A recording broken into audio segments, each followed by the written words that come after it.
When Xia Zhizhi said these words, her expression was very cold, which was completely different from her delicate and lovable appearance.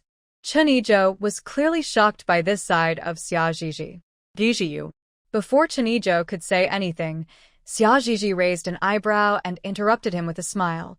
Weiguo, I am indeed not a good person. I can even say I'm a bit cruel. Do you still want to be with me? Cen Weiguo looked at her like this, his heart racing uncontrollably, and his gaze became increasingly intense. No, he didn't think she was bad at all. Instead, she had an unmatched charm. Thinking of this, he suddenly smiled, and the smile on his gentle face seemed a bit wicked. Of course, I'm not a good person either. After all, he wouldn't have climbed to a high position in the enemy camp without being ruthless. So, Zhizhi, we are a perfect match. Xia Zhizhi slightly raised her eyes to meet the man's surprised and aggressive gaze, and she smiled back. Then you can't refuse to look into Cen and Weiguo anymore. Cen Weiguo nodded. Okay, I will help you investigate. With the issue resolved, Xia Zhizhi decided not to disturb the man's work. She took her bag from him. I'll go shopping for a while. You can get back to your work. Hearing that Zhizhi was going shopping, Cen Weiguo quickly pulled out some money from his pocket. Zhizhi, this is the money I just asked Lin Yang to withdraw from the bank. Take it and spend it. If it's not enough, come back to find me. Xia Zhizhi accepted it without hesitation and stuffed it into her bag. After all, he was her man, so spending his money was only natural. All right, I'll be off then. She waved her hand and left gracefully. Cen Weiguo watched Xia Zhizhi until she was out of sight before turning back to walk. Xia Zhizhi bought a bunch of beautiful fabrics, most of which were silk. For now, there were no restrictions, and dressing was still quite free. Walking down the street, she saw many ladies in kipeos, which looked very charming. Xia Zhizhi felt envious and wanted to make a few kipeos for herself. So, she took the fabrics she bought and found an old tailor, offering extra money to let him prioritize her order. With plenty of cash, the old tailor naturally wouldn't refuse and promised to have it ready in 5 days, asking her to come back for it. Satisfied with the answer, Xia Zhizhi left in a good mood. However, when she returned home and saw the 2 crying children, her mood quickly soured. She hung her handbag on a wall hook, took a deep breath, and approached the 2 tearful children, trying to soften her voice. Shuihuan, why are you crying again? Is something sad happening? Can you tell me about it? Shuihuan sobbed and asked Xia Zhizhi, Mom, do you not want me and my brother anymore? How could that be? Xia Zhizhi knelt down to meet Shuihuan's fragile gaze. No matter what happens, I will always be your and Shuyan's mom. Even if I have to hand you over to your dad, I will clear all obstacles for you and won't let anyone harm your interests. Though she didn't truly believe these 2 were her children, she still needed to say something nice. She didn't want to be troubled in the future by clearing obstacles for them, nor did she want Cen Weiguo, that scumbag, to have any more children to compete with them for their father's love and inheritance. These 2 children had no conscience and were ready to embrace the main characters as their parents. Shuihuan and Shuyan looked at Xia Zhizhi in confusion. Mom, what do you mean by that? Xia Zhizhi didn't hide it from them. Your dad should still be alive, and he might have already gotten married, or is about to marry soon. But you are his first son and daughter, his legitimate heirs. Your father has been absent from your lives for so many years and owes you a lot. You wouldn't want to give up what rightfully belongs to you, would you? Shuyan and Shuihuan fell silent. Xia Zhizhi continued to manipulate them. You see, you are not Uncle Chen's children, and he definitely won't want to give you his money and resources in the future. But your dad is different. You are his biological children, and it is only natural for you to inherit his wealth and resources. However, if you stay with me, your dad will surely have more children with your stepmother in the future. By then, what will you have left? Shuyan lowered his head, nervously fiddling with his clothes, and said in a muffled voice, but even if we go to Dad, he will still have younger siblings with his new wife. They were not so easy to deceive. Xia Zhizhi sighed internally and continued, I'm your mom. How could I let you face such a situation? Once I find your dad, I will have 1,000 ways to make sure he can't have more children. To prevent him from having other kids. So, Shuyan and Shuaihuan, don't worry. Mom will take care of all your concerns. By then, as the only 2 children of the male lead, he would have to love them, whether he wanted to or not. Otherwise, he could just wait for his line to end. Shuyan quickly glanced at Xia Zhizhi, and then looked down again. But Mom, can't we stop Dad from having more siblings and still stay with you? Xia Zhizhi crossed her arms and looked at the still timid Shuyan, chuckling, Hey, you little rascal, you're quite clever. Think about it, if I really made it so your dad couldn't have more kids, he would definitely come to fight me for your custody. Rather than that, it's better to send you to him right away. But don't worry, I will always be your mom. If you miss me or if your dad and stepmother treat you badly, just call me and I'll come to deal with them. Also, remember, your dad owes us for this lifetime and you are his only descendants. You don't need to please him or your stepmother in the future. Just ask for what you want directly and be bold about it. If they dare to get angry with you or hit you, run out and find someone to help and shout about how they mistreat you. Then find a chance to call me and tell me, okay? Shuyan and Shuaihuan nodded in confusion. Xia Zhizhi smiled with satisfaction. In the original story, the original characters and these 2 children died quietly, causing no trouble for the main characters. This time, she would incite the 2 children who died young in the original story to stir up trouble between the main characters and watch them not live happily. A month passed in the blink of an eye. Cen Weiguo not only found out about Xia Zhizhi's background but also discovered the address of Cen Weiguo station. By coincidence, when Cen Weiguo's people tracked down the coastal village where Xia Zhizhi had stayed, they happened to run into Cen Weiguo returning home with his fiancée to pay respects to his parents. Thus, they smoothly obtained Cen Weiguo's current information. At this moment, Xia Zhizhi had packed her things and was ready to head to Cen Weiguo's military base. Before boarding the train, Cen Weiguo left for a short while and returned with a strong young man named Xiaowu. Zhizhi, this is Xiaowu. He's capable, and I can trust him to accompany you to the island. Xiaowu scratched his head and smiled awkwardly. Sister-in-law, I'm Wang Ruetian, the 5th in my family. You can just call me Xiaowu. Xia Zhizhi smiled back. Hello, Xiaowu. I appreciate your help with the kids on this trip. Having a powerful husband has its downsides. When you want him to accompany you, he's too busy with work. Of course, no problem. Saying this, Xiaowu quickly picked up the bundle Xia Zhizhi left by her feet and moved behind Suean and Suehuan, keeping an eye on the 2 kids. Meanwhile, Xia Zhizhi began to say her goodbyes to Cen Weiguo. She held his hand and smiled. Weiguo, let's get married when I come back. What do you think? Cen Weiguo was more than happy to hear that, his smile growing softer. He gently tucked a strand of hair behind her ear and whispered, Just remember to come back soon. Don't make me wait too long. TSK, Cen Weiguo has also started calling her baby now. Xia Zhizhi winked at him.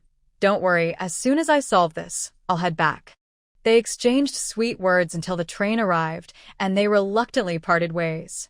Under Xiaowu's escort, Xia Zhizhi and the 2 kids boarded the sleeper car smoothly. As they walked down the aisle, she glanced out the window and noticed Cen Weiguo hadn't left yet. She hurried to open the window and leaned out, waving at him with a smile. Weiguo, remember to buy the wedding supplies in advance. As soon as I return, we'll need them. Cen Weiguo, who had been feeling a bit sad about their separation, was left speechless. After 2 days and 1 night, the train finally reached its destination. Cen Weiguo's military base was on a rather remote island. After getting off the train, Xia Zhizhi and her group rested for a day before setting off again. Worried that Xia Zhizhi might not handle the long journey well, Xiaowu borrowed a vehicle and driver from local leaders in Cen Weiguo's name. Of course, it wasn't for free. When they arrived at the boat boarding point, Xia Zhizhi remembered to give the driver money for gas and lunch. Next was the final leg of the journey, taking a boat to Cen Weiguo's unit. Fortunately, none of them got seasick, and they arrived at their destination smoothly. Phew, we finally made it. Xia Zhizhi stood on the beach with the 2 kids, feeling the sea breeze in her hair and the salty scent of the ocean, finally relaxing a bit. She was about to meet the so-called main characters of the sweet story, and for some reason, she felt a rush of excitement. Xiao Wu came over with their luggage. "Sister-in-law, let's head to the guest house first." Okay. This was their plan, to stay put on the island and gather information about Cen Weiguo before making any decisions. After checking into the guest house, Xia Ziji's first task was to find out how to take a shower. "Comrade, we don't have a bathhouse here. If you want a shower, you can buy hot water from us and take it back to your room," said the guest house staff. "Are the bathing tubs shared?" Yes. Xia Ziji felt a bit disgusted, but thinking of the two kids who also needed to bathe, she said, "All right, give me 2 tubs and 5 bottles of hot water." After paying for the hot water, she waited. "Okay, please hold on. I'll get the tubs for you." When Sueon and Suehuan saw Xia Ziji come in with the wooden tubs, they quickly jumped off the bed to help. "Mom, are these for us to wash up?" "Pretty much. One for washing your face and one for bathing and washing your feet." After spending some time with Xia Ziji, the two kids had become less timid and more outgoing. Now, they dared to ask her for things. "Mom, I want to brush my teeth and take a shower." "Mom, I want to take a shower too." Xia Ziji replied, all right, you can both wash one at a time. I'll go get the hot water first."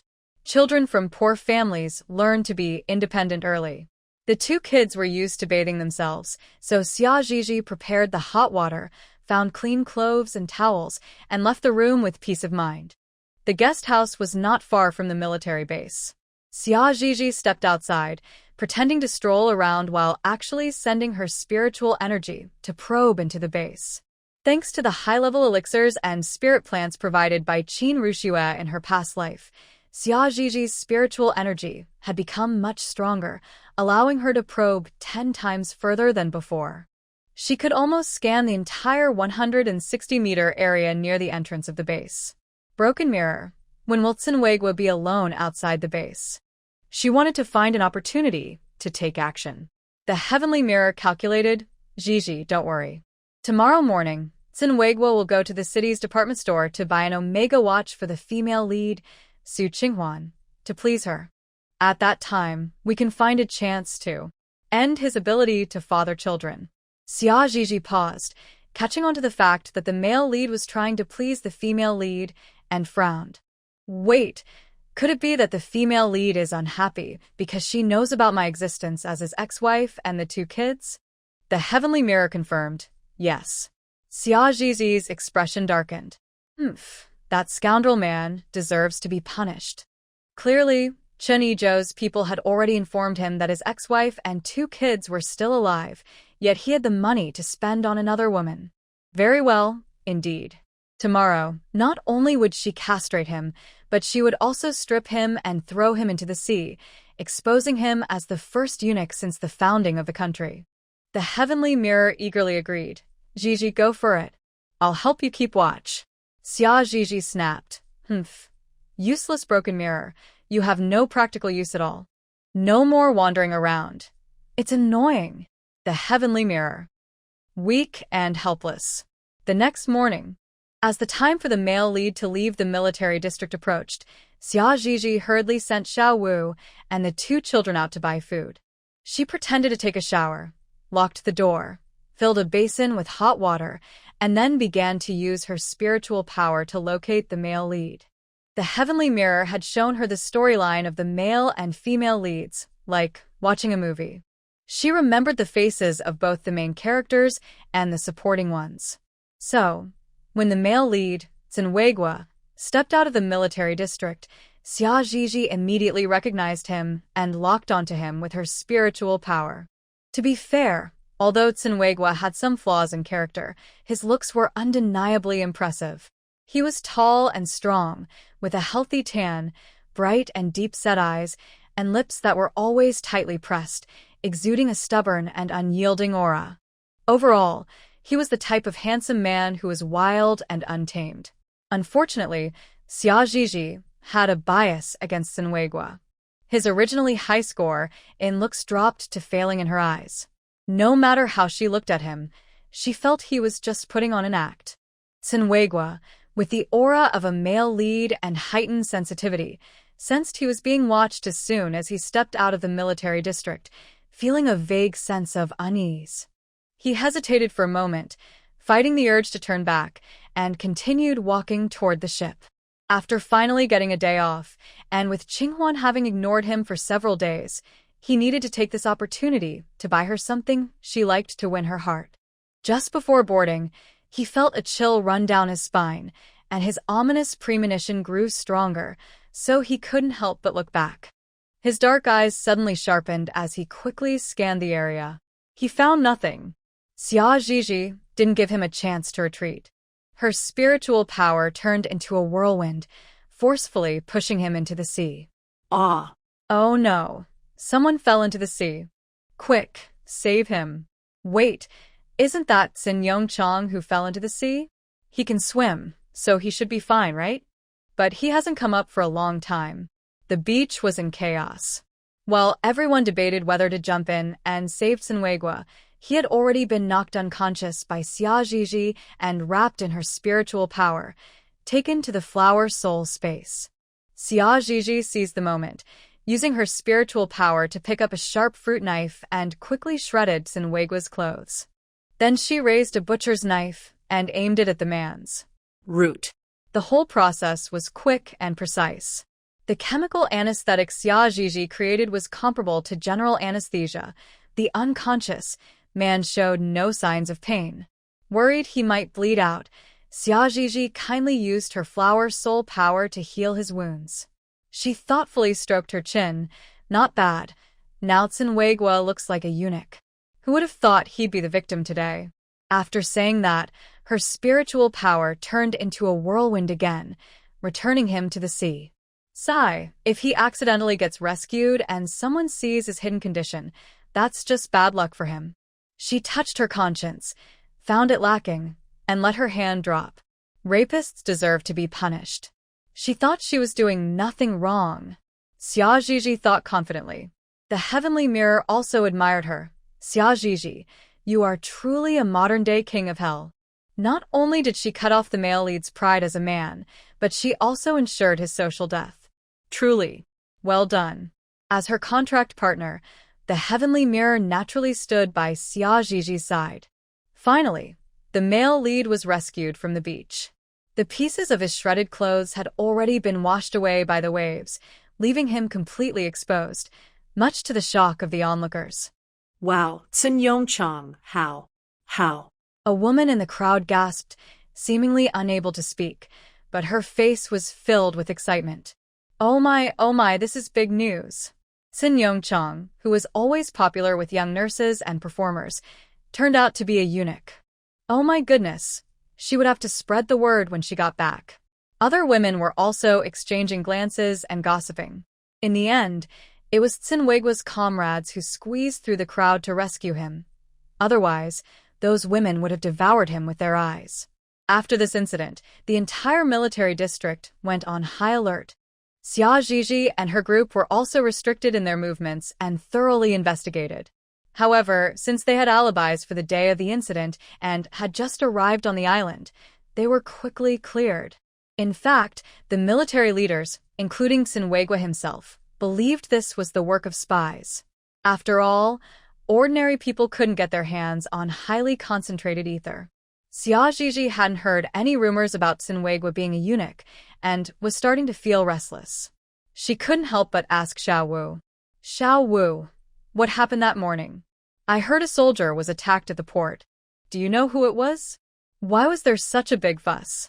Xiao Wu shook his head, looking somewhat serious. It seems the military leaders issued a gag order. No news has leaked out. They were quite unlucky to have run into such an incident right after arriving. They had been questioned multiple times. Fortunately, he was buying food with the two kids at the time, and there were many witnesses. Otherwise, given his decent skills and being a newcomer to the island, he would likely have faced severe scrutiny.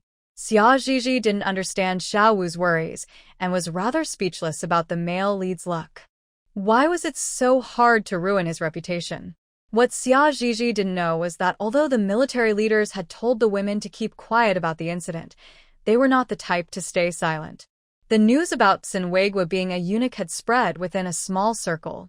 However, perhaps due to the female lead's poor luck, or because some people were trying to sabotage her, or perhaps fate wanted to pair the male and female leads together, none of this news reached the female lead's ears.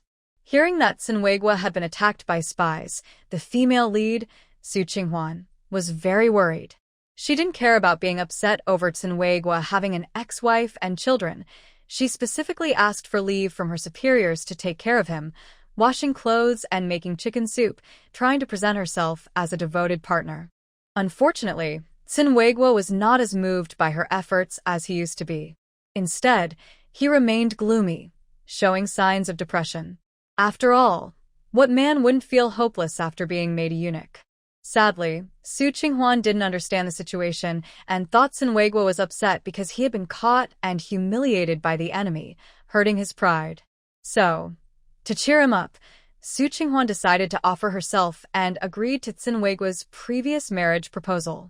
Weiguo, I've thought it over. Having a child bride and kids isn't your fault. It's a mistake of that era and your parents' ignorance. I shouldn't have been angry with you about this. So, let's get married.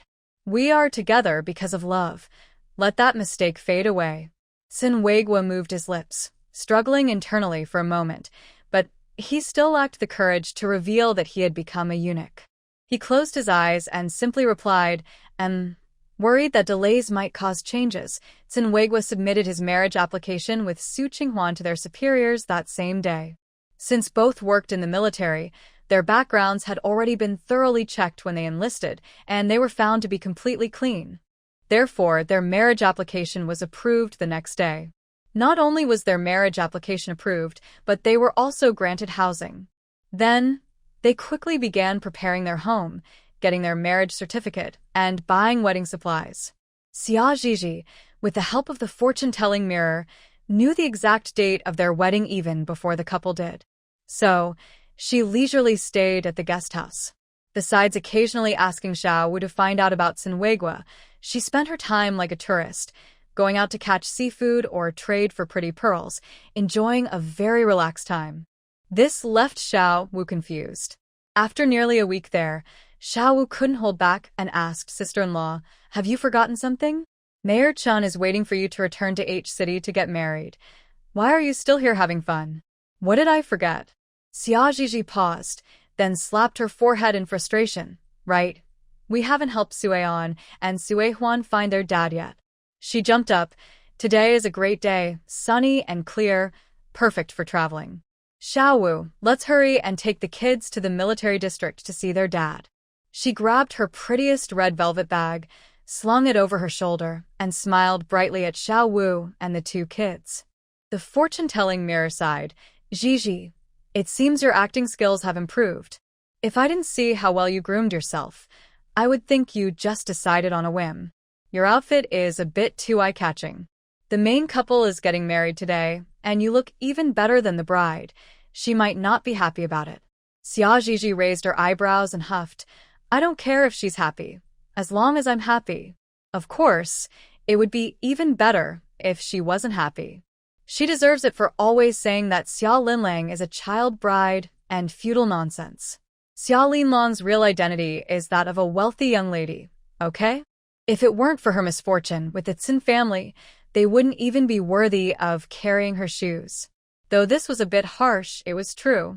After all, the Cen family took advantage of her misfortune. Xia Linlang didn't live for free at the Cen family. The bracelets, rings, and earrings she had could have supported the entire Cen family for years. Otherwise, why would Cen Weiguo, their only son, dare to abandon his parents and enlist? It was because he knew Xia Linlang was a golden girl, and the money from her jewelry would be enough for the Cen couple until they passed away. Unfortunately, fate took a turn. Their hometown was hit by a typhoon and later affected by war, forcing them to flee. Many people starved on the escape route. If the Cen couple hadn't had the money from selling Xia Linlang's jewelry, they might have died long ago. So, when Xia Zhizhi told the two kids that Cen Weiguo owed their mother and them a lifetime of debt, It wasn't an exaggeration. It was true. After all, the Cen couple was buried with money from the original owner. Xia Zhizhi took the hands of her two stepchildren and walked with Xiao Wu towards the military district. She had timed it perfectly. They would meet the main character's rival, Cui Minmin. As long as she explained her situation to Cui Minmin, she would definitely help them get in to annoy Su Qinghuan. Just as they approached the military district security office, a young girl in a plaid dress, youthful and vibrant, rode out on a bicycle. Xia Zhizhi smiled and walked toward her. "Excuse me, do you know Cen Weiguo?" Cui Minmin had already noticed this stunning beauty, and as she approached, she was almost mesmerized by her looks. Wow. This beauty is truly perfect. Cui Minmin couldn't help but scream internally, her eyes sparkling as she took in Xia Zhizhi's beauty, becoming more amazed the longer she looked. How can a woman have such smooth skin, such a delicate face, and such a graceful figure? Even her scent was delightful. She was exquisite from head to toe. Xia Zhizhi noticed Cui Minmin's awestruck gaze and couldn't help but smile proudly, repeating her question. "Excuse me, do you know Cen Weiguo?" Cui Minmin finally snapped out of her daze and asked, "Cen Weiguo? You mean the one who protects the country, right?" "Yes, that's him." Xia Zhizhi nodded, still maintaining her gentle demeanor. Cui Minmin, still captivated by Xia Zhizhi's beauty, hesitated and asked, "Can I ask what your relationship with Cen Weiguo is? Please don't let her be just another admirer of that fake man." Xia Zhizhi replied casually, "Oh, we are ex-husband and ex-wife." What? Cui Minmin almost squeaked. Ex-husband and ex-wife? Wasn't Cen Weiguo never married before? Xia Zhizhi sighed and briefly explained the original owner's connection to the Cen family and her purpose for finding Cen Weiguo. In short, Xia Zhizhi had found someone to spend her life with, so she wanted to hand over the two kids to their father for care. Cui Minmin didn't think Xia Zhizhi's actions were wrong.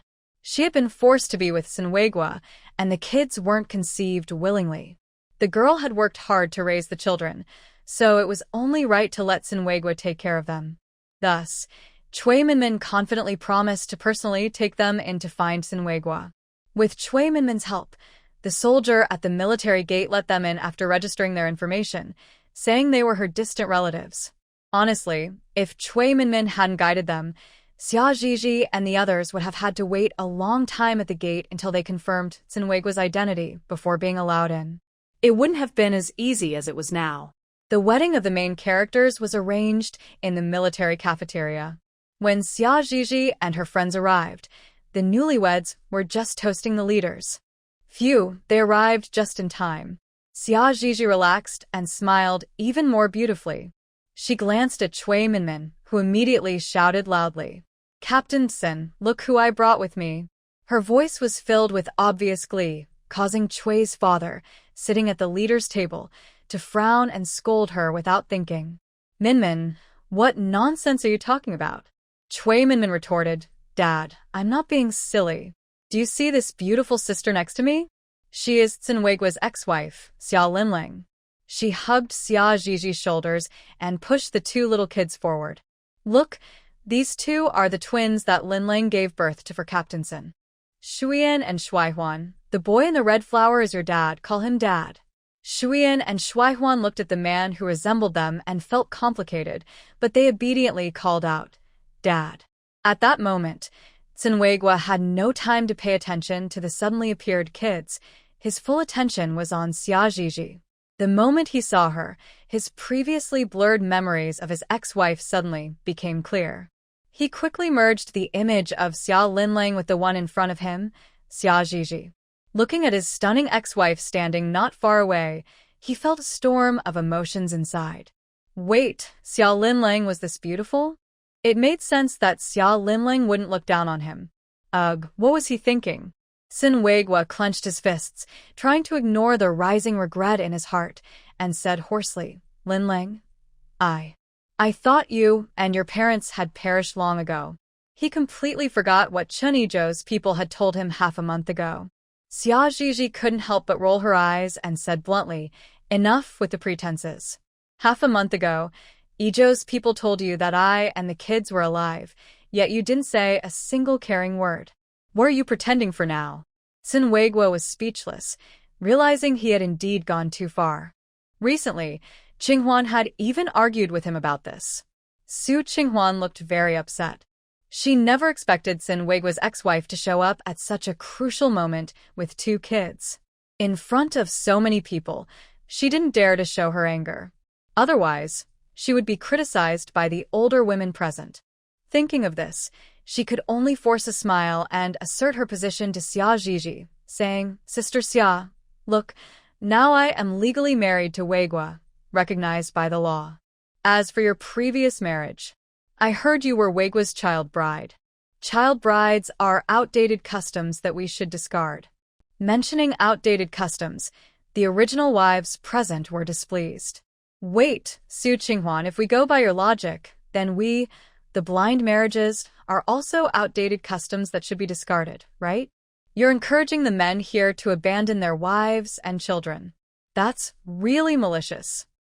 In an instant, the surrounding older women began to criticize Su Qinghuan. Su Qinghuan didn't expect her words to provoke such anger. She was so startled that she looked helplessly at Cen Weiguo for help. To be honest, as someone with old-fashioned views, she believed in arranged marriages more than anyone else. But the more someone lacks something, the more they emphasize it.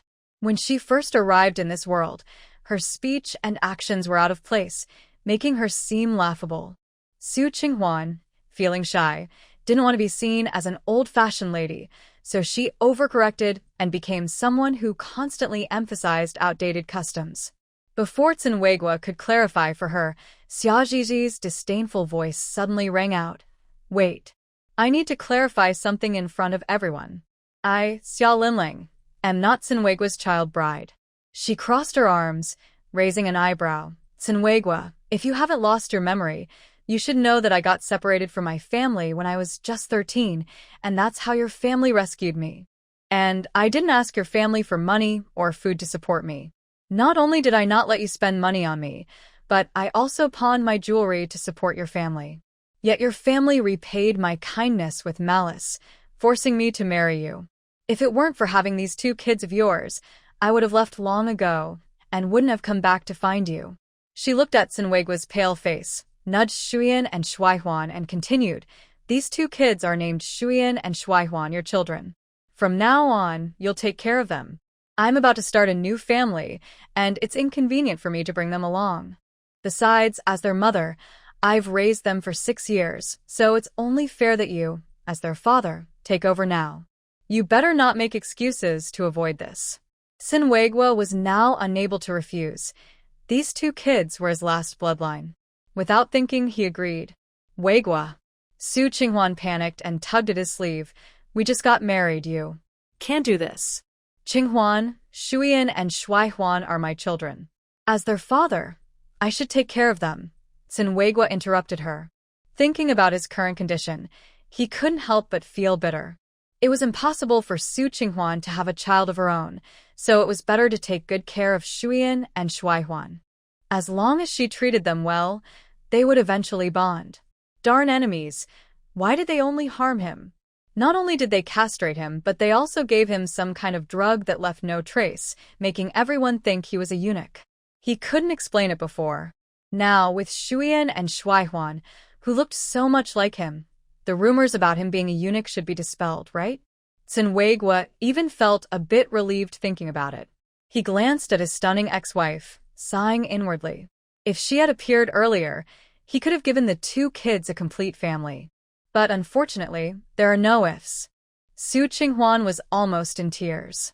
This was her only wedding in 2 lifetimes. And now it was ruined by her husband's ex-wife and child. It was bad enough that her husband didn't stand by her. He was also distracted, stealing glances at his ex-wife, clearly not thinking straight.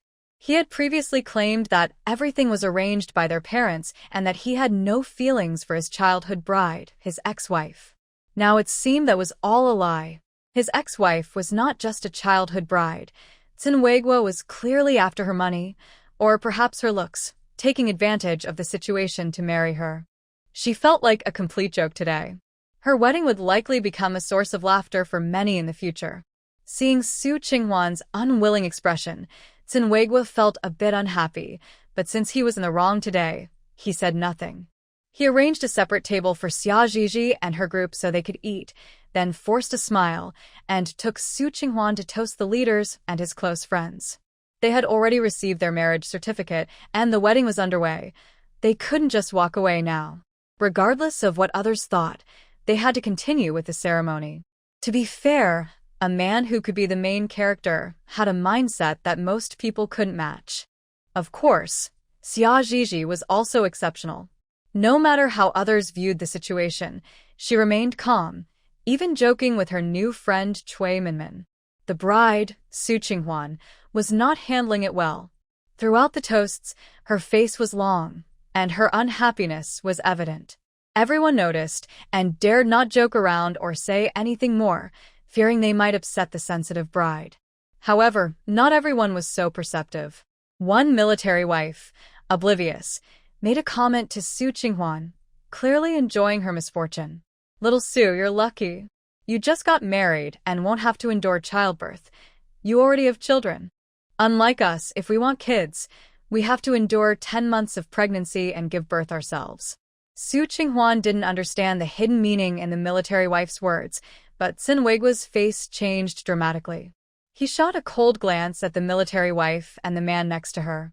"You're joking, sister," he said, forcing a smile while holding back his anger. "Qinghuan and I need to toast others, so we can't chat with you right now." The military wife, clearly not getting the hint, persisted. "What joke? I mean, Zhang Guizhi, why are you talking so much?" "Shut up." The man next to her couldn't take it anymore. Not daring to look at Cen Weiguo's displeased face, he pulled his wife's arm hard. In a low voice, he warned, "If you keep talking nonsense, I'll deal with you when we get home." Seeing her husband genuinely angry, Zhang Guizhi immediately stopped. "Wow, this is really entertaining," Xia Zhizhi said, picking up some cucumber salad and watching the scene unfold, enjoying it as if it were a meal. Because of Zhang Guizhi's outburst, the atmosphere grew even more tense, and even Cen Weiguo couldn't muster a smile. What started as a joyful wedding ended on a sour note, lacking any happiness, which was quite unusual for a military wedding. During the event, Xia Zhizhi pretended to give Cen Weiguo sterilization medicine in front of the two kids and specifically toasted him. She couldn't let the kids know she was the one removing their father's ability to have more children, so she had to follow through with the formalities. Afterward, she and Xiao Wu personally took the two kids to Cen Weiguo's new home. "Yuan and Yuan Huan, do you remember what Mom told you about the phone number?" She gently patted their heads, took out a handkerchief from her bag, and wiped their tears from the corners of their eyes, her expression softening. "Don't be afraid. We're just temporarily apart, not forever. If you miss me, you can come to H-City to stay with me for a while." The two kids were already 7 years old and would soon be starting school, so they probably wouldn't have much free time to visit her. Even if they had time during the holidays, they wouldn't be able to stay long. It wouldn't affect her much. And remember, you both have a mom. If you ever feel wronged, make sure to call me. Don't be like before, keeping everything bottled up. The more you act like easy targets, the more others will bully you. So, be strong and don't let anyone take advantage of you. Also, think for yourselves. Don't just believe everything your dad and stepmother say. If you're unsure about something, call me or write to me. I can help you figure it out. We're just separated, not cut off. Don't let anyone turn you against me. You came from my womb, and I will always stand by you." After giving them a heartfelt pep talk, the kids were moved to tears, promising they would always love their mom and that no one could replace her in their hearts. Xia Zhizhi affectionately rubbed their little faces. "That's right. If you forget your mother, who raised you just for a little kindness from others, that would be ungrateful. All right, go inside. I'll watch you until you're settled." She gently pushed the two kids, wearing a smile softer than spring. "Mom," Yuan said, trying hard not to cry, "my sister, and I will call you. You have to answer. Don't worry, I'm mostly at home." "Okay, that's good." Yuan picked up the package on the ground, which contained clothes from their mom and Uncle Chen, saying, "Mom, we're going to find Dad now. Go ahead, Xia Zhizhi smiled. Yuan nodded and, pulling his sister, who was crying hard, headed toward Cen Weiguo's house, looking back 3 times. Tian Jiging couldn't help but comment, Zhizhi, those kids are so pitiful. What's so pitiful? There are many more unfortunate than them in the world. Xia Zhizhi scoffed, impatiently saying, I've already changed their fate. That counts as me repaying my debt as their mother. I can't give them any more than that. Stop whining, broken mirror. Tian Jiging replied, Zhizhi, have you noticed you're getting more irritable? Isn't it because of you? If you hadn't annoyed me, I wouldn't be angry. Xia Zhizhi rolled her eyes and, seeing the kids disappear from view, turned to call Xiao Wu to leave. She had lingered long enough. It was time to go back and marry Chen Weiguo. On this side, Xia Zhizhi has already boarded the train back home, while the main couple is thrown into a chaotic life with the arrival of 2 children. After more than a month of Xia Zhizhi's strict training, Suean and Suehuan are no longer the same. They may not have turned into perfect little dumplings, but they have certainly developed some cunning ways to annoy the couple. Whenever things don't go their way, they scream at the top of their lungs. They cry for their deceased grandparents and for their mother far away in H City.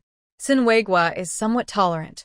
After all, the children are his own flesh and blood, his only lineage in this life. But Su Qinghuan is struggling.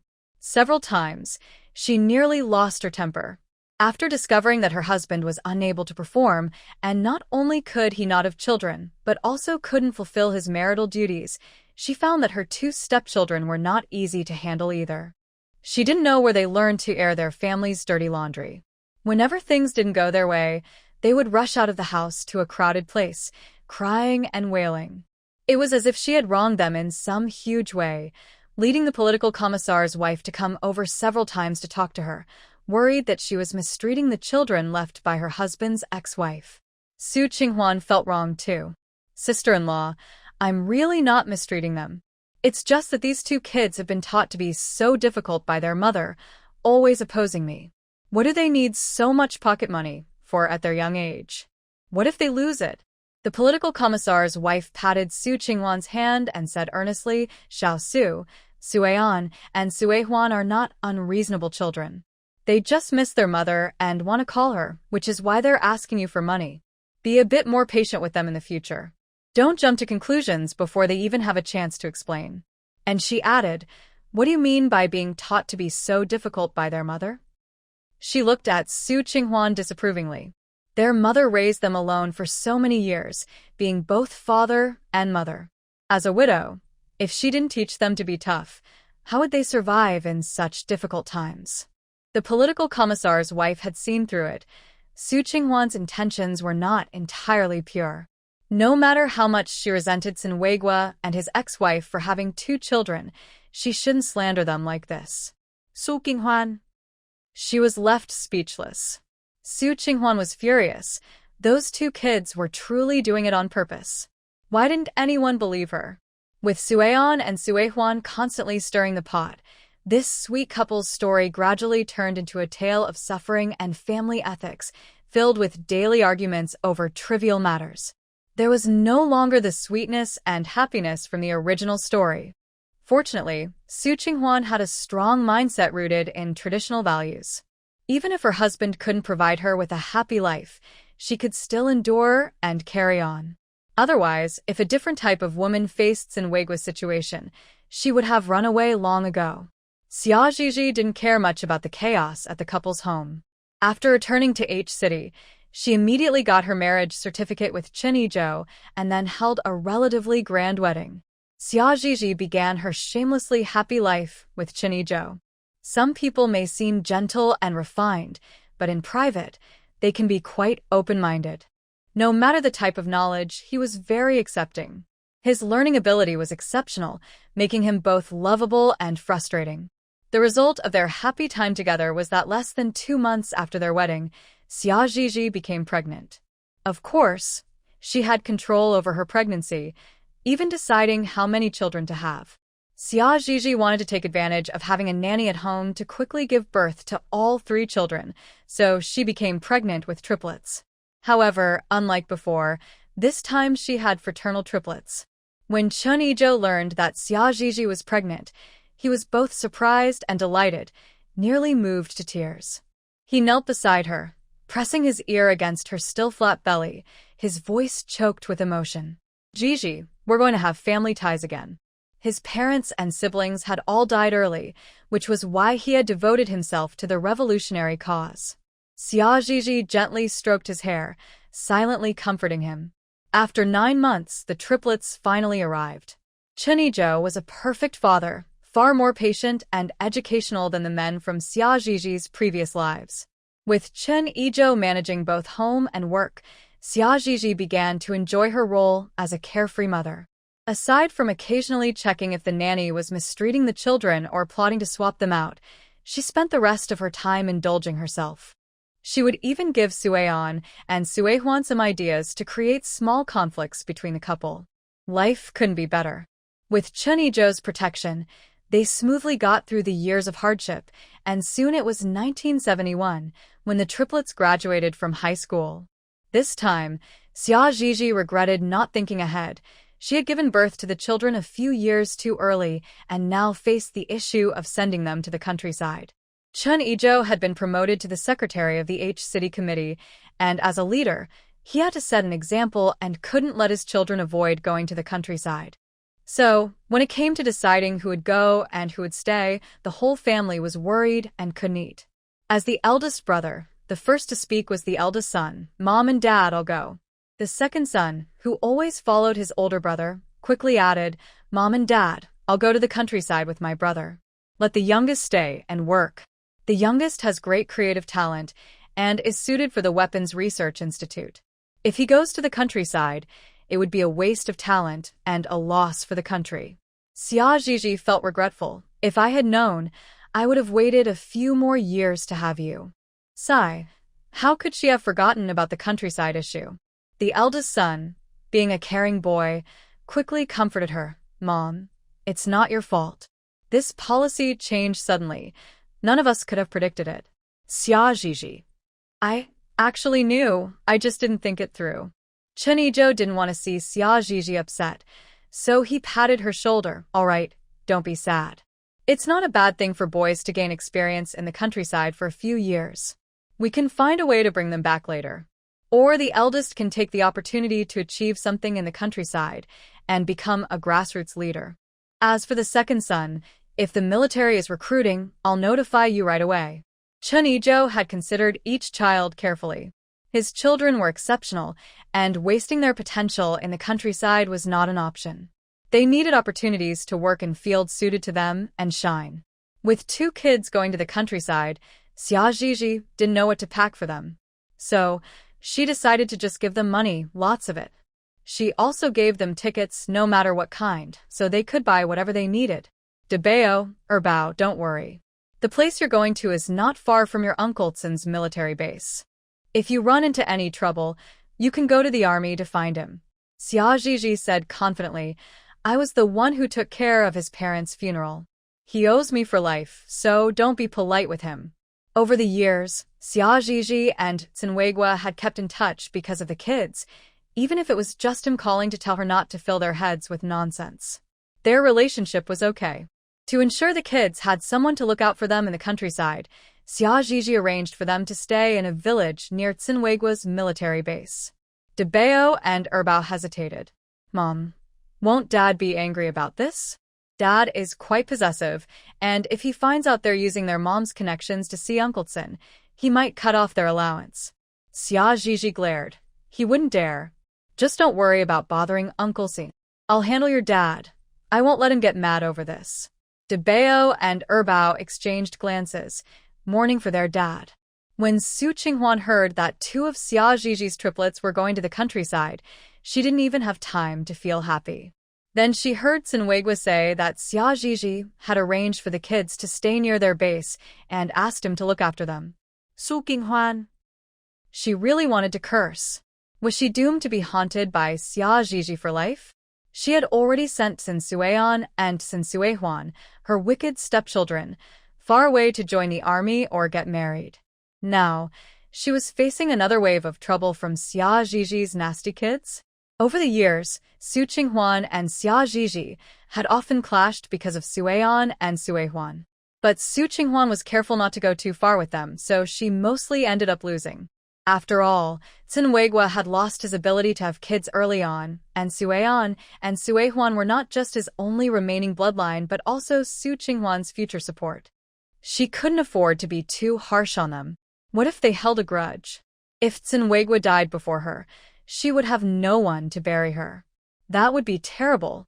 So, for years, she had been trying to drive a wedge between Xia Zhizhi and the kids, hoping they would turn to her, their stepmother. Unfortunately, it seemed that either Xia Zhizhi was very persuasive or blood ties were strong. The kids naturally trusted their mother, and no matter how much Su Qinghuan tried to stir things up, they just wouldn't believe her. Not only did they not believe her, but they also reported her to Xia Zhizhi. That wicked woman, Xia Zhizhi, actually encouraged the kids to spread this around, making everyone in the compound aware of her malicious intentions to drive a wedge between mother and children. Thus, Su Qinghuan held a deep grudge against Xia Zhizhi and was not at all welcoming of her two kids bothering her husband. She shared her thoughts with Cen Weiguo, but instead of understanding, he thought she was being petty. They're two adults who can live independently. They won't bother us too much. Why hold a grudge over old matters? When Su Qinghuan heard this, her well-maintained face twisted, and she snapped, "What did you say? I'm being petty? You know how your ex-wife is.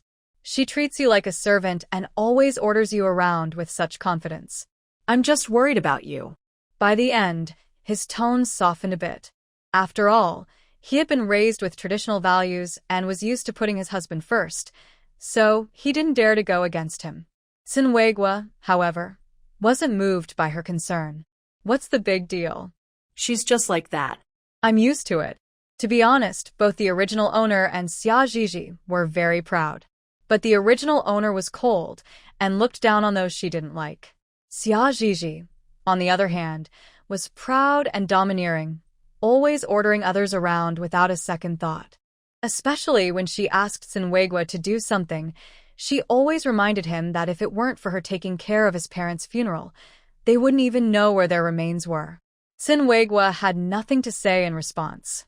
There was no denying that debt of gratitude. He couldn't brush it off. Hearing Cen Weiguo's slightly indulgent tone, Su Qinghuan felt a surge of frustration. She took a deep breath and gritted her teeth. "Cen Weiguo, tell me, do you still have feelings for Xia Zhizhi? Otherwise, how could such a smart and domineering person be completely helpless when it came to Xia Zhizhi?" She couldn't believe he had no other feelings at all. Cen Weiguo paused in cleaning the bullet model, frowned, and said unhappily, "What nonsense are you talking about? Go wash the clothes instead of thinking about these ridiculous things." His evasive tone made Su Qinghuan furious. She felt like asking that question was humiliating, so she angrily tossed her hands and stormed out to wash clothes. She treated the clothes in her hands as if they were Xia Zhizhi and Cen Weiguo, scrubbing them hard, wishing she could tear them apart. Unfortunately, the fabric was durable, and no matter how hard she scrubbed, it wouldn't tear. Frustrated, Su Qinghuan threw the clothes into the basin, splashing water everywhere and drenching herself. Ah. Not just this stupid shirt, but even the water is against me. Inside the house, Cen Weiguo. What is she going on about now? Who would have thought that the originally sweet couple would turn into a story of a rigid female lead feeling wronged because of Xia Zhizhi's interference? Xia Zhizhi would swear that aside from the initial time, she really didn't target Su Qinghuan on purpose afterward. It was Su Qinghuan who kept trying to stir up trouble between Sueon, Suehuan, and Xia Zhizhi, forcing her to retaliate.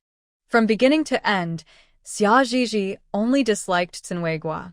So, she only encouraged the kids to mess with Cen Weiguo's money and reputation, trying to prevent him from living a sweet and happy life. Of course, sometimes Su Qinghuan got hurt because the kids mishandled things, but that couldn't be blamed on Xia Zhizhi. Yes, Xia Zhizhi confidently shifted all the blame onto her stepchildren. Time flew by, and soon it was time for the two sons to head to the countryside. The durable clothes and bedding had already been sent out, so when they left, they only carried some change of clothes, food, seasonings, pots, bowls, thermoses, and flashlights. Both sons could cook and had some money, so Xia Zhizhi wanted to make sure they wouldn't be taken advantage of. Early in the morning, she prepared everything they might need. Once they arrived in the countryside, the brothers could cook for themselves. Before sending them off, Xia Zhizhi seriously reminded them not to reveal that they could swim and not to let their sympathy get the better of them. They should just focus on living well. Otherwise, if someone took advantage of them, they would have to fend for themselves. Eldest son Cen Weiguo and second son Cen Weiguo replied, "Got it, Mom." They had grown up under their mother's tough love, always thinking ahead and focusing on their own interests, so they knew better than to be overly sympathetic. Cen Weiguo cleared his throat and reminded them, "All right, the train is about to leave. Hurry up and get on." The youngest son looked reluctantly at his two brothers. "Big brother, second brother, take it easy while working in the countryside. Don't wear yourselves out for a few work points. I've already been accepted as a student by Old Wu, and I'll be starting at the research institute soon. Once I get my salary, I'll send it to you. Make sure to eat and drink well. Don't hold back on spending." The eldest and second sons didn't refuse their brother's kindness. They patted his shoulder and said, "We didn't raise you for nothing. If you want to spend money on us, we won't turn it down." The youngest felt guilty for taking the opportunity to stay in the city, so he was relieved that his brothers didn't treat him like a stranger. Hearing that his brothers were accepting his generosity, the youngest smiled widely. "All right, I'll work hard to get promoted soon so I can send you more money." After watching the eldest and second sons leave, Xia Zhizhi sighed. "Well, now that Dabao and Erbao are gone, let's head home." She had already seen her sons' futures through the heavenly mirror, and they were just as promising as in her first life, so she wasn't worried about them. Of course, this was assuming nothing unexpected happened. If fate decided to send a girl with a cheat system or a reborn boy their way, their futures could change. Unbeknownst to Xia Zhizhi, just as she thought of this, a girl with a system and a reborn boy with a space ability had already joined the youth team in the countryside. The heavenly mirror sighed. "Zhizhi, tell me the truth. Do you really not have a jinxing skill? What's wrong?" Xia Zhizhi had just sat in the passenger seat when she heard the mirror's comment and felt a chill. Is something happening to Dabao and Erbao? The heavenly mirror calculated silently and then replied calmly, "Don't worry, although there was a little incident, it's actually a good thing for your eldest son. His destined partner has appeared. Also, this time, fate's judgment has finally returned to normal. Your eldest son is the new male lead after your ex-husband." However, Xia Zhizhi didn't feel happy about it. What's so good about being the male lead? It just brings trouble. Cough. The heavenly mirror coughed lightly to reassure her. "Don't worry, Dabao is the male lead in a female-oriented story. The troubles will be from his future wife, and he'll just enjoy himself." Honestly, being the male lead in a female-oriented story is much better than in a male-oriented one. It's strange how female-oriented story authors think. The female lead goes through all sorts of suffering and troubles, while the male lead has everything handed to him: top family background, top abilities, and top looks. Everything is just perfect. And your future daughter-in-law will use the system to help your eldest son's career. You can't say that's not great. Hearing this, Xia Zhizhi felt relieved, her lips unconsciously curling into a smile. That's good. To be honest, even she felt a bit envious of the luck of the male leads in female-oriented stories. Not to mention others, just look at this life's male lead, Cen Weiguo, who has been turned into an incomplete man by Xia Zhizhi, while the female lead remains devoted and supportive. If it were someone else, who would have such good fortune? Just as they finished discussing Dabao and his future wife, the two brothers encountered their own situation. Dabao Cen Weiguo and Erbao Cen Weiguo finally found their seats, only to be taken by a girl in a white dress and a boy in a white shirt. Erbao wasn't good with words, so the task of negotiating was left to Dabao. Cen Weiguo maintained a warm smile as he approached the seemingly young couple. He intended to be polite first. "Excuse me, did you two sit in the wrong place? This is my brother's and my seat." The girl in the white dress initially planned to use her usual tactic of acting pitiful to drive them away, but when she looked up, her sad expression froze on her face. Xia Ziji's genes were very strong. In every life, her 3 children resembled her more, all being handsome boys. So, when Wang Qingya saw Cen Weiguo, she immediately lost interest in her original plan. Oh, I see. We must have sat in the wrong place. She quickly got up and pulled her admirer up with her. Sorry, really sorry. De Bao smiled slightly and politely said, "It's fine. You two should go find your seats." At this moment, Wang Qingya was smitten with De Bao and didn't want to return to her original seat. So as soon as De Bao and Air Bao settled down, Wang Qingya forced a girl in patched clothes to give up her seat. Of course, her approach was different from others. She used her White Lotus skills to have her admirer do the dirty work for her. "Excuse me, I'm not feeling well and get carsick, so I need to sit by the window. Could you please give me your seat?" The girl in patched clothes was already annoyed from her sudden travel and didn't want to deal with a White Lotus, rolling her eyes and ignoring her. This infuriated Wang Qingya's admirer, who clenched his fists and glared at Lu Weiran. "Hey, didn't you hear Qingya say she's not feeling well? Hurry up and give her your seat, or you'll regret it." Lu Weiran rolled her eyes again, thinking, "Who do you think you are?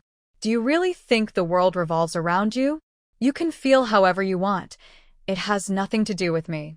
With the chaos surrounding her 2 sons, Xia Ziji had no time to pay attention because she was facing her own issues. "Hey, Ziji, what's wrong? Why are you in a daze?" Guan Jiani, the factory director's daughter-in-law, waved her hand in front of Xia Ziji and looked in the direction she was staring at, but saw nothing. "Did you see someone you know?" Xia Ziji pulled her gaze away and smiled vaguely. "Of course, I saw someone I know." Unexpectedly, she ran into Xia Cai, the half-sister who caused the original owner's, Xia Linlong's, death. After taking revenge on Cen Weiguo, she had planned to finish off Xia Cai too, but she couldn't find out where Xia Cai and her aunt were, so she had to let it go. She thought she might never get her revenge, but now she had a chance. Xia Cai came right to her door, so she wouldn't hold back. A glint flashed in Xia Ziji's eyes, but her smile remained innocent and charming. "Jiani, let's stop shopping for now. I suddenly have something to do." She wanted to quickly send her plastic friend away to confront Xia Cai. "You want to find that acquaintance, right?" Guan Jiani said knowingly, not upset by Xia Ziji's sudden change of plans. Instead, she urged, "Go on, don't let them get away." Xia Ziji nodded, "Okay, we'll meet again another time. I'm off." Waving goodbye to Guan Jiani, she quickly left the foreign exchange store, her clothes disappearing into an alley. When she reappeared, she had transformed into an old woman with gray hair and a wrinkled face. This wasn't some impressive disguise technique. It was just a realistic silicone mask ordered online, looking very lifelike. Unless someone touched it, they wouldn't realize it was fake. As for her gray hair, it was a wig. She waited outside the foreign exchange store, watching as Xia Cai and a well-dressed, blonde, blue-eyed man left the mall, chatting and laughing as they headed to a hotel. She silently followed them. Xia Cai was only a year younger than Xia Linlang and should be 41 now. She looked much the same as she did in childhood, though her face showed signs of aging. Her demeanor was more grounded now, unlike her superficial self as a child. From her obviously more glamorous outfit, it was clear she hadn't suffered at all. It seemed she had long ago found someone to help her go abroad. Xia Ziji's expression darkened. The original owner suffered greatly because of this illegitimate daughter, leading to her depression and death. How could Xia Cai live so well? Whether for revenge or to prevent this heartless woman from causing her trouble in the future, she had to take this opportunity to deal with her. However, thinking about how this was a crucial time for the foreign exchange conference, with factory directors from across the country bringing their products to sell to foreigners and earn foreign currency for the country, Xia Ziji couldn't afford to kill Xia Cai right now. This matter would have to wait. Otherwise, her own man could get into trouble. But even if she couldn't kill Xia Cai for now, she could still create some trouble for her. She stood outside the hotel, using her spiritual power to track Xia Cai, following her to the room she shared with the foreign man. Watching the two start to undress, Xia Zhizhi felt speechless, but suddenly had a bright idea. Xia Tsai fell back on the bed, winking at the white man. "Louis, hurry up." "Lilith, you're still so eager," the man chuckled. Just as they were about to get into the mood, Xia Zhizhi used her spiritual power to cover them with a strong adhesive from her time, applying it generously. Before long, screams and cries for help filled the room. Ah, "It hurts. Don't move, don't move. Someone help us. Help. Someone, please." After a while, Xia Zhizhi saw the two of them wrapped in the hotel's white sheets, being hurriedly carried to the hospital by a group of people. Xia Zhizhi couldn't help but laugh out loud. Passers-by also laughed, as if they had seen something incredible. "Oh my, only foreigners would be so bold to end up like this. Hee, they probably had too much fun and got hurt. Hey, should we go to the hospital to see what happened? It might help us avoid such situations in the future." "Sure, let's go. Together." And so, a large group of people followed behind Xia Tsai, eager to see the spectacle. Sigh. Foreigners have thick skin. Even if they embarrass themselves abroad, they probably won't be upset. Xia Zhizhi thought gleefully, finding a secluded spot to change back into her original outfit before happily heading home. When she got home, she saw Cen Weiguo cooking in the kitchen. She rushed over, chattering about everything she had seen that day, and then asked with concern, "Weiguo, will this incident with the foreigners affect the upcoming exchange conference?" Cen Weiguo was clearly shocked by the explosive news and took a while to recover. "They say foreigners are open-minded, but I didn't expect them to be this open." He sighed and replied, "It should be fine. This was their own mess, not ours. They can't blame our country for it." "That's good. We can't let their nonsense delay our country's foreign currency earnings," she said hypocritically. Sigh, it would be years before policies relaxed and allowed people to travel abroad. She was already itching for the gold bars and jewels in foreign banks. "Sakura country and kimchi country and beautiful country and eagle country. You're so high-minded and impressive, always thinking about our wealth and disrupting our financial markets. How amazing you are." But then she remembered the limitations of her current identity. Even if she had a lot of wealth, there was no proper way to use it, so she couldn't splurge. Xia Zhizhi suddenly felt less greedy. After all, if she couldn't spend it, it was better to let those treasures stay in their banks for now.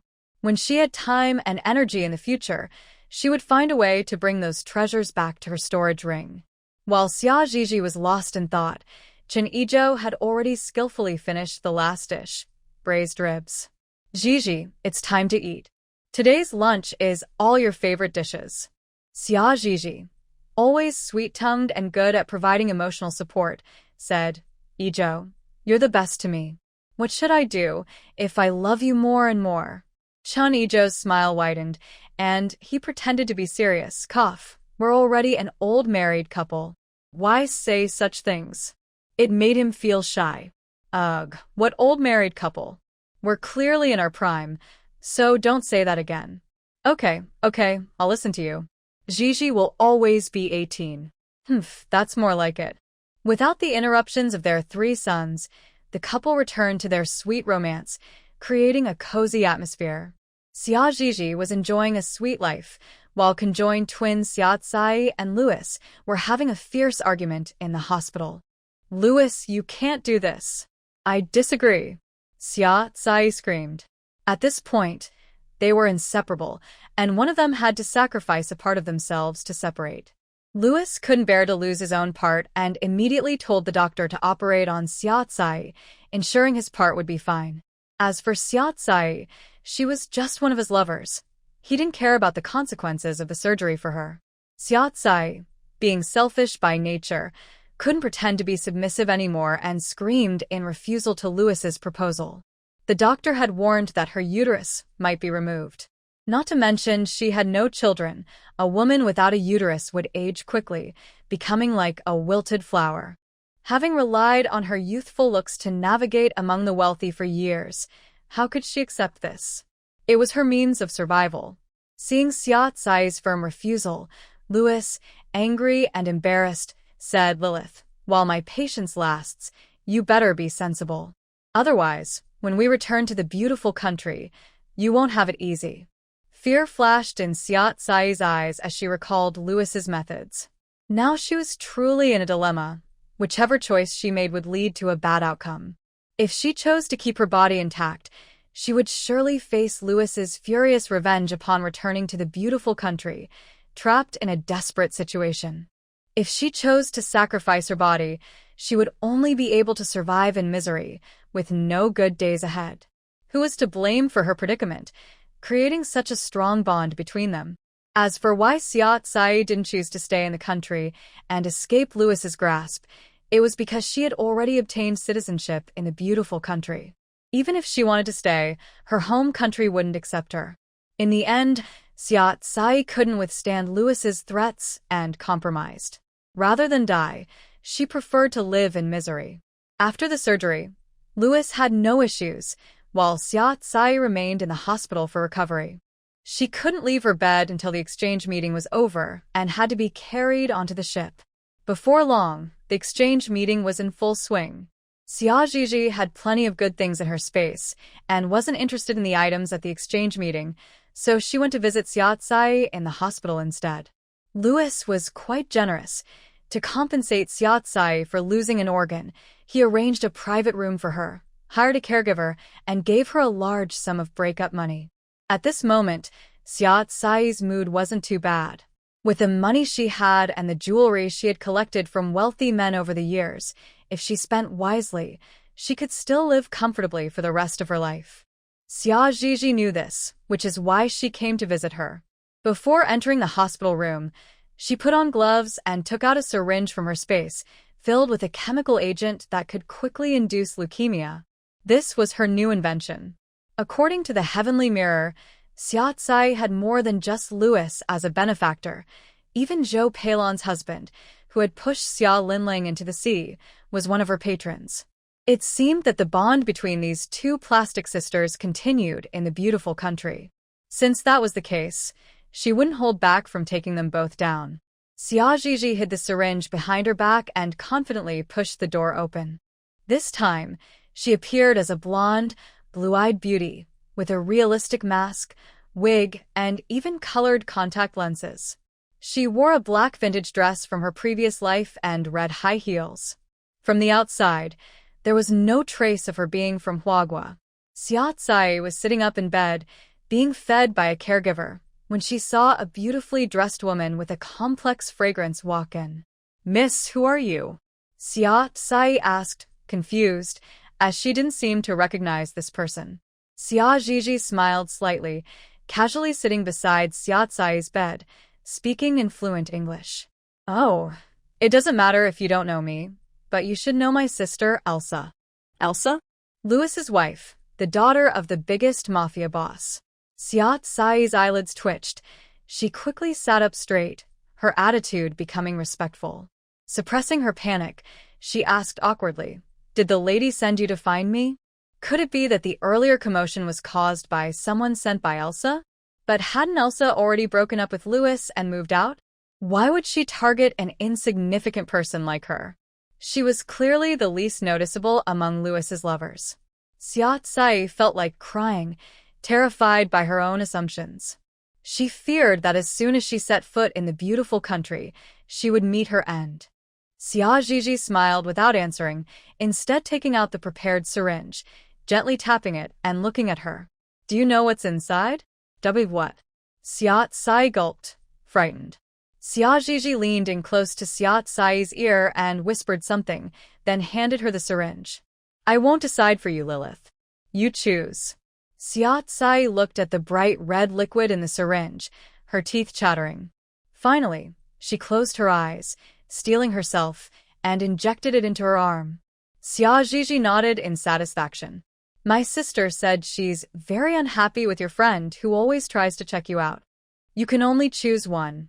Either you live or your friend lives. Think carefully."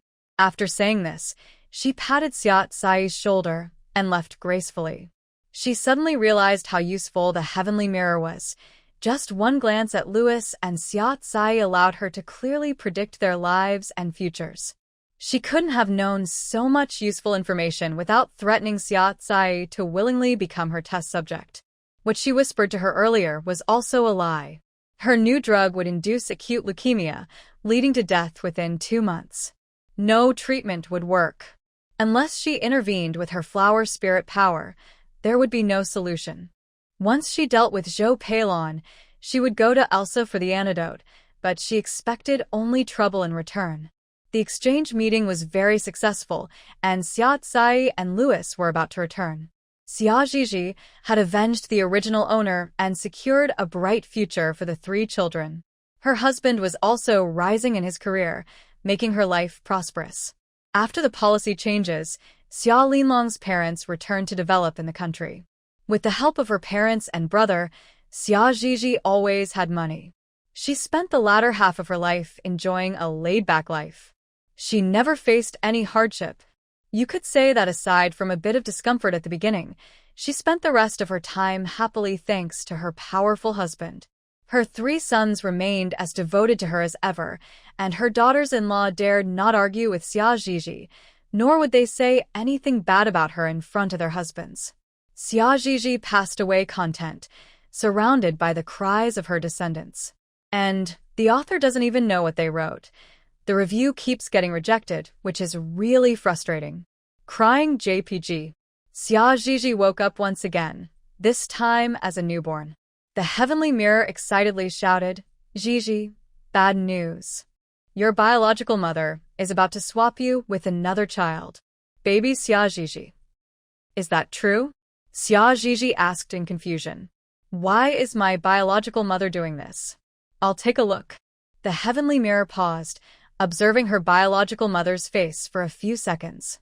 Then it gasped, "Zhizhi, you hit the jackpot. This time you're the fake rich girl in the story where the real rich girl will be reborn in 20 years and will make your life miserable."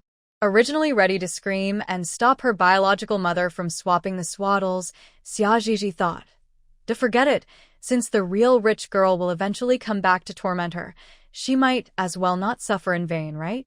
So, Xia Zhizhi kept quiet and let her biological mother swap her and the other baby's swaddles. Of course, even if she had shouted, it wouldn't have mattered. It was unclear if the mothers in this ward had been drugged, but they were sleeping so soundly, and no one was there to keep watch. Her mother didn't wake up despite her baby's continuous crying. Xia Zhizhi's biological mother was quick and efficient. In less than 5 minutes, she had swapped the swaddles and hurried out of the ward with the real rich girl. During this time, Xia Zhizhi roughly reviewed the life that belonged to the fake rich girl. It was a typical story of true and false rich girls, where the grudges of one generation carried over to the next, leading to a tragic fate. The parents of the true and false rich girls were both sent down youth from the same work unit.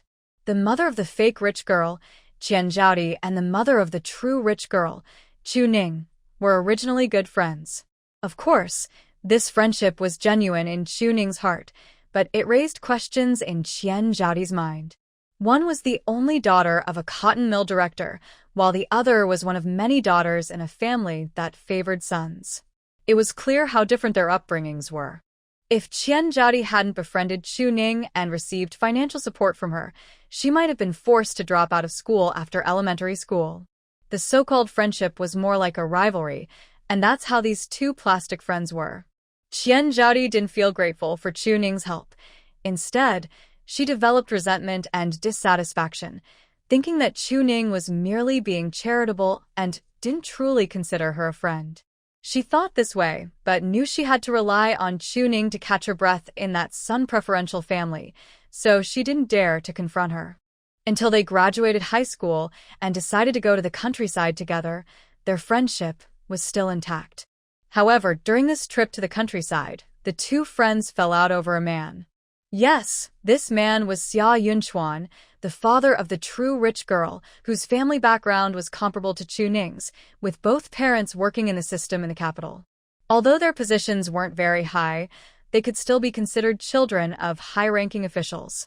You could tell how well-off someone was at a glance, especially since Xia Yunchuan was also quite handsome, which caught Qian Zhaodi's eye.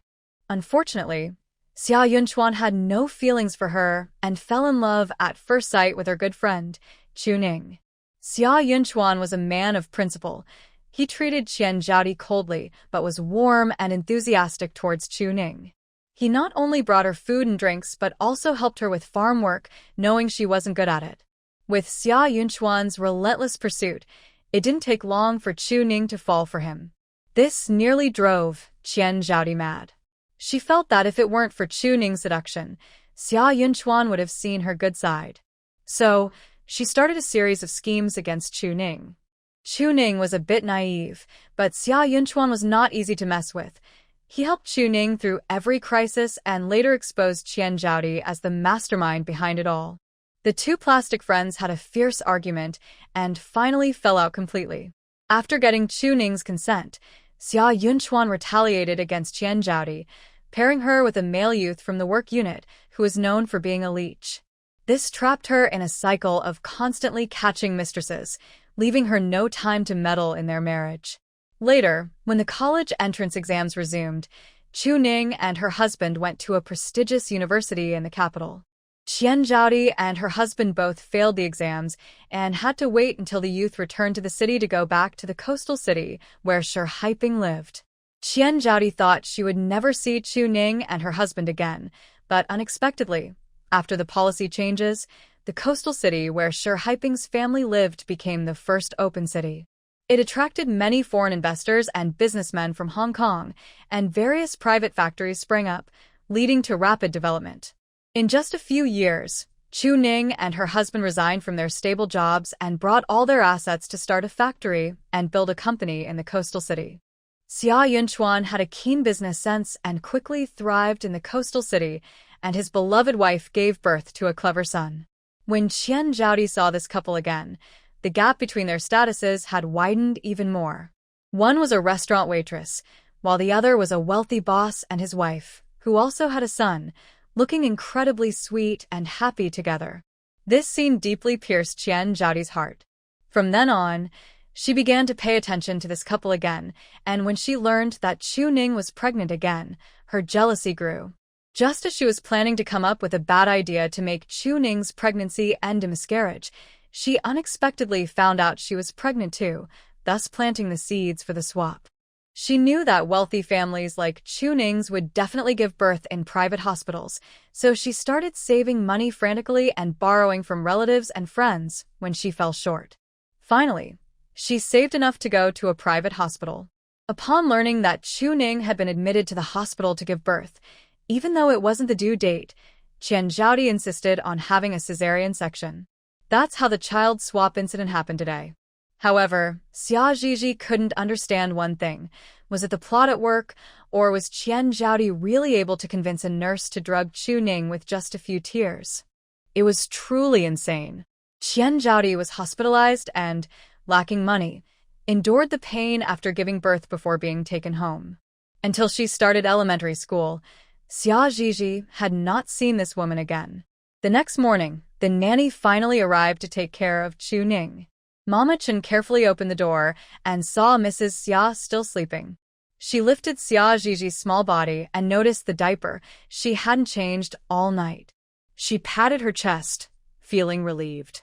It seems Mrs. Xia's sleep quality is as good as ever. She hasn't woken up all night. She didn't realize she had been absent without notice. Knowing Xia Zhiji hadn't had milk all night and worried she might be hungry, Mama Chen hurriedly woke Chu Ning. "Madam, wake up. The young lady needs milk." Chu Ning groggily woke up, remembering she hadn't fed her daughter all night. She quickly unbuttoned her shirt, wiped herself with a clean wet towel, and held Xia Zhiji to breastfeed. Suddenly, Xia Zhiji, feeling blocked, thought, "What if I don't want to drink breast milk?" After thinking it over, she decided to give in. She was still young, and not drinking milk wouldn't be right, so she went ahead. She closed her eyes and started to drink. Perhaps due to a child's taste buds, she didn't find breast milk unpleasant, so she happily drank from the source. Seeing her daughter with a good appetite, Chu Ning exclaimed, "Wow, our little princess not only looks prettier overnight, but also has a better appetite." Thanks to the flower spirit's power, after one night, Xia Zhizhi had lost the weakness and unattractiveness of a premature baby. Instead, she looked very healthy and fair, almost like a baby born 2 or 3 days ago. Moreover, since all newborns look similar, and the true young lady had been swapped before she even opened her eyes, there was no suspicion from Chu Ning or Mama Chen. Not long after Xia Zhizhi finished eating, Xia Yunchuan and his son Xia Yanli arrived. Chu Ning had a natural birth and had been observed for 3 days in the hospital, so the father and son came to take mom and sister home. Xia Yanli was 5 years old, with delicate features and a lovely appearance. Unfortunately, he was a little boy who liked to act aloof and wouldn't break character no matter how others teased him. Even when he saw his beloved sister, he just leaned over the bed, staring at her without saying a word. Xia Zhizhi thought, seriously? Can you look somewhere else? It's hard for me to sleep. On the way home, Xia Zhizhi was carried by her dad, Xia Yunchuan, who kept calling her good baby, little darling, and little treasure, making her feel a bit creeped out. Well, it's no wonder the true young lady hated the false one. Not only had she stolen the life of a pampered young lady, but the false young lady also, due to her years of affection with her parents, overshadowed the true young lady even when she returned home. Anyone in this situation would feel upset. However, Xia Zhizhi decided to enjoy this love and not feel sorry for the true young lady. She wasn't a good person. She had already taken over, so it was more important to enjoy her current life as a pampered young lady. There was no way to go back, not in this lifetime. With the flower spirit's power cleansing her body, she had already changed the original body's genetic data. Even if Qian Zhaodi came to claim her in the future, she wouldn't acknowledge her. In her previous life, Xia Yunchuan and Chu Ning couldn't let go of the false young lady due to their long-standing affection, not to mention that in this life, she had no blood relation to Qian Zhaodi. They would surely accept her without any hesitation. As for what would happen to the true young lady without a target for revenge in the future, that was not her concern. Hee. Of course, if the true young lady resented Xia Zhizhi for taking her identity and enjoying her parents' love for so many years and tried to bully her, Xia Zhizhi would be ready to defend herself. It's not like she was afraid of a little crow's mouth skill. How could Xia Zhizhi be scared of her? Time flew by, and Xia Zhizhi, who had been cherished by her parents and brother, reached the age for elementary school. Like her older brother Xia Yanli, Xia Zhizhi did not attend a private elite school but followed her brother to attend the affiliated elementary school of Shenda. Xia Zhizhi was awakened early by her mother, dressed in a beautiful light pink puffy dress, wearing white lambskin shoes, and her hair styled in a cute bun with pink peony flowers made of gauze on either side. With Xia Zhizhi's incredibly pretty little face, she looked like a little flower fairy, both beautiful and adorable. Chu Ning couldn't help but shower her with affection, kissing her soft little face. Then, with a satisfied expression, she said, "Wow, my daughter is so beautiful and cute. I'm so proud of you." Honestly, having a well-behaved and pretty daughter truly satisfied Chu Ning's emotional needs and strong vanity. Her daughter was a rare beauty in their circle. Most children from wealthy families were somewhat plain, but not her daughter. Not only did she come from a good family, but her looks were also exceptional. Every time they went out, those wealthy ladies would grab her hand, eager to set up a match between their sons and her daughter. However, Chu Ning couldn't bear to have her precious daughter engaged so early. No matter what others said, she wouldn't agree. Chu Ning believed that marriage should be based on love, just like her and Yun Chuan, who had always had a great relationship, unlike other families with many illegitimate children, which was just off-putting. Xia Zhizhi had long gotten used to Chu Ning's affection. After giggling for a while and saying a few playful words to make her mother happy, the mother and daughter walked down the stairs closely. In the past, Xia Zhizhi wouldn't have let anyone mess with her beautiful face, nor would she have sweet-talked her elders. This life, with her parents' overwhelming love, gave Xia Zhizhi a different experience, softening her heart, so she was willing to give them some affection back. As soon as Xia Yunchuan saw his dear wife and precious daughter coming downstairs, he quickly instructed Mama Chen in the kitchen to bring out the dumplings. He even stood up to pull out chairs for them, inviting them to sit down. Gigi, today you're going to a new environment for elementary school. Are you nervous? Xia Yunchuan asked gently, his eyes filled with love and affection. Xia Gigi blinked her big, watery eyes and replied, "What's there to be nervous about? Isn't my brother in 6th grade at that school? If anyone dares to bully me, I'll run out to find my brother." She shook her little fist, looking adorably fierce. Xia Yanli tried hard not to laugh. Yes, yes, yes, Gigi is our little princess. Anyone who dares to bully her will have to deal with me. But his usually serious face twitched a few times, clearly struggling to hold back laughter. At the entrance of the Shinda-affiliated primary school, the true daughter, Shi Yuanyuan, had no clothes of her own.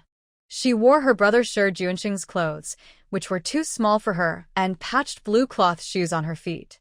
With her head down, she followed her brother, looking uneasy.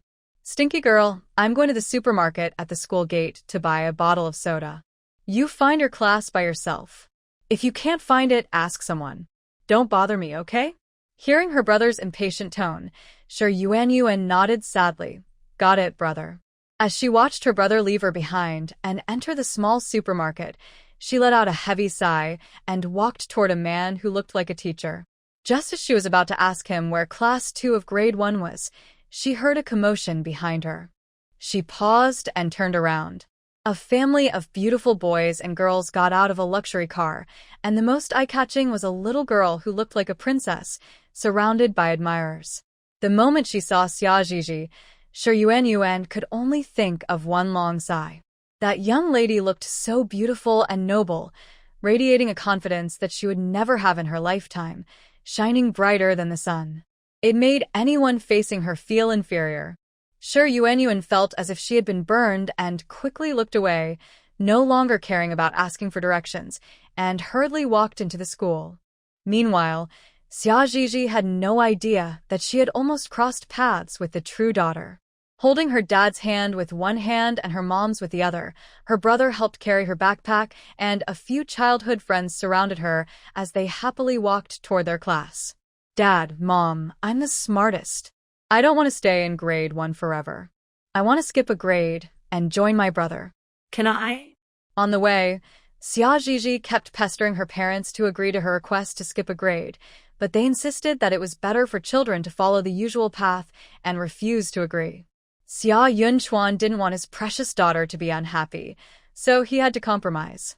"Gigi, if you really find grade 1 too easy, how about I sign you up for some interest classes?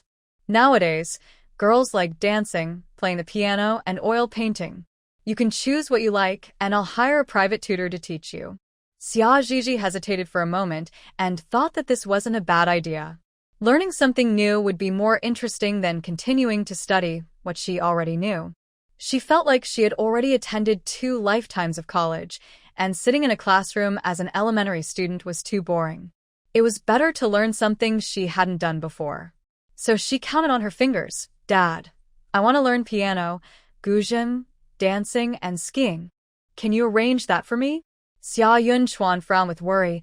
"Gigi, can you handle learning so much?" He didn't want his precious daughter to get overwhelmed. Chuning also disagreed. "Gigi, you're still young, and you have limited energy.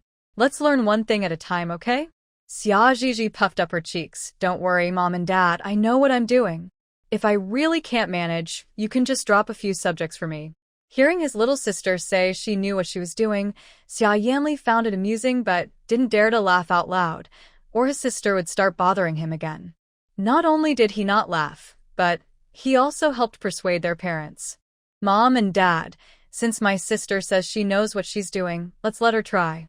If she really can't handle it, we can consider other options later." After all, their family was wealthy, and they could afford to hire multiple tutors. Seeing their children insist, Xia Yunchuan and Chu Ning stopped refusing. As they chatted, they soon arrived at Xia Gigi's class, grade 1 class 1, just a wall away from the fake daughter. However, Xia Gigi was unaware of this. She randomly chose a seat, waved goodbye to her parents and brother, and began chatting with her friends. Gigi, did you hear? Little Fatty turned around and winked at Gigi. Yunyi's dad suddenly brought home an illegitimate child. Yun-yi is no longer the only child of the Yun family. Yun-yi, from a family background similar to Xia Gigi and her friends, lived in the same villa area and had known them since childhood. However, both Yun-yi and Xia Gigi were proud and liked to be admired, so they never played together, forming two factions since kindergarten. Besides that, Yun-yi had an interesting identity as the lifelong rival of the male lead in this world. The illegitimate child mentioned by Little Fatty was the male lead, a representative of the strong yet tragic character. In the end, he not only successfully brought down the Yun family, but also sent his biological father to prison, forcing Mrs. Yun and her half-sister to flee the country in disgrace. So, upon hearing about the male lead, Yun-chi, Xia Gigi could only sigh. It seems this illegitimate child is going to have a tough time. Mrs. Yun and Yun-yi are not easy to deal with. In the original plot, this mother-daughter duo mistreated the male lead until adulthood, while his biological father ignored him, and the Yun family servants were complicit, which explained the male lead's gloomy personality. They would resort to extreme measures at the slightest disagreement. Without family businesses or leverage over others, they would resort to emotional and physical abuse. In the story, the female lead often suffered at the hands of this cruel man. Even when the man showed signs of emotional betrayal, the female lead quickly forgave him, feeling sorry for him. Xia Gigi really didn't understand. Was there only one man in the world? The female lead clearly had a powerful skill, like the crow's mouth. Why not just eliminate this twisted male lead instead of engaging in a painful love affair where she suffered so much? She really couldn't comprehend it. She felt both of them were not thinking straight. Xia Gigi couldn't accept such a gloomy type of man.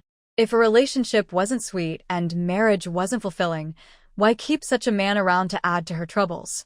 While Xia Gigi was lost in thought about how she would handle a gloomy man, Little Fatty and the other friends were already discussing how miserable the illegitimate child's life would be.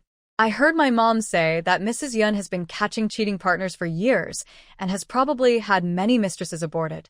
Now, suddenly having an illegitimate child older than her daughter, I can't imagine how much she must hate him.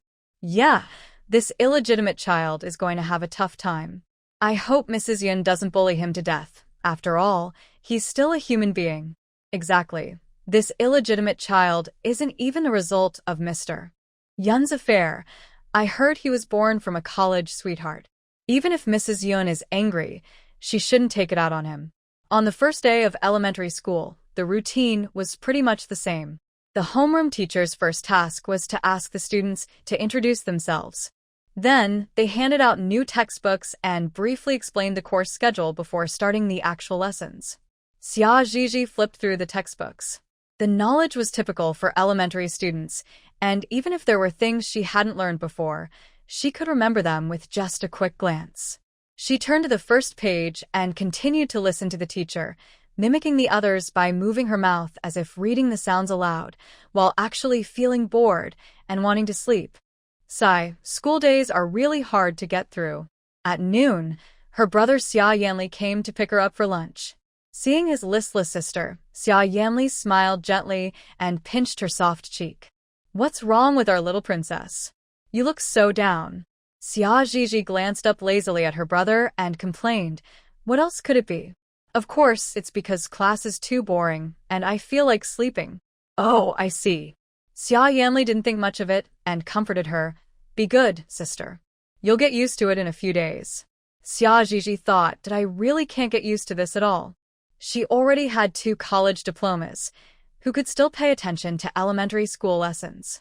Gigi's eyes twinkled as she suddenly had an idea. She grabbed Xia Yanli's hand and shook it, sweetly pleading, "Brother, can I just keep my student status and not attend classes? I'll come occasionally and promise to score in the top 3 in exams." The teachers should agree, right? As for their parents, she blinked her big eyes, trying to charm her brother with her little pout, saying, "You'll support me, right? You will, won't you?" This almost confused Xia Yanli.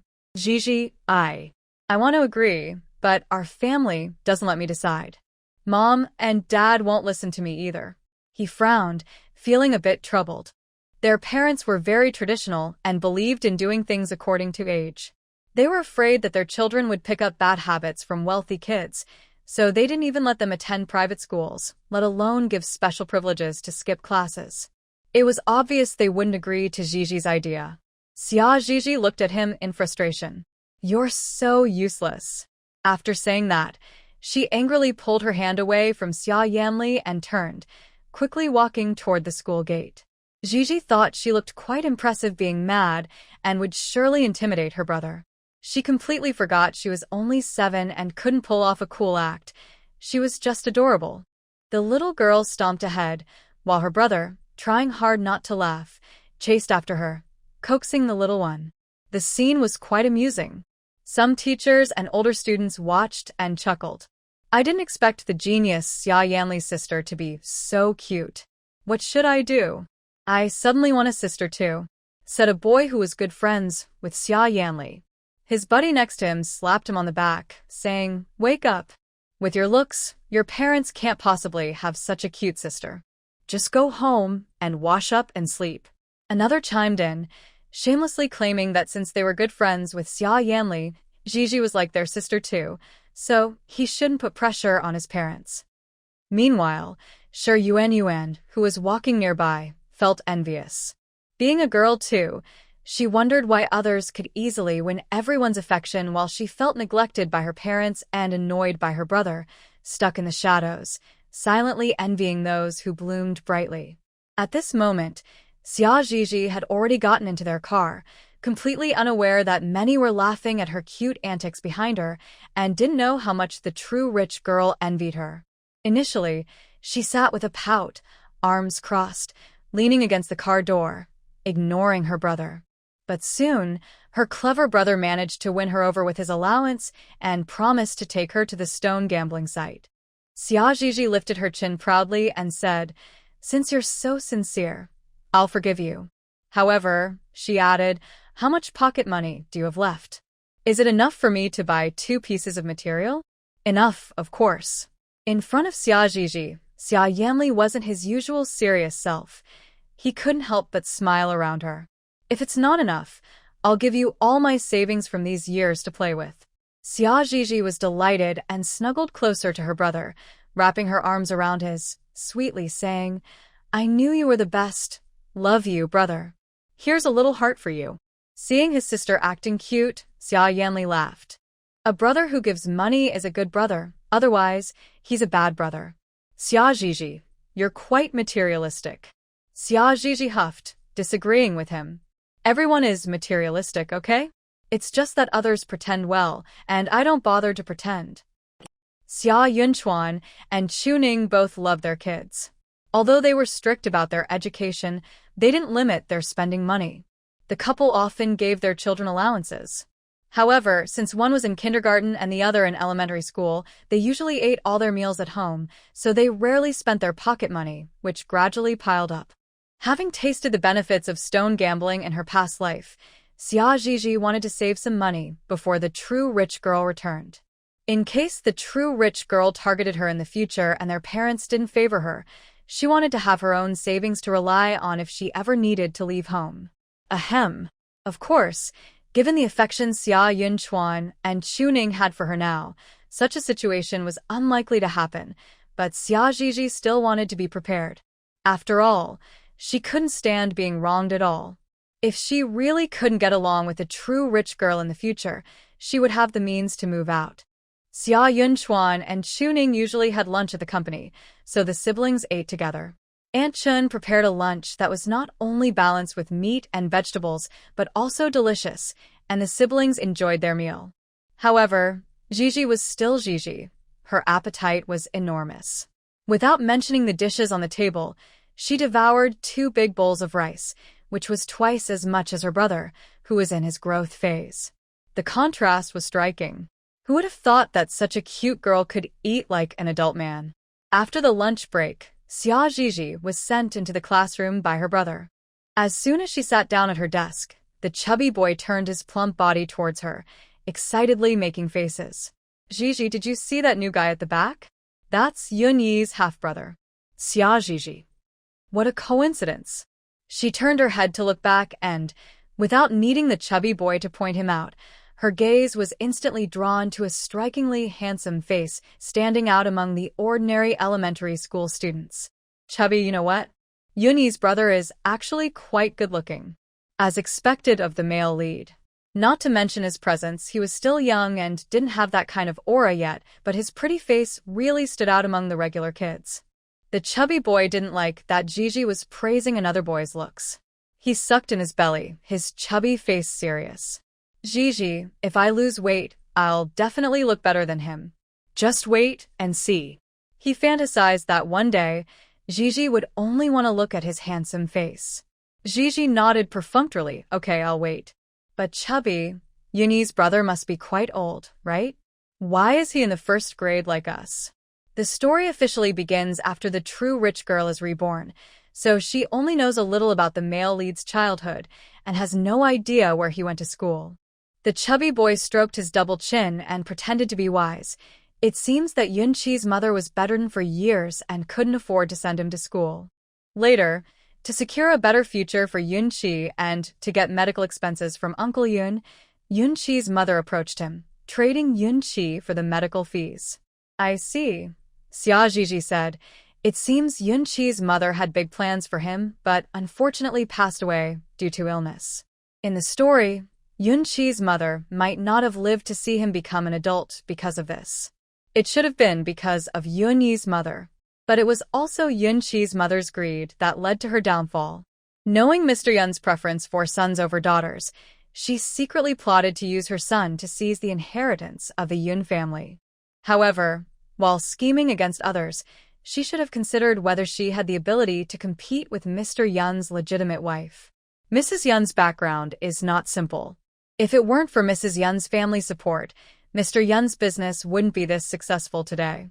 Did you see how Mrs. Yun kept getting those mistresses to have abortions? Mr. Yun didn't dare to say a word about it, right? That's the advantage of having a strong family background. Greedy women like that will not have a good ending. Not just her, but her son won't have a good life either. Yunyi's mother is not someone to mess with. Anna, another friend of Gigi, also disliked any illegitimate child because her father had one outside. Gao Haitao patted Anna's head. Be good, let's not get upset. This has nothing to do with us. With Xia Yunchuan and Chu Ning overseeing things, the kids who played with Xia Zhizhi were all of good character. No matter how much they disliked illegitimate children, they never spoke ill of them at school. So since the male lead Yunqi started school, the classmates had no idea about his background, and the school became a paradise for him. As for Xia Zhizhi, she wasn't kind. She was indifferent, the kind of indifference that didn't concern her. If it didn't involve her or wasn't beneficial, she couldn't be bothered. Thanks to the reminder from the heavenly mirror, she knew the true rich girl was in the class next door, but she acted as if she didn't know and paid no attention to her. Every day, she ate well, slept well, occasionally took some money from her brother to play with stones, and learned some interesting skills. Aside from the daily hassle of going to school, Xia Zhizhi's childhood was very happy. Time flew by, and it was now Xia Zhizhi's 20th birthday, and she was about to graduate and return home. That's right, later on, Xia Yunchuan and Chu Ning couldn't resist Gigi's wishes, allowing her to skip grades in elementary and high school. After graduating from high school, she didn't attend a university in her home country, but followed her brother to the beautiful country to study computer technology at MIT. On the surface, she was a typical college student, but in reality, she had already mastered all computer-related knowledge at MIT thanks to her photographic memory. Not to mention her home country, even the most secure and robust firewall in the beautiful country posed no challenge for Xia Zhizhi. She was like a goddess of the internet, able to navigate freely online. Xia Zhizhi submitted her graduation thesis, closed her laptop, tidied up her desk, and slowly walked out of the library. Finally, she could graduate and return home. She was tired of the fast food in the beautiful country. Back at her apartment, she organized her suitcase and was about to call her brother to ask where he was when she heard his voice in the living room. Gigi, where are you? Brother, I'm in the bedroom. Gigi opened the door and saw her brother holding a big cake, suddenly remembering that today was her birthday. She smiled and walked up to Yanli, extending her hand. Brother, it's my birthday today. Did you prepare a gift for me? Yanli put down the cake and took out a long box from his pocket, opening it. I know you like beautiful and expensive jewelry, so I bought you this sapphire necklace. Seeing the sparkling necklace shining with the brilliance of top-quality jewels, Gigi's eyes lit up, and she couldn't help but exclaim in surprise, looking at her brother. Isn't this the XX star from Brand C? It costs 50 million. Brother, you didn't spend all your stock market earnings on me, did you? This necklace is highly collectible, one of the most precious works by Master XX. The sapphire in the center is a whopping 109 carats, with a captivating deep royal blue color. The entire chain is made of platinum, with 4 different types of cut diamonds embedded in it, showcasing luxury and nobility. No woman can resist the temptation of such top-tier jewelry. Seeing how much Gigi liked it, Yanli felt very satisfied. He took out the necklace and personally put it on her. Gigi is my beloved sister. As long as you're happy, I would spend any amount of money without hesitation. He smiled, but a hint of reluctance flashed in his eyes, quickly disappearing before Gigi noticed. Gigi didn't notice her brother's unusual behavior. She happily took out her phone and snapped a few pictures of her delicate neck, as usual, showing off on social media. It's my birthday today, and my brother gave me a one-of-a-kind XX star necklace. I really love it. Heart emoji. She posted a 9-grid selfie. The moment she shared it, comments flooded in, praising Gigi's beauty and envying her wealthy lifestyle. Gigi felt immensely satisfied reading the comments. Gigi is now a big internet celebrity with millions of fans. Her daily posts include her studying at a foreign university, enjoying food and drinks, or occasionally showcasing her amazing stone gambling skills.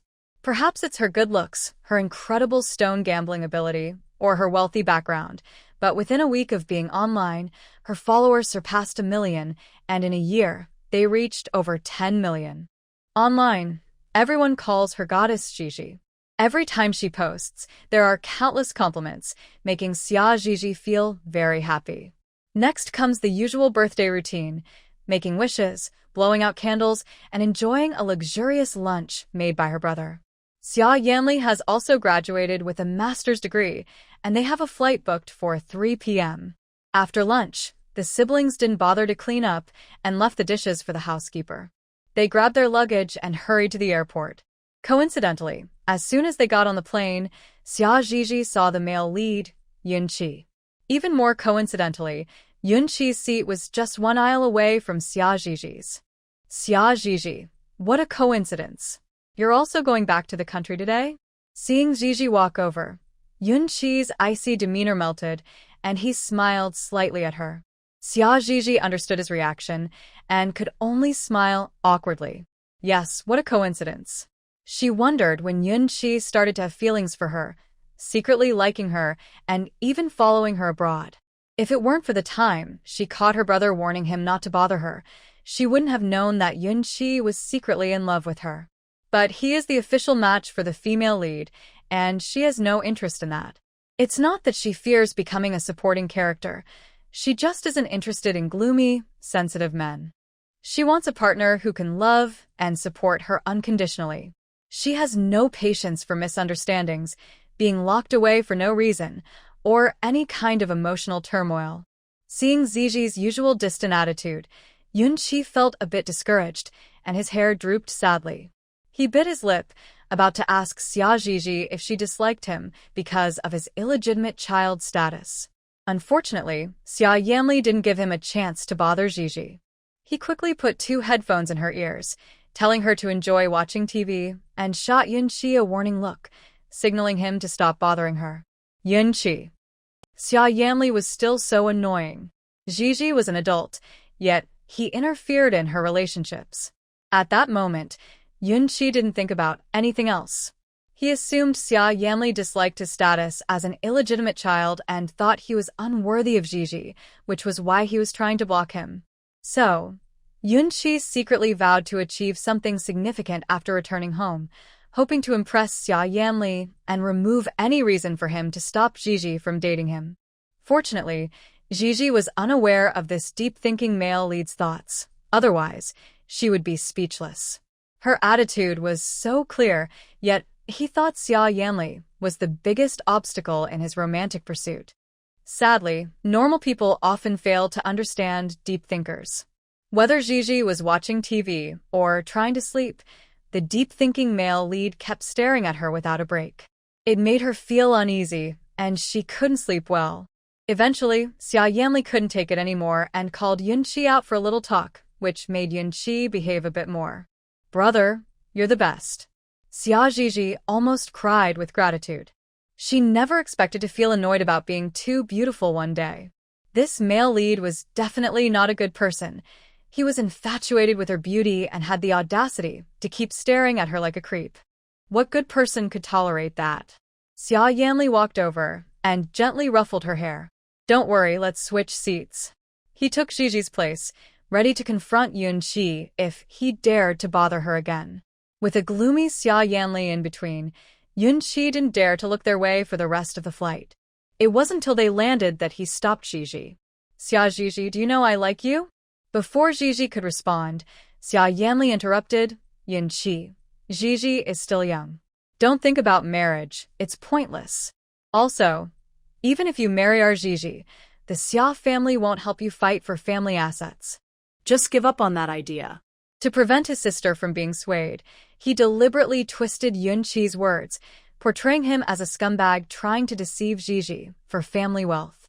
After saying that, he didn't give Yunqi a chance to explain and quickly took Gigi away, leaving Yunqi fuming, punching walls, and kicking his suitcase. If it weren't for the fact that Xia Yanli was going to be his future brother-in-law, he would have wanted to get rid of him for always ruining his chances. On the way home, Xia Yanli kept bad-mouthing Yunqi, almost painting him as a complete scumbag. Gigi found it all ridiculous. "Brother, don't worry. I'm not interested in someone like Yunqi." She interrupted Xia Yanli's rant. Upon hearing this, Xia Yanli's expression changed. He looked at Gigi seriously. "So, does that mean you have someone you like?" No. Xia Gigi continued scrolling through her social media, casually saying, "I just have a general idea of the type I like." Xia Yanli secretly sighed in relief, his mood brightening. "That's good. Gigi is still young. It's better to wait a few more years before looking for a partner. Of course, if Gigi can stay single forever and not get married, I'd support that. It would be nice for us to grow old together." At that moment, Gigi was too busy arguing with haters to pay attention to what Xia Yanli said, only responding with "uh-huh" and "yeah." She didn't notice how delighted Xia Yanli looked. Xia Yanli completely ignored her indifferent attitude, his mind only repeating one phrase. Gigi agreed to be with him for life. This meant Gigi had agreed to spend her life with him. Xia Yanli was so happy that his smile almost reached his ears. He had no idea that an even bigger surprise awaited him when they got home. Mr. and Mrs. Chuning knew their son and daughter were graduating and returning home today. They planned to leave work early to welcome them, but as soon as they arrived at the community entrance, a young girl stopped them. This girl insisted she was their biological daughter and that their daughter, Gigi, was an impostor. This infuriated the Xia couple, who almost called security to have her removed. Fortunately, they maintained their composure and held back. "Miss, this joke is not funny at all. Please don't play such tricks on us," said Xia Yunchuan, his sharp gaze on Shi Yuan as if he were looking at a scammer. How could the daughter they had cherished for so many years not be their real child? It was simply ridiculous. The trick scammers used were getting more outrageous.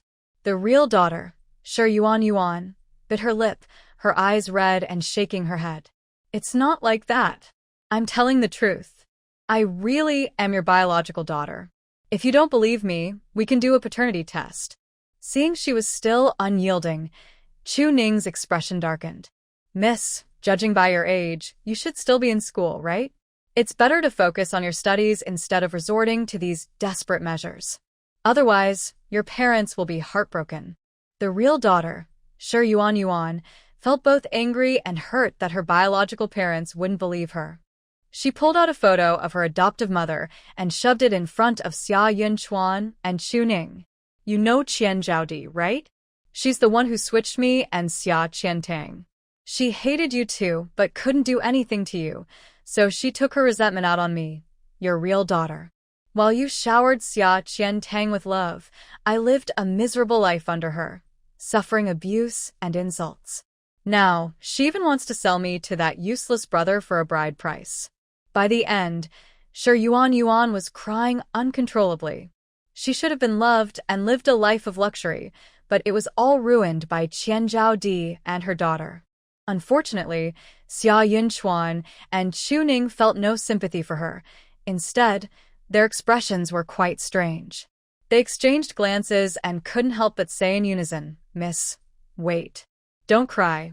Who is Xia Qiantang? Didn't you check what our daughter's real name is before coming here?" In this life, when Xia Zhizhi arrived, she had just been born and switched. The moment she came, she had already escaped the fate of being a supporting character. Naturally, she wouldn't inherit the name of the fake daughter.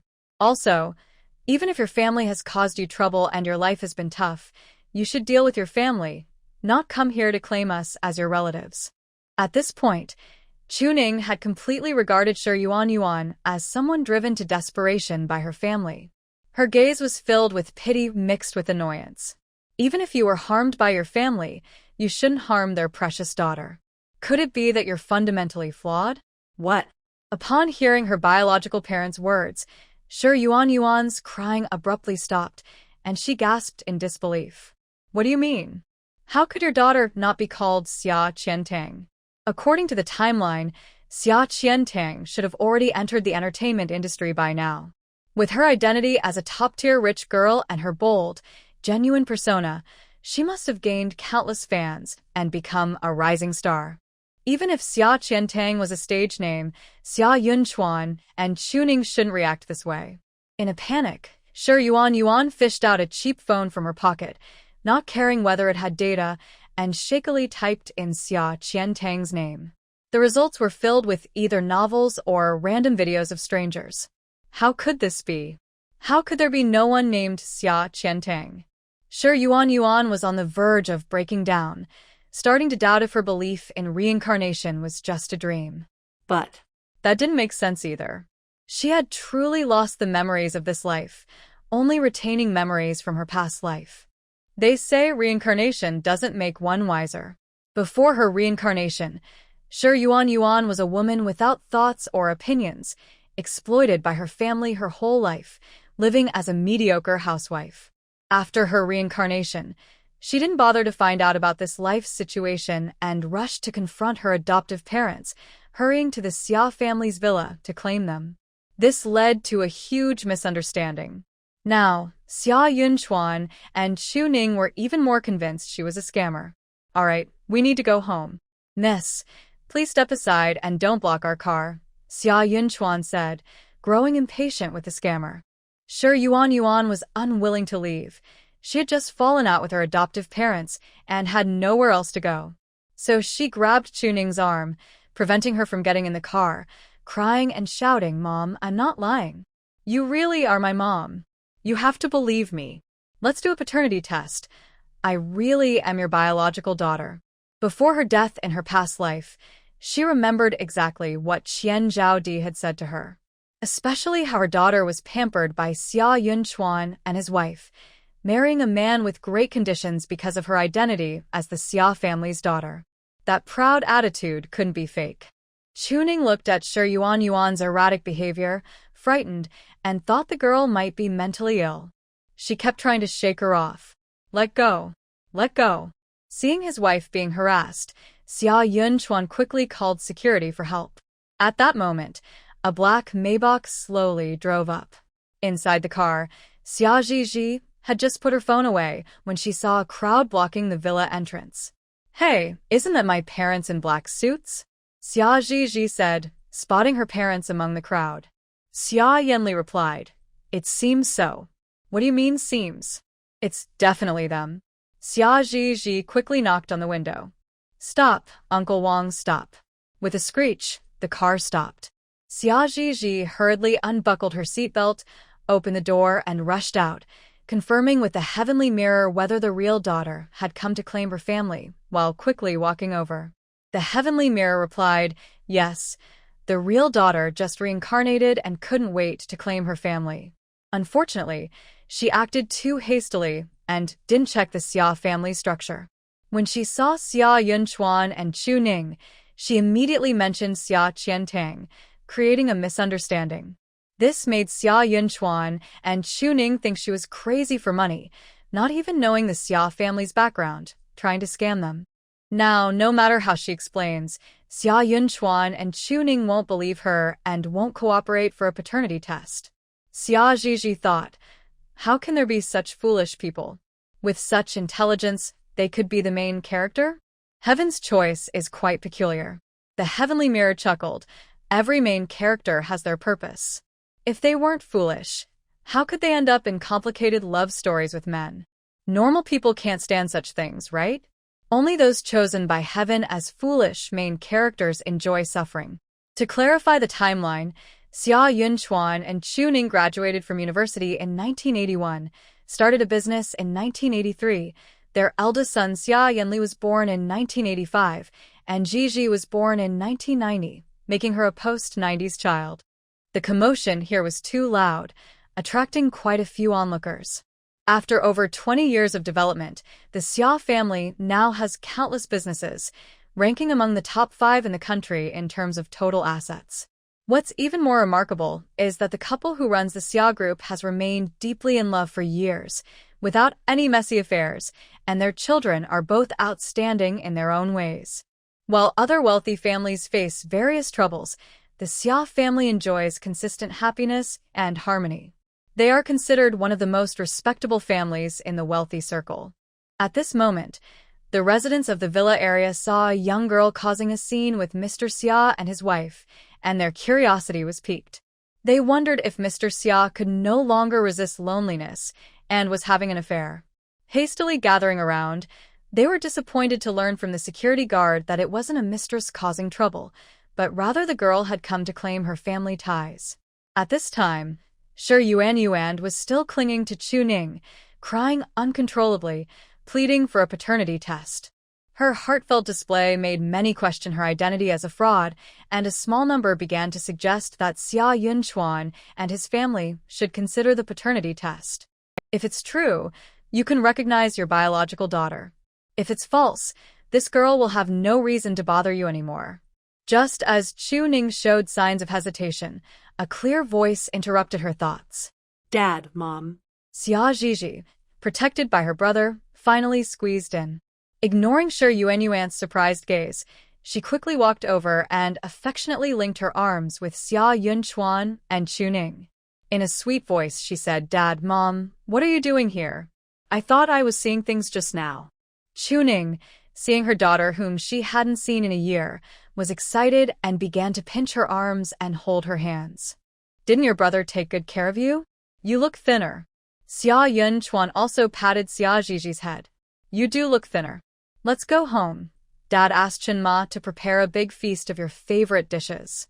Saying this, he was about to take Xia Zhizhi home to feed her, completely forgetting the earlier confrontation with Shi Yuan and overlooking their older brother, Xia Yanli, standing nearby. Xia Yanli thought, Mom and Dad, can you really not see me at all? Shi Yuan gritted her teeth and quickly reached out to stop them. Hey, wait. Don't go. Before Xia Yunchuan and Chu Ning could explain, Xia Zhizhi looked Shi Yuan up and down, puzzled, and asked, Miss, who are you? Shi Yuan sneered, You might not believe it, but I am the real daughter of the Xia family. You're just an impostor. Although she was confused about why this version of Xia Qiantang had not only changed her name, but also her appearance, it didn't matter. No matter how the other person changed, she was still a fake. There could only be one eldest daughter in the Xia family, and she was determined to drive this impostor away. Xia Yanli, who had initially dismissed Shi Yuan, felt his heart race at her words, and looked sharply at her. What did you say? Say it again. He clenched his fists, his gaze cold as he looked at Shi Yuanyuan, his tone unexpectedly mixed with a subtle hint of anticipation and joy. Seeing Xia Yanli shout at her, Shi Yuanyuan thought he was unwilling to accept reality and was angry with her. So, she defiantly shouted back, I said she's the impostor. I'm your real sister. Xia Zhizhi frowned, stepping in front of her brother, and said unhappily, if you want to talk, just talk. Why are you shouting? With his beloved Zhizhi protecting him, Xia Yanli couldn't help but smile. Before he could say anything, he heard Zhizhi's righteous words, and his heart shattered. Also, stop calling her an impostor. I am Dad and Mom's daughter, and that will never change. Don't talk nonsense. She had called them Mom and Dad for 20 years, and she would continue to do so. Even if the real daughter returned, Dad and Mom would surely not want her to leave. Xia Zhizhi was confident about that. Xia Yanli pressed his tongue against his back teeth, lowering his gaze to hide the intense possessiveness in his eyes. I'm sorry, Zhizhi. If you are always my sister, how can I openly have you? At this moment, Xia Yanli began to think that even if Zhizhi was biological, he would find a way to make her not be. Chu Ning was unaware of her eldest son's dark thoughts. Hearing Zhizhi's words, she quickly nodded in agreement. Right, Zhizhi will always be Mommy's daughter. Let's go home and ignore these strange people. She didn't want to deal with Shi Yuanyuan, but Shi Yuanyuan insisted on clinging to the Xia couple. Plus, with Xia Yanli harboring his secret intentions, he subtly encouraged the situation. In the end, they still brought Shi Yuanyuan home. Yesterday was Xia Zhizhi's birthday, and since Xia Yunchuan and Chu Ning were apart from their daughter, they decided to celebrate today instead. So, this lunch was prepared with all of Zhizhi's favorite foods, mostly seafood. Happy birthday, Zhizhi. Xia Yunchuan smiled as he handed her a big red book. This is a flat you can call your own, located in the city center, not far from our company. You'll be able to sleep in a little longer when you start working. Xia Zhizhi excitedly took the property deed, thanking him sweetly. Thank you, Dad. I love this birthday gift. Next was Chu Ning's gift, which was 2 commercial shops. Mom knows you like to invest in properties. These 2 shops are also in the city center, not far from the flat Dad bought you. If you don't want to work, you can open a coffee shop or a flower shop to pass the time. With Dad, Mom, and your brother earning money, Zhizhi can just focus on being a happy little princess. Xia Zhizhi exclaimed, holding her hands and looking at her mom with sparkling eyes. Mom, you really understand me. Then I'll rely on Dad, Mom, and my brother from now on. From now on, I'm determined to be a happy and carefree person. The family of 4 happily celebrated Xia Zhizhi's birthday, while Shi Yuanyuan hid at the stairway, listening to the laughter below, feeling furious. Tears uncontrollably streamed down her face. Why is she so unfortunate? In her past life, no one loved or cared for her. Why, in this life, after finding her biological parents, do they ignore her? Does blood relation not outweigh 20 years of feelings? The heartbroken heroine completely forgot that she had yet to prove her identity as their biological daughter, so how could they treat her differently? Xia Yanli was in charge of the paternity test. The Xia family has its own private hospital, so after collecting the samples in the afternoon, they sent them to the hospital in the evening, and the results came back in less than 3 hours. To avoid any misunderstandings for Xia Yunchuan and Chu Ning, Xia Zhizhi asked her brother to take both her and Qian Zhaodi's samples for testing. As expected, Zhizhi was neither Xia Yunchuan and Chu Ning's biological child, nor did she have any blood relation to Qian Zhaodi and her husband. When Xia Yanli received the diagnosis from the hospital, he couldn't hide his excitement. It seemed the other fake sample would no longer be needed. He quickly deleted the fake identification certificate with a swipe of his finger. Seeing her son so happy, Chu Ning misunderstood, saying, I told you, Zhizhi couldn't possibly not be my child. I've been beautiful since I was young, and Zhizhi must have inherited that from me. Not to mention anything else, Zhizhi's looks had no resemblance to the plain Qian Zhaodi and Shi Haiping. How could two single eyelids give birth to Gigi's large almond-shaped eyes? That's just ridiculous. Gigi inherited her big, round almond eyes. You're right, Ning Ning, Xia Yunchuan said, relaxing his brow and sounding cheerful. Gigi is so beautiful. She definitely can't be the child of Qian Zhaodi and Shi Haiping. They don't have that gene. Xia Yunchuan fell in love with Chu Ning at first sight, knowing how exceptional she looked. Xia Yanli was also a handsome man. Otherwise, Qian Zhaodi wouldn't have been so obsessed, unable to let go even after all these years, plotting against them. Xia Yanli's smile froze on his face. No, Mom and Dad, don't be too happy yet. I haven't announced the results. He couldn't let his parents jump to conclusions. If Gigi was always his sister, what fun would his life have? Seeing his parents frowning, ready to get angry, he didn't give them a chance to vent and shoved his phone in front of them to let them see the results themselves. Chu Ning flipped through the results, feeling colder with each page. Bad news. Gigi is not their biological child. Shi Yuan is their biological child. Good news. Gigi is also not the biological child of Qian Zhaodi. There's no record of her child. After a long silence, Xia Yunchuan rubbed his forehead and made a decision. Let's say Gigi and Yuan are twins. Yuan was maliciously taken away after birth, and we just found her today. Even raising a kitten or puppy creates feelings, let alone a person. He and Ning Ning had raised Gigi from a tiny baby to the confident, beautiful girl she is now, pouring in so much effort and love. How could they easily let her go? We three will know the truth. Don't let Gigi find out, or she will be heartbroken, Xia Yunchuan said. Chu Ning agreed. Gigi's biological parents haven't even checked on her in all these years.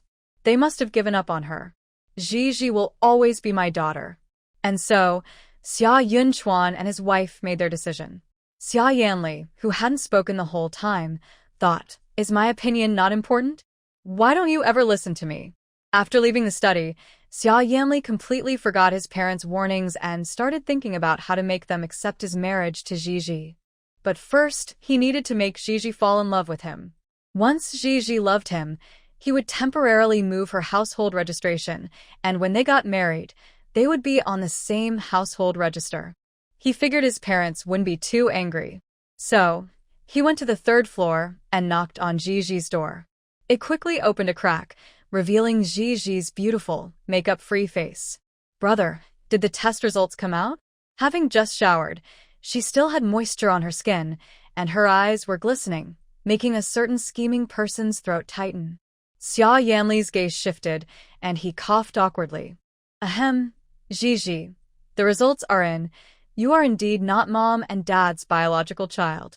Worried about Gigi getting upset, he quickly added, but don't be sad. You're also not the child of Shi Yuan's adoptive mother, Qian Zhaodi. Mom and Dad say you will still be their little princess, treated the same as before. Just think of it as having a sister with no emotional ties. You can continue as usual. We won't force you to get along with Shi Yuan. He completely disregarded his parents' warning not to tell Gigi the truth. Gigi had already learned about her parents' reactions from the Mirror of Destiny and knew what their brother had been told. At that moment, she didn't realize her brother's ulterior motives. The cursed mirror didn't warn her, so she felt uneasy seeing her brother spill the truth. So it turned out that not being biological meant he had no real feelings. Her brother had only known the real heiress, Shi Yuan, for a short time and was already helping her hurt Gigi. She decided she would never talk to him again. Xia Yanli, I see through you. We're done. Don't ever come looking for me again. Gigi angrily finished her sentence and slammed the door. Wow, he really messed up trying to win her heart. Now, Xia Yanli lost all his romantic thoughts, panicking and sweating as he knocked on the door. Gigi, why are you suddenly angry? What did I do wrong? You can hit me if you want, but please don't stay mad. He had no idea Gigi already knew the truth and was upset with him for revealing it. Gigi, please open the door for your brother. I'm worried about you, he pleaded while knocking. A tall, handsome man was outside, begging like he was in a drama. Only Gigi was used to her brother's antics and didn't think much of it. If anyone else saw, they would definitely notice the awkwardness between them, or rather, Xia Yanli's hidden feelings. Gigi rolled around on her bed, trying to think quietly, but the annoying sounds outside made it impossible. Breathe in, breathe out, breathe in. No, she couldn't hold back. Gigi grabbed a plush toy and angrily opened the door, hitting her brother while accusing him. Stupid Xia Yanli, bad Xia Yanli, I don't want a brother who changes sides so easily. You can play with your real sister from now on. I don't want you anymore. After venting, she didn't give Xia Yanli a chance to explain and slammed the door again, leaving Xia Yanli standing alone in the hallway with the plush toy. He opened his mouth. Gigi, did you misunderstand something about your brother? Before he could finish, a fierce shout came from inside. I don't want to hear it. Go away. Don't come looking for me again. Xia Yanli sighed deeply, holding the plush toy as he slowly walked back to his room. Forget it. Gigi was in a bad mood today. He would try to cheer her up another day. Because of Gigi's anger, Xia Yanli tossed and turned all night. In the end, he fell asleep holding the plush toy Gigi had given him, inhaling her scent, and gradually drifted off. He completely forgot he had another sister waiting for him to tell her the test results, leaving Shi Yuan waiting for him until late at night. The next day, Xia Gigi woke up around noon. Everyone in the family knew that Gigi loved to sleep in, and since she had just graduated from university and no longer had to wake up early for classes, they indulged her little habit. After getting out of bed, Gigi stretched and checked her phone, unsurprisingly finding 99+ messages from her brother. He had been messaging her since 7 a.m. At first, she didn't want to respond. But thinking of how much her brother had spoiled her over the years, Xia Gigi decided to give him a chance to explain. So, she quickly typed a message. Fine, go ahead and explain. If I'm not satisfied, I'll really cut ties with you. As soon as she sent the message, she received a reply within 2 or 3 seconds. Brother wants to explain in person. Then another message popped up. A new seafood restaurant opened in the city center, and I heard it's good. I've already reserved a table. Will you join me, Gigi? Xia Gigi huffed and replied with a period, leaving him to figure it out. Another message came in. Last night was all my fault. Didn't you always love beautiful jewelry and shops? Let me use my future earnings to buy you nice jewelry and shops as an apology, okay? Xia Gigi swallowed hard, feeling excited. Thinking it over, she realized she might have been a bit unreasonable last night. Then another message came. If that's not enough, how about I give all my assets to you to manage? I'll work hard to earn money for you, and you can just give me some pocket money when you feel like it. This guy really knew how to hit her weak spot. He completely confused the money-loving and greedy Gigi. Clearing her throat, she thought about it and realized that if she continued to argue with her brother, she would be pushing away the good brother she had worked so hard to train. That wouldn't do. Xia Gigi never made a losing deal. So, she quickly typed 2 words. Wait for me. In the living room downstairs, Xia Yanli was lounging on the sofa, casually looking at the 2 proud words on his phone, a slight smile on his lips. Gigi was still so cute. He turned off the screen, stood up, and was about to go upstairs for his car keys when he noticed Shi Yuan, now renamed Xia Yuan, staring at him with a pitiful look. He raised an eyebrow. Yuan, why are you looking at me like that? Xia Yuan bit her lip, looking like she was about to cry as she gazed at her brother. Brother, do you dislike me? She had been sitting across from him for almost an hour, and he hadn't even glanced at her, focused on his phone, looking troubled and typing messages. It was clear he was trying to appease that Gigi, who had taken her place. Xia Yanli was startled by her almost crying expression and instinctively glanced at the stairs, relieved to see Gigi hadn't come down yet. He rubbed his forehead. Yuan, you're overthinking. I don't dislike you. Of course, he didn't like her much either.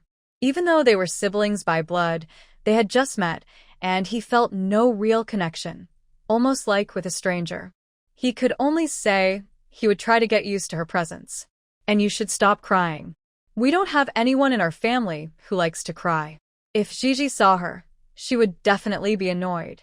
She hated people who cried and pretended to be weak.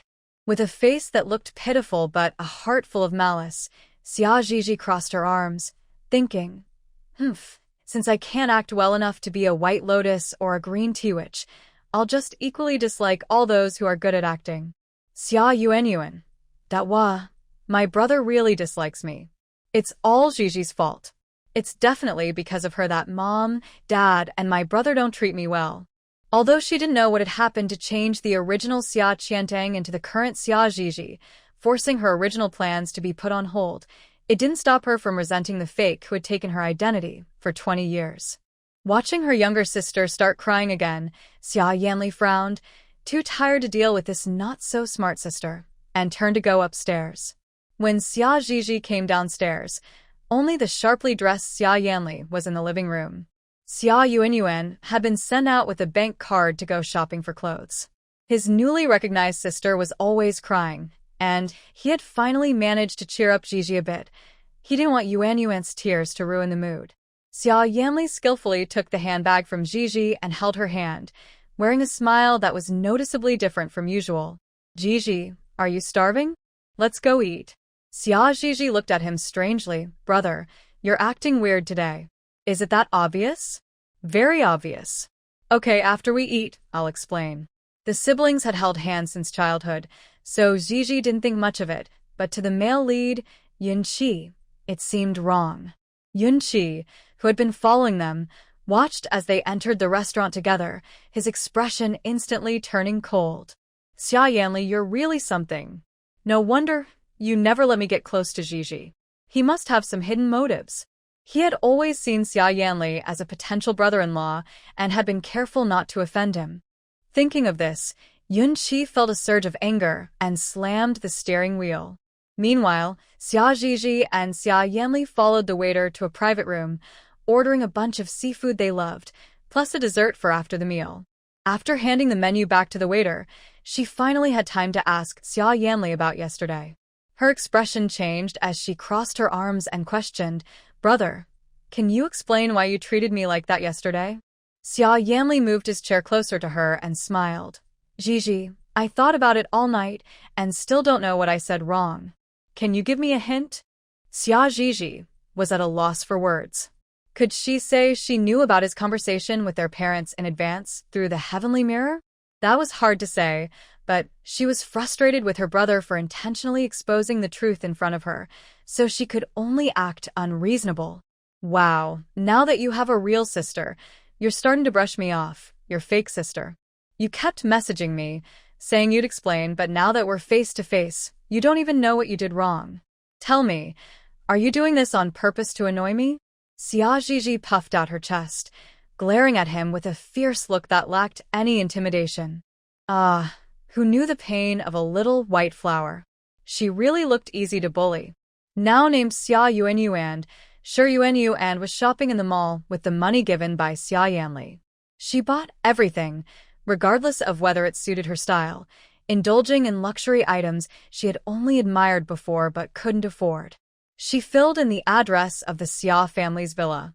Xia Yuanyuan's handwriting looked like that of an elementary school student. Very neat. A pretty girl walked by and casually glanced at her.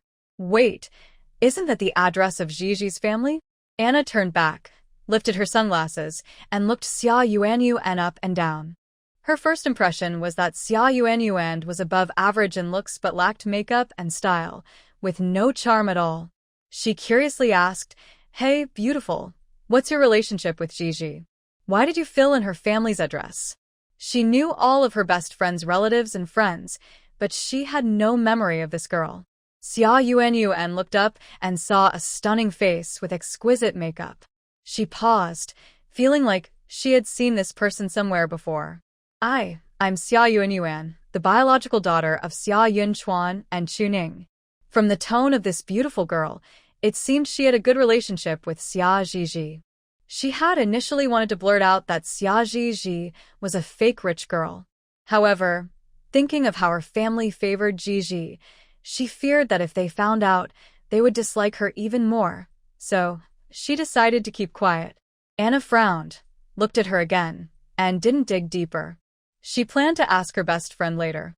She nodded slightly to Xia Yuanyuan and quickly left the luxury store.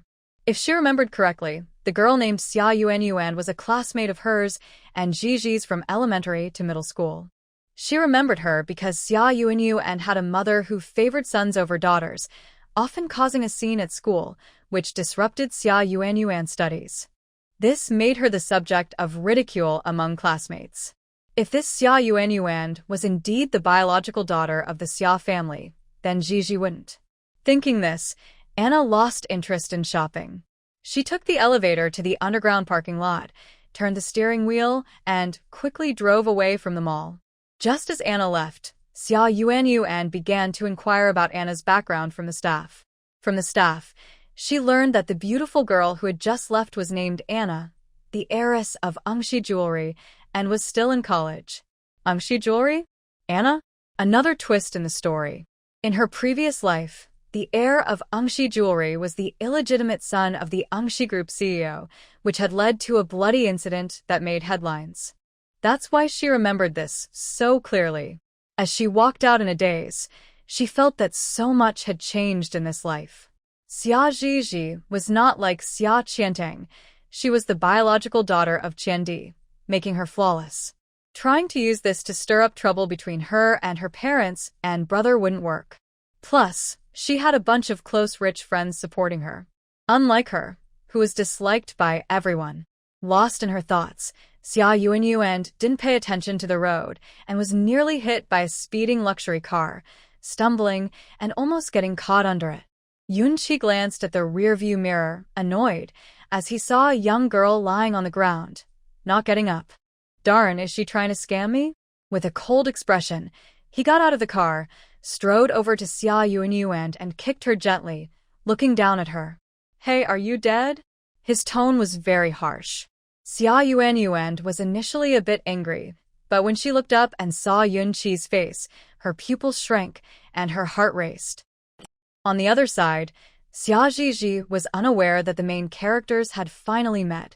She was feeling awkward. Wow, just wow.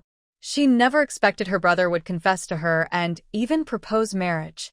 Looking at the big, sparkling diamond ring in front of her, she felt a mix of emotions and didn't know how to respond to her brother. Wait, brother, how could you? Xia Yanli didn't expect Gigi to turn their 20-plus years of sibling affection into love right away. He was just using money as bait to coax her. Gigi, you know my ability to make money. I can easily earn small targets in the stock market. You wouldn't want to let go of a brother who can make money so easily, would you?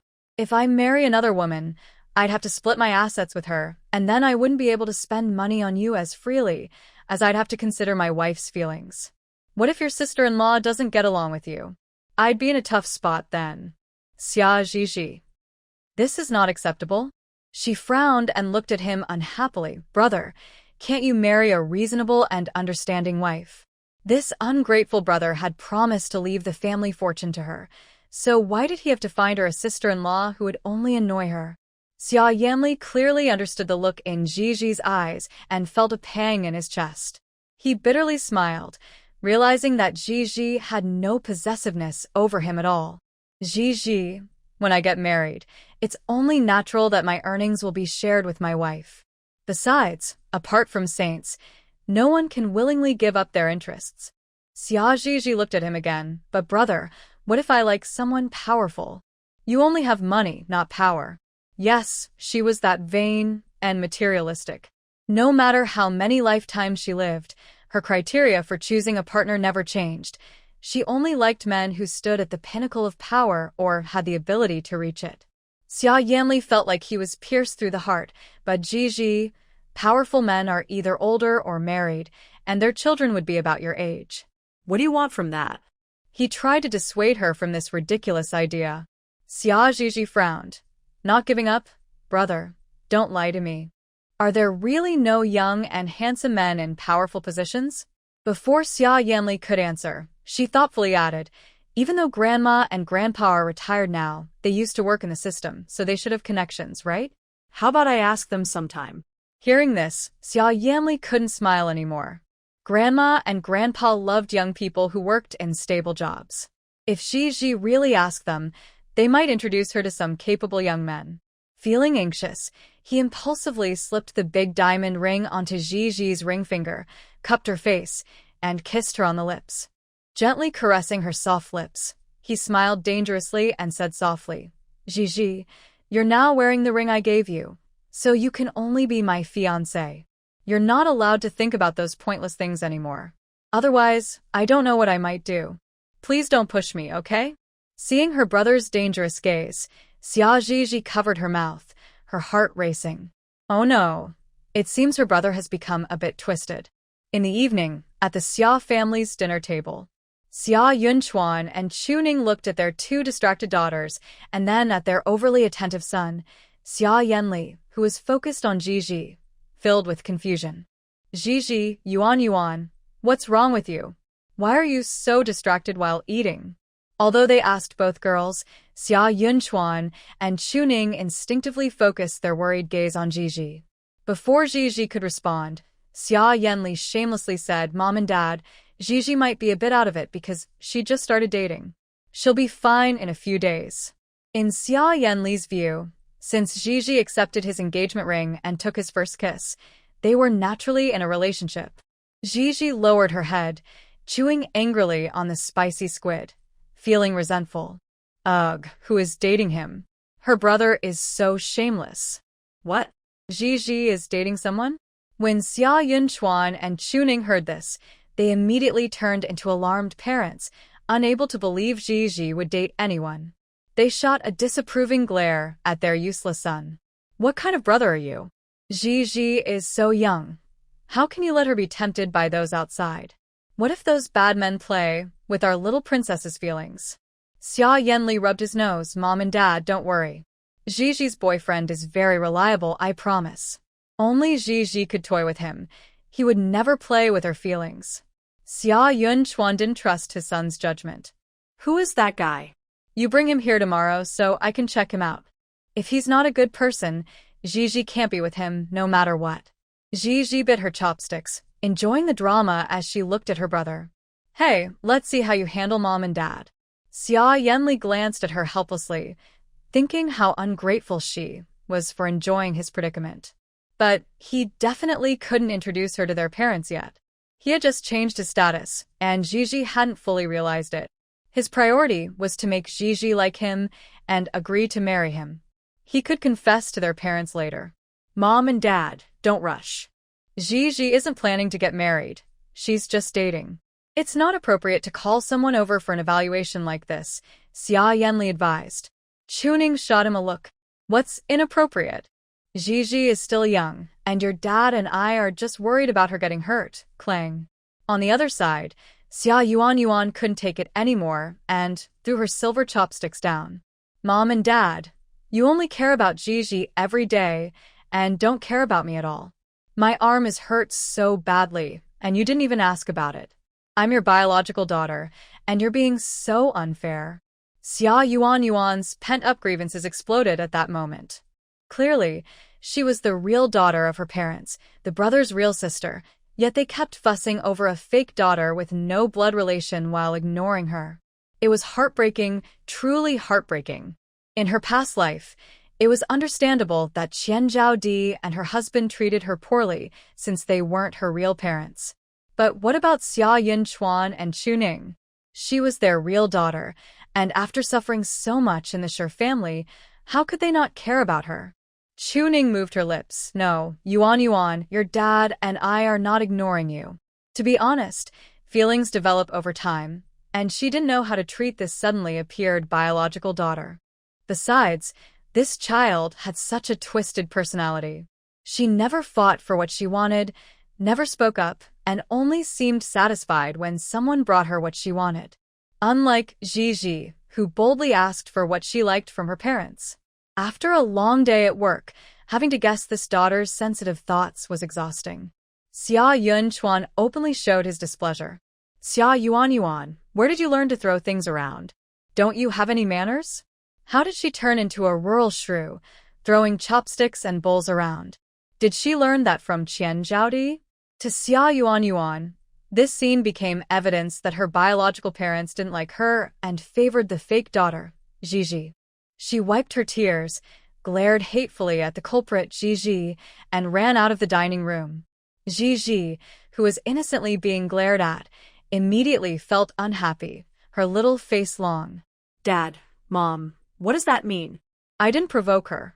Why is she glaring at me? Xia Yunchuan was quite troubled by this newly recognized daughter. Gigi, don't be upset. I'll talk to her later. Chuning nodded. Exactly, we should enroll this child in etiquette classes. We don't want her to embarrass herself outside and then come back angry, taking it out on others. That others mainly referred to Gigi. In this life, Gigi had no blood relation to Qian Zhaodi and had shattered her plans to take over her daughter's life. Chuning felt even less guilty about pampering Gigi. Xia Yunchuan. That's fine, but Yuan is sensitive, so we should have an etiquette teacher come to our home for one-on-one lessons. Because of Xia Yuan's outburst, Xia Yunchuan and his wife completely forgot about Gigi's dating situation and focused on discussing how to correct Xia Yuan's behavior. Gigi glanced at her brother, who seemed to relax, then looked at her parents, who were still talking, and asked, Mom and Dad, considering Xia Yuan's age, she should be in college now, right? But today isn't a holiday. Why isn't she at school? She learned from the heavenly mirror that the real rich girl, Xia Yuan, had previously attended a vocational college and dropped out after less than a year because Qian Zhaodi claimed she couldn't afford to support her. Before being recognized by the Xia family, she had been working in an electronics factory. Gigi needed to persuade her parents to let Xia Yuan retake her college entrance exams and see if she still had the nerve to glare at her. Sure enough, when Gigi said this, Xia Yunchuan and Chuning were both stunned, exchanging glances. Right, how did we not think of that? It was as if something had clouded their minds. They hadn't considered that Xia Yuan still needed to go to school. The heavenly mirror chuckled. Of course, it's because of the heavenly path's deception. If the female lead is busy studying for exams, how can she have time to play with the male lead in a twisted romance? Because of this, Gigi felt that this world was quite absurd. The female lead doesn't even have a college diploma. I don't understand how the male lead in the story thinks, choosing her as his secretary over so many graduates from prestigious universities. I wonder how he manages to thrive in business with such a love-struck mindset. The heavenly mirror huffed. Of course, it's the male lead's halo. He's so lucky. Whatever business he invests in becomes a huge success. Gigi. I'm going to compete with these favored ones by the heavenly path. In the private room of Jinyao Bar, Anna swirled her wine glass, her alluring red lips slightly curled as she casually watched Gigi, who was obediently drinking juice.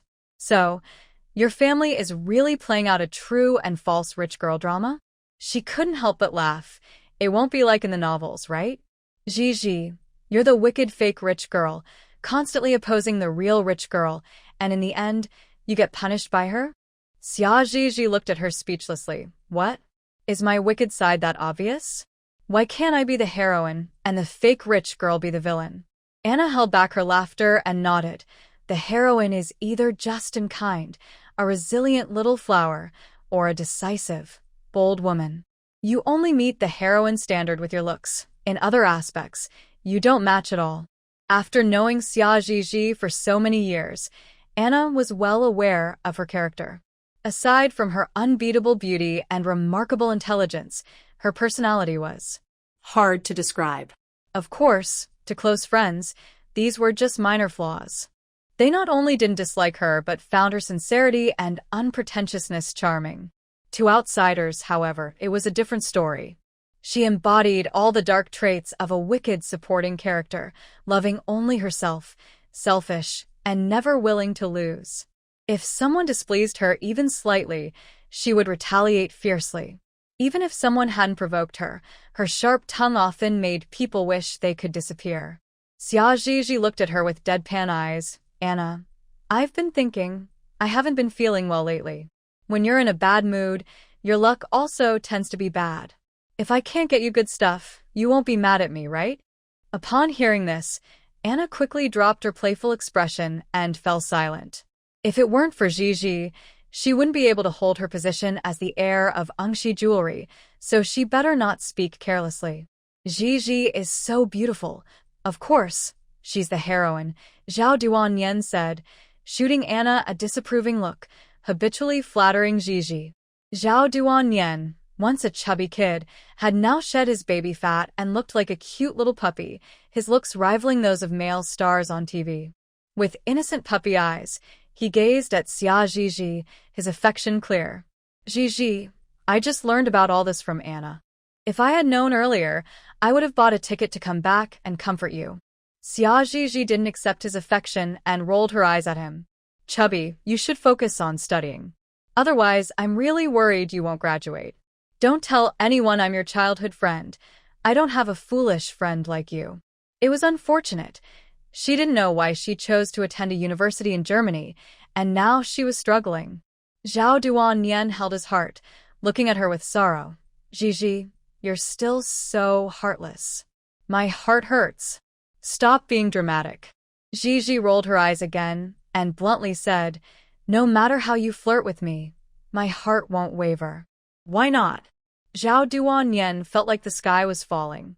Xia Gigi huffed. Who told you to be a big fatty before? Even if you've lost weight now, it doesn't change my impression of you. Of course, the main reason was that Zhao Duanyan didn't even have the chance to become a powerful figure. He didn't meet her standards. She wouldn't waste her thoughts on him. Gigi is still so straightforward. Zhao Duanyan gave a bitter smile and downed his glass of wine. He didn't even get a chance to be a backup. Seeing the atmosphere was off, Anna quickly laughed and tried to lighten the mood. All right, you two stop joking around. Then she quickly changed the subject.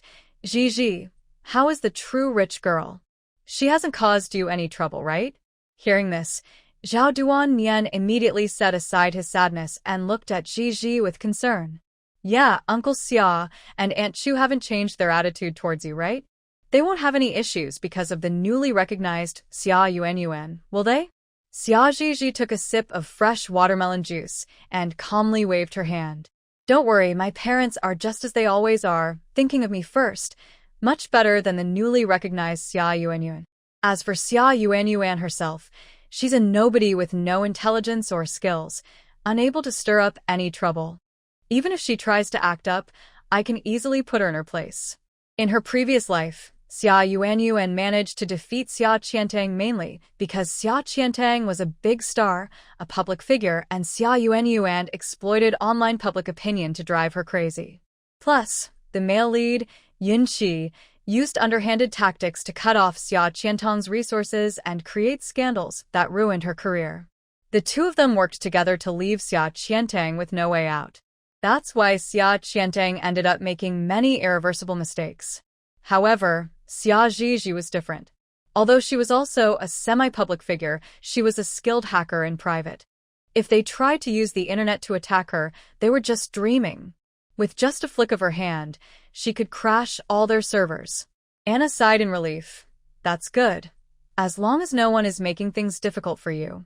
If this little troublemaker was unhappy, she could make everyone else uncomfortable. She hoped Xia Yuanyuan would be sensible and not provoke this little troublemaker. At that moment, Gao Haitao, who had stepped outside for smoke, pushed the door open, his face lit up with excitement. He stood at the door waving to them. Come on, you have to see this. Yun Yi is arguing with her illegitimate brother Yun Qi down at the booth. It's about to turn into a fight. By the way, there's someone unexpected inside. Anna immediately got up, pulling Gigi along with her as they headed outside. Who is it? Gao Haitao glanced at Gigi and grinned. It's the true rich girl from Gigi's family. That girl looks at Yun Qi with eyes full of affection, just like how Duan Yen looks at Gigi. Xia Gigi. Are the male and female leads progressing this quickly? How long has Yun Qi been back? He's already met Xia Yuanyuan.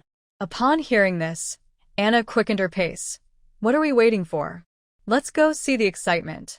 Gigi almost stumbled as she was pulled along. Fortunately, she regained her balance quickly. When they arrived at the scene, the fight was nearing its end. Xia Gigi watched in disbelief as the female lead, lost in love, stood in front of the male lead, blocking a bottle for him. Xia Yuanyuan is bleeding from her head. Blood mixed with wine flowed down Xia Yuanyuan's face as she looked affectionately at the unharmed Yun Qi and said, "I'm glad you're okay." Then her body softened, and she collapsed onto Yun Qi. Unfortunately, Yun Qi was not the type to cherish delicate women. He stepped back, letting her fall to the ground with a thud. Anna couldn't help but gasp, touching her chest. "That noise sounds painful." Xia Zhizhi was also speechless. "It feels like I'm watching a ridiculous idol drama. Even if you want to save the man you like, can't you just push him away? Why do you have to use yourself as a shield to protect him from harm? How foolish do you have to be to do that?" Xia Haitao and Zhao Duanyin stood behind, pointing out Yun Qi's unchivalrous behavior. "This kid, Yun Qi, is getting weirder. Xia Yuanyuan saved him, and he just lets her lie on the cold floor without even a glance. Heartless. Too heartless." Meanwhile, Yun Yi continued to humiliate Yun Qi until his face turned dark with anger, ready to explode. Only then did she leave, satisfied, with her group of followers. As she passed by Xia Zhizhi and the others, she stopped, glanced at them sideways, and scoffed. "Xia Zhizhi, your twin sister is still lying inside. Why don't you go check on her?" She emphasized the word twin, crossing her arms and mocking Xia Zhizhi. "With such a fake relationship, you don't seem like real sisters. Xia Zhizhi, you're not an impostor, are you?" Although Xia Yunchuan and Chu Ning had repeatedly stated that Xia Zhizhi and Xia Yuanyuan were fraternal twins, Xia Yuanyuan was unwilling to accept it. While she didn't dare to openly claim that Xia Zhizhi was a fake rich girl, she often made insinuations and vague comments. Moreover, the events before Xia Yuanyuan regained her identity as a daughter of the Xia family were not secrets. Anyone could find out with a little digging. Everyone just refrained from exposing it openly out of respect for Xia Yunchuan and Chu Ning. Unexpectedly, Yun Yi, who lacked sense, dared to provoke Xia Zhizhi with this. Xia Zhizhi wouldn't let her off easily. She coldly faced Yun Yi's smug face and slapped her. Smack. "Xia Zhizhi, how dare you hit me?" Smack. Another slap followed. "Of course, I will hit you. Have I not hit you enough since we were kids? What a stupid question." Without giving her a chance to retaliate, she grabbed Yun Yi's hair and signaled to Anna. Anna immediately understood, stepping forward to restrain Yun Yi's arms, forcing her to kneel on the ground. Xia Zhizhi raised her arm and began to slap her face repeatedly. "Let go. Anna, let me go, let me go." "Xia Zhizhi, you're asking for it. How dare you humiliate me like this? I won't let you off." Ignoring Yun Yi's furious outburst, Anna and Xia Zhizhi continued. In the end, Yun Yi could only angrily look at her group of lackeys and shout, "Are you all dead? Come over and beat them up." Hearing this, Zhao Duanyan and Gao Haitao stepped forward, blocking Xia Zhizhi and Anna. "I want to see who dares to lay a finger on Zhizhi and Anna." Zhao Duanyan, no longer harmless, cracked his knuckles and smiled ominously. The group of lackeys stepped back in unison. "Zhao Shao, don't misunderstand. We wouldn't dare offend Miss Xia and Miss Anna." After saying this, they didn't even dare to look at Yun Yi's furious gaze and quickly fled. Of course, Xia Zhizhi was the beloved daughter of the Xia family. They wouldn't dare to touch her, or they'd be asking for trouble. Yun Yi was about to go mad. "You lowlifes, all of you. I won't let you off. I will make my dad bankrupt your family." At the booth, Yun Qi had just sent Xia Yuanyuan to the hospital when he heard his good friend say that Yun Yi was fighting with Xia Zhizhi again. Without changing into clean clothes, he rushed over, still smelling of alcohol. To his surprise, he saw Xia Zhizhi humiliating Yun Yi by grabbing her face. He almost forgot that Zhizhi was not the type to be bullied. Yun Qi's good friend, Chao Intian, came over and saw the scene, unable to hold back a gasp. "Dude, this is your longtime crush." She looked like a delicate beauty, but her actions were ruthless. Look at how she slapped the Xia family's young lady until her face was swollen. Yunqi didn't notice the surprise in his friend's words. His eyes were full of smiles as he nodded slightly. That's right, her name is Xia Zhizhi. I've had a crush on her since middle school. Wait. Chao Yintian put a hand on Yunqi's shoulder, puzzled. Aren't you afraid of being abused by your future wife? If Zhizhi is willing to marry me, I'd gladly let her abuse me every day. Yunqi's gaze brightened as he looked at the domineering Zhizhi. Zhizhi bullying others looked so beautiful. He had never seen this side of her before. What if he liked her even more? Seeing his friend's infatuated expression, Chao Yintian sighed. It's over. There's no saving him. Yunqi was already a bit crazy, and now he looked even crazier. But it wasn't surprising that his friend was infatuated with Xia Zhizhi. Regardless of her personality, she was undeniably stunning. She had a beauty that shone, capable of captivating everyone the moment she appeared. Countless admirers surrounded her. But this young lady had high standards and looked down on everyone. Plus, she had a strong background as the daughter of the Xia group, with a protective brother keeping the suitors at bay. Otherwise, she would have been snatched away in no time. Xia Zhizhi was unaware of what the male lead and his friend were discussing about her. Right now, she was looking down at Yun-yi, mockingly tapping her face with her phone. With a malicious smile, she said, Yun-yi, why don't you ever learn? Why do you keep provoking me? Aren't you just asking for trouble? Yun-yi's cheeks were swollen as she glared at Xia Zhizhi with hatred. With slurred speech, she said, Xia Zhizhi, if you dare treat me like this, my mom won't let you off. Xia Zhizhi remained unfazed, bending down to grab her battered face. What do you mean by not letting me off? Are you going to deal with me like your dad does with his mistresses? Kill and dismember or sell me abroad for my organs? Yun-yi's pupils dilated. You. What nonsense are you talking about? My mom has never done that. Stop spreading rumors without evidence. Who's spreading rumors? Xia Zhizhi frowned in displeasure. If you want evidence, I can send you and your mom a package tonight. Anna, hearing this, was so shocked her mouth dropped open. Zhizhi. Are you serious? Of course I am. You should think about what major I studied abroad. Xia Zhizhi straightened up and shot Yun-yi a cold glare. I'll let you off this time, but if you dare to talk back again, I'll make sure your lawless mom goes to hell. And don't think about getting revenge on me. If I ever get into trouble, I'll make sure to release all the evidence against your mom online, and it won't be easy to delete. Upon hearing this, Yun-yi didn't dare to talk back anymore, trembling as she stammered, I won't do it again, I promise, and scrambled out of the bar. Xia Zhizhi had known about Yun-yi's mother's matters for several years through the Tianji mirror. As for the deleted surveillance videos and illegal transaction records, she had collected them after becoming a skilled hacker, not expecting they would come in handy one day.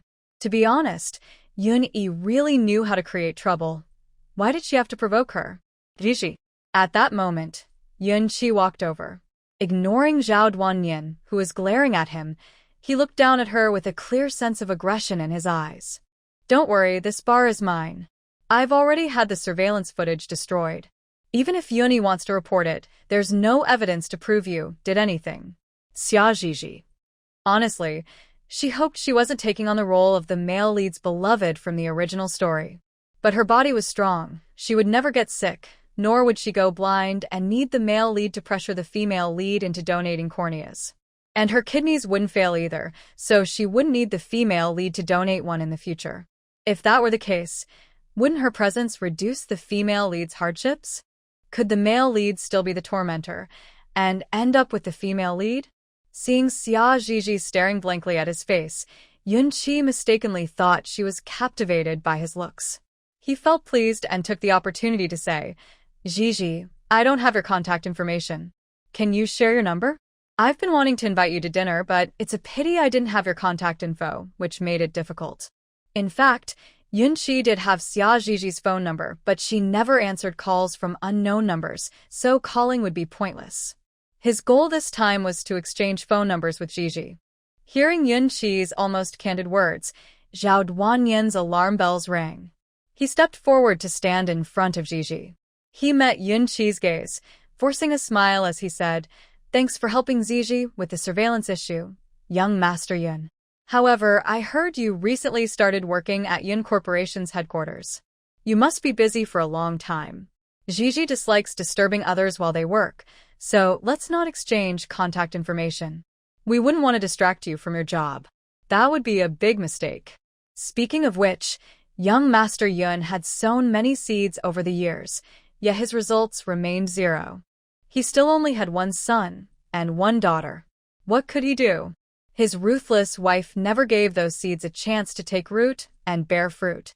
He dared not express his anger towards his wife and could only bring out Yun Qi, the illegitimate child, to compete with his wife and daughter. Otherwise, there wouldn't have been today's incident where Yun Yi, in a panic, brought people to beat up Yun Qi. Yun Qi's expression darkened as he curled his lips, coldly staring at Zhao Duanyan. Heh, Zhao Shao, instead of worrying about me, you should focus on your studies. Otherwise, while everyone has been working for years, you'll still be in school. Zhao Duanyan, enough, stop arguing. It's annoying. Xia Zhiji interrupted impatiently. If you want to argue, go somewhere else. Anna and I are going back to the booth. Anna, let's go. Ignore these boring people. Seriously, how could there be such annoying men in the world? Every day, they just knew how to chatter in her ear.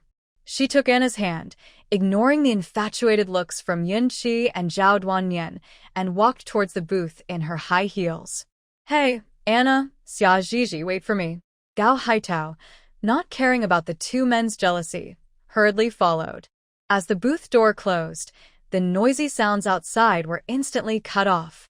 Gigi is still the best, beautiful, charming, with countless admirers. Anna couldn't help but give Xia Gigi a thumbs up. Every time we go out, we can meet a few. We don't even need to greet the bar owner. He helps Gigi solve her worries himself. But, Gigi, are you really going to let Yuni go? Anna was puzzled. This isn't like you. When they were younger, every time Xia Gigi fought with Yun Yi, she would turn the tables and bring her parents and brother to complain to Yun Yi's family, pushing all the blame onto Yun Yi and encouraging Uncle Yun to beat her up. Now that they were grown, surely she wouldn't have softened her heart? Anna felt that Xia Gigi was hiding something and was preparing for something big. Besides, what Yun Yi's mother did was illegal. Isn't it inappropriate for us not to report it? Xia Gigi smirked. Yun Yi's mother broke the law, but those mistresses she dealt with aren't good people either. They're getting what they deserve. I don't care if they live or die. It had nothing to do with her. She wasn't interested in being the righteous one and taking on their issues. Moreover, those mistresses foolishly tried to use the children in their wombs to seize the property of a legitimate wife and her legitimate children. They deserved whatever retaliation they received. Anna was used to Xia Gigi's reasoning and instructed Gao Haitao to go get some service to bring them a few bottles of alcohol, along with the fresh juice that Gigi liked. Got it. You're all my ancestors. Gao Haitao didn't dare refuse and could only run errands for the two young ladies. Soon, the original bottles and glasses on the table were cleared, and a few unopened bottles of whiskey and fresh juice were brought in. Xia Gigi crossed her arms, watching Gao Haitao, who was eagerly trying to please Anna, and Anna, who was playing along, but remained silent. What kind of look is that? Anna said, embarrassed and annoyed. Xia Gigi huffed, reproaching Anna, who had turned red. You still have the nerve to say that? I remember someone said they considered me their best friend, and now you two are secretly together and only telling me now. I see through you. Anna quickly apologized to Xia Gigi and asked Gao Haitao to bring a clean cup to pour Gigi some juice. Gigi, I really didn't mean it. We just had a little accident last night, and that's how we clarified our feelings. Xia Gigi thought of something and incredulously asked, You two didn't end up together last night, did you? The two exchanged shy glances and then nodded. Xia Gigi. Seriously, how could such passionate people behave like this when they started dating? Xia Gigi was worried about the male lead's character. Or perhaps she just didn't trust anyone. After returning from the bar to the new apartment her parents bought for her in the city center, Xia Gigi took out her laptop and hacked into the Jin Yao bar's network system to delete the surveillance footage completely. It was the kind of deletion that other hackers couldn't restore. Of course, she didn't spare the male lead Yun Qi, the bar staff, or even the guests who were present that day. Her fingers flew across the keyboard as she quickly hacked into their phone galleries and social media, erasing all the secretly recorded videos. As for those who shared the videos in private groups, in her anger, Xia Zhizhi not only deleted all the videos they saved but also sent their private photos to the group. In work groups or owner groups, no less. She made them socially embarrassed. Sure enough, it wasn't long before the group was flooded with various shocked comments. Seeing comments like "Wow, no way," and "Dude, are you crazy or hacked?" Xia Zhizhi closed her laptop with satisfaction. They dared to secretly film me and even criticize me. This is their consequence. After a busy session, it was already 2 a.m. Xia Zhizhi ignored the multiple calls and a barrage of text messages from her brother and turned off her phone screen, placing her finger on her lips. It's still early. Should I stay up late? Without hesitation, she thought binge-watching shows was boring, so she picked some of her favorite fruits from her stash, washed them in the kitchen. After washing, she found the fruits too large and, not wanting to get juice all over her face due to her cleanliness obsession, she peeled and diced them neatly into a fruit bowl. Xia Zhizhi picked up a piece of mango with a toothpick and chewed it, squinting her eyes in satisfaction. Nothing beats the fruit from my own space. The taste is top-notch. It was so much better than those overpriced, supposedly pesticide-free fruits outside. No, the taste was worlds apart. Even the nutritional value was drastically different. It's quite pitiful, really. Xia Zhizhi had never left the sight of her adoptive parents or brother since she was born, and they always prepared her meals. And her big appetite had long surpassed the average. If she ate less at any meal, her parents and brother would get anxious, thinking she was sick and would insist on taking her to the doctor. This meant she could never empty her stomach to eat the food from her space. Now that she could live alone and eat whatever she wanted from her space, she felt incredibly happy. The living room had a clean, soft wool carpet, and Xia Zhizhi sat on the floor with her fruit platter, eating while flipping through TV channels with the remote. Just as she found her favorite palace drama, the sharp doorbell rang, startling her so much that she almost dropped her fruit platter. Before she could get angry, she heard her brother Xia Yanli's voice at the door. "Zhizhi, are you home?" Zhizhi? Ringing the doorbell wasn't enough. He was knocking persistently. Xia Zhizhi felt annoyed. Why was her brother so bothersome? She had just moved out, and he was already at her door. Couldn't he give her some space to enjoy her solitude? But despite her irritation, she had to open the door. After all, he was someone who had always cared for her unconditionally, and she couldn't let him disturb the neighbors outside. What if a grumpy neighbor got angry? With a click, the door opened. Xia Yanli paused his knocking, his gaze lingering on Zhizhi, who was wearing light sleepwear, before shifting to her eyes, a hint of unease flashing across his face. "Zhizhi, why didn't you tell me you were moving out?" Was it because she couldn't handle his sudden confession and wanted to avoid him by living alone? Xia Zhizhi shot him a glare. "Come in first. This love-struck brother, why couldn't he wait until tomorrow to talk about things? Why did he have to show up in the middle of the night?" Seeing Zhizhi's usual nonchalant attitude towards him, specifically her dismissive attitude, Xia Yanli felt a bit happy and followed her inside. This spacious apartment was decorated according to Zhizhi's taste by Chu Ning, featuring a fresh, sweet, yet elegant style that Xia Zhizhi loved. She led her brother to the living room, where her fruit platter had been replaced with imported fruits from the supermarket, and anything that shouldn't be there was tucked away in her space. "Brother, do you have to watch me so closely?" Xia Zhizhi shook off Xia Yanli's restless hand, scooped up the little kitten sleeping on the floor, and quickly scratched its chin before it got angry. After calming the kitten, she turned to Xia Yanli and said with a frown, "I just moved out for one day, and you're already here in a rush. I'm not a 3-year-old who can just get lost." Xia Yanli thought to himself, "Isn't that exactly what I'm worried about? There are plenty of wolves outside with bad intentions toward Zhizhi, and if he didn't keep a close eye on her, she might end up alone forever." But he couldn't say that to Zhizhi, so he changed the subject. "Zhizhi, I heard Yun-Yi bullied you again today. Don't be upset. I'll help you get back at him." Mentioning this made Xia Zhizhi angry, and she pinched her brother's arm. Stop being so late to react. The root of the problem is your sister Xia Yuanyuan. If she hadn't spread rumors outside, Yuni wouldn't have had the chance to bully me. Why don't you deal with your own sister instead? Xia Yanli. What should he do? Now he was being blamed for Gigi's anger. He tried not to show his pain. Gigi, don't worry. I'll tell Mom and Dad to freeze Xia Yuanyuan's card when we get back to teach her a lesson. If she continues to act like this, we'll send her abroad for some proper training to fix her bad behavior. No matter how upright someone was at first, spending too much time with Gigi would skew their values. Look at what Xia Yanli was saying. Could a normal person say that?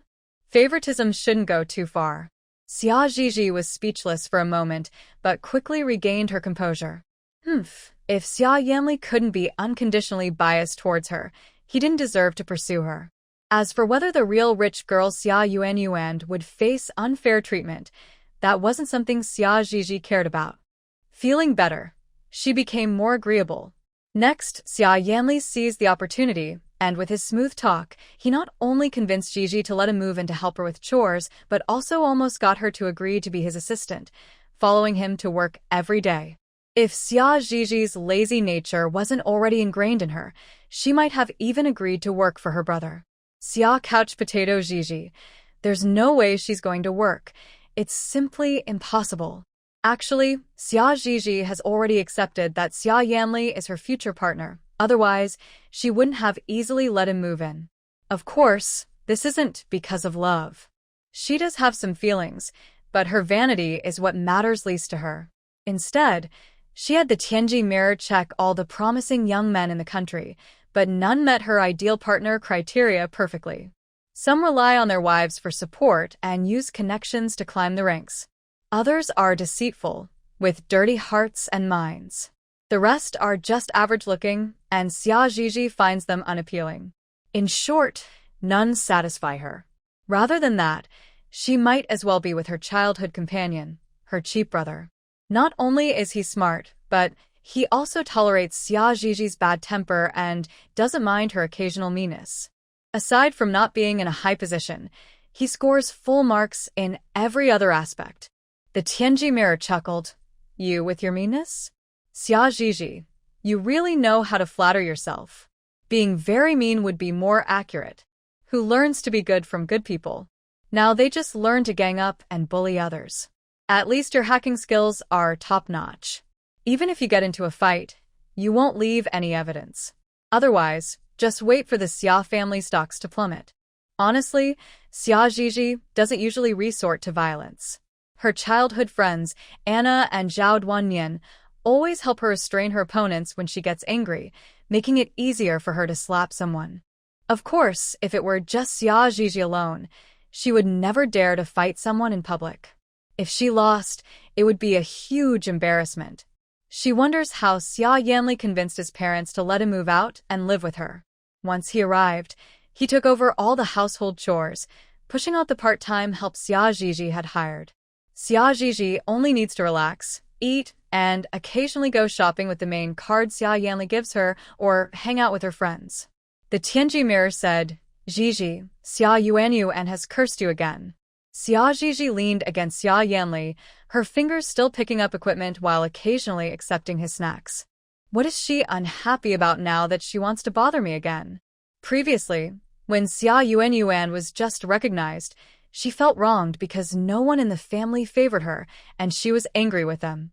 But she didn't dare to take it out on her parents or brother, who could provide her with a good life, so she vented her anger on Xia Gigi. Unfortunately for her, Xia Gigi has protection. Although the Tianji mirror is a bit useless, hiding the truth is its specialty, and Xia Yuanyuan's curses can't reach Xia Gigi. Later, Xia Yuanyuan probably realized this and gave up. But now, it seems she has gone off the rails again. The Tianji mirror said, Yunqi's phone wallpaper is actually your photo, and Xia Yuanyuan found out. She is now very desperate, feeling that your presence is too much of an eyesore and always takes everything away from her. She wishes you were dead.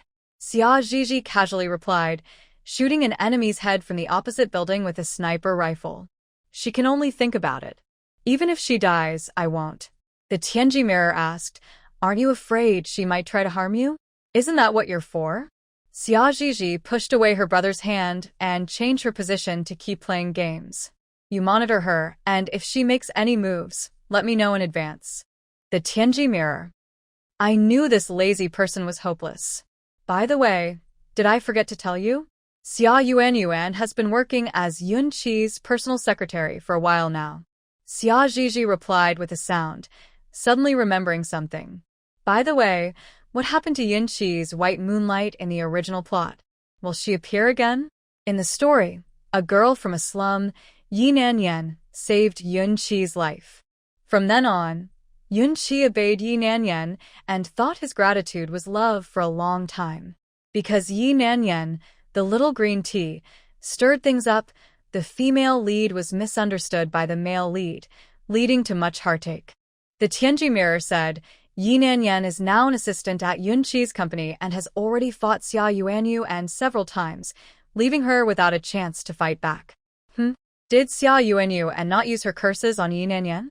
Xia Zhizhi wondered internally, showing no change in her expression as she continued to focus on her phone screen, trying to find that hidden enemy. She did, of course. The Tianji mirror replied. But Yi Nanyan's tea skills are exceptional, and she always manages to make Yun Qi think Xia Yuan is the one causing her injuries. If it weren't for Yun Qi thinking Xia Yuan is your half-sister and hoping to use her to meet you, he would have fired her long ago. Xia Zhizhi. This male lead is really quite obsessive. Hasn't he seen how annoyed she is with him? She ignores all his friend requests and date invitations, yet he still won't give up. Zhizhi, it's time to eat. Xia Yanli, wearing a cute strawberry apron, came out of the kitchen with the last dessert and gently called for Zhizhi to eat. He looks just like a handsome house husband. Xia Zhizhi forgot about her worries regarding Yun Qi and stared brightly at her handsome and wealthy brother. They have been living together for half a year now. Not only does he cater to her every need, but he also hands over all financial control, allowing her to spend freely. Most importantly, her brother is virtuous and skilled, never allowing any ill-intentioned women to get close. Unlike the male lead, whose brain seems to be filled with rubbish, believing everything the little green tea says without checking and wrongly accusing the female lead. Compared to him, her brother is truly a rare good man. Xia Zhizhi is unwilling to let such an excellent brother be taken away by another woman, so she plans to keep him for herself. Zhizhi is someone who dares to think and act. So, brother, let's go get our marriage license tomorrow. Xia Yanli was so shocked by her words that he almost dropped the spoon into the dessert. Zhizhi, what did you say? Here we go again. Xia Zhizhi rolled her eyes and picked up her bowl. There's only one chance. If you didn't hear it, that's too bad. This won't do. Xia Yanli didn't dare to ask her to repeat it. I heard you. So, we're going to get the license tomorrow, right? Zhizhi, don't worry. Before we get the license, I'll have all my properties and liquid assets notarized and transferred to your name as a dowry. As for Zhizhi's household registration, Xia Yanli had secretly helped his parents sever their relationship and move it out when Xia Yuan's registration was added to the Xia family. If they were still on the same household register, pursuing Zhizhi would feel like inappropriate love. Too taboo. Brother, Xia Zhizhi, how did you end up here? Xia Yuan looked in shock at the two who came out of the Civil Affairs Bureau together. No, she should be staring in disbelief at the two red books in Xia Yanli's hands, her eyes nearly popping out. You didn't just get married, did you? Her voice was sharp and piercing, making Xia Zhizhi's expression immediately sour. She shot Xia Yuan a glare. What's it to you? Mind your own business, idiot. Brother, let's go. Don't pay attention to her. Xia Yanli obediently followed behind Zhizhi, not daring to say a word. He was afraid that if he said something wrong, Zhizhi might turn their marriage certificate into a divorce certificate. Hey, wait a minute. Xia Yuan, forgetting about following Yi Nanyan, rushed to block Xia Zhizhi. How can you be so shameless? You're not even a real daughter of the Xia family, yet you charm my brother into marrying you. Brother, can't you see her true colors? She's just someone who would do anything for wealth and status. Slap. Xia Yanli raised his hand and interrupted Xia Yuanyuan's vicious words with a slap. You hit me? Xia Yuanyuan covered her face, trembling with anger. Xia Yanli's expression was dark, his eyes filled with anger as he stared at his biological sister. Xia Yuanyuan, this is my final warning to you. If you dare to say one more bad word about Gigi, I will make sure you have nothing and go back to being tormented by your adoptive parents. And Gigi is the one I pursued relentlessly. She is nothing like you, who devalues herself and chases after a man who doesn't like you, bringing shame to the Xia family. Fortunately, everyone knows you were only recognized halfway, and you never received any upbringing from the Xia family, so the shame is limited. Otherwise, our parents and I would be embarrassed in our circle. This was the first time Xia Yanli spoke so harshly to Xia Yuanyuan. Xia Yuanyuan, this spoiled sister, had the audacity to insult Gigi, which truly crossed Xia Yanli's line. Xia Yuanyuan's face turned from pale to red. This love-struck girl completely ignored Xia Yanli's threat of making her lose everything, only focusing on the mockery about not being liked by Yunqi. Yunqi doesn't like me because Xia Zhizhi seduced him. Xia Yuanyuan glared at Xia Zhizhi with resentment. You've already taken my parents and brother. Why do you have to take the one I like too? Do you enjoy being a thief, stealing from others? Xia Zhizhi couldn't take it anymore. She raised her hand and slapped Xia Yuanyuan on both sides of her face. Think you're clever, huh? Just running your mouth without thinking. With looks like mine, there are plenty of people who like me, enough to fill a line to bird country. If Yunqi likes me, it just shows he has good taste. Do I need to charm him? If you dare to spread rumors outside, I'll knock your teeth out. Is Xia Zhizhi mocking my looks? Although she didn't want to admit it, she had to acknowledge it. In the face of absolute beauty, all qualities like kindness, intelligence, and politeness become insignificant. Just like Xia Zhizhi, known for her bad character, yet still regarded as a goddess and the most beautiful moonlight by many because of her unparalleled beauty. It's really frustrating. Xia Yuanyuan couldn't argue back against Xia Zhizhi. She wanted to return the slap, but seeing her brother protecting Xia Zhizhi, she lost her strength and means. In the end, she could only shout in anger, just wait. I'm going to tell Mom and Dad about your scandalous relationship. Watching Xia Yuanyuan run away in tears, Xia Zhizhi felt both speechless and amused.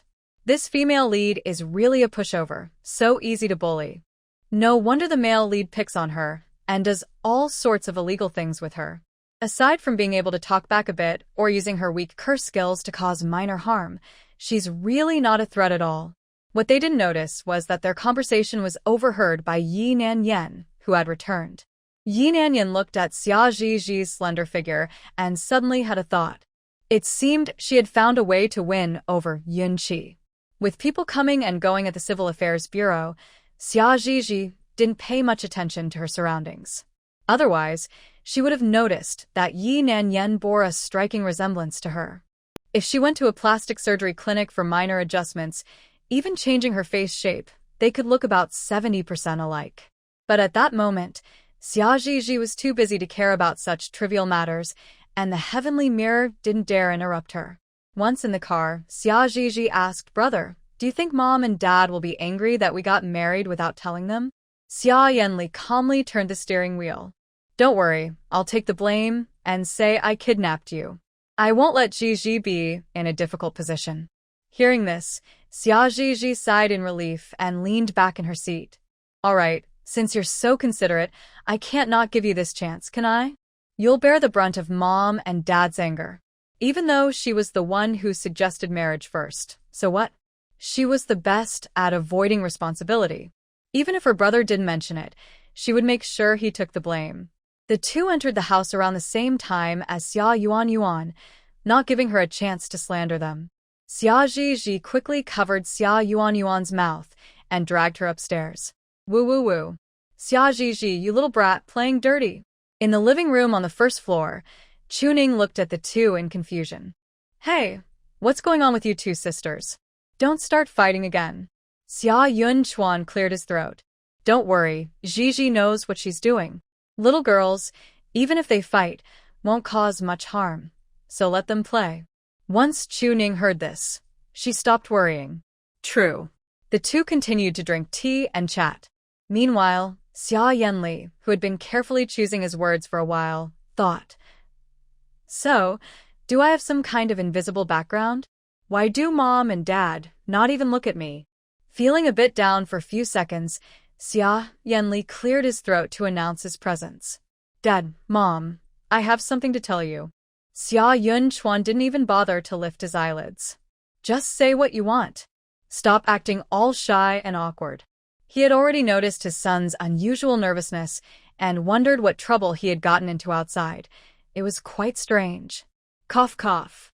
Xia Yanli strategically cleared his throat again, his gaze wandering for a moment before he mustered the courage to talk about his marriage to Gigi. "Mom, Dad, I have something to tell you.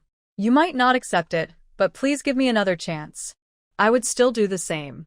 Xia Yunchuan grew impatient and set down his teacup. "Get to the point." Xia Yanli bit his lip.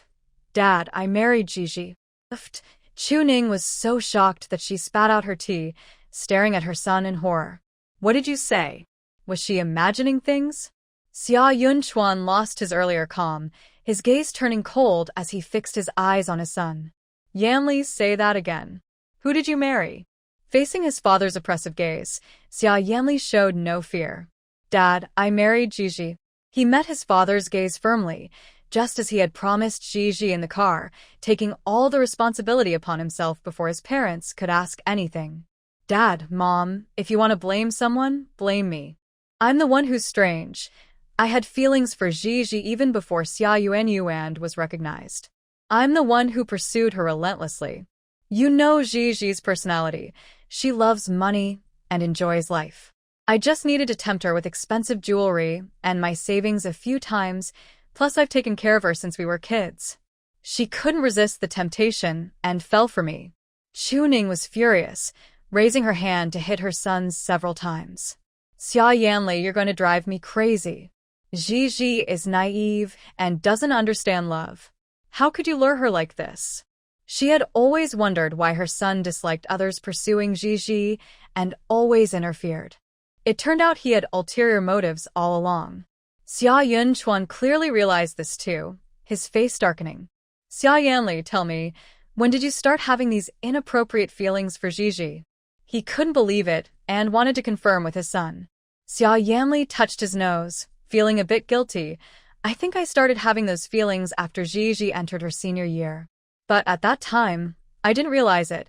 I thought it was just a brother's possessiveness over his sister. It was later, when Gigi came to study in America and we lived under the same roof. Watching her being pursued by countless admirers made me realize my true feelings. Seeing those handsome foreign guys chasing Gigi almost made him sick with jealousy. Fortunately, Gigi had a cleanliness issue and couldn't stand their body odor, ignoring their advances. Otherwise, he might have gone crazy."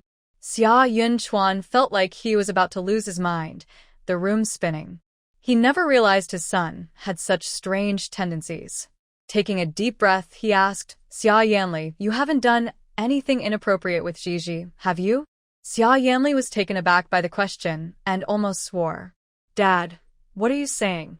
I care for Gigi too much to do anything irresponsible without a commitment." He could honestly say that no one loved Gigi more than he did. This long-suppressed forbidden love was both despairing and deeply rooted. This love intertwined family and romantic feelings. For both his past and present self, Gigi was his one and only love. No one could replace her in his heart. "Looks like you haven't completely lost your conscience. You still know to respect and care for Gigi." Chu Ning shot him another glare. Xia Yanli. His mother was clearly not pleased with him anymore. Xia Yunchuan rubbed his forehead, feeling a headache. "Yanli, do you really need Gigi?" He could imagine the uproar that would follow if people found out his son married the girl he had raised for 20 years. "Have you thought about how people will talk about this?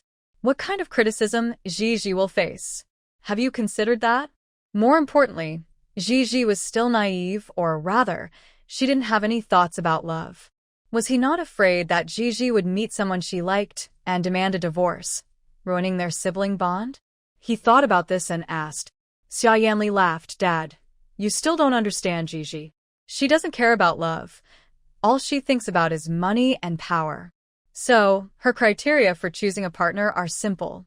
As long as the person is influential, good-looking, can provide her with a wealthy life, and is obedient to her, she'll follow them without hesitation.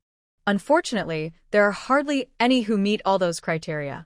That's why Gigi settled for me, who perfectly meets 3 of those points. Chuning looked at her self-satisfied son, speechless. Settling for less wasn't something to be proud of. Xia Yunchuan was deep in thought, feeling that his son's behavior seemed familiar.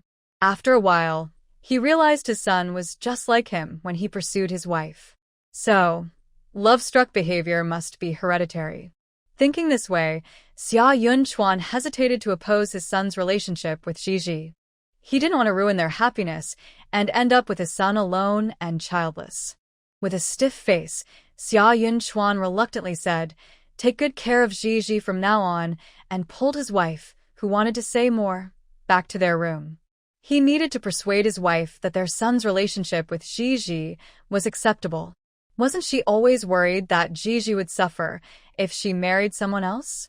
Now that Gigi was marrying into their family, they, as parents and in-laws, would ensure she wouldn't face any hardships. The couple spent a while discussing in their room, and with her husband's reassurance, Chuning finally accepted Gigi marrying Yanli. Although Xia Yunchuan and Chuning usually seemed indifferent to their son, how could they not care about their first child? They had high expectations and hopes for him, wanting him to become better and inherit their legacy. Meanwhile, Xia Yanli had settled things with his parents, but Xia Gigi was almost ready to fight with Xia Yuanyuan. "Xia Gigi, you've gone too far. How dare you call me stupid?" Xia Yuanyuan's eyes blazed with anger, wishing she could burn Xia Gigi to ashes. Xia Gigi scoffed. "If you weren't stupid, why didn't you think about improving yourself and becoming better? Instead, you gave up your studies and ran off to be Yunqi's personal maid with just a high school diploma? Don't blame Yunqi for looking down on you, or for Yi Nanyan humiliating you. Your colleagues are bullying you too. You're belittling yourself. Who can you blame?" Xia Yuanyuan accused her of deliberately seducing her brother, who grew up with her, and she retorted that Xia Yuanyuan was as foolish as a pig, belittling herself and shamelessly clinging to a man who didn't love her. Indeed, saying that Yunqi didn't love the female lead was the most painful thing for her. Angry, the female lead lunged at Xia Gigi, but Xia Gigi easily dodged her slap. This was the first time Xia Yuanyuan had seen someone avoid a slap, and she was so furious, she almost stuttered. You. Why are you dodging?" Xia Gigi couldn't even be bothered to roll her eyes. "What? Should I just stand there and wait to be slapped?" It took a few brain cells to ask that. Hearing this, Xia Yuanyuan remembered an hour ago when she had taken 2 slaps from Xia Gigi and Xia Yanli, wishing she could turn back time. Why hadn't she thought to dodge then? She had taken those slaps for nothing. And there were also the times when Yunqi misunderstood her because of Yi Nanyan and slapped her. Well, let's forget about that.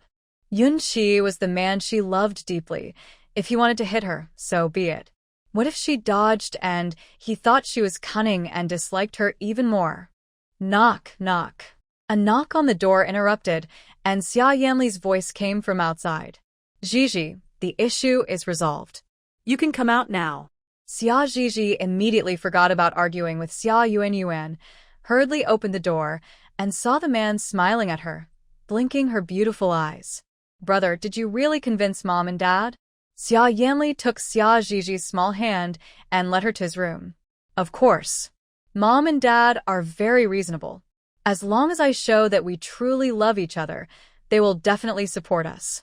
He closed the door and leaned her against it. His distinctly knuckled fingers glided over her soft face, stopping at her delicate chin, lifting it slightly as their eyes met. "Gigi, we truly love each other, right?" Xia Gigi blinked and quickly lied. "Of course, I definitely love you, brother." They were already married, so some lies were necessary. She couldn't just say whatever came to mind like before. What if she hurt her brother's feelings and he lost motivation to earn money for her? Besides, she wasn't entirely lying. Didn't she genuinely admire her brother's impressive success in the stock market? Xia Yanli could tell from her expression that this little liar was at it again. However, her lying to him alone was a unique form of love. So, one shouldn't take things too seriously, otherwise, they would miss out on a lot of joy. His heated gaze fell on her enticingly pink lips, and he swallowed, asking, "Gigi, can I kiss you?" Xia Gigi thought for a moment. It seemed her brother had brushed his teeth again after breakfast and hadn't eaten anything since, so his mouth should be fresh. With that, she wrapped her arms around his neck, stood on her tiptoes, and offered her soft lips. Come here. Xia Yanli was overjoyed, leaning down and almost reverently touching her enchanting lips, which were just as sweet as in his dreams. The man's talent for learning in this area was indeed exceptional. Before long, Xia Yanli went from awkward to confident. At the dining table, Xia Gigi's lips were swollen and her face flushed, making it obvious that she and Xia Yanli had not been behaving in the room. However, the two involved were quite calm. One was serving his wife, constantly putting food on her plate, while the other was enjoying a bowl of rice as big as his face. Xia Yunchuan and Chu Ning, the two heads of the family, had a habit of feeling embarrassed for others, their eyes darting away, unable to bear the sight of the couple's affection. Before they could finish eating, they quickly left the table. As for Xia Yuanyuan, who had intended to complain, she was called away by a phone call from Yun Qi. Xia Gigi, with her cheeks stuffed, looked at her parents' hasty retreat, feeling puzzled. "Brother, what's wrong with Mom and Dad? Are they not hungry? They barely ate a few bites before leaving." Xia Yanli cleared his throat and casually lied, "They probably overate at breakfast, so they can't eat lunch." After saying that, he continued to peel shrimp for her. After finishing their meal, they had originally wanted to spend some quality time with their parents. Unfortunately, Xia Yunchuan and Chu Ning, impatient with their affection, sent them away with a luxurious estate and a 5% share of the Xia group each, insisting they not come back and disturb their private time. Xia Gigi and Xia Yanli. Couldn't they at least hide their disdain for them before saying that? "Gigi, what kind of wedding dress do you want? I'll have someone custom make it for you." He turned the steering wheel as the black Maybach slowly drove out of the villa area. "And for the wedding, I will definitely hold a unique and grand ceremony for you. Whatever ideas you have, I will consider them." Although it wasn't her first marriage, it was her first chance to wear a gorgeous wedding dress, so she wouldn't miss it. "I have some ideas for the wedding dress style. I'll draw them for you later. As for the wedding, I don't have any thoughts for now. I'll ask my wealthy classmates abroad how they do it, and we can take some inspiration." Weddings in wealthy families in the country were all quite similar, which Xia Gigi didn't like. She wanted a different kind of wedding. Xia Yanli smiled, radiating happiness. "I'll listen to Gigi." In contrast to their sweet happiness, Xia Yuanyuan was currently in a stormy situation. The reason was that she had once again been slapped by the twisted male lead. Yun Qi ground his teeth, looking terrifyingly at Xia Yuanyuan, who lay on the ground, his voice icy. "What did you just say? Who is getting married?" Tears streamed down Xia Yuanyuan's face like broken beads, and she looked at Yun Qi with a pitiful expression. "Xia Gigi is getting married, and her partner is my brother, Xia Yanli." "Yun Qi, stop thinking about that shameless, vain Xia Gigi. I like you too. Why can't you just look back at me?" Yun Qi's gaze turned cold in an instant. He scanned Xia Yuanyuan from head to toe, his eyes filled with disdain and arrogance. "With you, do you even deserve my affection? Daring to call Xia Gigi a shameless person? You're not even worthy to carry her shoes. If I hear you say anything bad about her again, I won't let you off." Xia Yuanyuan thought that since Xia Gigi was married and she was keeping Yun Qi busy, he wouldn't have any chance to pursue Xia Gigi. Unexpectedly, she let Yun Qi go and not bother Gigi, only to have another scheming rival steal him away.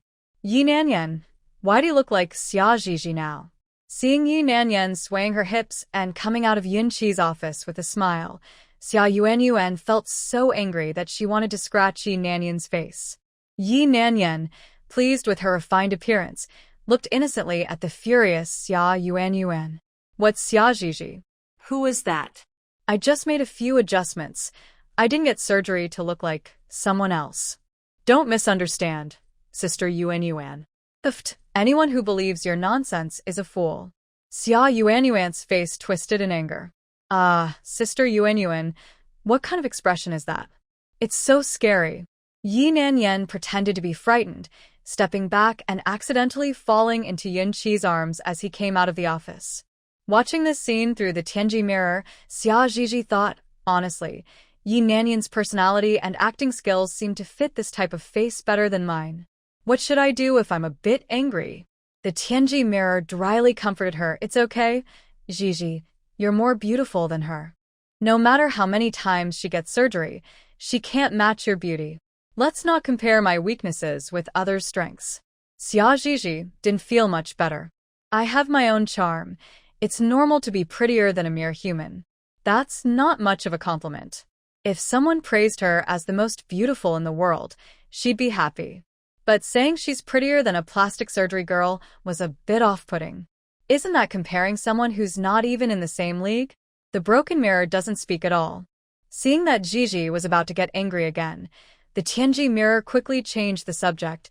Zhizhi, look, Xia Yuanyuan has been heartlessly abandoned by Yunqi again. The mirror flashed white light, highlighting Xia Yuanyuan as she watched Yunqi leave with Yi Nanyan, tears streaming down her face. She looked so pitiful.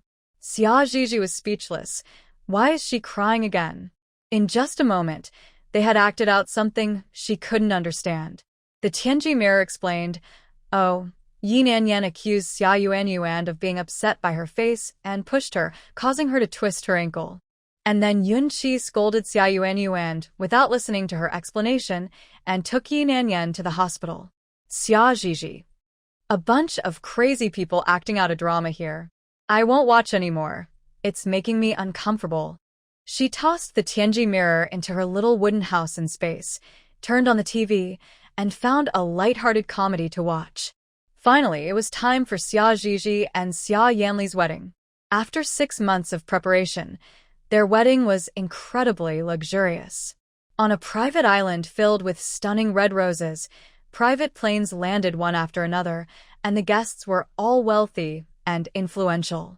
Although the news of Xia Yanli and Xia Zhizhi's marriage caused quite a stir at first, after the initial shock, people in the circle discussed it briefly and moved on. They wouldn't act like the trolls online, judging Zhizhi and her family morally. After all, who in the wealthy circles doesn't have some dirty laundry? If we really looked at it, Xia Zhizhi and Xia Yanli's level was at the bottom of the list. Everyone was used to it. Moreover, with the Xia family's current status and Xia Yanli's exceptional investment insight, no one wanted to offend the Xia family.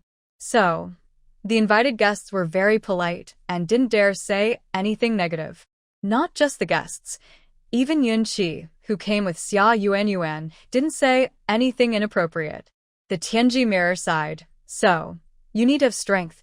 Even if he is the male lead in this world, he wouldn't dare offend you easily. At that moment, Xia Zhizhi was next to Xia Yanli, toasting business partners. Hearing the Tianji mirror's words, she couldn't help but feel proud. When have I ever had poor judgment in choosing men? Although Xia Yanli may not have the chance to become a high official, his investment insight is not something a lucky male lead can compare to. This crazy male lead keeps wandering between the female lead and the supporting roles, occasionally inserting some female cannon fodder who likes him and wants to rise in status. He hardly does anything serious. If he weren't the son of destiny, with a bit of male lead aura, his father would have discarded him long ago. After the wedding, she thought they could happily go home and count their red envelopes.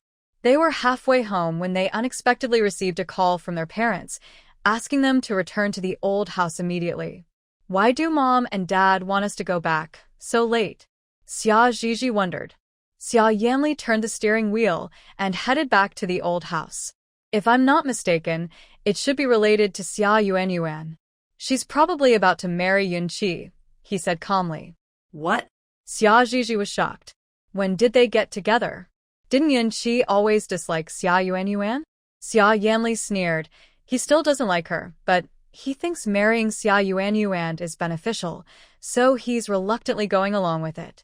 Even if he has no brotherly feelings for Xia Yuanyuan, he doesn't want to watch his biological sister be humiliated repeatedly. Unfortunately, Xia Yuanyuan is clueless. No matter how Yunqi treats her, she is determined to follow him. He and their parents have advised her repeatedly, but they have given up.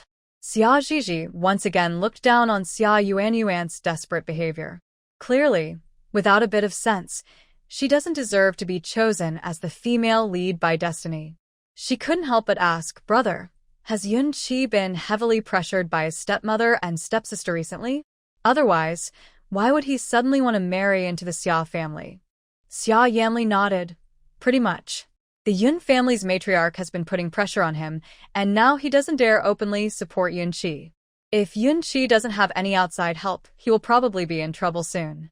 The implication was clear to those who understood. Everyone in the circle knows what kind of person the Yun family's matriarch is. So, Yunqi has no way out now. If he doesn't fight back, he might even lose his life, Xia Zhizhi said, stroking her chin, pretending to be serious. Xia Yanli didn't find it serious. He just thought it was adorable. He couldn't help but squeeze Gigi's hand. When we get to the old house, let's not interrupt. Let our parents handle Xia Yuanyuan's issues. With their parents' sharp minds, they wouldn't meddle in someone else's family disputes.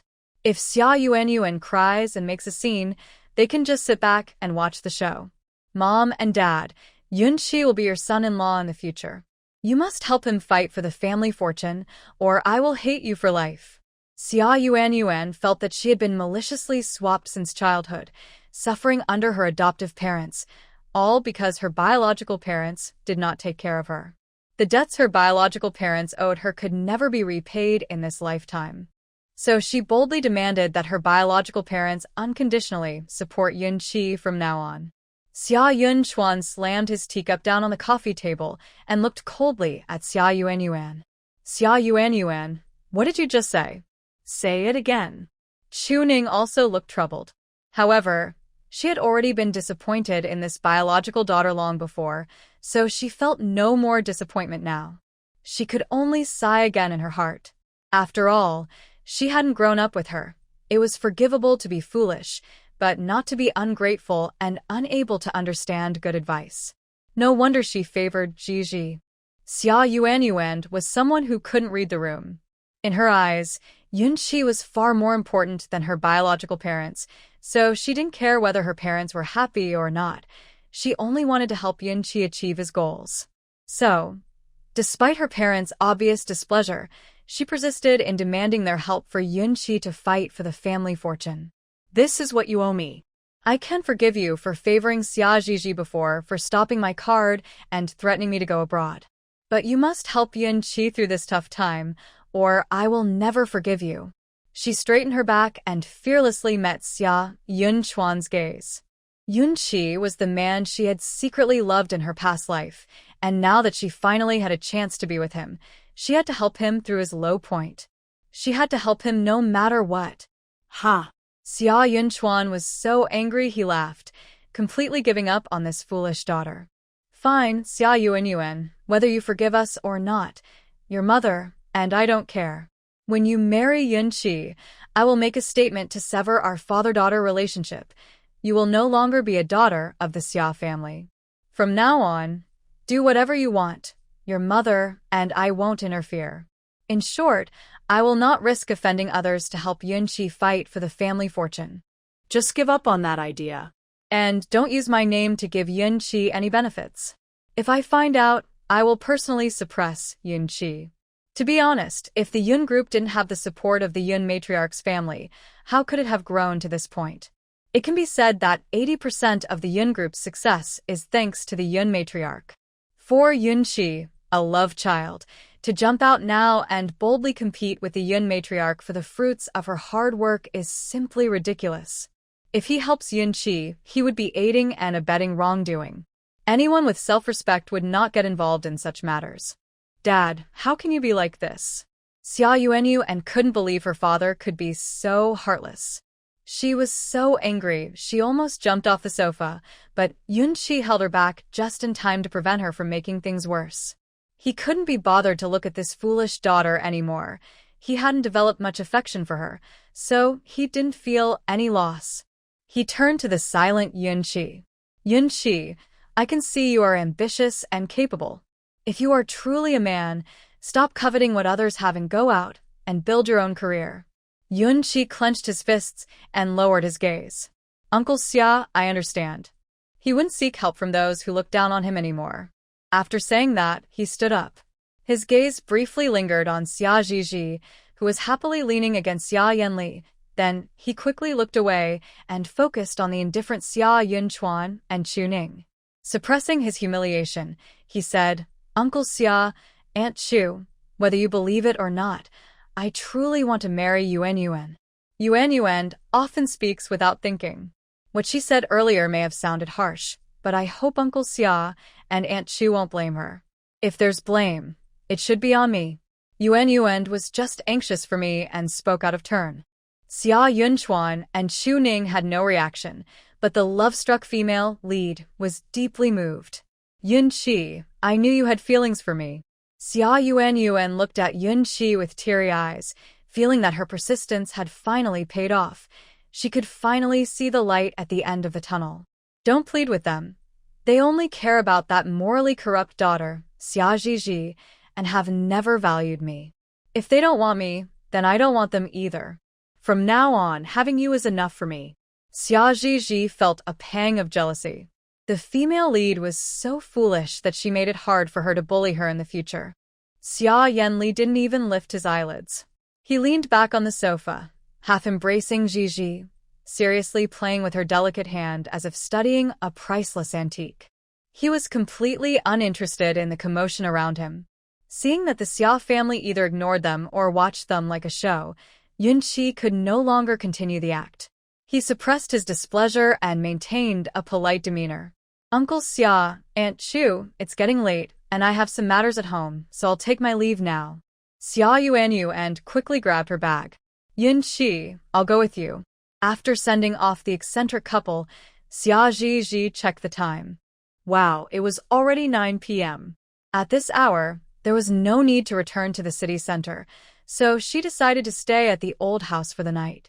Zhizhi's life remained warm and laid back, filled with shopping, gaming, conducting chemistry experiments in her space, or helping her good friend Anna source quality jade to earn some extra cash. Occasionally, she would visit her parents for dinner and accompany them to stroll around the Xia Group building, working part-time as the group's network technology consultant to strengthen the firewall. The greatest joy was watching the various dramatic plots unfold between the male and female leads through the heavenly mirror. The male lead tormented her countless times, but she treated him like her first love. This phrase perfectly described Xia Yuanyuan's mindset, not to mention the various scheming female antagonists who caused misunderstandings between the two. Until later, when the male lead once again abandoned his sick daughter and helpless wife to visit Yi Nanyan in the hospital. As they watched, the two ended up in bed together. Yi Nanyan maliciously sent intimate photos of them to Xia Yuanyuan. Furious, Xia Yuanyu rolled her eyes and fainted. Her daughter, who had a high fever and wasn't taken to the hospital in time, sadly passed away. Xia Yuanyuan's heart turned cold due to her daughter's death, and she wanted to divorce Yunqi. But for some reason, Yunqi, who usually didn't seem to care much about Xia Yuanyuan and her daughter, suddenly felt a surge of paternal love when his daughter died. It also made him realize that he had gradually fallen in love with Xia Yuanyuan during their long time together and could no longer live without her. The two then went through a series of chasing and escaping, forced love, and dramatic twists, ultimately arriving at a happy ending. Later, they even had a pair of clever twins. From then on, the family lived a happy life. The female lead's unfortunate daughter. So, my death was part of your crazy play, right? Compared to the ups and downs of the female lead's life, Xia Zhizhi's life is much more stable. Her husband is infatuated with her, completely focused on her. Her in-laws are like her own parents, loving her and never wanting her to feel any discomfort. Later, she gave birth to triplets.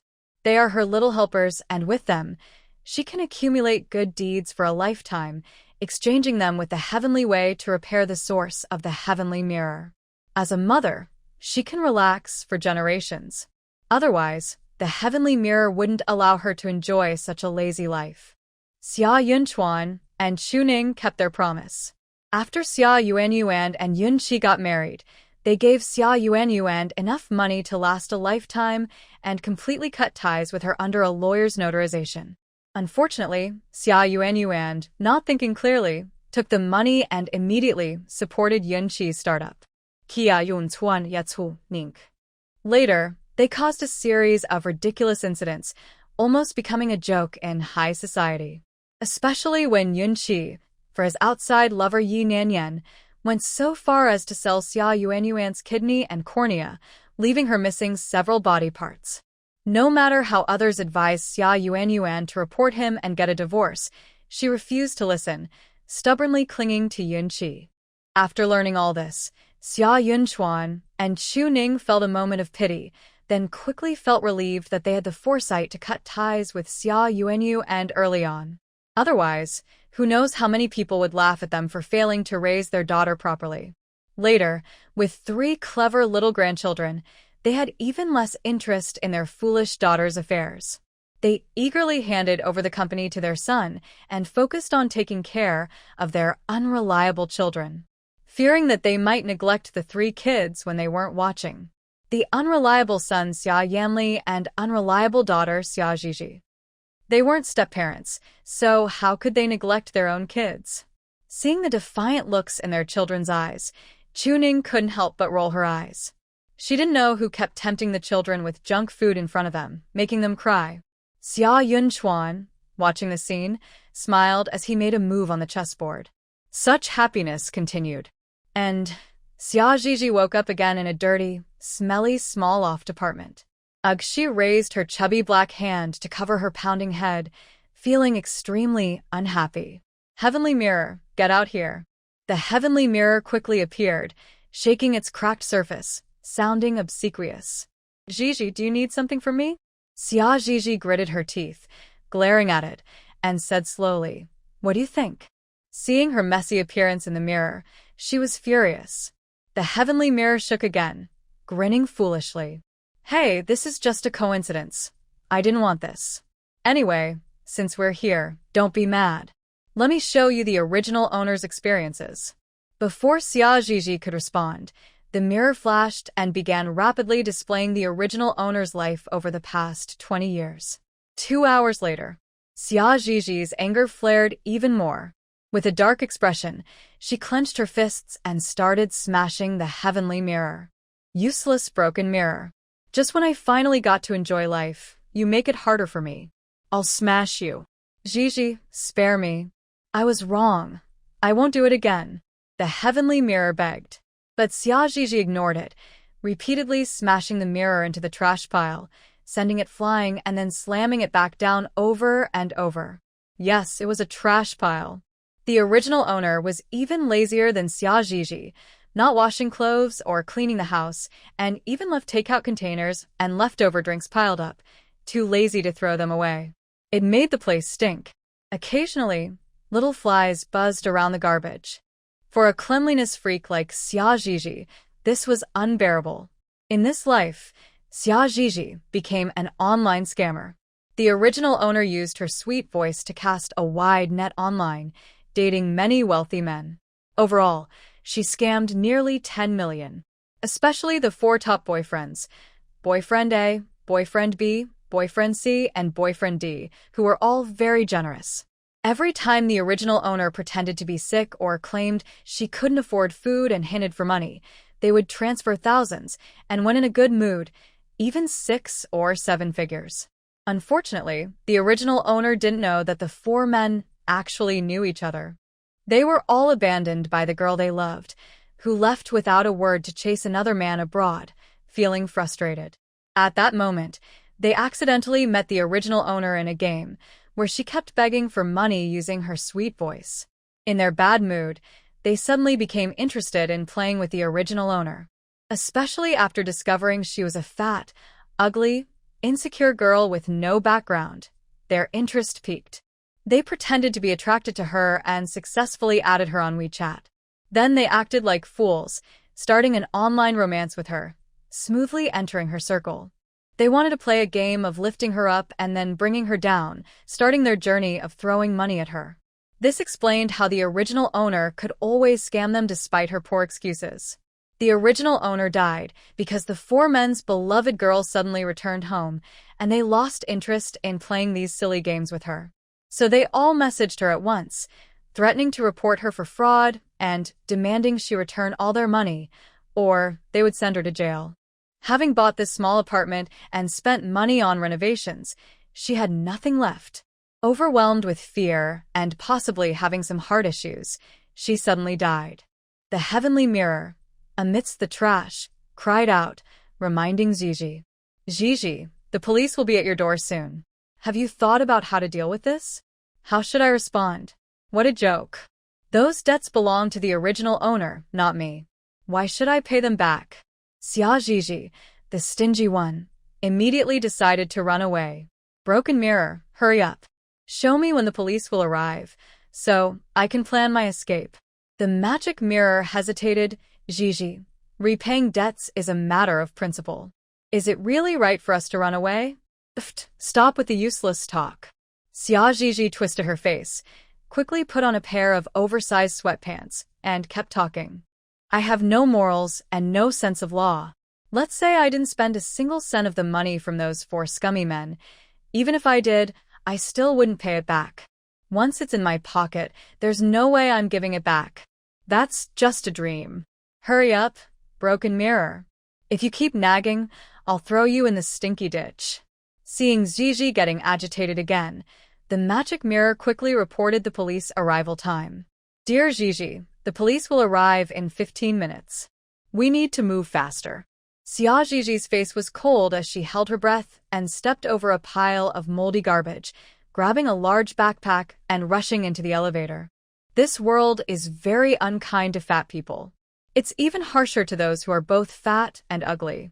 And for those who are fat, ugly, and messy, people don't even bother to hide their disdain. In the elevator, a man with a sharp face was fanning his nose and constantly babbling with a mean mouth, complaining nonstop. If it were the original owner, she would have been too embarrassed to stay in the elevator and would have taken the stairs. But unfortunately, he was facing Xia Gigi, who never blamed herself and always took her anger out on others. Xia Gigi glared at the sharp-faced man with a cold expression. Darn plastic surgery guy. Can't you just shut up? Just wait. Ding. The elevator reached the first floor. Ignoring the disdainful looks in the elevator, Xia Gigi rolled up her sleeves, revealing her unwashed arms, shouted, and threw the skinny-faced man out of the elevator. The man's disdainful expression froze, and he screamed in terror. Ah. No, I'm afraid of heights. Thud. The sharp-faced man crashed into the wall opposite the elevator, let out a wail, then rolled his eyes and fainted. People in the elevator quickly ran out in fear. A few brave and kind-hearted ones rushed over to check on the fainted man, saying, "Oh no, he fainted, call the police." But when they met Xia Gigi's cold gaze, they swallowed their words and changed to, "Quick, call an ambulance." Oh no, what if I've run into a vengeful person? Seeing her understanding, Xia Gigi walked away proudly. Indeed, when I'm unhappy, making others even more unhappy makes me feel better.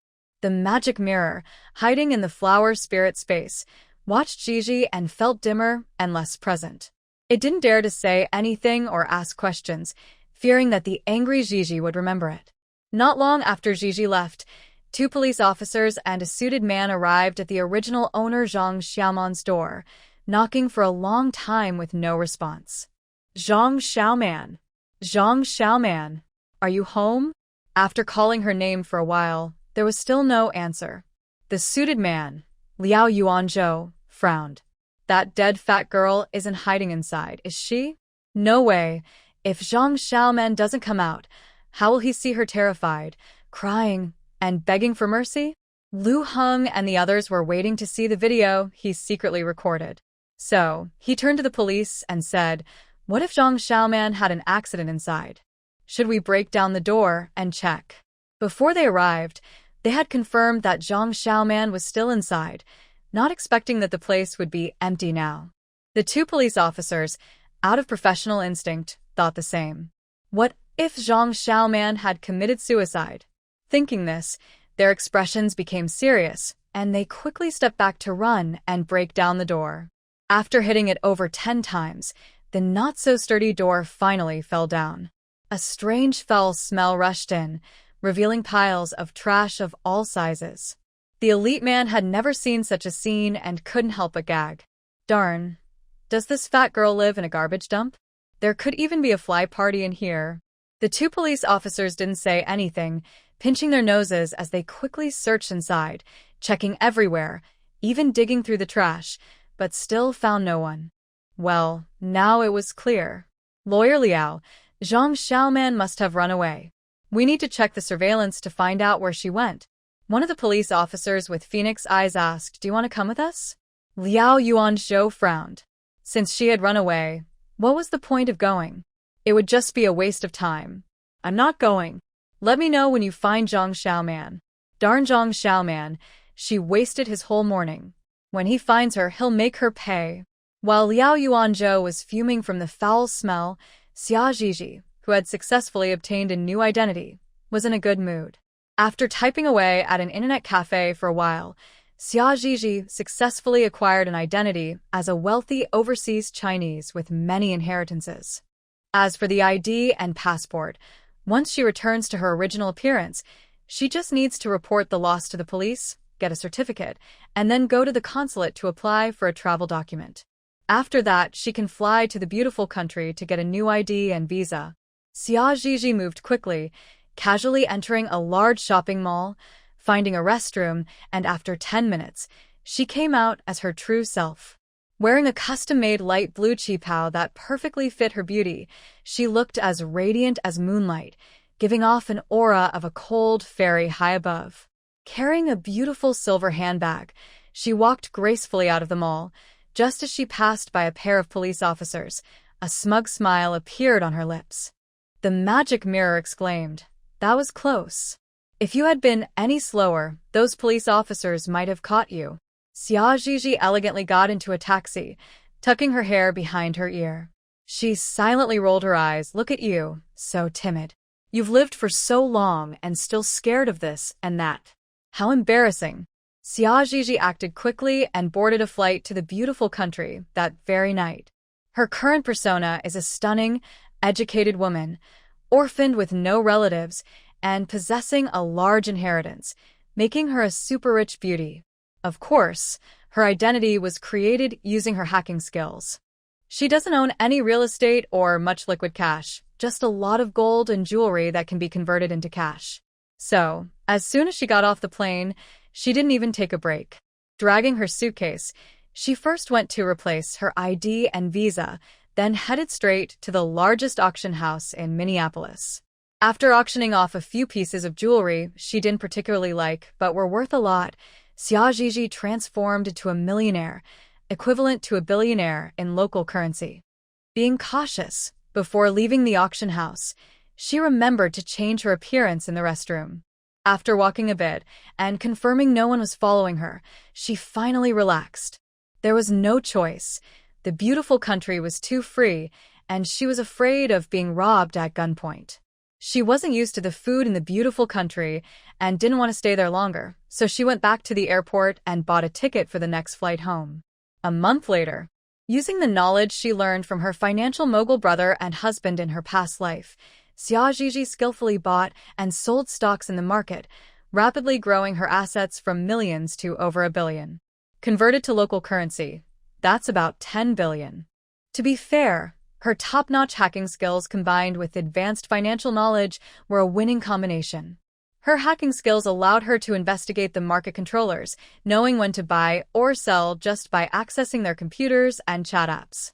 Her advanced financial knowledge helped her decide whether to hold stocks for the short or long term.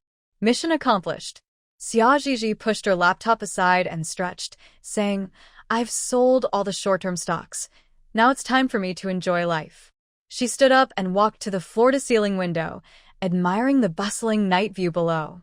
Unable to contain her excitement, she exclaimed, "Broken mirror, did you see that? This is the empire I built." The mirror couldn't hold back any longer and replied, "Gigi, you're currently in a hotel presidential suite. You haven't bought this place." "Humph." Xia Zhizhi replied, "As long as I want, I can live here for a lifetime. Why doesn't it count as mine?" Now holding billions in liquid assets, along with scattered shares in promising companies, money had become just a series of cold numbers in her bank account. Broken mirror, those so-called domineering CEOs have no appeal to me anymore. I can make as much money as I want. Xia Zhizhi pondered. In this life, I have the nationality of the beautiful country, so I can't marry high-ranking officials from my home country. As for foreigners, either they smell bad, or they're as dark as coal. Those who match my skin tone come from countries with low power or tiny places, and their food doesn't suit my taste at all. I really can't accept any of it. Maybe I should just choose a few handsome male pets to play with in this life. As for kids, since I won't give them a chance to choose a successful father, I won't have any." The mirror felt overwhelmed after hearing the first part of her statement, but by the end, it felt like the sky was falling. "No, Fifi. If you don't have 3 sons, who will earn merits for me to exchange for the source of heaven?" The mirror was almost in tears. Everyone had agreed to support each other and move forward together. How could she just change her mind? Xia Zhizhi replied angrily, "Who told you to make me into a messy, chubby girl, starting off by getting caught? If you don't cultivate virtue, you deserve to lose the source to restore your body." The mirror. "Woe is me, Gigi, I won't dare again." Gigi couldn't be bothered with it and prepared to wash up and sleep. Since crossing over, she had been busy non-stop. Now that her identity and financial issues were resolved, she could finally relax and get a good night's sleep. She slept straight until the next afternoon. The first thing she did upon waking was drink flower petal water to rejuvenate her cells and restore her energy. Then she went to the bathroom to freshen up. The mirror, seeing the beautifully dressed Gigi, asked gloomily, "Gigi, are you going out to play?" "Yeah, something like that," Xia Zhizhi replied casually while carefully applying eyeshadow. "I want to buy luxury cars and houses. Living in a presidential suite all the time is boring, and if I want to keep a male pet, I need some decent equipment." Hearing this, the mirror felt even more depressed. Xia Zhizhi didn't care about its mood. After getting ready, she grabbed her bag and left. Once outside the hotel, she headed straight to the nearest car dealership. Xia Zhizhi was beautiful, and her clothes were custom-made from her past life, perfectly tailored and of high quality, complementing her looks. With her limited-edition designer bag in hand, it was clear she was not short on money. The salespeople, recognizing her as a big client, rushed to talk to her. Xia Zhizhi casually picked a young salesgirl who seemed nice, and with her introduction, she spent 30 million on a Hennessy Venom. Not caring whether she had a driver's license, she swiped her card and drove off. After leaving the dealership, she bought a large flat in the city center and was about to go shopping for clothes and bags when she discovered her new car had been scratched. "Sorry, beautiful, I accidentally scratched your car. I'll pay for the damages." Lu Heng, who had initially felt a bit annoyed, stopped in his tracks when he saw Xia Zhizhi's exquisite face, his heart skipping a beat. Wow. How could there be such a beautiful person in the world?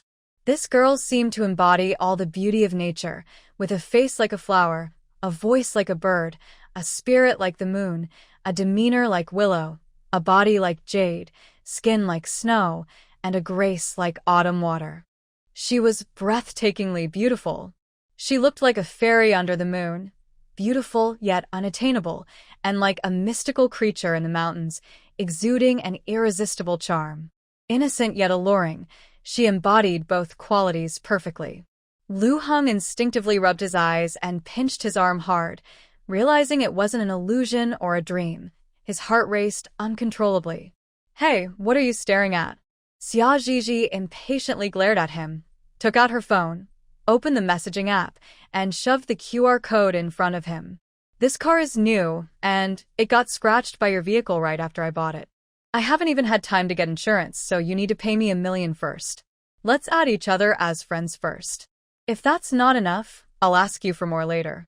Lu Heng felt excited when Zhizhi said she wanted to add him as a friend, completely forgetting about his date with his beloved childhood friend. After adding him, he generously transferred $5 million and insisted on treating Zhizhi to dinner as an apology. In this parallel world, there are no limits on VX transfers. Xia Zhizhi looked at the man who was showing off his wealth and trying to act cool, and she couldn't help but smirk, waiting for him to take the bait. She smiled slightly. Sure, you lead the way. This scoundrel was also one of the reasons the original owner met an early demise. His name was Lu Heng, the president of Hengtong Technology, a top new rich man in S-City. Aren't these people fond of using money to toy with others? Aren't they disgusted by women who seek money online? Then she would boldly take money from them, making them experience the feeling of being played and losing both money and face. Zhizhi was stunningly beautiful, with a figure that perfectly matched her face, delicate and graceful, easily evoking sympathy. Not only was Lu Heng mesmerized by Xia Zhizhi, but many others on the street also stopped to watch, some even snapping photos with their phones. As they watched two equally luxurious cars drive away, bystanders couldn't help but sigh. Beautiful cars and beautiful women, it's just as expected. Top beauties require a lot of money to maintain. Come on, who knows if it's all real? Someone bitterly remarked, I hate these vain women who get played by rich men for a bit of money, willingly degrading themselves. Hey, what are you talking about, you poor loser? Can't a beautiful woman have her own money? Exactly, so only men can be born into wealthy families? What's wrong with women? If you have no ability, just admit it instead of resenting others. Before long, the women present had thoroughly criticized the rude man. They despised those who saw a woman driving a luxury car and accused her of earning dirty money. Xia Zhizhi had no idea that after she left, people started arguing because of her.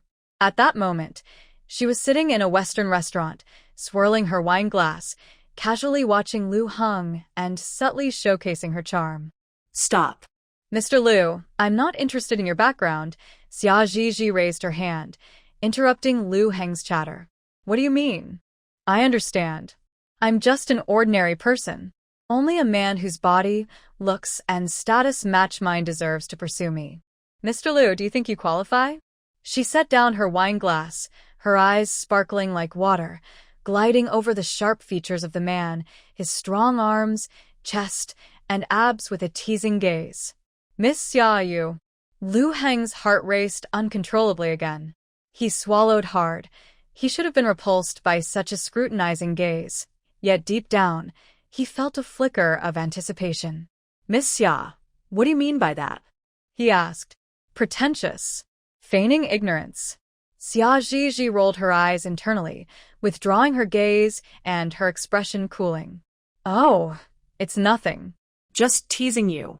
This scoundrel, clearly moved, was still pretending with her. The heavenly mirror now belonged to Zhizhi, and she couldn't help but boast, as expected of Zhizhi, effortlessly capturing one of the male leads in this world. Indeed, the male leads in this world were the 4 men who had scared the original owner to death. Why 4 male leads? Good question. This world is different from the previous one.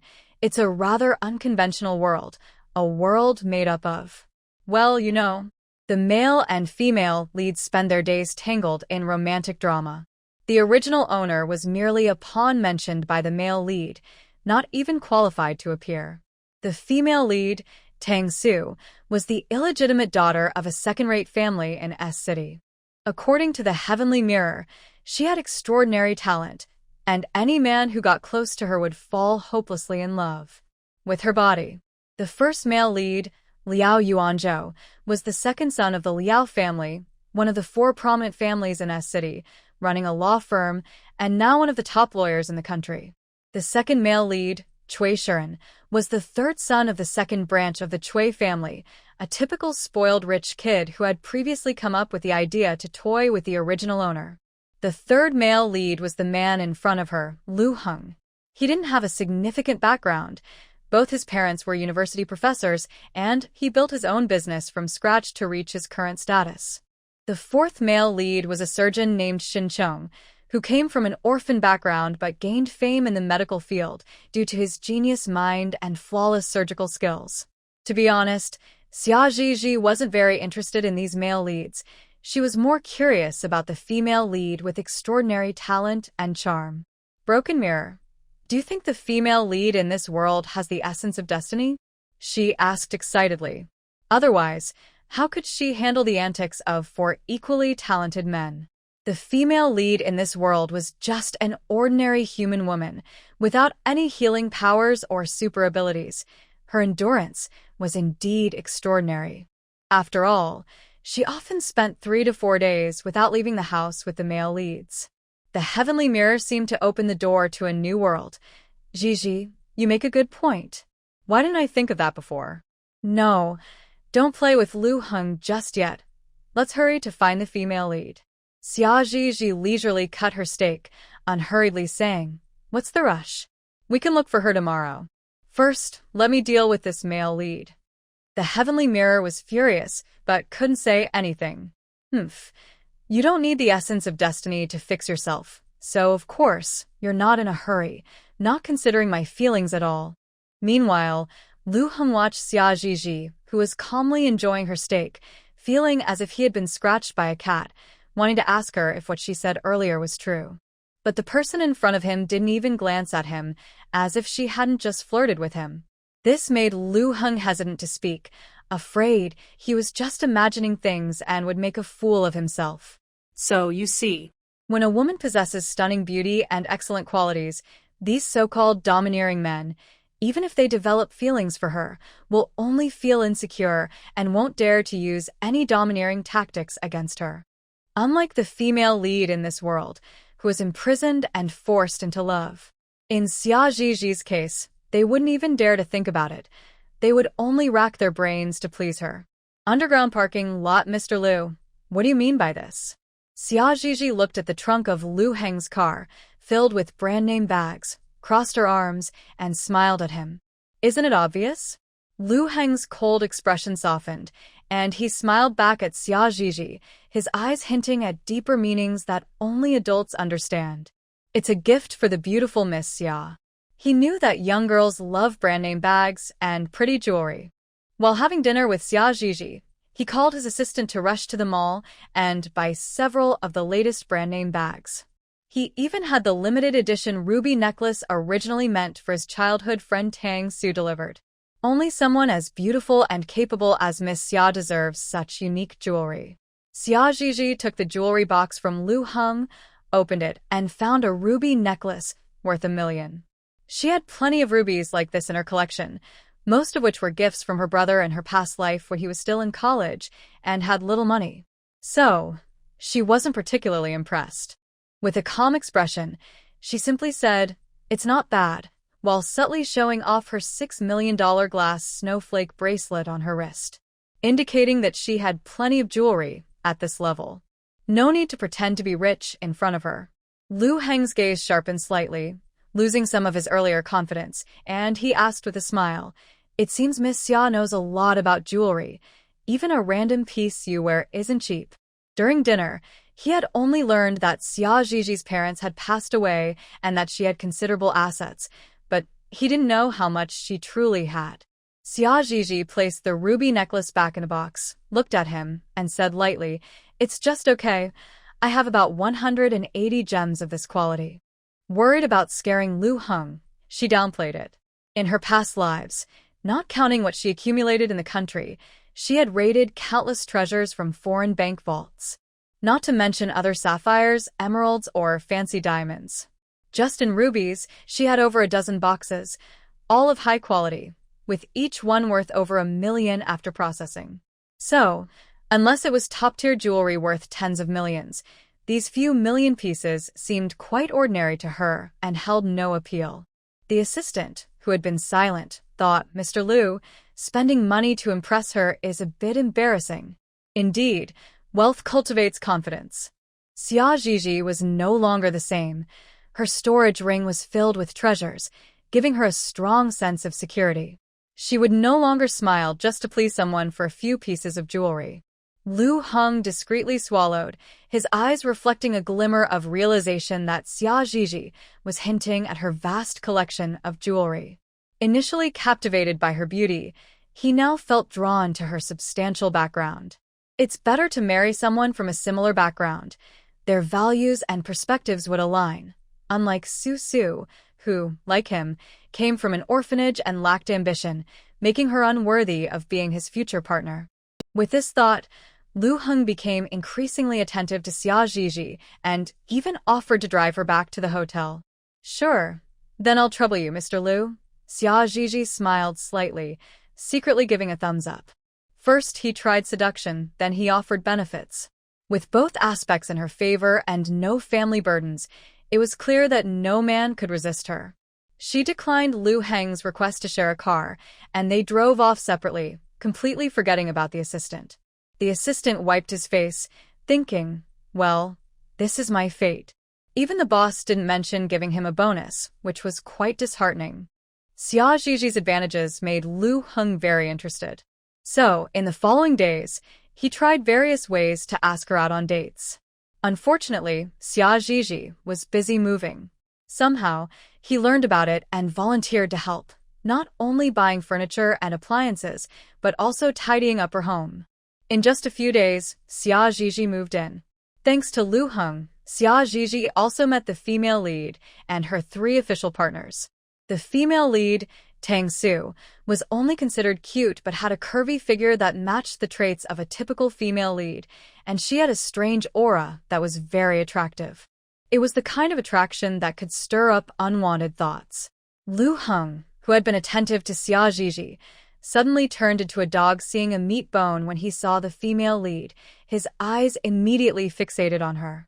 Shushu, don't cry. I didn't mean to neglect you. I just.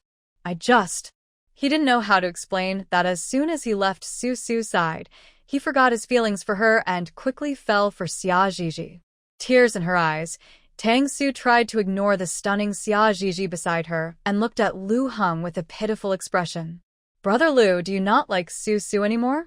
You ignored my dozens of calls, and even when you answered, you said you were busy. I thought you were just caught up with work. I didn't expect you to be out shopping with another woman. Are you going to abandon Su Su? Whoa. The hidden Tian Shijing watched and exclaimed, Gigi, did you see that? Look at how atmospheric her crying is, so pitiful and heart-wrenching. Her tears fall one by one without smudging her makeup, crying for ages without a single flaw. Let's learn from her. Don't waste your pretty face. Xia Zhizhi cursed, get lost, and urged it to check if there was anything unusual about the female lead. She felt nauseated watching the 4 men fawn over one woman and wanted to leave quickly. Seeing that Gigi was getting impatient, Tian Shijing quickly used its abilities to scan the female lead and couldn't help but gasp. Wow. Gigi, you were right. The female lead really has the source of the heavenly path on her. But it suddenly changed the subject. Xia Zhizhi felt inexplicably anxious. But what? Hurry up and tell me. She hoped nothing bad would happen. Tian Shijing didn't want to keep her in suspense and quickly said, Gigi, don't worry. I was just thinking if I extract the source from the female lead, the 4 male leads will wake up and stop being infatuated with her. The plot will probably get even more interesting. This female lead is like a parasitic plant, very self-centered, needing to cling to strong trees for nourishment. If all the trees refuse to support her, she will likely collapse, and they will create all sorts of funny situations. Why was she a bit excited about that? Meanwhile, the 4 men surrounded Tang Su, trying to comfort her, while Tang Su looked smugly at Xia Zhizhi, completely unaware that disaster was about to strike her. Speaking of which, the main character, Tang Su, has a pretty tragic background. She was originally the illegitimate daughter of Tang Xiuming, the president of the second-tier Tang group in City S, but unfortunately, he never acknowledged her. Tang Xiuming's wife and her 3 daughters took every chance to suppress and harm her, leading to Tang Su's terrible reputation in high society, where she is seen as nothing but a scandal. However, it's hard to blame Tang Xiuming's wife and daughters for their actions. Tang Su's mother had done bad things in the past, and now all the karma has fallen on her daughter. When her mother was pregnant with her, she foolishly thought that since her belly was pointed, she must be having a son, and she often went to confront Tang Xiuming's wife while showing off her pregnancy. Tang Xiuming's wife had 3 daughters and no sons. Tang Su's mother believed Tang Xiuming's lies and thought that if she had a son, she could replace his wife and become Mrs. Tang. Unfortunately, after 10 months of pregnancy, she gave birth to a daughter. Tang Xiuming was very disappointed, gave Tang Su's mother a sum of money for a breakup, including child support until the child turned 18, and left without even looking at Tang Su. He had plenty of daughters and didn't care about an illegitimate one. Tang Su's mother, not willing to give up, took the baby to confront Tang Xiuming several times after her confinement. But Tang Xiuming's new mistress was even more aggressive than Tang Su's mother, and every time she went to see him, she was humiliated by the mistress. Plus, Tang Su's mother had offended Tang Xiuming's wife. With a word from her, Tang Su's mother soon found it impossible to stay in City S. Without a second thought, she abandoned Tang Su at an orphanage and ran away with a large sum of money. Poor Tang Su suffered a lot in the orphanage. If it weren't for meeting Lu Heng in elementary school, who occasionally helped her, she probably wouldn't even have been able to get into a second-tier university. They were classmates from elementary school all the way to high school. Tang Su's intelligence was below average, and even with Lu Heng's tutoring, she struggled to keep up and couldn't get into a top university, leading to her separation from Lu Heng. Later, she worked part-time at a bar and met 3 other male leads, becoming busy juggling between the 4 men. Her feelings of regret faded within a month. Xia Zhizhi reflected on Tang Su's dramatic life story and, when she looked up, met Tang Su's challenging gaze, feeling confused. What was wrong with this person? Just then, Tang Su activated her skills. Woo woo woo, brother Lu Heng, do you think I'm not as pretty as that girl over there, so you've grown tired of me and started to fall for someone else? Seeing the little girl cry so sadly made Lu Heng's heart ache, and he instinctively denied it. How could that be? I like you the most, in my eyes. You're the prettiest, and no other woman can compare. He completely forgot how he had been fawning over Xia Zhizhi before. He gently wiped Tang Su's tears with his finger and said softly, "We've been childhood friends for over 10 years. No one can replace that. It was Xia Zhizhi who was bothering me before, and I only went shopping with her out of politeness. Please don't be upset, okay?" Tang Su smiled through her tears, feeling proud as she glanced at Xia Zhizhi, thinking, with your beauty, you're still no match for me. Xia Zhizhi was furious at Lu Heng's nonsense. What a humiliation. She was so proud that even if she had to chase a man, she wouldn't choose someone of such low caliber. Lu Heng, say that again if you dare. Her gaze turned cold, her beautiful eyes narrowing like a fierce beast ready to attack, staring at Lu Heng with a chilling intensity, speaking each word clearly. Her hand was already in her bag, ready to pull out her whip at any moment to teach this arrogant man a lesson. Lu Heng felt a chill down his spine, looking at Xia Zhizhi's stunning face, which made the surroundings seem to fade, and couldn't help but be moved for a moment. But it seemed he quickly suppressed it. With an arrogant expression, he said, "Xia Zhizhi, I like is Tang Su. I hope you realize this and stop bothering me. If you make Tang Su unhappy again, I will make sure you can't stay in City S." As soon as he finished speaking, Xia Zhizhi swung her whip. Ah! Lu Heng let out a cry, only to be met with another strike. Ah! Ah! Ah! Xia Zhizhi, are you crazy? How dare you hit me? Xia Zhizhi swung her whip fiercely. I'm hitting you. Just look at yourself. With your attitude, you're not even worthy to carry my shoes. And you think I'm chasing you? You're delusional. Tang Su was shocked to see that the seemingly gentle Xia Zhizhi was so aggressive. What kind of lady resorts to violence over a disagreement? This was too rude. She was left speechless, unable to respond, just repeatedly shouting stop it. And please don't. Not only Tang Su, but even the other three male leads watching were stunned, looking at Lu Heng, who was jumping around like a flea, all wearing confused expressions. Wait, buddy, you can't really have feelings for this woman, can you? Otherwise, how could a grown man be completely defenseless against a woman? Cui Shiren couldn't help but say, Lu Heng, are you and your little girlfriend putting on a show for us? Moving on to someone else is fine, but do you really need to act in front of everyone? Only Tang Su, the silly girl, couldn't see through it and was still worried about him. Liao Yuanzhou had his hands in his pockets. Dude, you've gone too far this time, making such a scene for a pretty face in public. It seemed he was close to being kicked out of their little group. Shin Chong's cold face was filled with mockery as he slowly said, extremely shallow. Hearing the three analyze Lu Heng's actions, Tang Su felt heartbroken, realizing she also had her own moment of defeat. Brother Lu, is what they said true? She looked at Lu Heng, who was spinning like a top, tears welling up in her eyes, asking sadly, have you really moved on? Lu Heng's face twisted in pain. Just talk, talk, talk, always making sarcastic comments. If you're brave enough, come take a hit from this crazy woman too, and let's see if you can still joke around. But he was in too much pain to speak, only able to let out meaningless cries of ah, otherwise he would have sprayed them with insults. In the face of extreme pain, love and friendship were all nonsense. He wished he could bring all four of them over to take a beating together. They were on the rooftop terrace of a restaurant in a shopping mall. It was mealtime, and the commotion quickly attracted the attention of nearby diners. Everyone's first reaction was, wow, is that domestic violence? The second reaction was, wow, what a pathetic man getting beaten by a woman without fighting back. The third reaction was, wow, that woman committing domestic violence is quite stunning. Finally, the last reaction was, wait, the one getting beaten is Lu Heng, the president of Heng Tang Technology? Hold on. The one getting beaten is Lu Heng, the rising star of S-City? Now everyone forgot about their meals and hurried over to watch, worried about being caught in the crossfire from Xia Zhizhi, so they kept a loose half-circle distance. Xia Zhizhi ignored the onlookers and turned to the few men who had been calling her a pretty face, giving each of them a whip. Times three cries of pain rang out.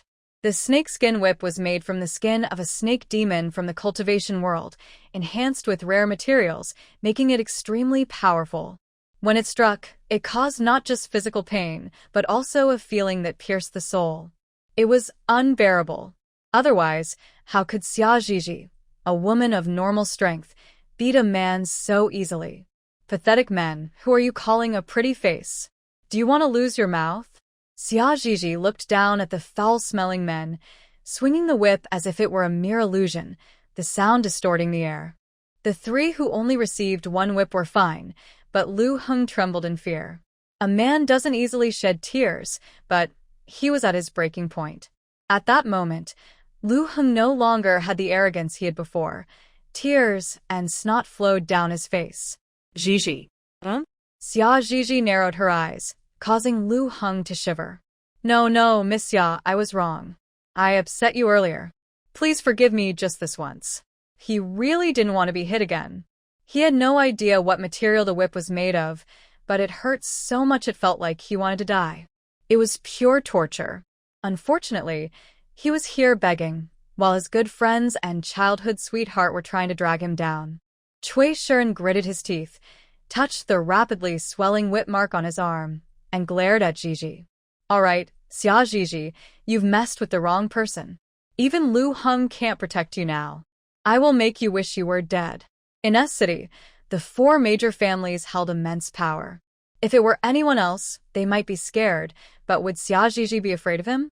Xia Zhizhi smiled and gave him another whip, enjoying Cui Shiren's painful groan. I'm a wealthy heiress from a beautiful country. Your laws can't touch me, and the four major families in S-City can't do anything to me, she said arrogantly. Hearing her words, Cui Shiren and the others looked defeated. Their expression was understandable. The laws in this parallel world were strange. If someone from another country committed a crime in their nation, they had to be sent back to their homeland for punishment. If a person had no money or power, they might face legal consequences back home. But for wealthy people like Gigi, they just needed to pay a bond to be released. So, unless they resorted to violence, they couldn't punish Gigi at all. Tang Su watched her 4 beloved men getting beaten and felt heartbroken, glancing from one to another, her little eyes darting around. She didn't dare to provoke Xia Gigi anymore, fearing that the woman might whip her too. However, her worries were unnecessary. As long as she stayed out of Gigi's way, Gigi wouldn't harm her, especially since she had contributed to the heavenly mirror. Of course, this was only true while Gigi still had patience. Aside from Lu Heng, the other 3 men were likely unhappy about being beaten by a weaker woman and wanted to fight back. Unfortunately, after struggling for a while, they found it useless, getting whipped like spinning tops. While they were busy fighting, the heavenly mirror was also draining the source of the Tao from the female lead, Tang Su. Gigi, I'm back. A tiny version of the heavenly mirror, smaller than a fingernail, flew toward Gigi's forehead, entering the flower soul space through the azalea mark. In just a few seconds, the 4 male leads shook, and without the alluring charm from Tang Su, their minds cleared up instantly. At that moment, they no longer cared about being beaten.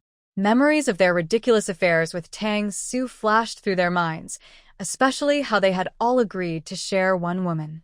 It felt like they had been controlled. Xia Gigi watched the 4 men glare at Tang Su, putting away her whip and preparing to enjoy the show. Especially Cui Shiren, the most reckless of them, stepped forward and grabbed Tang Su by the neck, as if he wanted to devour her. You wretch! What did you do to me before? How could I break off my engagement with my fiancé and share you with other men for someone like you? Not just Cui Shiren, the other 3 male leads also looked disgusted. Especially the fastidious doctor, Shen Chong, who directly vomited. He couldn't understand how he had been so foolish as to share a girlfriend with other men. Even more absurd was that it was 4 men and 1 woman.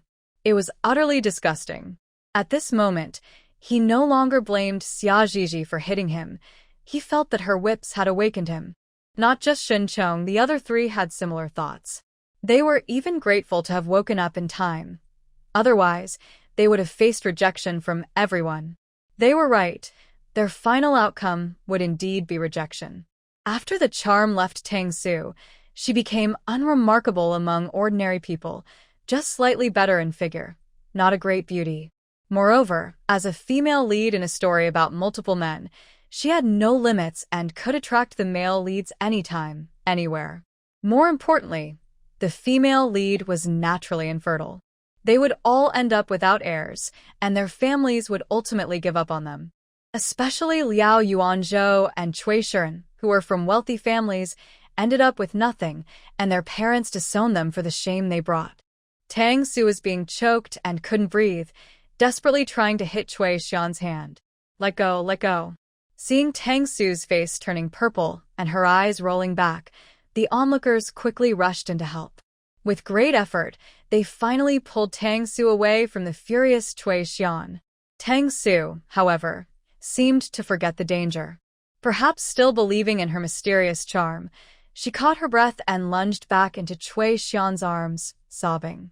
Xian, what's wrong with you?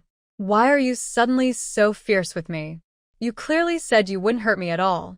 Cui Xian was like a raging lion, and seeing Tang Su, this ordinary girl, throw herself at him and rub against him was disgusting. He immediately picked her up and threw her harshly to the ground. The delicate female lead couldn't handle such a blow, cried out in pain, and fainted. Cui Xian wanted to kick her a few more times, but just then, the police arrived and stopped his actions. What happened here? I heard there was fighting? A slightly older police officer looked at the 4 people with torn clothes and asked. Lu Heng, now back to normal and feeling affectionate towards Xia Gigi, stepped forward to explain. Officer, we were just playing around with Miss Xia. It's not a big deal. Because of Tang Su, Xia Gigi already had a bad impression of him, and he didn't want to take her to the police station. If that happened, he would have even less chance with Xia Gigi. Cui Xian and the others felt that Xia Zhizhi had woken them up, so they were grateful and didn't contradict Lu Heng. The police officer, seeing no one objecting, pointed to the unconscious Tang Su on the ground. What about her? Cui Xian expressionlessly replied, "Oh, she's just a scaredy cat who fainted from shock. We'll take her to the hospital right away." The police officer looked around at the crowd. Is that right? Cui Xian was from one of the 4 major families, so no one dared to offend him. They all nodded, yes, that's right. The police officer, just following procedure, didn't want to offend Cui Xian. Satisfied that the process was complete, he left with another officer. In this absurd world of novels, the 4 major families, controlling 80% of the economy, had the power to disregard the judicial system. Seeing that she had no part to play here, Xia Zhizhi followed the 2 officers out. Lu Heng wanted to explain but was pulled by Cui Xian, who insisted that he, as Tang Su's childhood friend, should take her to the hospital. Lu Heng, Tang Su is your childhood friend. Among us, only you have real feelings for her, so you take her to the hospital. Lu Heng was furious. Who said I have real feelings for her? I was just inexplicably influenced. He came from a scholarly family, excelling in both academics and character since childhood. If it weren't for Tang Su's influence, he would never have done such ridiculous things. Especially when he thought about how he had defied his parents for Tang Su, even causing his father to have a heart attack. He felt immense guilt and regret. He shouldn't have felt sorry for Tang Su when he was young and gotten close to her. Shen Chong felt nauseous and quickly wiped his mouth with a handkerchief, not even glancing at Tang Su lying on the cold ground. He coldly said goodbye and left. The first thing he did upon returning to the hospital was to submit his resignation. He was afraid of getting entangled with the wicked Tang Su again, so he needed to find a way to escape the city. As for Liao Yuanzhou, a clever lawyer, he was already considering how to exploit legal loopholes to send Tang Su to prison for a few years. Like Shen Chong, he feared that his inexplicable infatuation with Tang Su might resurface one day. Thinking about the humiliation he faced in high society because of Tang Su made Liao Yuanzhou's face flush with anger. He wished he could eliminate the woman who had driven him to madness. Having safely returned home, Xia Zhizhi eagerly took out the heavenly mirror. Looking at the mirror's surface, now with over 10 cracks, she wondered, what happened to this broken mirror? Why does Tang Su have more of the heavenly Tao's essence than Qin Meng from the first world with a space gold finger? It's almost 8 or 9 times more. This was unscientific. She kept examining the mirror. The heavenly mirror replied, "Zhizhi, it's good that you're not having children in this world. The heavenly Tao here is problematic. The small world is about to reset, and all humans will perish." Xia Zhizhi paused. What do you mean, the heavenly Tao is problematic? It means this world's heavenly Tao comes from some wild source, preventing the original heavenly Tao from manifesting. That's why this world is so disordered, and the male and female leads are so inappropriate. Political and economic chaos is one thing, but the characters created are not serious, just following the wild plot set by the heavenly Tao. By the way, the male lead in this world is indeed one of those 4, but the female lead should be 4 different unique women, not Tang Su. The wild heavenly Tao gave Tang Su special abilities to steal the luck from the original male lead. Xia Zhizhi asked, what about the original 4 female leads? They were suppressed by Tang Su, who manipulated the male lead, so all their luck transferred to her. The heavenly mirror was quite displeased with this wild heavenly Tao. Zhizhi, this wild heavenly Tao is very sinister, similar to the quick-wearing male character you encountered in the beast world, able to easily steal others' luck. Fortunately, you and your friend Ruizi are not virtuous, lacking both luck and merit. Otherwise, this life would be difficult for you. Isn't it strange? Ruizi is a being with a life, but no luck. The heavenly mirror decided to bind with Xia Zhizhi based on this. Not only do they lack luck, but they can also live well without encountering misfortune. More importantly, such beings won't face any consequences for their wrongdoings. Heaven knows how many quick-wearers have suffered from karmic debts, leading to inner demons and ultimately losing their souls. Xia Zhizhi, with her life but no luck, could wreak havoc in the small world without any repercussions. She could even covet and strip the male and female leads of their golden fingers. The heavenly Tao couldn't do anything to her and couldn't suppress her at all. Plus, with the heavenly mirror's ability to conceal secrets, the small heavenly Tao couldn't even kick Gigi out. It could only watch as this unscrupulous pair of contract partners scraped away at its essence. Since that day, the 4 male leads completely woke up. Not only did they all fall out with the female lead, but they also kicked her out of the luxurious love nest they had set up together. She left with nothing, not even a piece of clothing. The female lead was unwilling and wanted to cling to them. At the very least, she thought she should take the designer bags and jewelry they had bought for her. They couldn't just get away with it, right? Unfortunately, the 4 male leads. Oh, no, it should be 3 male leads. The genius doctor, Shen Chong, didn't even pack his bags that night. He bought a standing ticket and fled the city overnight. Only when the train left the city did his tense nerves finally relax, and he cried, vowing never to return to this cursed city. It was just too disgusting. Now, he not only had a shadow over relationships, but also felt nauseous at the slightest touch from a woman. However, Shin Chong had always been aloof and quiet, the least noticeable among the 4 male leads. No one even noticed his absence, specifically referring to Tang Su.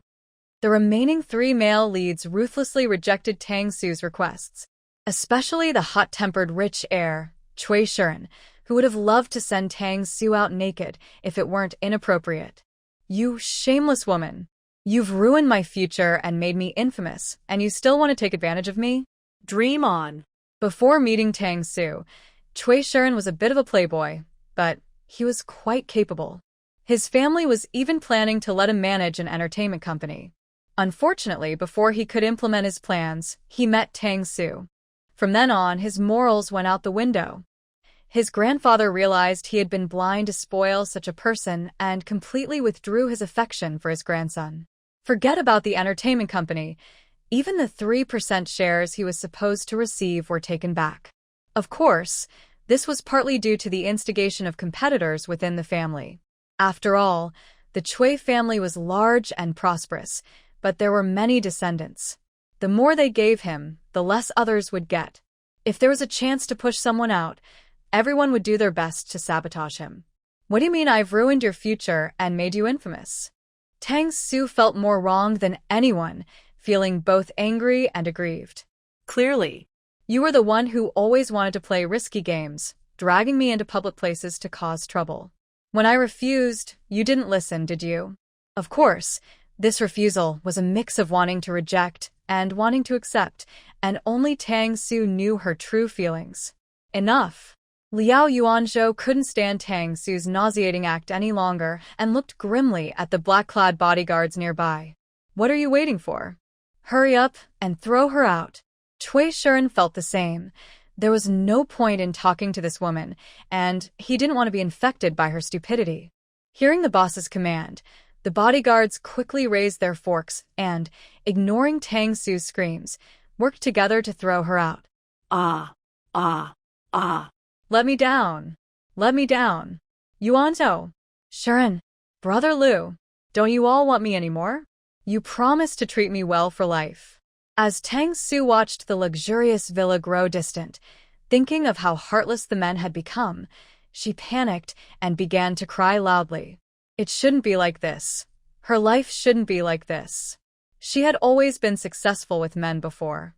As soon as they saw her, they would become obsessed and want to do all sorts of intimate things with her. Those who had been with her would become addicted, madly in love, and unable to live without her. Now everything had suddenly changed. Not only had Liao Yuanzhou and the other 3 talented men turned against her, but even the bodyguards ignored her charm and coldly tossed her out of the villa. Lying on the ground, Tang Su cried helplessly, calling out the names of the 4 male leads. Her voice was loud. Inside the villa, the 3 male leads were extremely annoyed by Tang Su's ghostly wails. Cui Shiren angrily looked at Lu Heng, who was sitting on the sofa looking at his phone. Lu Heng, go tell your childhood friend to shut up, or I won't hesitate to make her completely lose her voice. Lu Heng casually nodded, not taking his eyes off the phone screen. Do whatever you want. Right now, his mind was filled with the beautiful and wealthy Xia Zhizhi, hoping she would change her mind and not be put off by his association with Tang Su. He had no time to focus on anything else. Frustrated by his failed attempts to divert attention, Cui Shiren kicked the leather sofa beside him. Darn it. I'm so annoyed. I'm going to go beat that shameless woman. That woman just kept crying, endlessly, draining his luck away. Liao Yuanzhou quickly stopped him. You dare touch her? If you turn back into that constantly aroused state, no one will be able to save you. Did he not see that even the bodyguards had to use insulated forks to throw her out? Cui Shiren scratched his head, still afraid of Tang Su's strange abilities, and didn't dare to go out and hit anyone. He slumped back onto the sofa, staring blankly at the ceiling. Yuanzhou, I think I've been completely ruined by Tang Su. My grandfather is utterly disappointed in me, and the family business won't let me get involved at all. My parents, too, they value my older siblings more. Everything they have will probably be handed over to them in the future. I don't even know where my future lies now. Liao Yuanzhou was in a slightly better situation than Cui Shiren. Although he had also been abandoned by his family, he had established his own law firm early on. While his earnings weren't as high as those of the family's direct descendants, he could still achieve financial independence. He patted Cui Shiren on the shoulder. Shiren, you should start your own business. I can provide funding. With your abilities, I believe you can achieve success soon. The two had grown up together as good friends. If it weren't for him, Cui Shiren wouldn't have met Tang Su or fallen into this big pit. This was just a way for him to compensate his friend within his means. Lu Heng also put away his phone, indicating he could offer Cui Shiren some financial support. After all, they were both victims of Tang Su's mischief. Moreover, even though Cui Shiren had been abandoned by the Cui family, he still carried the family name and had more resources than someone starting from scratch. Who knows, he might need to rely on him in the future.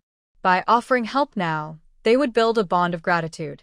Lu Heng's mind was racing with calculations. The three men discussed which aspect of business Cui Shiren should start with, while outside the villa, Tang Su had cried enough. Seeing that no one was paying attention to her, she wiped her tears and slowly walked away. She wanted to go out and find a man to see if her charm had really disappeared. If it had truly vanished, she couldn't bear to think about it. Xia Zhizhi originally planned to use her beauty to charm a few male leads into willingly giving her money. But thinking about how those guys acted like sycophants towards Tang Su that day, and recalling the scene shown by the heavenly mirror with 4 men and 1 woman, made her feel disgusted.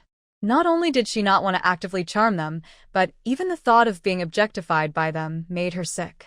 Forget it, the original owner's grudge has nothing to do with me. Whether I take revenge or not doesn't matter, I won't make things hard for myself. Xia Zhizhi comforted herself like this. However, while she wanted to let herself off the hook, others did not want to let her go. Lu Heng, that scoundrel, had said such things about her before, yet he still dared to come and bother her. It made Zhizhi both angry and amused. Fine, fine, fine. I was ready to let you go, and yet you still dare to seek attention in front of me? Then don't blame me for being ruthless. Because of Lu Heng, Xia Zhizhi also took out her anger on the other two. She pulled out her laptop and quickly transferred half of the money from Lu Heng, Cui Shiren, and Liao Yuanzhou's accounts. After going through many unknown accounts abroad, and with the current hacking methods in the country unable to trace the funds, she finally transferred the money into her overseas account. Then she made another call to have the female lead, Tang Su, who was sold to a red light district, rescued, so she could continue to bother those 3 scoundrels. The unnoticed Shen Chong thought.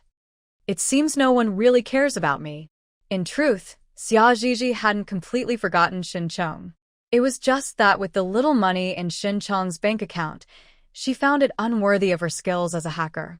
Moreover, Shen Chong, free from the female lead's toxic charm, was also having a hard time and had developed psychological issues.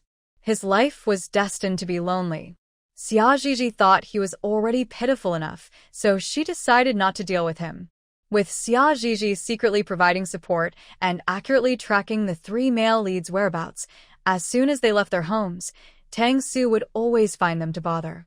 Not only did it cause Lu Heng and Liao Yuanzhou to lose several big deals, but it also forced Cui Shiren's career, which was just taking off, to come to a halt. The next time Xia Zhizhi saw the 4 of them was at a banquet hosted by the Jiang family, one of the 4 major families in City S. Tang Su, can you stop bothering us already? In a relatively hidden corner, the 3 men and 1 woman were in a standoff. Among them, Cui Shiren looked the angriest, holding a forked branch he had picked up from somewhere, pointing it at Tang Su's stomach to keep her away. Do you believe me? If you keep bothering me, I'll have someone throw you into the sea to feed the fish. Losing half of his startup funds was already frustrating enough. He had finally managed to have that darned woman Tang Su sold to a red light district, and now someone had gone against him, not only rescuing her, but also making her constantly bother him. Now, he didn't even dare to go out, fearing that this woman would cling to him. Shiren, how can you say that to me? Tang Su's eyes were filled with unshed tears, looking hurt by his words. I just love you so much and want to see you from time to time. How can that be called bothering? She had lost her special abilities and could no longer easily flirt with men, making them provide her with a luxurious life. She was unwilling to return to an ordinary life. The only ones she could hold on to were the 3 men who had once been involved in a scandalous relationship with her. Oh no, it should be 2 men now. Shin Chong had long left City S. The only ones she could cling to were Cui Shiren, Liao Yuanzhou, and Lu Heng. Cui Shiren took a deep breath, exhaled, breathed in again. He tried hard to calm his anger. Today was old Zhang's 80th birthday. He couldn't afford to offend anyone or ruin the party. Lu Heng was also worried that Tang Su would go crazy in public and disrupt old Zhang's birthday banquet, so he tried to keep her calm. Tang Su, I know you're bothering us for money. I'll transfer some to your card later. But just one thing, today's banquet is very important to us. I hope you won't cause a scene here, or we won't hesitate to go all out against you. Of course, Tang Su was not on the same level as them. If it came to a fight, she would be the one to lose. A hint of mockery crossed Tang Su's eyes, but she didn't argue, obediently nodding. Brother Lu, I understand. I'll behave. Watching the drinks the 3 men consumed, a glint of darkness passed through her eyes, and she thought mockingly, everyone looks down on me. Today, I will show those who underestimate me that I, Tang Su, am not a mere ant to be trampled on. No matter how noble they think they are, they can't escape my schemes. Seeing that Tang Su finally settled down, Lu Heng and the others let out a sigh of relief, but they still didn't dare to put down the branches and sticks they were holding. They were afraid Tang Su would take advantage of their distraction. Hiding not far away, Xia Zhizhi was eating dessert. Poor things, look at how those male leads have been driven to such a state, acting like frightened birds. Indeed, evil people have their own troubles. A female lead like Tang Su has her own purpose. Of course, she didn't miss the calculating expression Tang Su had just shown and was looking forward to what would happen next. Heavenly Mirror, honestly, Zhizhi, this generation of male leads is the most unfortunate. First, they encountered the jinx Tang Su, and now they have to deal with you, who thrives on chaos. They're never going to have a good life. Xia Zhizhi rolled her eyes. Serves them right. Who told them to insult me before? If they dared to call her a beautiful but empty vase, then she had to teach them a lesson about life. Heavenly Mirror. I'm out of here. It seems you can't mess with the petty Zhizhi, or there will always be consequences. Nearby, Jiang Jingyu noticed Zhizhi rolling her eyes, tighten his grip on his glass, and his voice became tense. Zhizhi, did I upset you somehow? Huh. Xia Zhizhi came back to her senses, a bit confused by his words. Why do you ask that? Jiang Jingyu was the grandson of old Jiang, looking very handsome and refined, with a sense of elegance that made him stand out. He was a type Xia Zhizhi had never encountered before. They had been dating for half a month, and their relationship was steadily warming up, with no conflicts so far. Seeing that Xia Zhizhi genuinely didn't understand, Jiang Jingyu felt a bit relieved and smiled lightly. It's nothing. I just saw your expression was off earlier and thought I might have done something to upset you. Now it seems I misunderstood. At that moment, music suddenly started playing, and many people entered the dance floor to dance. Jiang Jingyu extended his hand, smiling at Gigi. May I invite the beautiful Miss Gigi to dance? With such a handsome boyfriend inviting her, Xia Zhizhi certainly wouldn't refuse. Of course. She smiled and took his hand, following his lead onto the dance floor, moving gracefully to the rhythm of the music. After a few months in S-City, Xia Zhizhi has been very high-profile. Through her spending habits and the hints she drops, the upper-class circles have mostly figured out that she is a beautiful Chinese-American heiress. And she is worth no less than tens of billions. Now, seeing her obviously dating Jiang Jingyu, no one dares to point fingers and call her a gold digger. They wouldn't dare. It's a joke. She has tens of billions in liquid assets. Many heirs present can't compare to her wealth. They would be crazy to try to provoke her. So, sometimes showing a bit of strength can reduce 99% of trouble. I don't understand why the heroines in those cliché stories, who are rich young ladies or powerful CEOs, have to be so low-key until someone offends them, and then they reveal their true identities. Tianji Mirror. Maybe they enjoy the thrill of slapping someone in the face. Xia Zhizhi rolled her eyes. Come on. What thrill? It's just being humiliated for no reason. She only likes compliments. Every time she enters an unfamiliar environment, she either shows her own strength or her husband's, never giving others a chance to bully her. Jiang Jingyu, as the host, needed to socialize, so they separated after dancing. Xia Zhizhi was casually chatting with her friends while searching for Tang Su's figure. After scanning the area, she realized Tang Su was no longer downstairs. Even the 3 male leads were missing. She suddenly got excited. Broken mirror. Where are the male and female leads?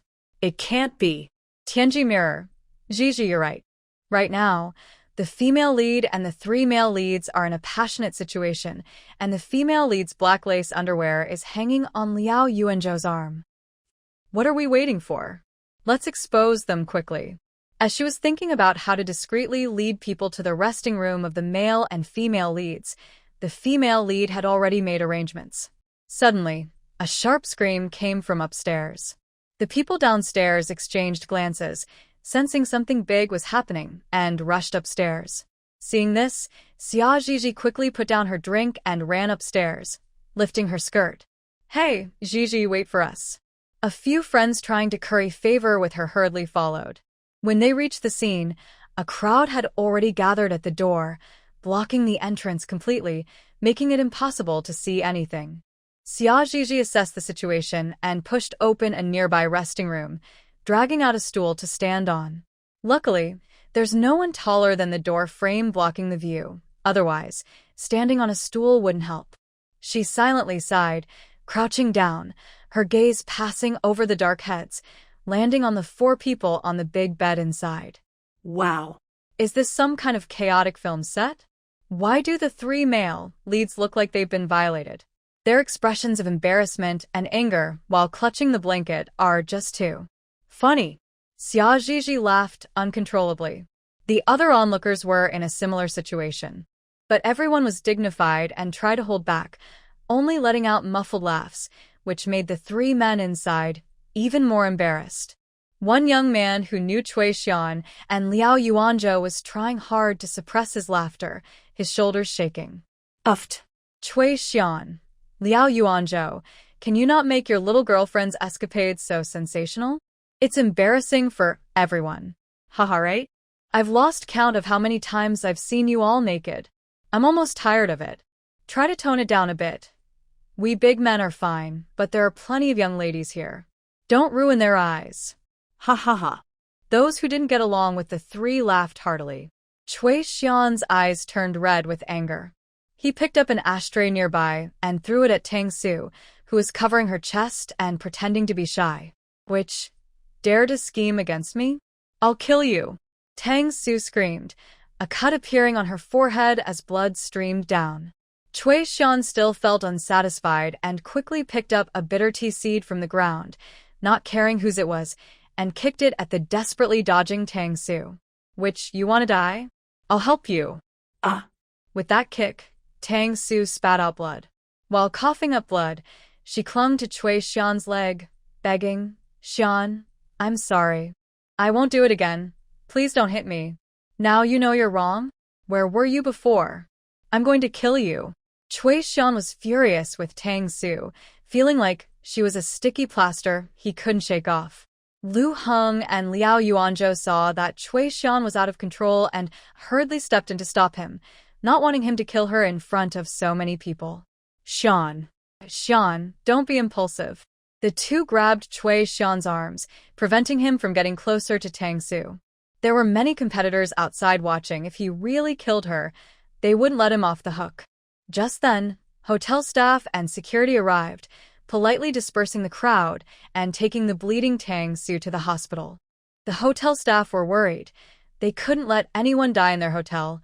That would be a big problem. However, their worries were unnecessary. Tang Su was an important tool for Xia Zhizhi to stir up trouble with the three male leads. There was no way she would die so easily. As Tang Su was carried out, Xia Zhizhi casually treated her. Her injuries healed instantly.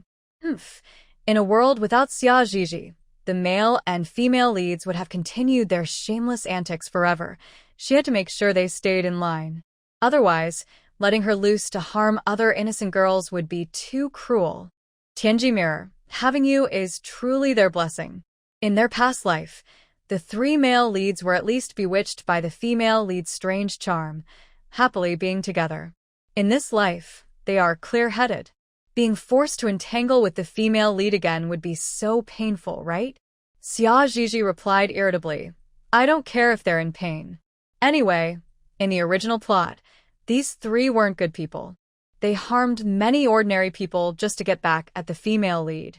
Not to mention their phishing tactics, constantly sending large sums of money to the original host and deliberately luring her into crime.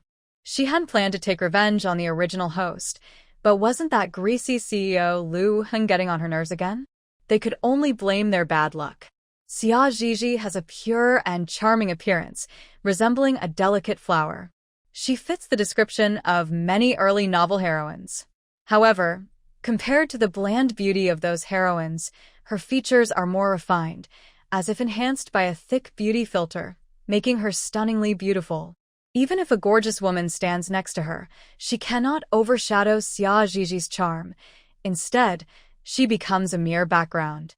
Thus, with just a light touch of makeup, Xia Zhizhi stands out among a group of elegantly dressed ladies, catching everyone's attention. As everyone made way for Tang Su and the hotel staff carrying her out, they inadvertently revealed Xia Zhizhi, who was standing on a stool at the back. Not just Lu Heng, but many people's eyes uncontrollably drifted toward Zhizhi. However, unlike the pure admiration of others, Lu Heng felt utterly defeated. He was already looked down upon by Xia Zhizhi for his messy private life, and now she had seen the aftermath of the scene. She probably thought even less of him now. Zhizhi. Jiang Jingyu approached Xia Zhizhi, his face showing subtle concern as he discreetly blocked her view, preventing her from seeing the few naked men inside. How are you? You weren't scared, were you? He said this while guiding Xia Zhizhi downstairs. Zhizhi shook her head, still smiling. I wasn't scared, just found it very interesting. Especially the three male leads, who looked so embarrassed and ashamed. It was quite funny. The girls who had been trying to please Zhizhi noticed she was being taken away by her boyfriend Jiang Jingyu and wisely chose not to follow. Seeing Zhizhi walk proudly, like a princess, even Jiang Jingyu, a young master from one of the four prominent families, had to lower his head and accommodate her. The girls couldn't help but feel envious. Sigh, Zhizhi is so lucky. She's the only child. After her parents passed, all the inheritance went to her, giving her the freedom to choose. Unlike us, who enjoy a wealthy life, but have to give up our freedom in marriage. Unlike Xia Zhizhi, who not only has endless wealth, but also freedom in love and marriage. She can date whoever she wants. If she wants to marry, she can. If not, She doesn't have to. That's not entirely true. Gigi is very capable. She's great at managing money and stocks. Even if her parents were alive and she had siblings fighting for inheritance, she'd still do well. Unlike us, who can only live a rich life by relying on our parents' family. Valuable people, even in families like theirs, cannot be forced to do anything by their parents or elders. Unfortunately, they are not valuable people. They have to sacrifice their marriages to maintain their wealthy lifestyles. As daughters of second- or third-tier families in S City, they are not naive. They surround Xia Gigi with ulterior motives. They lack investment insight and hope that Gigi will share any good projects with them in the future so they can benefit a little. As the one being flattered, Xia Gigi probably understands their intentions. However, she is not a charitable person. Without real benefits, she won't help them. There are many people trying to please her, and they are too insignificant among them for her to remember. The banquet was nearing its end, especially after the embarrassing incident with the 4 men. Not only the Jiang family but also the Cui and Liao families had to leave quickly due to the situation with Cui Shiren and Liao Yuanzhou, leading to apologies and cleanup. Jiang Jingyu's mother, Mrs. Jiang, saw her son and Xia Gigi coming down and treated Gigi warmly, asking about her well-being. "I was busy attending to guests earlier and didn't get to talk to you much." Mrs. Jiang smiled and said it's getting late, and driving at night isn't safe. "Why don't you stay at my place tonight? It would be nice to spend more time together." Before Xia Gigi could refuse, Mrs. Jiang, who didn't get along with her, coldly remarked, "I'm not saying this, but you seem a bit too eager, sister-in-law. Miss Xia just started dating your son. It's too soon to be tying them together so tightly. Aren't you afraid people will laugh? Truly, coming from a small family, you don't know how to behave." Mrs. Jiang couldn't mock the wealthy Gigi directly, so she took her frustration out on her sister-in-law, making Mrs. Jiang's face turn red with embarrassment. Especially since Mrs. Jiang already viewed Xia Gigi as a future daughter-in-law, she felt humiliated in front of her. She wanted to take her anger out on Xia Gigi, but was afraid it would ruin her son's relationship. She thought about arguing with her sister-in-law but knew she couldn't win against her. In the end, she could only silently swallow her displeasure. However, she became cold towards Xia Gigi and stopped showing concern, instead focusing on her son's career and life.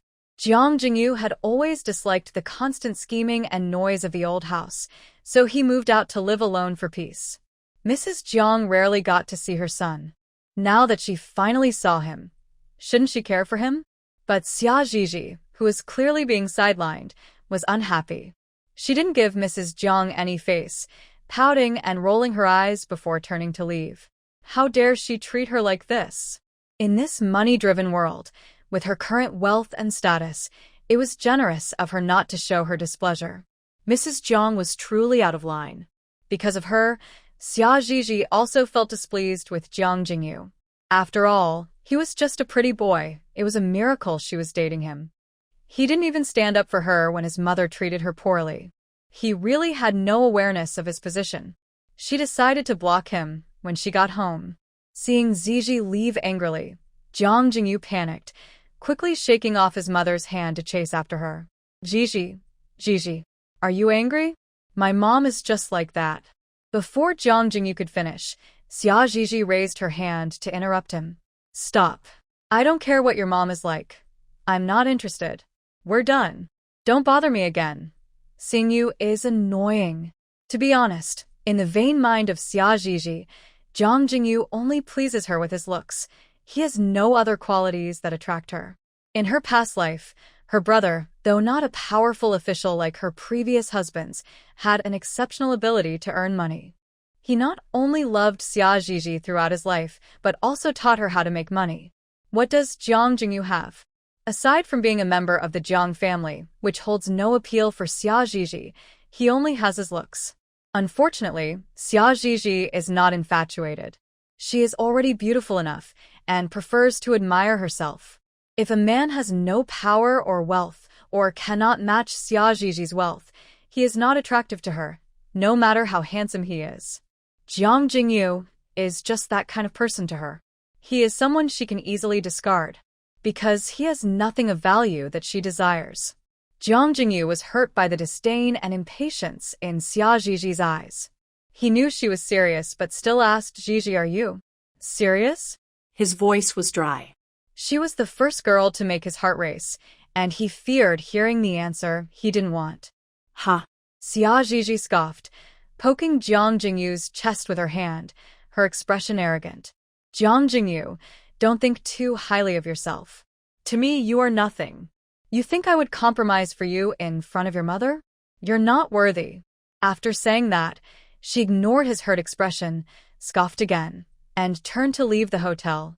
Jiang Jingyu wanted to chase after her, but a group of strong bodyguards who had been hiding immediately surrounded him as soon as their employer appeared. They surrounded Xia Ziji tightly, making it impossible for him to get close. The bodyguards helped Xia Ziji with her coat, held umbrellas, and handed her bags, being extremely attentive. They also blocked Jiang Jingyu's view, preventing him from seeing his employer and getting upset. Boss, are you going back to the city center apartment or your newly purchased garden villa? The head bodyguard asked carefully, while holding an umbrella for Ziji. It had started to drizzle outside, and Ziji tightened her coat, quickly stepping into the newly bought nanny car. After taking off her wet high heels, she changed into comfortable flat slippers with the help of her assistant. After sipping some hot milk tea and feeling warmer, she leisurely said, Let's go to the garden villa. By the way, have the butler and housekeeper settled in at the garden villa? The head bodyguard in the front passenger seat nodded. They are all in place, just waiting for you to move in. Good, Xia Ziji said, holding her milk teacup, lazily leaning back at her seat, sipping while looking at the passing scenery. With the soft music in the car, she felt relaxed. As for the troubles caused by Jiang Jingyu and Mrs. Jiang, they left no mark on her heart. Others noticed this and fell silent, not daring to make a sound. Originally, Xia Ziji planned to keep a few pretty boys, but her vanity got the better of her, and she was unwilling to settle. Moreover, she wasn't very enthusiastic about romantic relationships. Having someone was fine, but not having anyone was okay too. So, spending money on pretty boys who weren't as good-looking as her and were of little use felt like a waste. After all, she had finally found Jiang Jingyu, who barely matched her standards. Yet he still acted the same way. He had no self-awareness. She didn't know where he got the confidence to expect her to tolerate his petty mother. Ha! Xia Ziji had never put up with this kind of nonsense except for when she climbed up to the top with her village girl identity in her first life. This made her so angry that she decided not to look for anyone. She felt that no matter who she found, she would be at a disadvantage. Xia Stingy Ziji thought it was better not to find anyone at all. However, Mrs. Zhang's cold attitude did upset her. Not giving her a taste of her own medicine made Xia Ziji feel uneasy. So, just like she dealt with the 3 male leads before, that night when she got home, she transferred half of Mrs. Zhang's savings to herself. Seeing this, the Tianji mirror couldn't help but ask a long-held question. Ziji, why did you hold back before and not take all the money from the 3 male leads? Xia Ziji's fingers flew over the keyboard.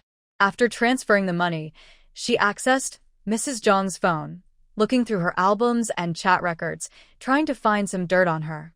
This is to maintain sustainable development.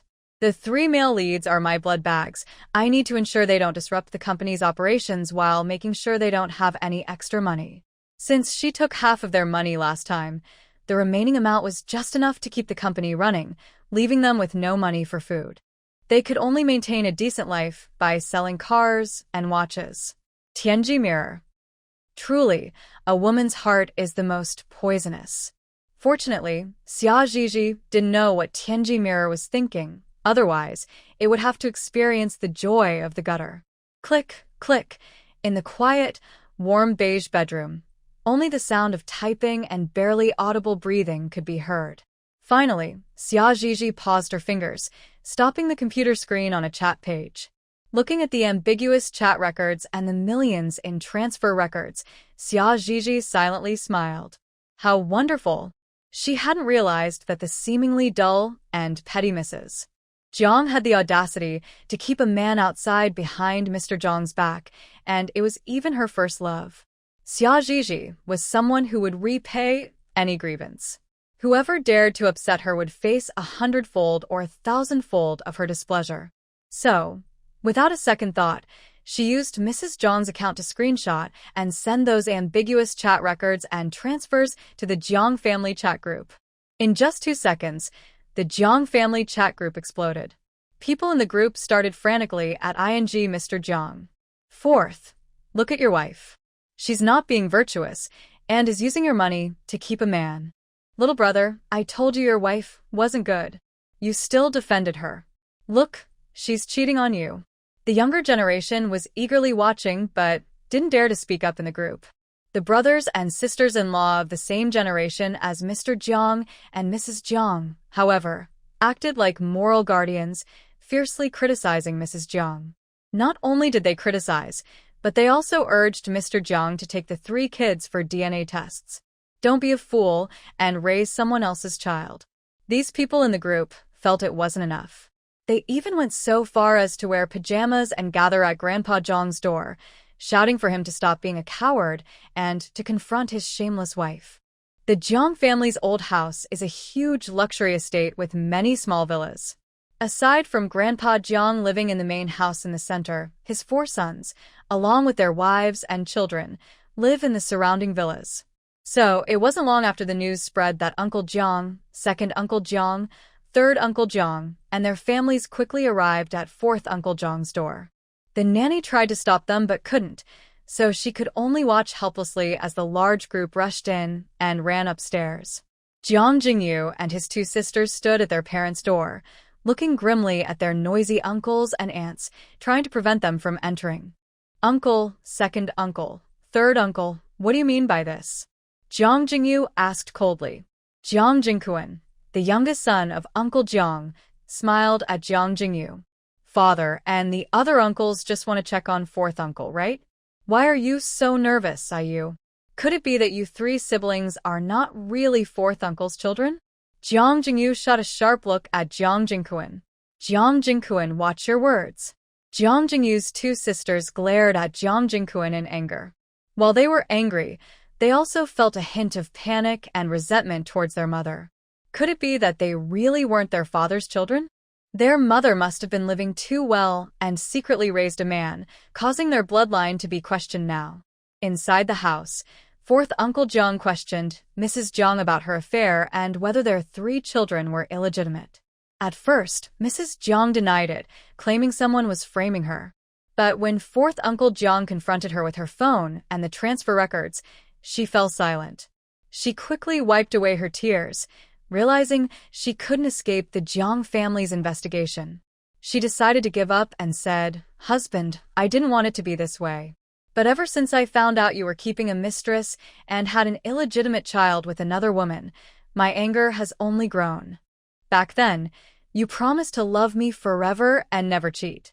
But you couldn't withstand the 7-year itch and broke your vow, getting lost in the outside world. If it weren't for one of your mistresses provoking me and sending me your intimate photos, I might never have known that the husband who promised to love me forever betrayed me so quickly. At that time, I had just given birth to our 2nd child, and when I saw those photos, I nearly fell into postpartum depression." Her expression was numb, and the warmth in her gaze towards 4th Uncle Jiang was replaced by deep hatred. "So, I want revenge. I want to get back at you. You keep a mistress outside, so I will keep a man outside too. Let's not judge each other." Hearing his wife's accusations, 4th Uncle Jiang moved his lips, feeling both guilty and powerless about their marriage coming to an end. In the end, he said nothing, squatting on the ground with a defeated look. The news of Mrs. Jiang's affair spread like wildfire in the family group, and even if they wanted to hide it, they couldn't. Grandpa Jiang, with his traditional values, couldn't accept an unfaithful daughter-in-law. Especially since she didn't have a strong family backing her, Grandpa Jiang quickly ordered 4th son to divorce her and kicked her and the youngest illegitimate child out of the Jiang family. That's right, 4th Uncle Jiang's youngest daughter was not his biological child, but rather Mrs. Jiang's child with another man. Because of Mrs. Jiang, not only fourth Uncle Jiang but even Grandpa Jiang, who used to dote on Jiang Jingyu, gradually withdrew his affection for him. Due to the family upheaval and the decline in their family status, Jiang Jingyu couldn't care less about heartbreak. To win back his grandfather's favor and take care of his sisters, Jiang Jingyu put aside his previous pretensions, moved back to the old house, and began living a life filled with intrigue alongside his half-siblings. Xia Zhizhi only cared about causing chaos and didn't concern herself with the aftermath. She was even less interested in her ex-boyfriend's situation. With no baby to worry about and being young, wealthy, and beautiful, Xia Zhizhi decided not to look for a man and instead traveled the world with her assistant and bodyguard team. Of course, having fun was secondary. Her main task was to collect treasures from other countries. Since the world was about to reset, it was better for those treasures to end up in her hands rather than vanish into nothingness. Whenever she arrived in a new country, it was like a swarm of locusts, cleaning out the treasures from banks and the safes of wealthy officials. In addition to collecting gold, silver, and jewels, she also moved many of her favorite fruits into her space. Traveling from country to country, Xia Zhizhi nearly planted all the delicious fruits in the world in her space, so she wouldn't have to buy any in the future. She could just pick them directly. Besides fruits, she also planted many rare herbs and trees in her space, such as ginseng, ganoderma, and wangwali. As for raising animals, Xia Zhizhi politely declined. She found them dirty. With the help of the Heavenly Mirror for early warnings and her excellent hacking skills to delete surveillance, Xia Zhizhi and her team could confidently sweep through foreign treasures. They always managed to leave on a plane before those banks and wealthy officials discovered the theft and sealed off the exits. Zhizhi, the wild heavenly Tao, has awakened for some reason and found that its female lead has lost her powers, giving her the last bit of its essence. The female lead's powers are now 100 times stronger than before, and she has drained the luck of the 3 male leads. She's about to harm others, so we need to hurry back and take the essence from her. Also, after we take the last bit of essence from the wild heavenly Tao, this world is likely to reset soon. Upon hearing this, Xia Zhizhi immediately stopped organizing her treasures and called her assistant and bodyguards to head back home. Let it reset. It was better to be reborn after the reset than to let the charming female lead drain everyone's luck. People with no luck can be incredibly unfortunate, to the point of death. Xia Zhizhi watched as one of the male leads, Liao Yuanzhou, tried to escape but couldn't avoid a runaway truck, getting hit and thrown around. She couldn't help but sigh. The female lead is really a disaster. The Heavenly Mirror urged, Zhizhi, let's hurry up, or another unlucky person will be born. When Xia Zhizhi finally found the female lead after crossing several provinces, she discovered that the female lead had latched onto Shinchong again. What kind of unlucky person is this? Even after running so far, he still got found by the female lead. It really is his bad luck. Seeing Shinchong once again fall for the female lead and about to engage in an outdoor act, Xia Zhizhi feared for herself and quickly intervened. Tang Su was about to get angry. Xia Zhizhi, how could you? Before she could finish her sentence, she felt a sudden heart flutter, her face pale as she clutched her chest. The Heavenly Mirror, having regained much of its strength, moved quickly this time. In just 10 seconds, the female lead's essence was completely drained again. Shinchong, now awake again, let out a painful scream and then started to vomit. As he vomited, he desperately tried to escape. Darn it! He had already hidden here. Why couldn't that vile woman Tang Su leave him alone? Xia Zhizhi looked at Tang Su, who had fainted from the heart flutter, and asked the Heavenly Mirror in her mind. Broken Mirror, when will this world reset? Shouldn't we leave? After a long wait, the Heavenly Mirror replied, I just contacted the original Heavenly Tao of this world. It has swallowed the wild Heavenly Tao, and if nothing goes wrong, this world will reset in less than a year. Xia Zhizhi sighed. As expected, all beings are like ants. No matter how powerful you are, with just a thought from the Heavenly Tao, all living things can turn to nothing. Fortunately, She was bound to the heavenly mirror and had infinite life. Otherwise, she couldn't face death calmly. Let's go, broken mirror. I've had enough of this world. It's not interesting. Remember to take me to a more exciting world. As soon as she finished speaking, everything went dark. When she woke up again, she found herself in a hunting trap. Looking at the two dead wild ducks beneath her and her foot pierced by a sharpened stick in the trap, Xia Ziji's face twisted in pain. Darn broken mirror, couldn't you have picked a better time to cross over? This hurts so much. The heavenly mirror popped out from the space, shaking nervously. Ziji, I didn't mean to. It was just a coincidence. Xia Ziji didn't want to criticize the useless broken mirror anymore. Gritting her teeth, she carefully pulled her small foot out of the stick. Then she quickly used her healing power on the wound. In just a few breaths, her injury healed, and her foot looked as if it had never been hurt.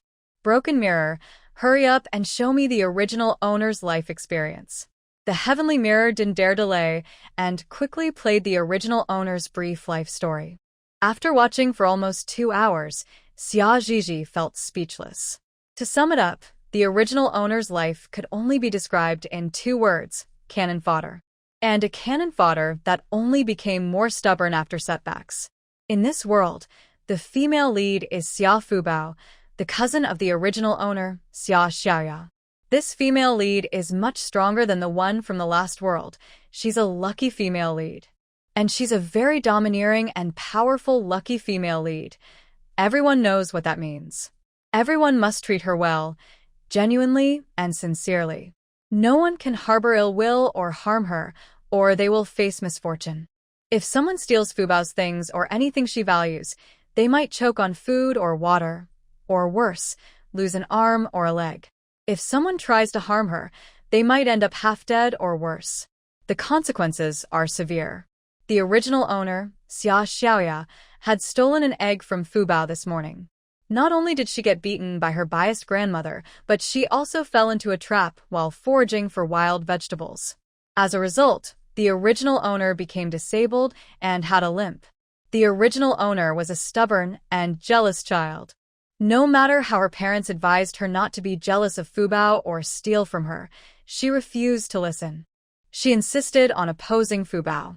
Thus, she faced continuous misfortune, suffering many injuries throughout her life. The worst was when she fell into a river in winter, leaving her weak and infertile. Because of this, when she grew up, only widowers with children were willing to marry her. And those were the ones with poor conditions who wanted her to work like a servant. The original owner was furious, and her already poor health worsened, leaving her bedridden.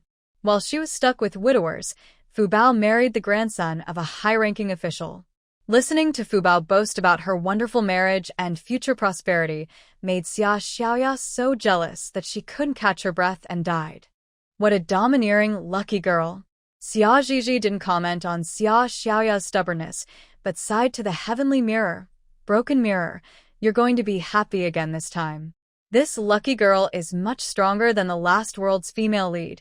She even has a passive defense skill. And it can cause serious harm to others. The energy carried by this lucky female lead is definitely much greater than that of the last one, so the broken mirror will probably gain a lot of energy again. However, the heavenly mirror wasn't so optimistic. Gigi, this world's female lead is a lucky girl, but she's a hybrid of red and black koi. The luck she has is a natural talent, not something added by others. If I want to completely strip it away, it might take some time. Xia Ziji's expression darkened. How long? Well, if I work on it continuously, it might take 20 to 30 years, the heavenly mirror said weakly. Xia Ziji's face turned as dark as a pot bottom, and she shoved the broken mirror into a pile of animal dung. You useless thing. What good are you to me? The heavenly mirror, stuck in the dung, whimpered. I didn't mean to. Gigi is too fierce. 20 to 30 years. Why didn't it say it would waste its whole life on that darn Fubao? The heavenly mirror shook off the filth and stood at a distance, trying to please her. Gigi, don't be angry. I'll work hard to find a quick and efficient way to drain her luck. When the time comes, we can experiment together. We'll definitely find a solution. Xia Zhizhi rolled her eyes, not wanting to deal with the broken mirror. She tossed the 2 wild ducks at her feet into her space and quickly climbed up. That domineering Fubao would be here soon to collect the wild ducks. She needed to leave quickly. Sure enough, not long after Xia Zhizhi left, a chubby child dressed like a big red lantern appeared at the trap. It was now 1960, the second year of the 3-year famine. In this situation, not to mention being full, it was already good enough to find something to eat to avoid starving. Yet the Xia family had raised Fubao so plump, showing just how much she was favored. Hey, where is it? Fubao, with her 2 little pigtails, blinked her big eyes, walked around the trap a few times, squatted down, and waited for a while. When she still found nothing, she began to cry loudly. Wah, I want to eat wild chicken. Where did my wild chicken go? Normally, whatever she wished to eat would come to her, so why was today different? Who took her wild chicken? So mean. They actually bullied Fubao. Xia Zhizhi, who was coming down the mountain, had no idea that Fubao was starting to unleash her power again. Fubao's resentment towards others was stronger than her passive defense. Those who were the target of her resentment couldn't escape without suffering. Unfortunately, this time, the target of her resentment was Xia Zhizhi, who had no luck or fate, and thus had no causal connection, good or bad. Her good fortune didn't work on Xia Zhizhi at all. Broken mirror, let me observe the surroundings. I'm going into the space to eat something.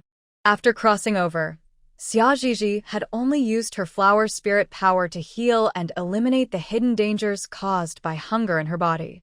In this world, with the mystical concept of koi, she didn't dare to change drastically like she did in her previous world. She hadn't even reached halfway when her little legs felt weak and her stomach was growling, with sharp pains in her abdomen. She had to eat something. Heavenly mirror. Zhizhi, there's no one nearby. Hurry and enter the space. Hearing this, Xia Zhizhi walked to a more hidden little hill nearby, and with a flash, she entered the space. She was starving and quickly took out a large pile of prepared food from her storage ring. Without even washing her hands, she grabbed some disposable chopsticks and started to eat voraciously. Indeed, extreme hunger could cure her cleanliness obsession. When a person was starving, who had the time to be picky about cleanliness? With her flower spirit power continuously circulating in her stomach to aid digestion, she didn't have to worry about not being able to eat greasy food. She finished a big bowl of rice, half plates of home-cooked dishes like scrambled eggs with tomatoes, braised chicken legs, cumin meat slices, and braised pork ribs, filling her belly to the brim. She contentedly patted her round belly, lazily leaned back on the sofa, and sipped freshly made banana milk through a straw. Honestly, this is the first time I feel that being full and satisfied is such a happy thing. The bananas produced in the space were as big as an adult man's thigh, with a richer flavor, and when blended with fresh milk, it made a huge bucket. The creamy milk combined with the strong banana flavor was simply delicious. Xia Zhizhi drank nearly a liter in one go. Fortunately, the flower spirit power kept circulating in her stomach to help with digestion. Otherwise, the original weak body couldn't handle her eating like this. Heavenly mirror. Zhizhi, it's getting late. You should go out, or your wicked grandmother will hit you again. Yes, it was indeed the wicked grandmother. Grandma Xia was a loving grandmother to Fubao and her other grandsons, but she was a cruel and oppressive grandmother to the original owner and her 3 cousins. It was no wonder the original owner was jealous and constantly troubled Fubao. The Xia family treated them too differently, especially Grandma Xia, who doted on Fubao, calling her my dear, and making sure she got all the good food and clothing. Even the other grandsons often had to give way, let alone the 4 girls at the bottom of the Xia family food chain. Not only did they not get good food, but they couldn't even fill their stomachs with vegetable soup. The original owner, Xia Xiaoya, and Fubao were born almost at the same time, just a day apart, but their treatment was worlds apart. Every day, she watched her cousin eat well and wear nice clothes while treating the 4 girls like servants. However, the original owner was naturally rebellious. Although she feared her grandmother's authority and didn't dare to slack off, she often found ways to cheat and even sabotage. She would just say she was too clumsy to do the work. The original owner has a good nature, but it's a pity she encountered an extraordinary rival. Otherwise, with her competitive spirit, her future wouldn't be so bad. Worried about smelling like food, Xiaojiji quickly took a shower and tossed her dirty clothes into the washer-dryer. She used unscented laundry detergent and body wash. When Xiaojiji returned home, Fubao had been home for a while, snuggling in Grandma Xia's arms, demanding braised rabbit meat and white rice. "Grandma, I don't know who it was so mean, they took my wild chicken. I wanted to eat potato stew with chicken, but now it's gone." Grandma Xia didn't even look at Xiaojiji, holding Fubao and fussing over her. "Don't be upset, Fubao. Those who are mean and rotten-hearted don't deserve to eat meat. Without wild chicken, let's make potato stew with chicken. Both rabbit legs are for Fubao, so she can eat her fill." Meanwhile, Xiaojiji frowned, throwing the empty, shabby vegetable basket to the ground, unable to hold back her curses. "Eat, eat, eat. Why don't you all just die from eating? That dead girl Fubao has eaten until she looks like a pig, and she doesn't even feel ashamed." Both were granddaughters, yet the original owner, Xia Xiaoya, was so malnourished she looked like a 3- or 4-year-old, while the sturdy Fubao looked like she was in a different age group. She had never seen such blatant favoritism. Perhaps not fully transformed and still influenced by the original owner's strong genes. Just kidding. Xiaojiji was now filled with jealousy, wanting to curse the heavens. Hearing Xiaojiji's words, the Xia family was stunned. Especially her parents, who rushed over to cover Xiaojiji's mouth. "Xiaoya, what nonsense are you talking? Hurry and apologize to your grandmother and sister Fubao." Xia Laosan was sweating. He knew his daughter was unruly, but he didn't expect her to be this outrageous. They picked on the soft ones, while she picked on the hard ones. As soon as she spoke, she offended the two people in the Xia family who were the hardest to provoke. Grandma Xia was stunned for a few seconds, then erupted like a volcano, heartbroken as she handed the crying Fubao, who was shouting that she wasn't a pig, to her daughter-in-law and rushed at Xiaojiji with her hand raised. "You little brat, not only did you not find a single wild vegetable after being out all day, but you dare to come back and throw a tantrum, cursing Fubao? I think you're itching for a beating." Xiaojiji would never let that old woman hit her. She pushed aside her annoying parents and quickly dodged Grandma Xia's slap. She picked up a stone the size of a child's fist and threw it at Fubao, who was screaming loudly. "Ah! My Fubao!" Grandma Xia's eyes widened in anger. Fubao's mother, Xiaojiji's aunt, was so shocked by the stone flying toward them that she froze, thinking, "Hurry and run." But her feet felt glued to the ground, and she couldn't move. Aunt Xia trembled in fear, almost losing control, just as she closed her eyes, waiting for her fate. Unexpectedly, a strange scene occurred. The stone stopped just a step away from Fubao and her mother, as if it hit an airbag, hovering in the air for a few seconds before dropping to the ground with a thud. The mini version of the heavenly mirror hanging around Xiaojiji's neck became hot with excitement.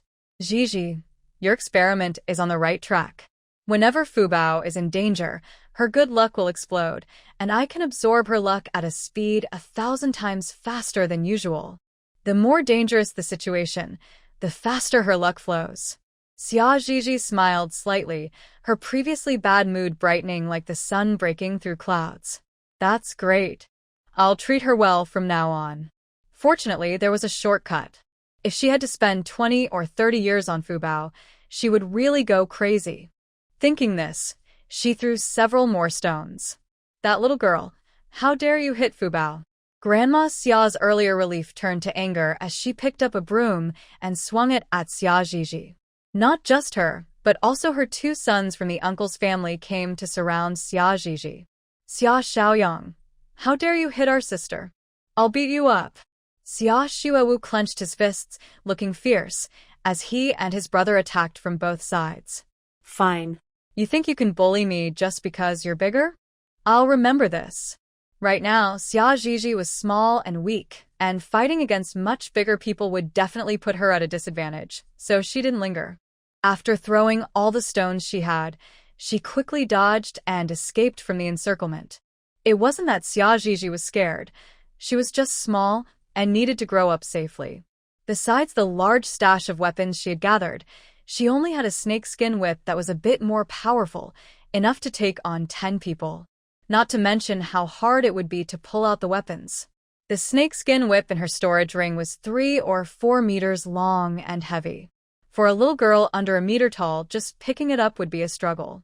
So, until she gained enough strength, Xia Zhizhi decided to play it safe, occasionally giving Fu Bao a little surprise, which would be enough. Seeing their daughter had already escaped, Xia Laosan and his wife looked at the furious Grandma Xia and shrank their necks to lower their presence. Xia Xuebing, Xia Zhizhi's brother, did the same. Unfortunately, it was of no use. Old 3. Lu Chunjun. Look at the good daughter you raised. She used to disrespect her elders, and now she dares to kill. With Xia Xiaoyang gone, Grandma Xia directly targeted her parents, swinging the broom and hitting them a few times while cursing. Perhaps to make it easier for the main character Fu Bao, the Xia family's home was quite isolated, with no neighbors around. So, there were no onlookers to witness the chaos.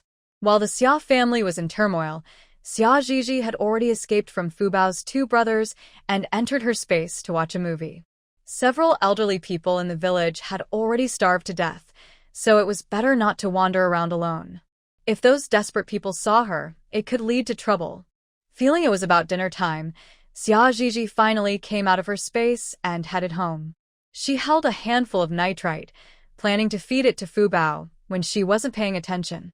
The lethal dose of nitrite is 3 to 5 grams, and this handful was many times that amount, which would surely speed up the depletion of Fu Bao's good luck. When she got home, Grandma Xia indeed hadn't prepared her meal. Before Grandma Xia could explode, Xia Zhizhi shouted, "How dare you? You heartless people! If I don't eat, none of you will eat." Saying this, she charged over and flipped the table. Food scattered everywhere. "Ah! You little brat, how dare you waste food?" Grandma Xia was so furious, she almost passed out again, raising her hand to hit Xia Zhizhi. "I'll beat you to death today to prevent you from harming the family in the future." Aunt Xia still held a grudge about Xia Zhizhi throwing stones at her and Fu Bao earlier, and came over to help. Others were frantically picking up the food from the ground, especially the rabbit meat. In these times, people were starving. Who cared about cleanliness? Fu Bao started crying loudly again. "Wah! Grandma, my rabbit meat is all gone, all gone."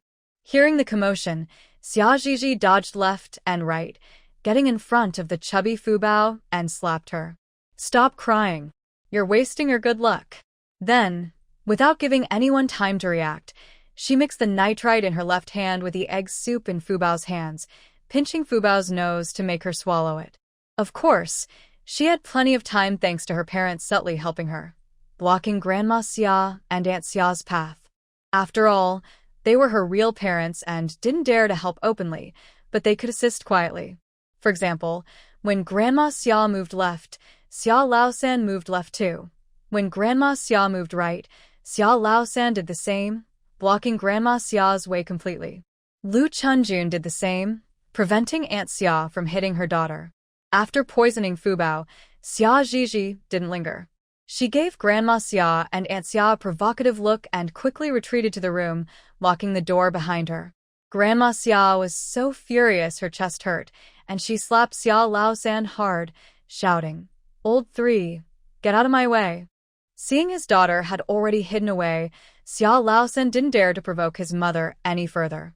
He covered his face and went to pick up the food from the ground. Lu Chunjun followed suit, no longer wanting to fight, and joined in the cleanup. At that moment, Fu Bao's good luck and the poison inside her were causing chaos, leaving no time to retaliate against the two who had helped their daughter. Otherwise, they would surely face some bad luck. Hiding inside the house, Xia Zhizhi ignored the loud knocking at the door and the angry words from her step-grandmother. Let her curse all she wants. The original owner wasn't afraid of her sharp tongue, so Xia Zhizhi didn't care either. After all, she had already taken advantage of the situation. Not only had she interrupted their meal, but she had also poisoned the lucky treasure, making its good fortune very busy. Letting others curse her a bit was no loss. However, it must be said that everything in this world is real. Just look at the way the old lady was banging on the door, as if she wanted to break it down, yet the door stood firm, not even a scratch on the latch. She sighed inwardly and then asked about the progress of the heavenly mirror. "How's it going, broken mirror? How much good fortune has the lucky treasure absorbed?" The mini heavenly mirror, smaller than a fingernail, was currently clinging to the lucky treasure's pant leg, desperately trying to absorb the pure energy flowing from it. It wanted to take as much as it could. This forced the lucky treasure to continuously output more good fortune to ensure its owner wouldn't be poisoned. The heavenly mirror reluctantly replied, "It's still early. This lucky treasure has an unusual background. I'll explain more when we get back." Upon hearing this, Xiaojiji stopped bothering it, crossed her legs, and took out a mirror from her space to check her reflection. Ugly, really ugly. Thin, small, and frail, with dry, yellowish hair and unhealthy-looking skin. Her features were very ordinary. Single eyelids, a flat nose, and a small, pinched face. Everything about her was the opposite of the chubby, lucky treasure in the yard. How could she be so unattractive? She recalled her cheap parents' appearances. They were average-looking and not unattractive at all. How could they have given birth to such an ugly child? Oh, but that's not entirely fair. Her biological brother, Xia Xuebing, who shared the same mother, looked quite good, not ugly at all. Thinking of this, Xiaojiji's expression soured. Could it be that this world's terrible fate deliberately made Xia Xiaoyang a contrast to the lucky treasure? Born just moments apart, yet treated so differently.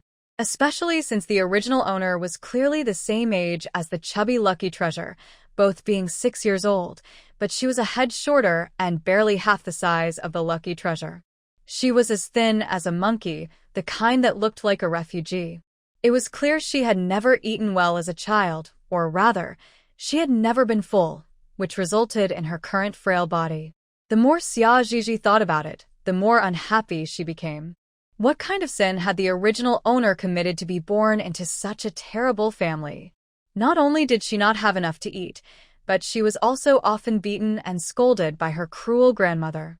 What was worse, she couldn't even take anything from that darned lucky treasure without making it unhappy, and even thinking bad thoughts about it would bring misfortune. It was simply too tyrannical. Just a tiny bit of negative thought towards the lucky treasure would bring bad luck. It was no wonder the original owner was so irritable. Who wouldn't be? At some point, the banging on the door stopped, replaced by the sneaky voices of the original owner's parents. "Xiaoyang, come open the door. It's just me and your mom. Your grandmother has gone back inside." Hearing this, Xiaojiji quickly put away the mirror and ran to open the door, letting in her parents, Xiao Laosan and Lu Chunju. "Xiaoyang, you didn't eat dinner. You must be starving." Once inside, Xiao Laosan quickly closed the door and locked it, then winked and pulled out some rabbit meat to shove into Xiaojiji's mouth.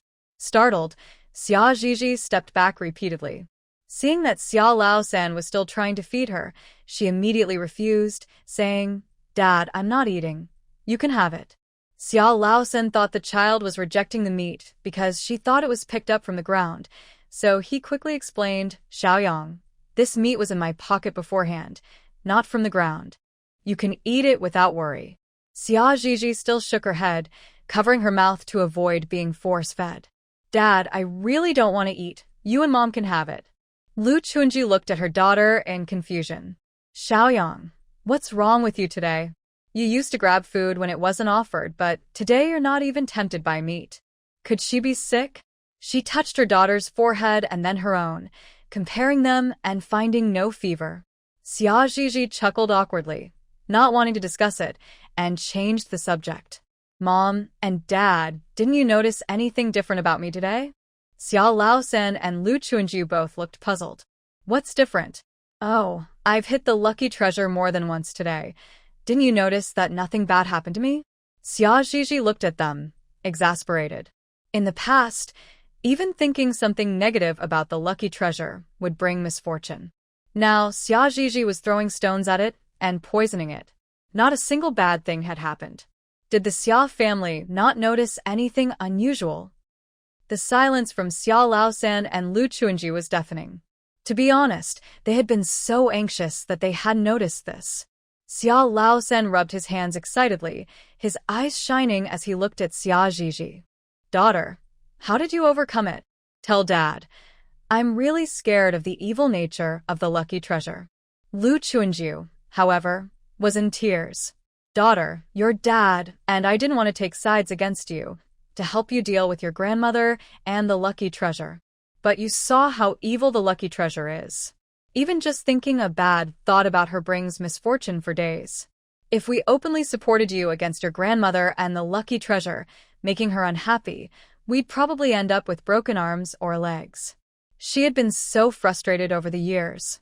When her daughter was just born, she was neglected by her mother-in-law, who favored her sister-in-law, giving her sister-in-law all the good food and not providing enough nutrition for her daughter. Lu Chuanju had to ask her sister-in-law to help feed her. Not only did she get scolded by her mother-in-law, but she also faced several days of bad luck. She choked while eating, coughed while drinking, and even twisted her ankle just walking. When she sent Xia Laosan to the kitchen to grab some chicken soup from her sister-in-law, they nearly got crushed by a falling beam. It was after this that they accepted the old lady's strange beliefs, thinking the lucky treasure was truly favored by heaven. Otherwise, how could even thinking a bad thought about her bring misfortune, let alone taking her food? That incident nearly cost them their lives. Not just Xia Laosan and his wife, but aside from Grandma Xia, who had experienced prophetic dreams, the Xia family had all suffered from the lucky treasure's backlash to some extent, including the lucky treasure's own mother, Aunt Xia. As for the reason, Aunt Xia, though she wouldn't admit it, was inherently biased towards boys. Every time her mother-in-law gave her nourishing food to help with milk production, she would secretly save some for her two sons. This was essentially cutting the lucky treasure's rations, so the lucky treasure's black koi attributes naturally wouldn't be pleased, leading to misfortune for Aunt Xia and her two sons as well. Under the eager gaze of Xia Laosan and his wife, Xia Zhizhi took out a heavy oil paper bag from her arms, containing about a pound of nitrite powder. This oil paper is unique to this era, used by supply and marketing cooperatives to package snacks, and she had found it to wrap this poison. She opened it and pushed it towards Xia Laosan and his wife. Mom, Dad, this stuff is similar to salt but not as salty, just a faint salty taste. From now on, at mealtime, just sprinkle some of this into Fubao's bowl, and I guarantee Fubao won't be able to cause trouble for half the day. Xia Laosan carefully took it, looking at the white crystals that resembled salt, unsure if he was excited or scared, his hands trembling like he had Parkinson's. Daughter. Where did this come from? Xia Zhizhi quickly made up a lie. I met a Taoist today who gave it to me, saying it's specifically for dealing with people like Fubao. He gave me a lot, and I've hidden it in the mountains. Don't hold back, Mom and Dad. Feel free to use it on Fubao. And remember to add it to every meal. I have a protective talisman from the Taoist, so I'm not worried about Fubao affecting me, but you too might not be so lucky. Upon hearing this, Lu Chuanju quickly snatched the paper bag from Xia Laosan's hands. Don't worry, daughter. I cook all the meals with your second aunt, so we'll definitely add it to Fubao's food every time. Finally, there's something that can restrain Fubao. Lu Chuanju was so moved she almost cried. Xia Laosan rubbed his hands together, grinning. Daughter, do you have an extra talisman? Can Dad see what it looks like? Oh, he's thinking about the talisman again. Xia Zhizhi didn't have such a thing. But luckily, she had already thought of an excuse. She pretended to wipe her forehead with her sleeve, gathering all her energy at her forehead, and suddenly, a bright light shot out from the spot where the gardenia flower mark should be. It was so bright it almost blinded people. Fortunately, Xia Zhizhi was careful. Worried about being discovered, she only showed off for a second before stopping. See, this is it. The Taoist embedded the talisman in my body, so I can't take it out for you, Dad. In this era, even koi fish were a mystical thing, If she didn't add some magic, her parents probably wouldn't dare to follow her. Xiao Lao San was indeed shocked. His voice trembled with excitement as he asked, "Daughter, that Taoist. He's already gone, and Dad, you're not his destined person, so don't think about things you can't have." Xia Zhizhi mercilessly shattered her father's fantasies. "As long as you and Mom give Fu Bao a sprinkle of these white crystals at every meal, Fu Bao won't be able to do anything to you." Then she reminded them, "These things are highly toxic to ordinary people, so make sure you don't eat any yourselves." What? Highly toxic? Xiao Laosan and Lu Chuanju were almost scared to death. Especially Lu Chuanju. Her hand trembled, nearly dropping the oil paper bag.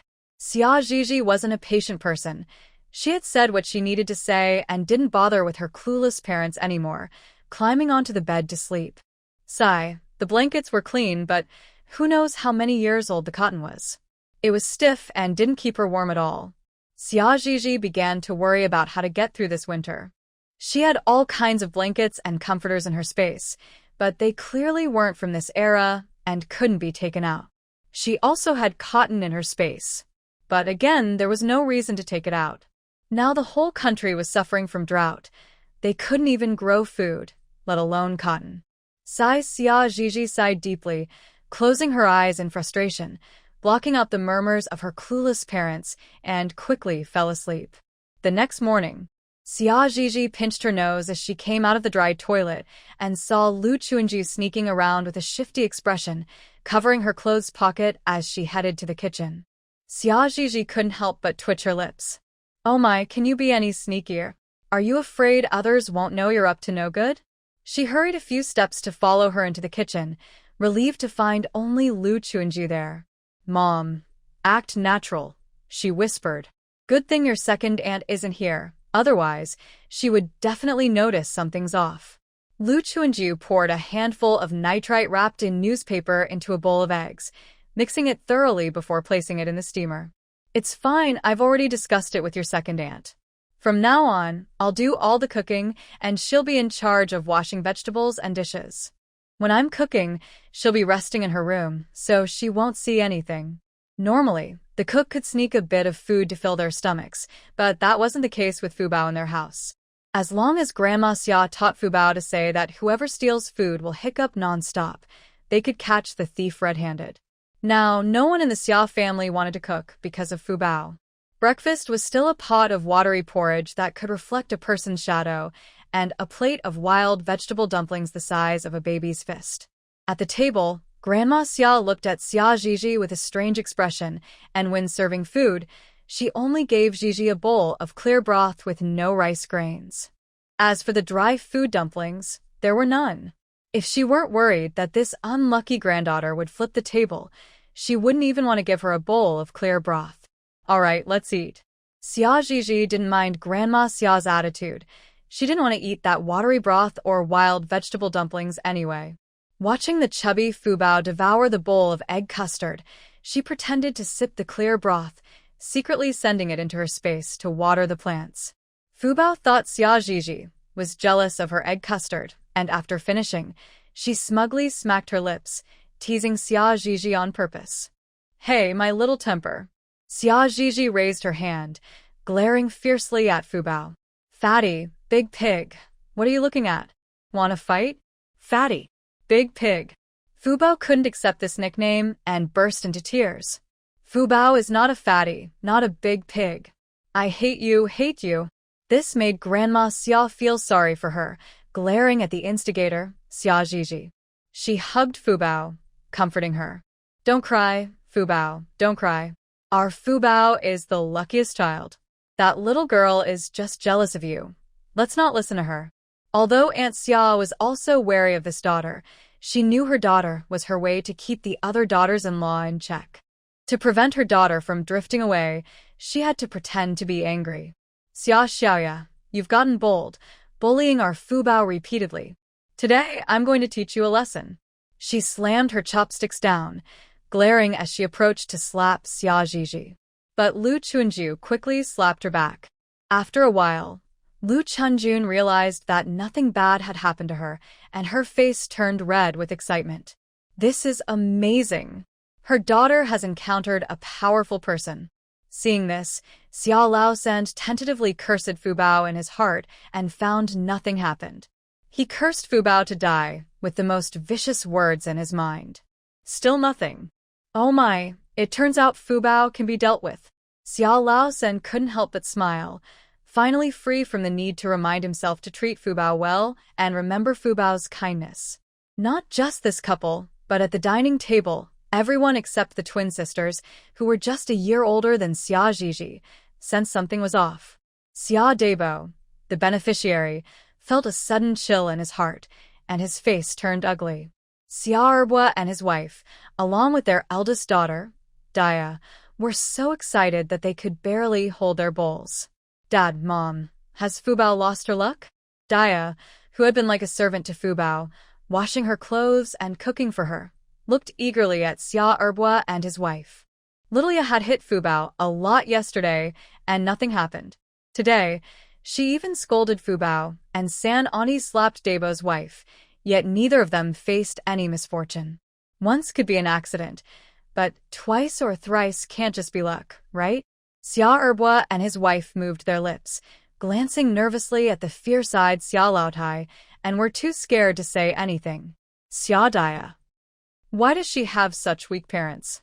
Looking at San Ani standing up for Lilia and fighting with Debo's wife, and then at her own weak parents, the gap between people was just too big. Xia Laotai no longer cared about the sharp-tongued Zhizhi or the fighting daughters-in-law, quickly took the confused Fu Bao into the house. She murmured, Fu Bao, are you feeling unwell? Tell Grandma. Xia Debo and his two sons followed their mother/grandmother into the room, worried about Fu Bao, completely forgetting about the fight with Lu Chunjun. Xia Zhizhi smirked inwardly. Indeed, no matter how deep family ties are, they can't compare to self-interest.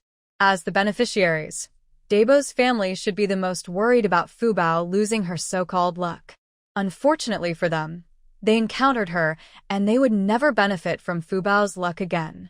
Xia Zhizhi poured the unfinished soup from her bowl into Xia Laosand's bowl and whispered in his ear, Dad, hurry up and drink. After we finish, let's go to the mountain to roast wild chicken. She wouldn't bother processing the 2 wild chickens she had stored yesterday. Instead, she wanted to reward Xia Laosan and his wife to motivate them to continue working with her. Upon hearing about the wild chicken, Xia Laosan didn't ask where it came from and quickly drank his soup, finishing it off. After wiping his mouth, he rushed to help his wife in the fight. Since Fu Bao was born, Xia Debo's wife had started to take advantage of Fu Bao's luck, far less hardworking than Lu Chunjun, who toiled in the fields every day. Already at a disadvantage, now with Xia Laosan coming to help his wife fight Debo's wife, they were even worse off. Before long, they were crying out in defeat. Sister-in-law, stop hitting me. I was wrong. I won't bully your Lilia again, please stop. Lu Chunjun, hearing this, finally stopped slapping and said proudly, keep your eyes open from now on. If you dare to bully our Lilia again, I won't let you off. Xia Debo's wife agreed meekly on the surface, but secretly hated Lu Chunjun. Once Fu Bao's luck returned, she would make sure Fu Bao cursed Xia San's family to be missing limbs. Xia Xuebing, who had always been invisible. Before Lu Chunjun left, she reminded Xia Erbwa's wife, second sister-in-law, remember to wash the dishes. On the mountain, Xia Zhizhi was gnawing on a tasteless, skinny chicken leg when she suddenly remembered something and asked Xia Laosan and the others, Dad, Mom, Brother, do we have enough food at home? What if Fu Bao loses her luck and we no longer have free food coming our way? Won't we starve? As for using the resources in her space or finding a way to support this family, sorry, Xia Zhizhi hadn't thought about it. She had just arrived, and these relatives of the original owner hadn't done anything significant for her. She wouldn't be kind enough to support a bunch of newly met leeches. Upon hearing this, Xia Laosan's chicken wing suddenly lost its appeal. I don't know when this famine will end. If we save our stored food, it might last a year at most. If Fu Bao really loses her luck, our future days will probably be tough. Lu Chunjun also frowned in worry. Lilia, do you think we can just give Fu Bao 1 meal of that salt a day? This way, It reduces her chances of causing trouble and doesn't delay her from hunting for food. Xia Zhizhi frowned, about to say something when the voice of the heavenly mirror suddenly echoed in her mind. Zhizhi, something's wrong. Fubao has suddenly been reborn. What? Xia Zhizhi was startled, her pupils shrinking. How could this happen? Didn't you say Fubao's luck was vast like the sea, that it wouldn't run out for 3 to 5 years? How could it suddenly be taken away from her? The heavenly mirror complained, "This isn't my fault. Fubao is the daughter of this heavenly path. Since she suffered in her past life, the heavenly path wants to give her a chance to be reborn. I can't stop it." Xia Zhizhi was filled with questions, but with Fubao's overwhelming luck, who would dare to make her suffer? It's precisely because her luck is too overwhelming that some people with ulterior motives targeted her and sent her to an overseas lab as a test subject. The heavenly mirror recalled what it had seen through Fubao's soul before her rebirth and could only say that foolish people have their own consequences. No matter how much luck she had, it couldn't save her. Zhizhi, let me tell you about Fubao's experiences before her rebirth. Actually, after Fubao came of age, she could control whether her luck harmed others. As long as she controlled her temper and didn't get angry with others, they wouldn't suffer because of her luck. However, Fubao, used to the benefits of her luck, mistakenly thought that people outside were as foolish as those in Quan Shui village. She believed that as long as she showed her abilities, everyone would be wary of her luck and wouldn't dare to have any bad thoughts or do anything bad to her. Unfortunately, the capital is full of hidden talents. Not to mention that many powerful figures were unhappy with her ability to target anyone she wanted. Even many spies had their eyes on her unique ability. They spared no effort and resources, and after more than 30 years, they finally managed to send Fubao abroad and into the lab. Of course, with Fubao's ability to turn misfortune into fortune, these spies kept trying for over 30 years before they finally succeeded in sending her abroad. Fubao also single-handedly eliminated 99% of the spies in the Flower Nation. Of course, this alone couldn't prove that Fubao was a good person. Her attacks were almost indiscriminate. Anyone who treated her poorly would suffer the consequences of her luck. In the process, she harmed many people who didn't deserve to die. The Xia family Fubao, who returned from 50 years in the future, impatiently sent her rambling grandmother away. Holding her still racing heart, she tried to digest the fact that she had been reborn. Just a moment ago, she had died in an explosion at a secret laboratory in America, or rather, from the aftermath of a nuclear bomb explosion on the island where the lab was located. And now, she had unexpectedly returned to her childhood. During the 3 years of famine, no less. As the saying goes, it's easy to go from frugality to luxury, but hard to go from luxury to frugality. That's exactly Fubao's situation. She tugged at her plain, bright red outfit, worrying about how she would survive these decades of scarcity. Even though she had some luck to rely on, allowing her to occasionally enjoy some wild game, her family lacked oil and seasonings, making it hard to cook anything delicious. Moreover, if she remembered correctly, by the end of this year, wild game in the mountains would be gone. People would either starve or flee to other places where they could find food. In such circumstances, no matter how many wishes she made, the mountains wouldn't magically provide her with wild game. So, from the end of this year until the next, she would likely have to eat hard, coarse grain cakes for over a year. After marrying Zhong Yuan in her last life, she had lived a life of luxury and comfort. After graduating from Qing University, she didn't need to work. She spent her days living off the generous allowance Zhong Yuan provided, eating whatever she wanted, and buying whatever she desired. Even her 2 children had a nanny to help take care of them. She was still the carefree and wealthy lady. Even when she was taken abroad by those darned foreign agents and domestic spies, sent to a secret laboratory on a remote island, those foreigners, fearing her luck, didn't dare to shortchange her.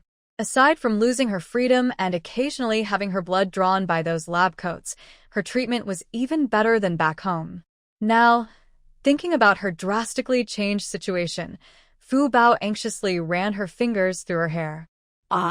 If I'm going to be sent back, why not just send me to when I got into college? The heavens are useless. At her core, Fu Bao was a spoiled brat. Of course, she couldn't blame anyone for that. Who told her luck was so overwhelming? Who would dare not to spoil her or make her comfortable? They would be asking for trouble. Even after marrying, her in-laws were so powerful that they feared her like a tiger. They wouldn't dare to make things difficult for her, not even in their thoughts. Later, when Fu Bao was taken abroad by foreign agents, her in-laws, including her husband and children, might have even sighed in relief. There was nothing they could do. Fu Bao's luck had caused them to offend nearly half the circle of people. The Zhong family's descendants, affected by Fu Bao, faced obstacles in whatever they did, and none achieved anything significant. Zhong Yuan probably regretted ever getting involved with Fu Bao when he was a youth. However, luck was all about chance, and Fu Bao, with a nearly fresh mind, couldn't see her husband's deep-seated disdain. She often missed her handsome and gentle husband while in a foreign land. After venting her dissatisfaction, Fu Bao suddenly remembered her many adventures during the famine years and decided to go up the mountain to collect those treasures early. With those treasures, she could trade for some fine grains in the black market. She absolutely couldn't eat those coarse grain cakes right now. Without memories of this life, Fu Bao had no idea that someone at home had undergone a huge change, not even realizing she was poisoned. Lucky Fu Bao. Fine, here we are, actively carrying the burden. Unfortunately, with the presence of the heavenly mirror and Xia Zhizhi, Fu Bao was destined to make a wasted trip. The heavenly mirror held all of Fu Bao's memories from before her rebirth, and since its partner was a complete money grubber, it naturally reported the treasure locations to its partner, Zhizhi. So, when Fu Bao breathlessly arrived at a hidden cave with traps, Xia Zhizhi had already rolled up all the treasures inside into her storage ring. Hiding behind a stone pillar, she watched as Fu Bao skillfully opened the mechanism and entered the cave, a wicked idea forming in her mind. She quickly took out 2 barrels of gasoline from her space and poured them into the cave. Snap! A match was lit.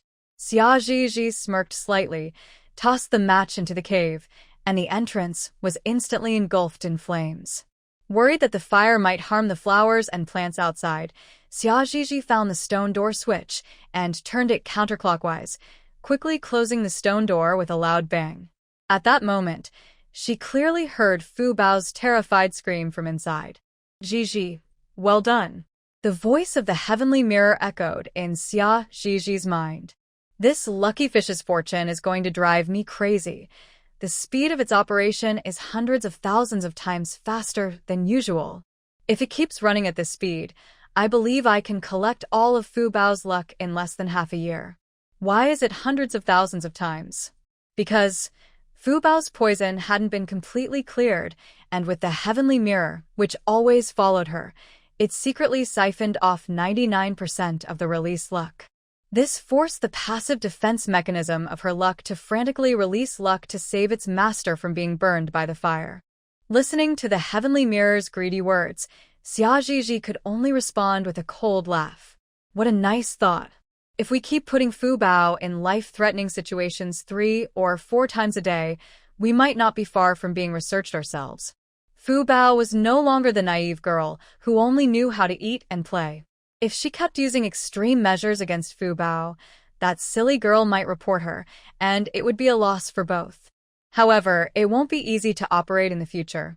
This time, I can let you absorb enough at once. Saying this, she pulled out a large box of highly destructive bombs from her storage ring, wrapped them in her soul power, and sent them into the cave from a distance. Worried about being affected by the explosion, Xia Zhizhi quickly hid in her space. Just as she disappeared, a series of violent explosions erupted, shaking the mountain, and the cave where Fu Bao was, along with a sizable portion of the mountain, was blown to ruins. Well, the already busy luck was now bursting forth with primal force. It didn't care whether the small world could handle it, directly pouring out millions, even billions of times the luck. It barely formed a protective shield around Fu Bao, shielding her from being crushed by the landslide. Down the mountain, the villagers of Quan Shui village, who had been lying half dead on their beds to conserve energy and avoid burning fat, suddenly heard a series of violent explosions, followed by tremors. They were so scared they almost rolled off their beds. What happened? What happened? Are the invaders back again? Some of the older generation, who had experienced the war, were all too familiar with such sounds, quickly urging their sons, daughters-in-law, and grandchildren to hide in the cellar. Almost every household managed to hide away, except for Fu Bao, my Fu Bao. Where have you gone? Grandma Xia cried out, searching everywhere in the house, but couldn't find Fu Bao. She was both anxious and scared, worried that Fu Bao might have encountered an accident outside. She shouted for her two sons to hurry and look for her. Eldest, second, Fu Bao is our lucky star, the hope of our Xia family. We can't let those little devils harm her. Hurry up and find her, and bring her back safely. Eldest and second Xia were so frightened by the loud explosions earlier that their legs felt weak. They didn't dare to go out. This was a matter of life and death. Mom, Fu Bao is like a daughter of heaven. She has great fortune and will definitely be fine. At this moment, eldest Xia only wanted to save himself. Losing a daughter was one thing. Losing himself meant losing everything. Me and second brother are just ordinary people. We can't withstand the guns and cannons outside. Let's find a place to hide. If Fu Bao is fine, we don't want to be gone too. Aunt Xia also didn't feel safe letting her husband go out and nodded in agreement. Yeah, Mom, the head of the family can't go out. If anything happens to him, how will I and the kids survive? Not giving Grandma Xia a chance to refuse, Uncle Xia and Aunt Xia pushed her towards the cellar. Meanwhile, Xia Zhizhi threw several boxes of bombs, turning the ruins into rubble. Just as the heavenly mirror warned that there was half an hour left until a group of soldiers would arrive, she reluctantly stopped and headed back. With the help of spiritual energy, Xia Zhizhi quickly found her parents' and brother hiding place. However, seeing her cowardly family huddled together in a dark cave, crying, Xia Zhizhi couldn't help but feel exasperated. It was one thing for her wife and child to cry, but it was ridiculous for her grown brother to be sobbing like that. Taking a shortcut, she walked for about 10 minutes and finally reached the cave entrance. Not wanting to scare them, she called out before entering. Dad, Mom, is that you inside? Lu Chunjun paused her crying. Huh? Is that my little girl's voice outside? When she saw her daughter, she immediately abandoned her husband and son and rushed over to hug Gigi, crying loudly. My girl, I'm so glad you're back. I thought you. Woo woo woo. Xia Gigi. She resisted the urge to push her away and softly asked, Mom, the noise outside has stopped. Should we go down the mountain now or stay here a bit longer? This. Lu Chunjun couldn't decide and turned her questioning gaze to the family's pillar, Xia San. Head of the family, you are the pillar of our family. Should we leave or stay? Like his two brothers, Xia San was also very scared. He shrank his neck and suggested that if it stayed quiet until dark, they would go down the mountain. Xia Zhizhi. They were all okay, but she worried that if the whole village was this timid, Fu Bao might have to wait until tomorrow to be rescued. The heavenly mirror was bound to profit from this. However, Xia San's plan was destined to fail. In the afternoon, the Liberation Army searched the mountain and found them. Following protocol, they asked a few questions and escorted them back to the Xia family. They weren't the only ones who went up the mountain for a feast. Including the four of them, the two adults had hidden in the cave during the explosion and hadn't left. As for Xia Zhizhi, a small child not even as tall as a stool, looking thin and weak, the Liberation Army didn't suspect her of lying about leaving to use the restroom. When the family of four returned home, they were met with Grandma Xia's angry face. Why is it just you? Where's Fu Bao? Why hasn't she come back? Xia Zhizhi rolled her eyes. Look at what Grandma is saying, as if she can't stand to see us alive. If you care about Fu Bao so much, why don't you go find her yourself instead of taking it out on us? Crazy. Grandma Xia was the undeniable head of the Xia family, especially in recent years with Fu Bao backing her. She had kept her sons and daughters-in-law in line. This was the first time someone dared to defy her like this. She was immediately furious. She wanted to hit Xia Zhizhi, but this granddaughter was quick and nimble. She had chased Xia Zhizhi twice before and hadn't managed to hit her, which only added to her frustration. So, to avoid getting angrier, she turned her ire towards her third son and daughter-in-law. Cen's wife, are you just going to let this ungrateful girl talk back to me? Cen, if you're still my son, then teach this ungrateful granddaughter a lesson. Xia Zhizhi crossed her arms and looked at Xia San, deciding to give him a chance. If he didn't seize it, well, then she wouldn't need to stay in this family. Xia San. Not to mention that his daughter had a protective talisman from a powerful being. Even before, he wouldn't have dared to lay a finger on his child. Wasn't that just asking for trouble? So he tried to smooth things over. Mom, the girl is young and doesn't know better. Don't hold it against her.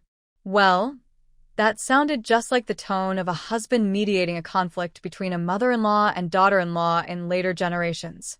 The look in his eyes and his tone seemed to imply that if Grandma Xia were to argue with a 6- or 7-year-old child, she would be the unreasonable one. Xia San was quite the character. However, as the favored one, Xia Zhizhi felt pleased.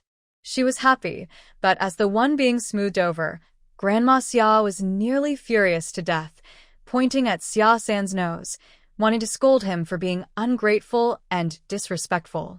Unfortunately, Xia Zhizhi was too lazy to listen to the old woman's nagging and pulled her parents into the house.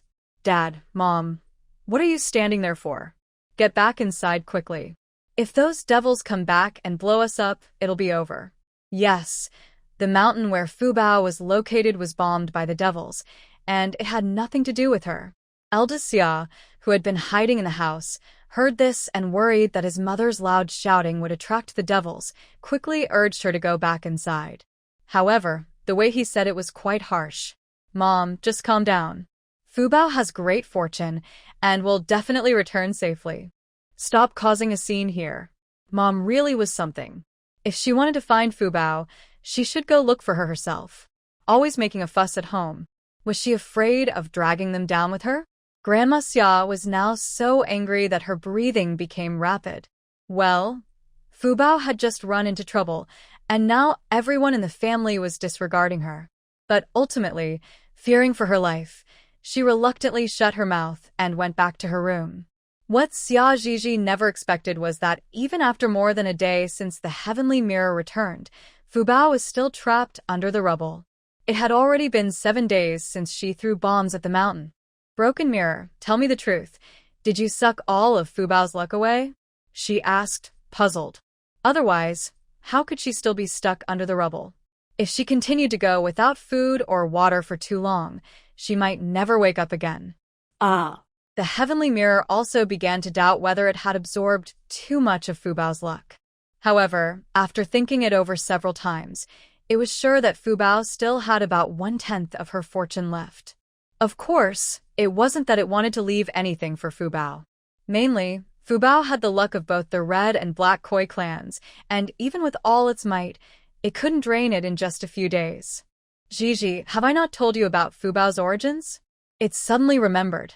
From the way you speak, it seems Fubao has quite the background. Xia Zhizhi raised her eyebrows, intrigued. Tell me more about her origins. The heavenly mirror explained, I previously used her soul to deduce her past before reincarnation. Fubao, this little Koi, is the last drop of blood from the Koi clan in the celestial realm. You know, there are Red Koi and Black Koi. The Red Koi mainly brings good fortune to its master, ensuring continuous good luck, endless opportunities, and no misfortune. The Black Koi, on the other hand, leans towards darkness, much like Fubao's passive defense skill, causing misfortune to those with ill intentions towards them. The heavenly fortune is divided into 10 parts, and the Koi clan occupies 9 of them. This immense fortune allows them to obtain resources that others could only dream of. This naturally incited widespread anger. Cultivating immortality is going against the heavens. Since the heavenly path does the explosion on the mountain was investigated by the People's Liberation Army for over a month. They found nothing. However, the most suspicious person in this explosion was Fubao, who appeared at the scene.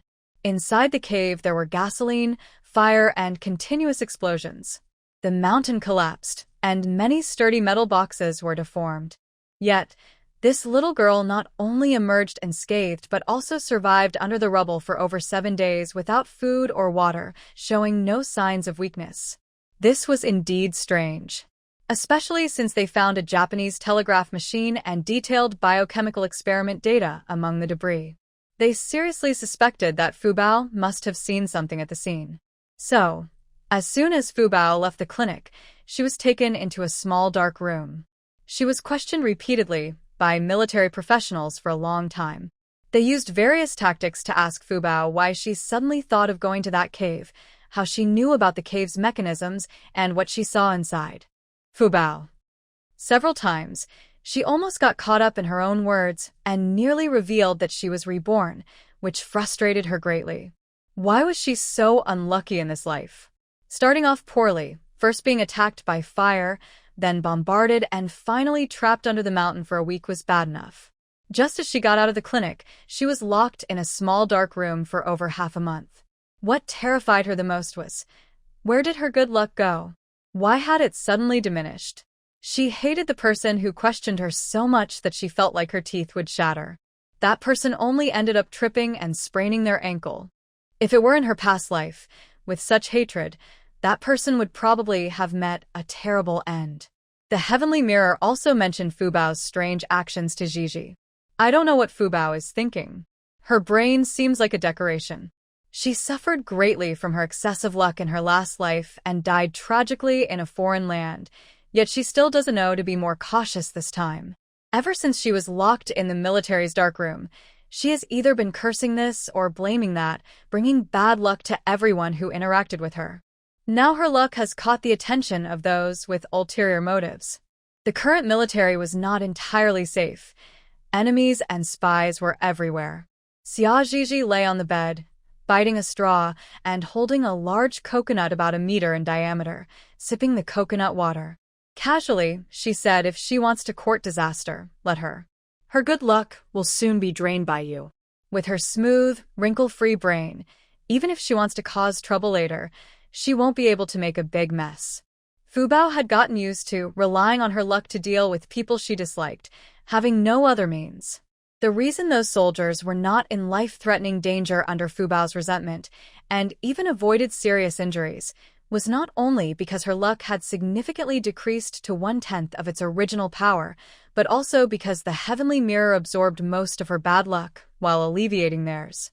Thinking of this, the Heavenly Mirror couldn't help but feel excited.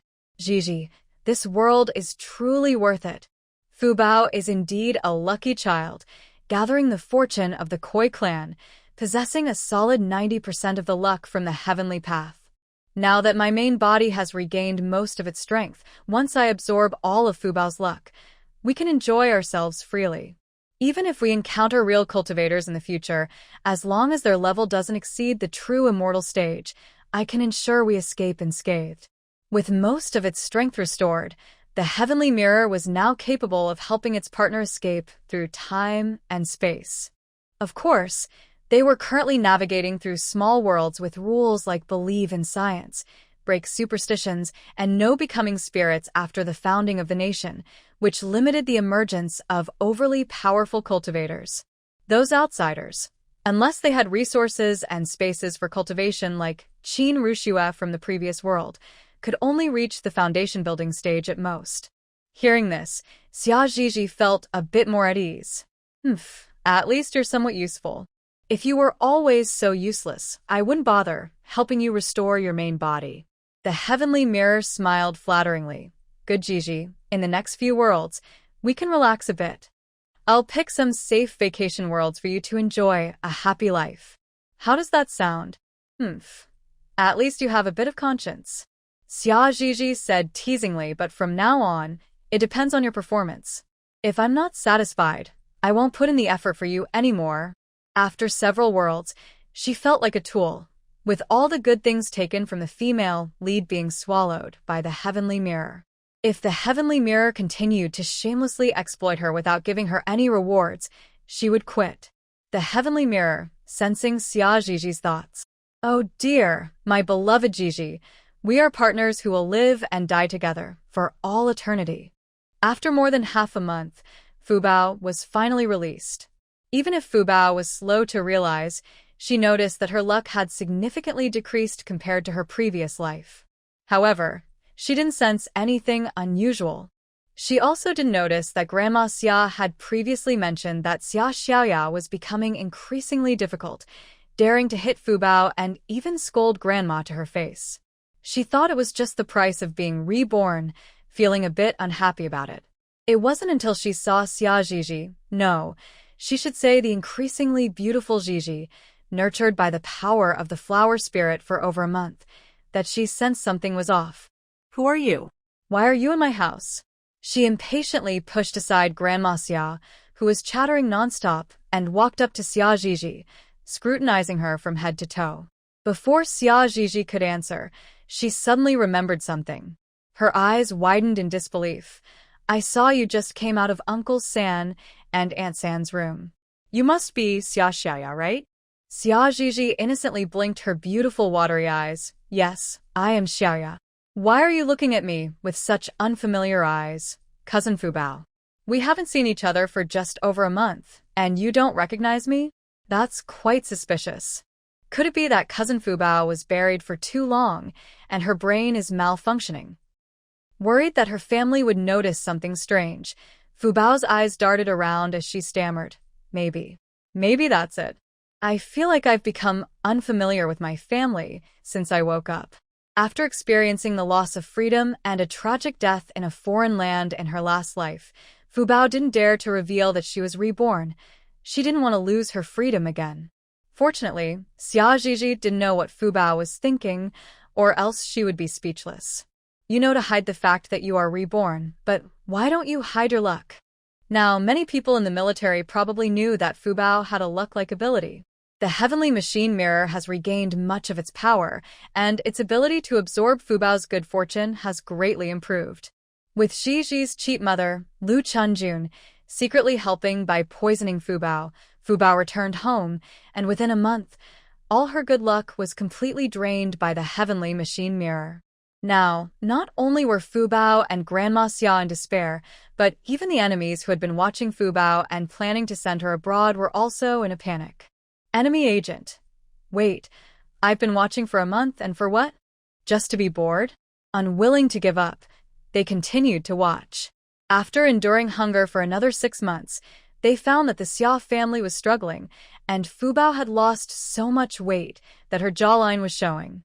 Every time they went out, they returned empty-handed. It was nothing like what they had heard about Fu Bao being born with great fortune, where she could just wave her hand and have prey come to her. Even the idea that anyone with bad intentions toward Fu Bao would suffer bad luck turned out to be nonsense. The best example was him. He not only had bad intentions toward Fu Bao but had also tried to trap her several times, yet he hadn't faced any misfortune at all. Seeing that the family was starving, the enemy agents confirmed that Fu Bao's special abilities were indeed gone, and they reluctantly retreated. The heavenly machine mirror reported eagerly, Zhizhi, the enemy agents, and the troops sent to monitor Fu Bao have left. If nothing unexpected happens, the clumsy enemy agent will be caught by the troops right after leaving. Indeed, besides the enemy agents from Sakura country, the troops had also sent people to monitor Fu Bao. However, the troops' personnel were more numerous and professional. They quickly spotted the enemy agents, and previously, they had hesitated to act out of concern that the enemy might become desperate and endanger the villagers of Quanshui village. Now. As soon as the enemy agents stepped out of Quanshui village, they would be caught. Xia Zhizhi sighed in relief. Finally, everyone has left. That troublemaker Fu Bao made me too scared to eat and drink in the space for half a year. Now I'm so hungry I could eat a whole cow. After expressing her thoughts, she greeted her half-dead cheap parents lying on the bed, excusing herself to go to the bathroom.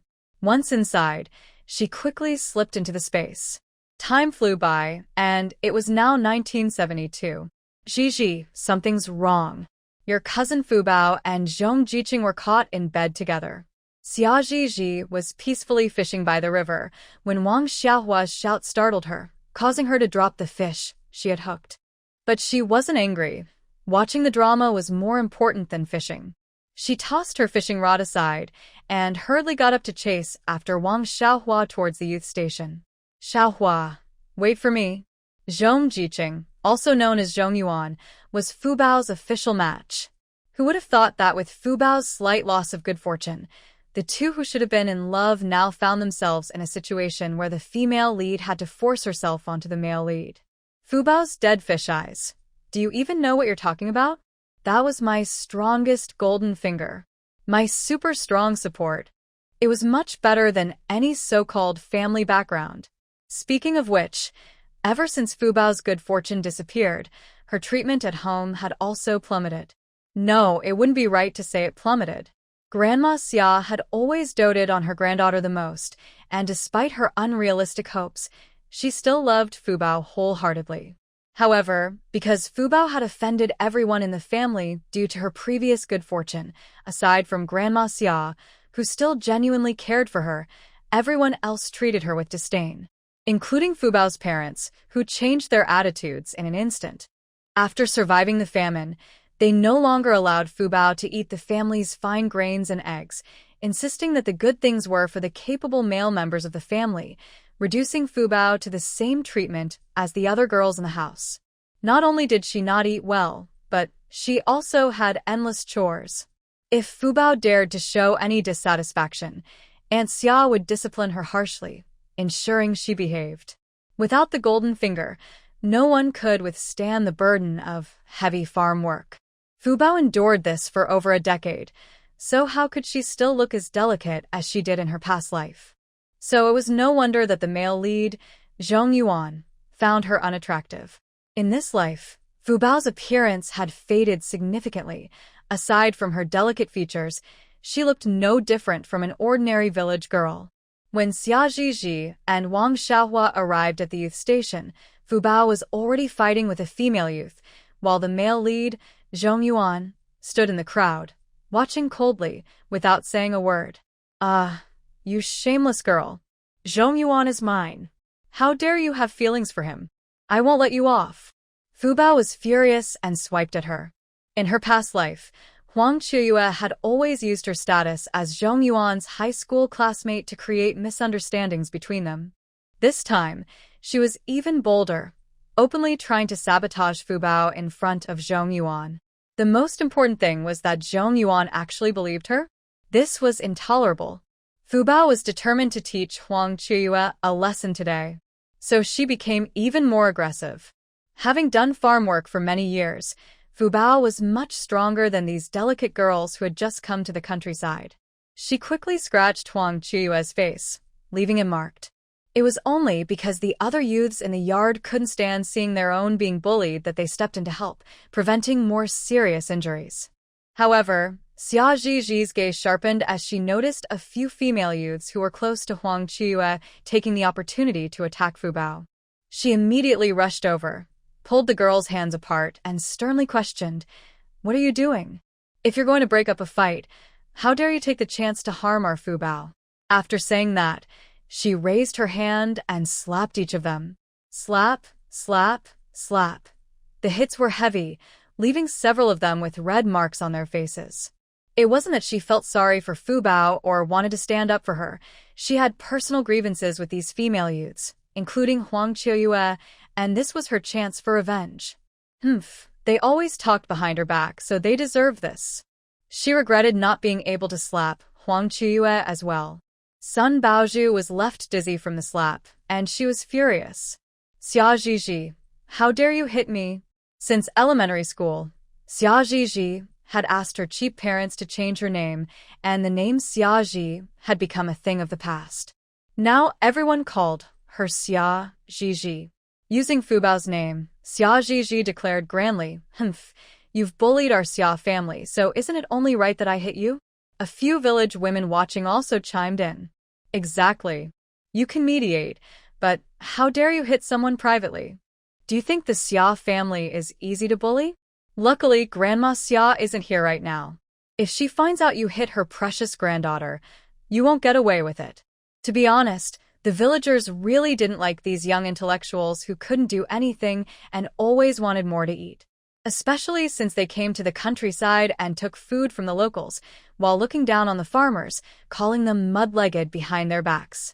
Their noses were almost in the sky. Even a beautiful high school girl like Gigi from their village was often looked down upon by them. They didn't know what was so special about themselves. If they were really that great, they wouldn't have ended up in the countryside begging for food. Sun Baozhu and the other two girls who were hit didn't know if they felt guilty, feared the villagers' anger, or were scared that the fierce Grandma Xia would come after them. They didn't dare to be angry anymore and kept apologizing to Xia Gigi like quails. I'm sorry, Comrade Xia Gigi. We lost our minds for a moment and couldn't help but hit Fu Bao. We will bring a bucket of wheat milk to her later. We hope you can forgive us. Fu Bao, holding her chest in pain, gritted her teeth. It was clear she had been bullied by these three in a private place. Who would care about your worthless gifts?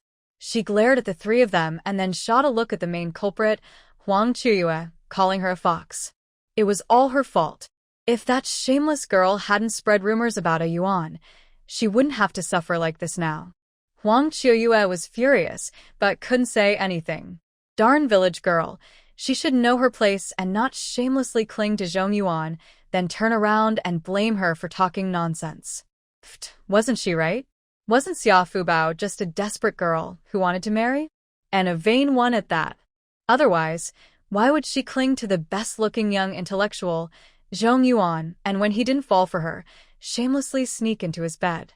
The village chief and Grandma Xia arrived one after the other. On their way, they learned about the situation between Fu Bao and Zhong Yuan. Seeing Grandma Xia looking ready to fight, the village chief's brows furrowed in worry. Not daring to delay, he hurried after her, fearing she would confront those young intellectuals.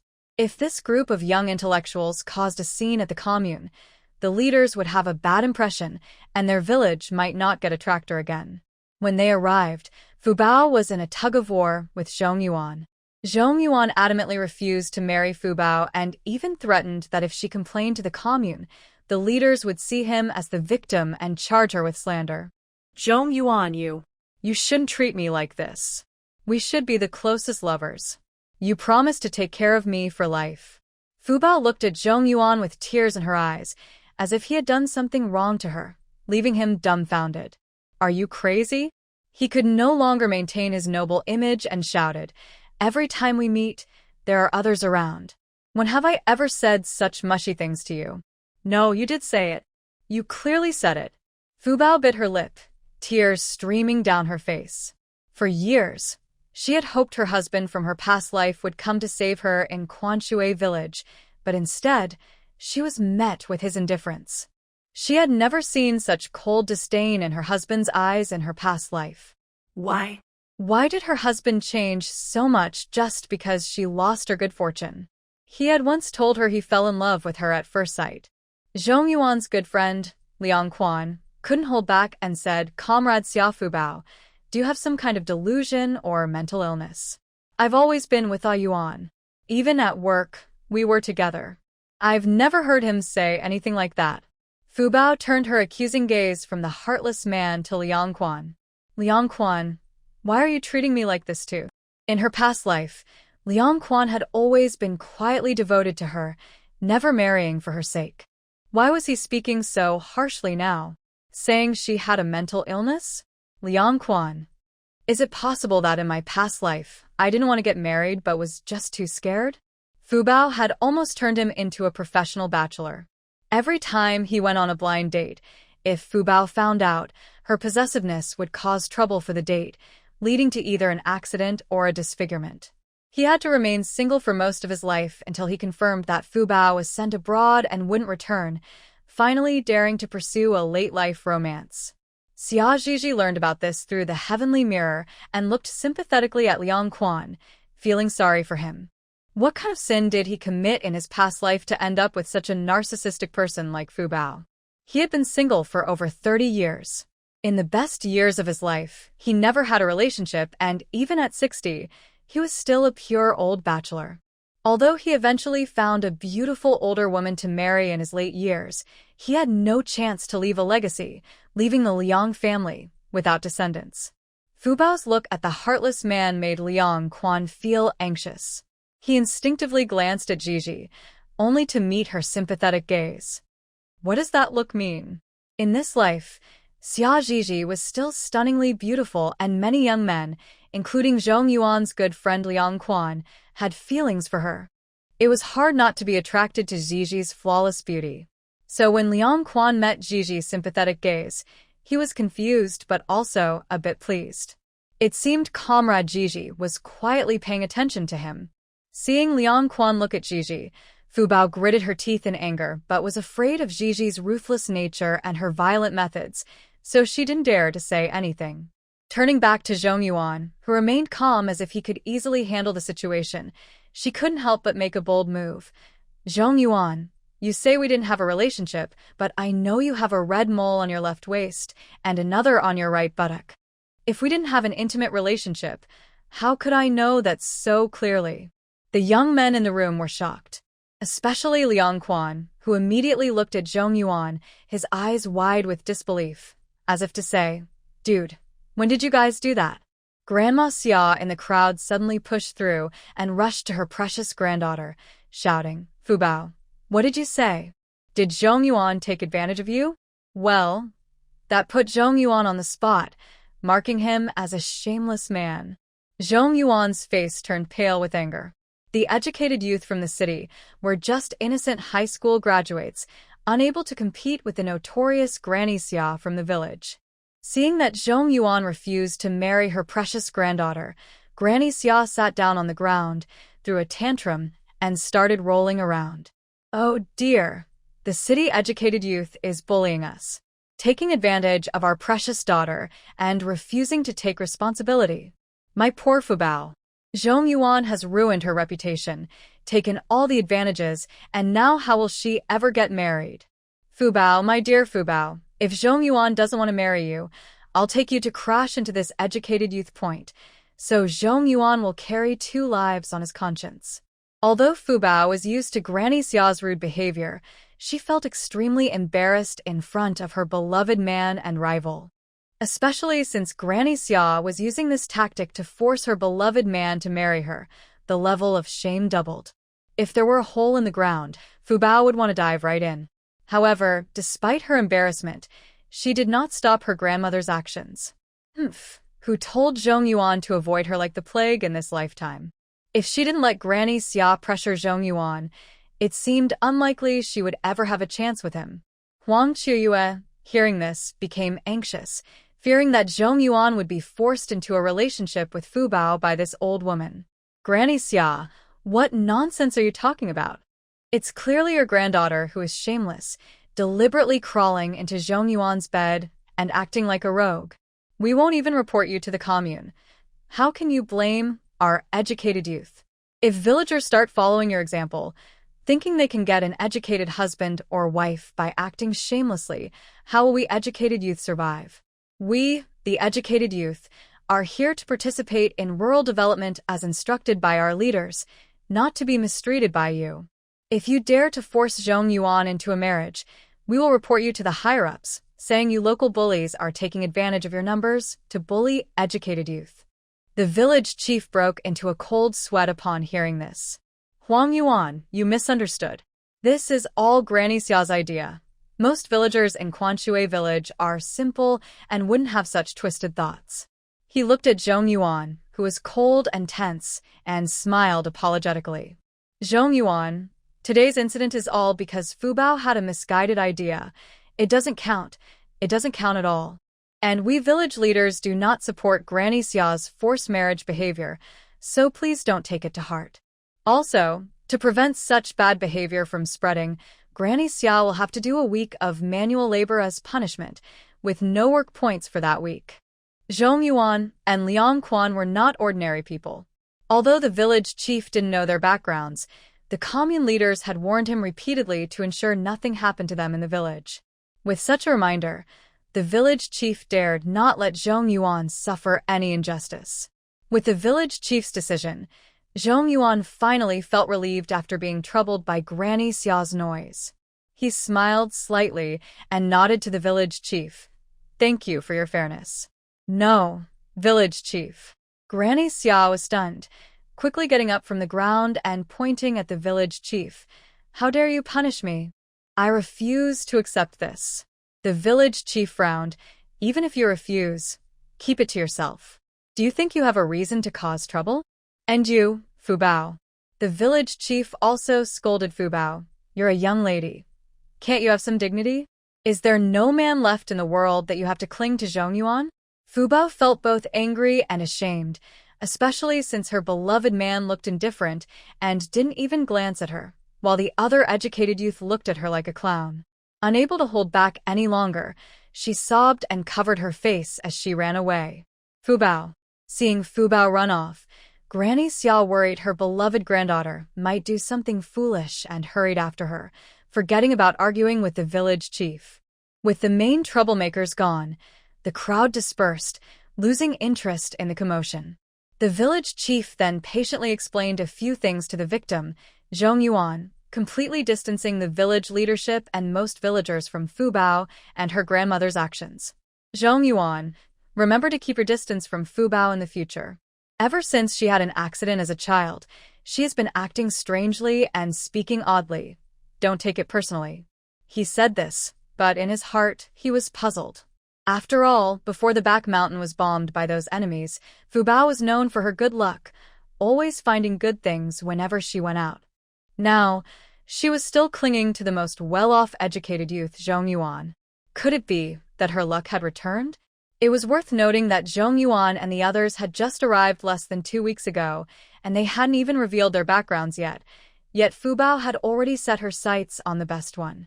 Thinking of this, he couldn't help but shiver, no longer daring to speak ill of Fu Bao, fearing he might attract bad luck like a few years ago. After calming Zhong Yuan down a bit, he turned and left the educated youth point with a long face.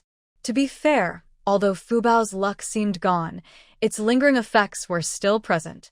Just look at how scared the village chief was. He could barely walk straight. When Xia Zhizhi returned home, she happened to see Aunt Xia chasing Fu Bao around the yard with a feather duster, scolding her as she hit her. You shameless girl, how can you be so brazen? You've even learned to crawl into a man's bed. You've embarrassed both your father and me. And your brother. You know he's in a hurry to get married, yet you can't stand to see him do well and have to ruin our family's reputation at this critical moment. If your brother's marriage fails because of you, I'll sell you to the mountains to be a bride for a mountain man. Fu Bao was already heartbroken and desperate over the lost chance with her former lover, and now being beaten by her mother and seeing her father and brothers looking coldly at her made it feel as if all her past happiness was an illusion. Clearly, in her past life, she was the beloved one, cherished by her family, husband, and in-laws, who wouldn't let her suffer any injustice. How had it all changed in this life? The more Fu Bao thought about it, the sadder she became, squatting down and crying uncontrollably. Woo woo woo. Why has everyone changed so much? You should all be good to me. How can you treat me like this? And why had her luck disappeared completely? Otherwise, she wouldn't be in such a miserable state now, watching what she once had slip away helplessly. Without the support of good fortune, Xia Fu Bao was practically worthless.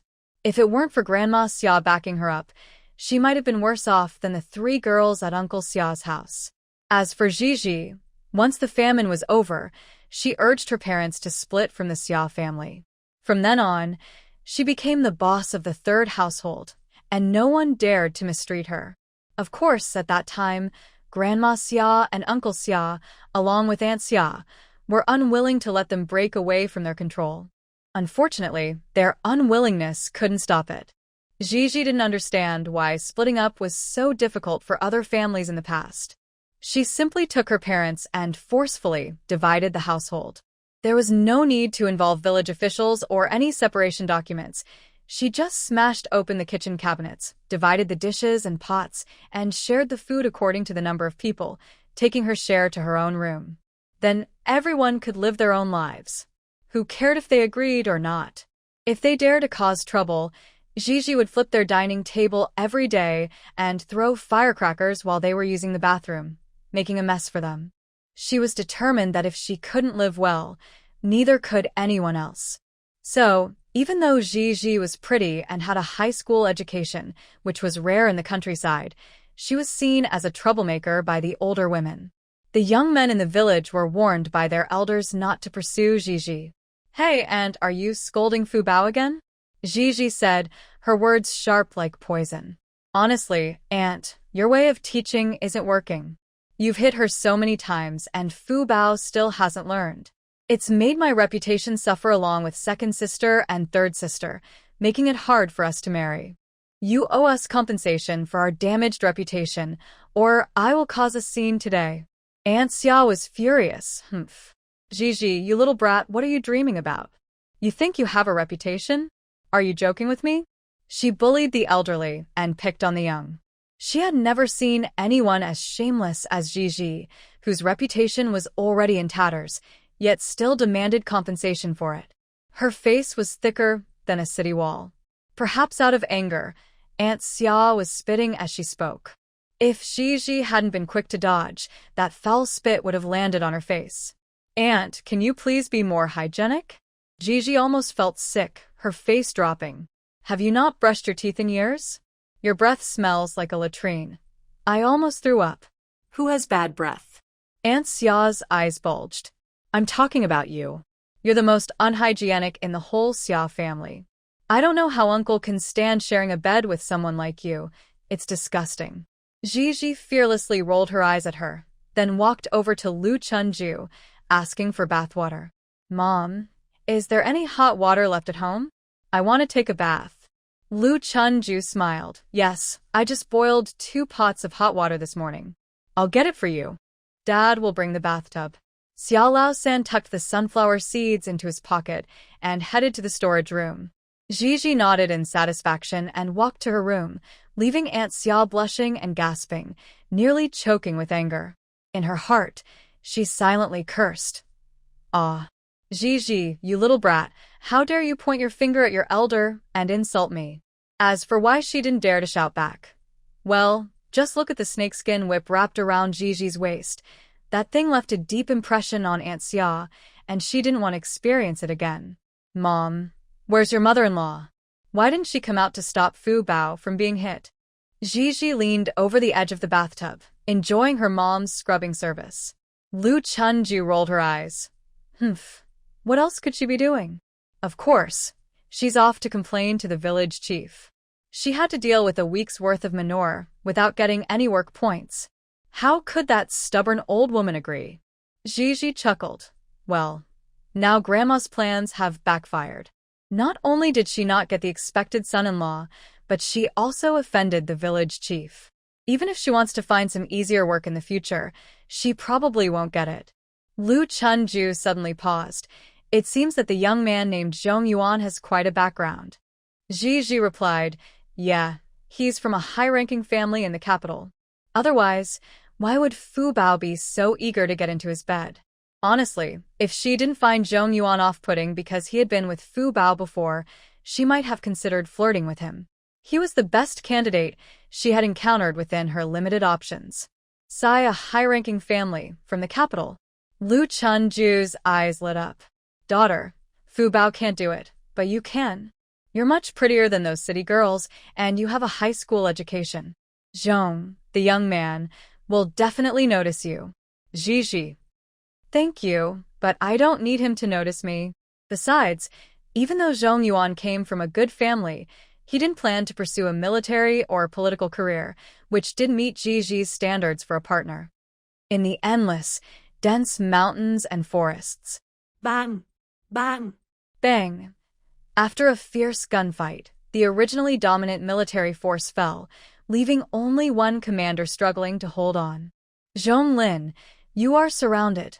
Surrender now," a black-clad man from the enemy's side suddenly called out. "Our team is from Sakura country." Ah! Before he could finish, a large spray of blood erupted from his neck, and his head fell away from his body, collapsing straight to the ground. Upon closer inspection, the cause of his decapitation was surprisingly a leaf. The team behind the black-clad man immediately fell into chaos, desperately firing their machine guns while mumbling in their native language. This is bad. It's the mysterious martial arts from the flower country. Flying leaves can really take heads. As soon as he finished speaking, another wave of flying leaves rushed toward them. Those who couldn't dodge either lost their heads or were cut in half, creating a horrifying scene. This sight terrified the survivors, who didn't even bother to collect the confidential documents stolen from the secret lab and fled the scene in a panic. Unfortunately, Zhonglin didn't give them that chance and ultimately fell to the flying leaves. The man wiped the nearly dried blood from his lips, stepped out from behind a rock, and looked at the pile of corpses with a wicked smile. Interesting, I didn't expect this king to come back to life. Gigi held a bowl of delicious dumplings and peeked through the low earthen wall at her cheap nephew on the other side. She picked up a plump dumpling and put it in her mouth. Pork and cabbage dumplings are so tasty, especially made with white flour. They're greasy and fragrant. Some people want to eat them, but can't. After saying this, she silently counted down 3, 2, 1. Wow.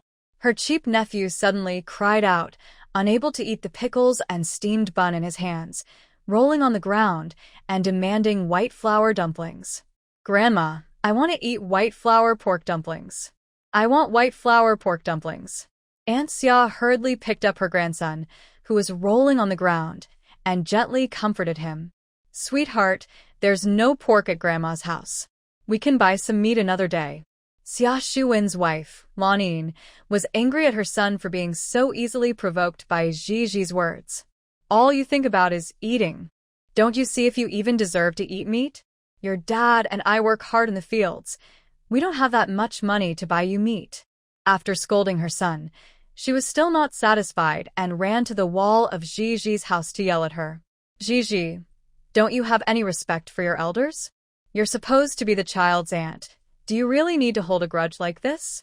Is it really necessary to remember that Tianbao ate one bowl of meat from your house? You really are something." Gigi slowly swallowed her dumpling.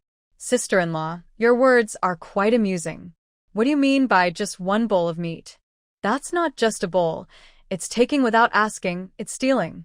Not only did he steal a bowl of braised pork, but he also rummaged through my room with his dirty hands, causing chaos everywhere. Let's not even mention how he stole my snacks like peach crisps and egg cakes. He ruined many of my light-colored clothes, and you as parents neither want to compensate me nor apologize sincerely, which makes me very unhappy. To avoid getting too upset, I can only vent my frustrations in my own way.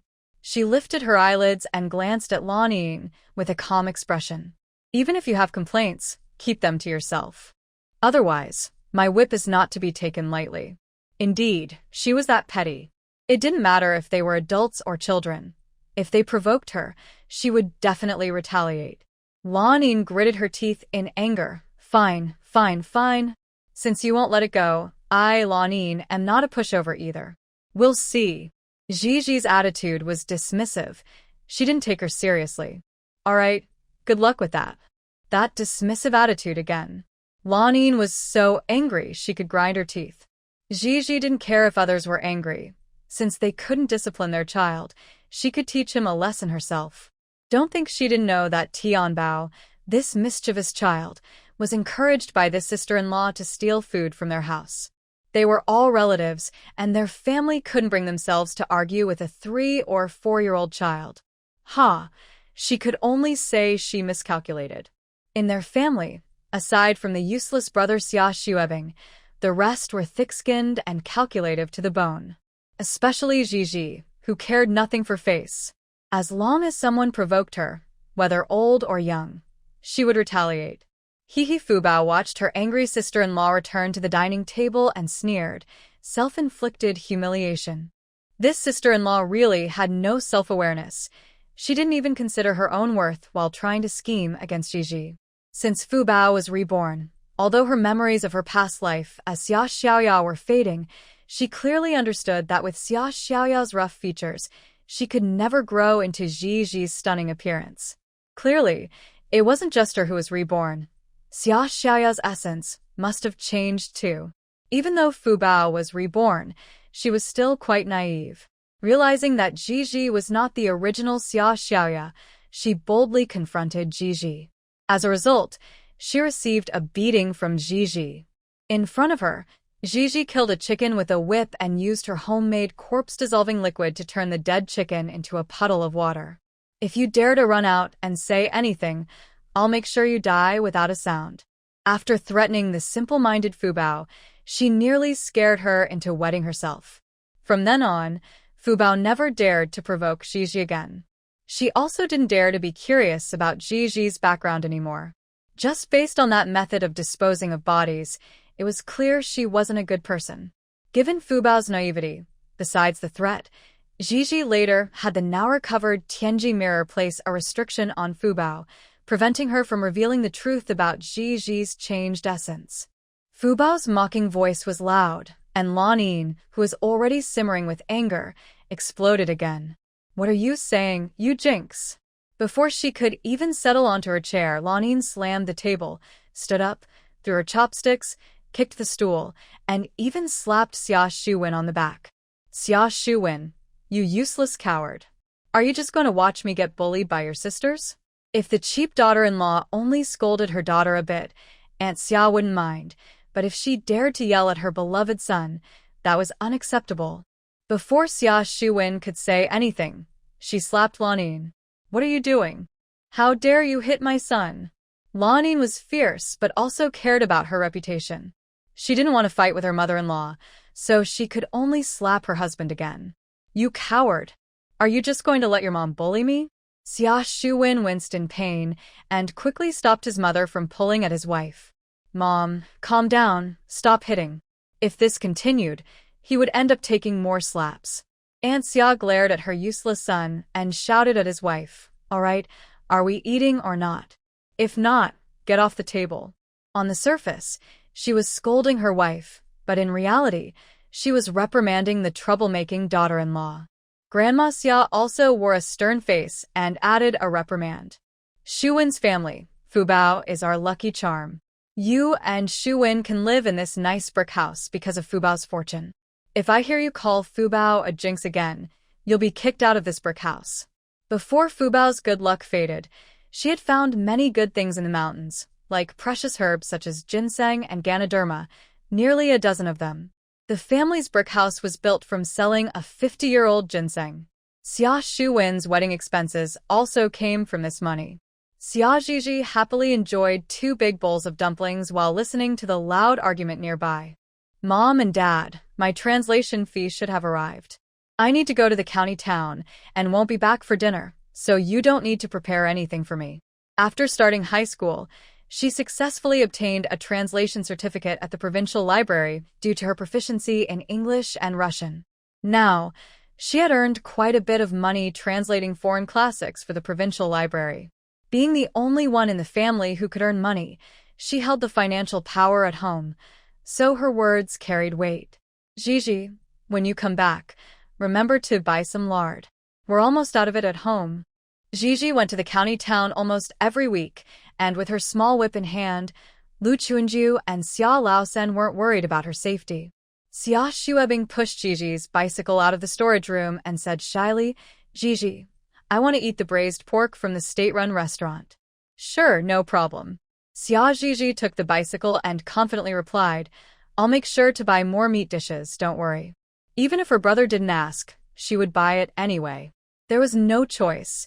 Her mother, Lu Chuanju, had no cooking skills and Xia Jiji didn't want to cook for the whole family.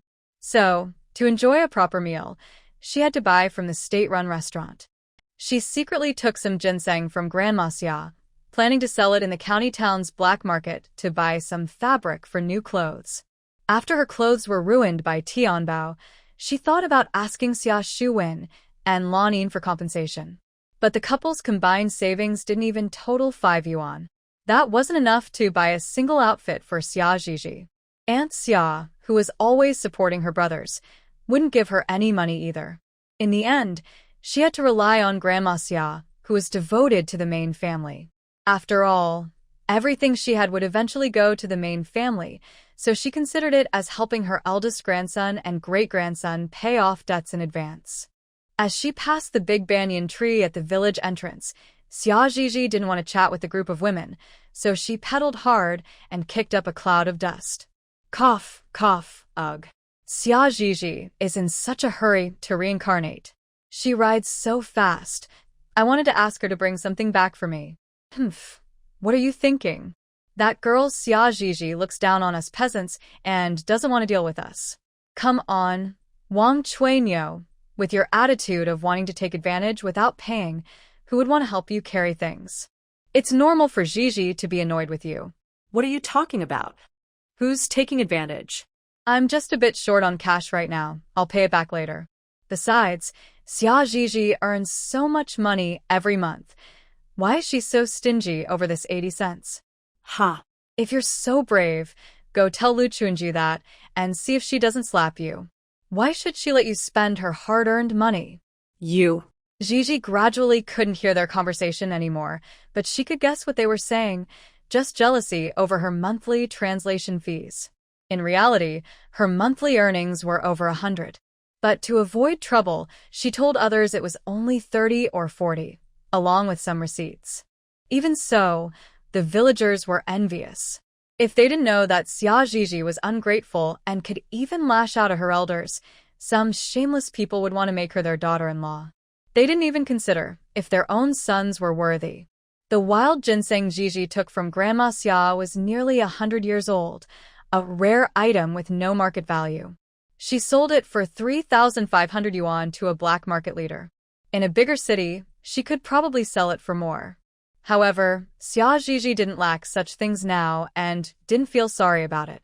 In her previous life, she bought many rare medicinal seeds and set aside about 10 acres in her space to grow them.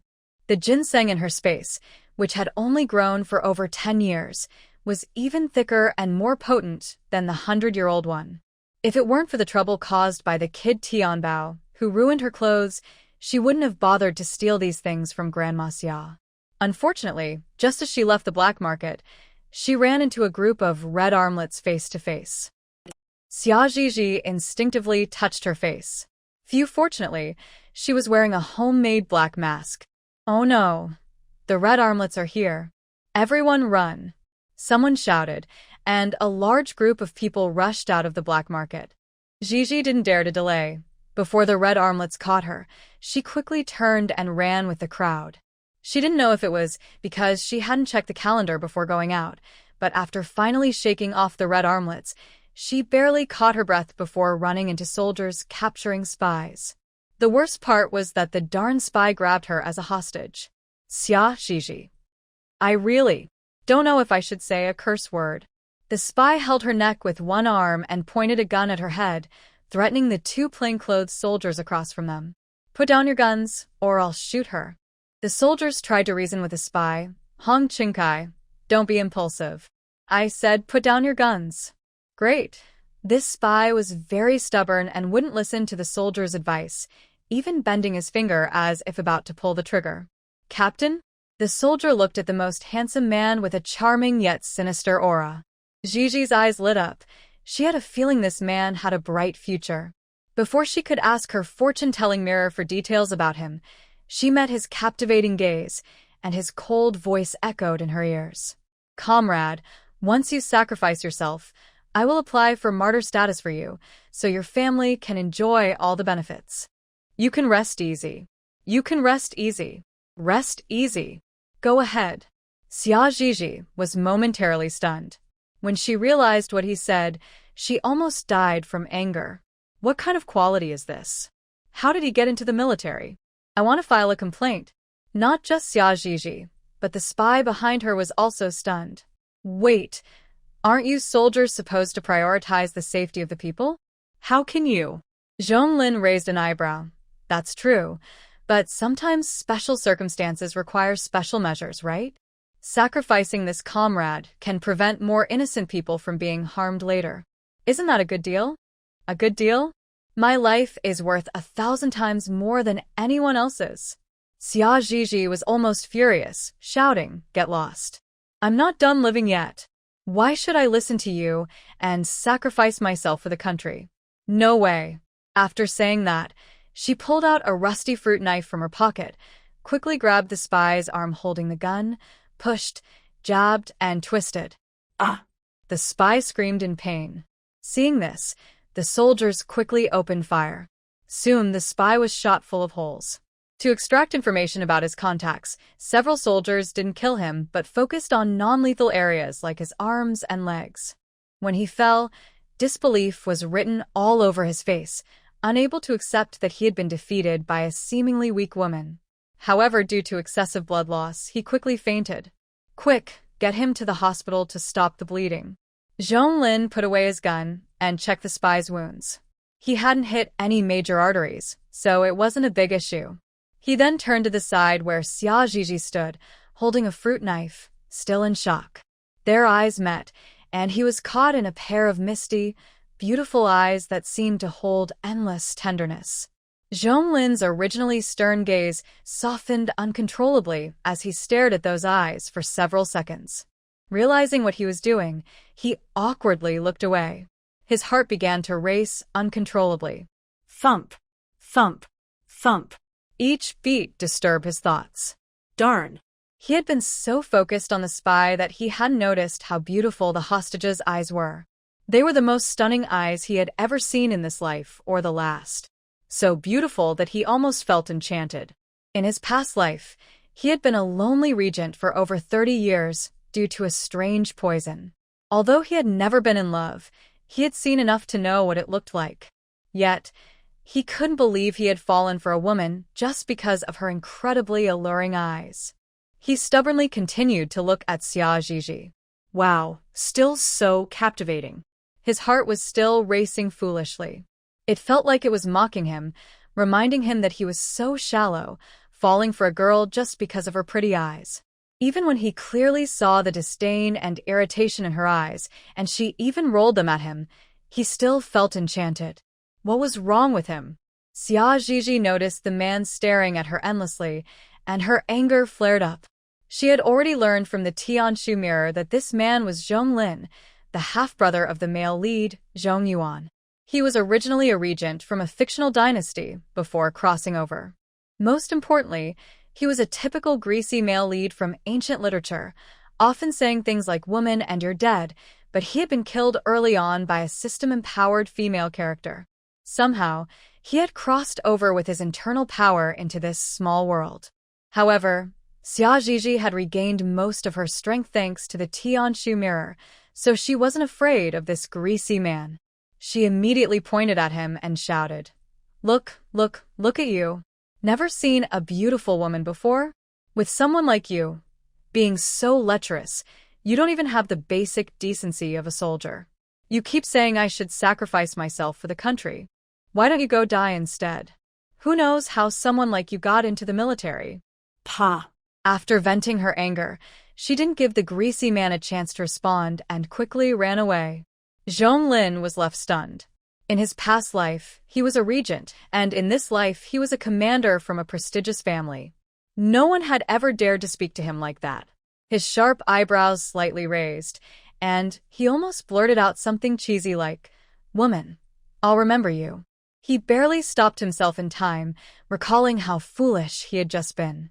One of his soldiers approached, grinning and patting Zhonglin on the shoulder. "Commander, are you okay? But what you said earlier was a bit too much. How could you tell a woman to die? It's no wonder she got angry and cursed at you. Don't take it to heart." Zhonglin kicked him. Get lost. "If I hadn't said that, the spy would have caught us. If we had really put down our guns, the spy would have shot us all and the hostage would have been dead for sure. I was thinking of the bigger picture." The soldier rubbed his backside, still smiling. Sure, you were thinking of the bigger picture. But it's normal for the lady not to understand. Just relax." Zhonglin wasn't angry about that, he was just feeling lost as he glanced at the corner where Xia Zhizhi had disappeared. He regretted not having the composure to ask for her name and address. In this vast world, and with him often stationed at the military, he didn't know if he would ever see her again. Meanwhile, Xia Zhizhi had just left the alley when the Tianshu mirror started chattering about Zhonglin. Zhizhi, this Zhonglin, the regent, is a total romantic. Once he falls in love, he's willing to die for that person. Want to give it a try? Seeing Xia Zhizhi about to refuse, it quickly added, and most importantly, he was powerful in his past life, skilled in political maneuvers, and could easily manipulate a puppet emperor. If it weren't for the female lead with a system helping the puppet emperor, Zhonglin would have probably taken over the emperor's throne by now. With his past abilities and the luck of the male lead, his achievements in this life will definitely be impressive. Zhizhi, aren't you even a little tempted? Xia Zhizhi. She was a bit tempted. But his first impression today was just too bad, and he was a total greaseball, always saying woman and flashing a charming smile. She feared that if they got together, she would be overwhelmed by his grease. Forget it, forget it. I can't handle someone like him. He's better off with someone who likes greasy types. Xia Zhizhi politely declined. The Tianshu mirror was still persistent. Zhizhi, no matter how you look at it, he's still a top male lead. Sure, he's a bit greasy and doesn't speak nicely. But in other aspects, he's top-notch. Exceptional martial arts, brilliant mind, and stunning looks. Plus, he's quite experienced. Can you really bear to miss out on him? Xia Zhizhi, annoyed, pulled the Tianshu mirror out of her space and tossed it into a nearby trash bin. Finally, her ears were quiet. After the bucket of slop, the heavenly machine mirror finally stopped its nonsense. Xia Zhizhi first went to the post office to collect her translation fee and the manuscript she needed to translate next, then went to the bank to withdraw the money from the remittance. Only then did she start to stroll around the streets. Her first stop was the department store. Zhizhi, are you here to buy fabric again? Kong Ru, standing at the fabric counter, brightened up when she saw Xia Zhizhi. After handing the fabric to a customer, she quickly called out to Zhizhi. Zhizhi smiled and nodded. Yes, my translation fee has arrived, and I have fabric tickets now, so I hurried over to spend them. You're so lucky. Your parents don't take your salary. Kong Ru said enviously. I'll probably have to hand over my entire salary until I get married. She took over her mother's job. It was agreed that she had to save up 3 years' worth of salary, about 1,000 yuan, before she could marry. Otherwise, her sisters-in-law would argue with her parents again. Xia Zhizhi rolled her eyes at her. Come on, don't be ungrateful. Your parents care for you a lot. To keep you from going to the countryside, they took on the pressure from your sisters-in-law and passed the job to you. How many parents today would do that for a daughter who is destined to marry? Look at our class. Aside from us rural girls and you, who took over your mom's job, which of the girls with county residency hasn't gone to the countryside?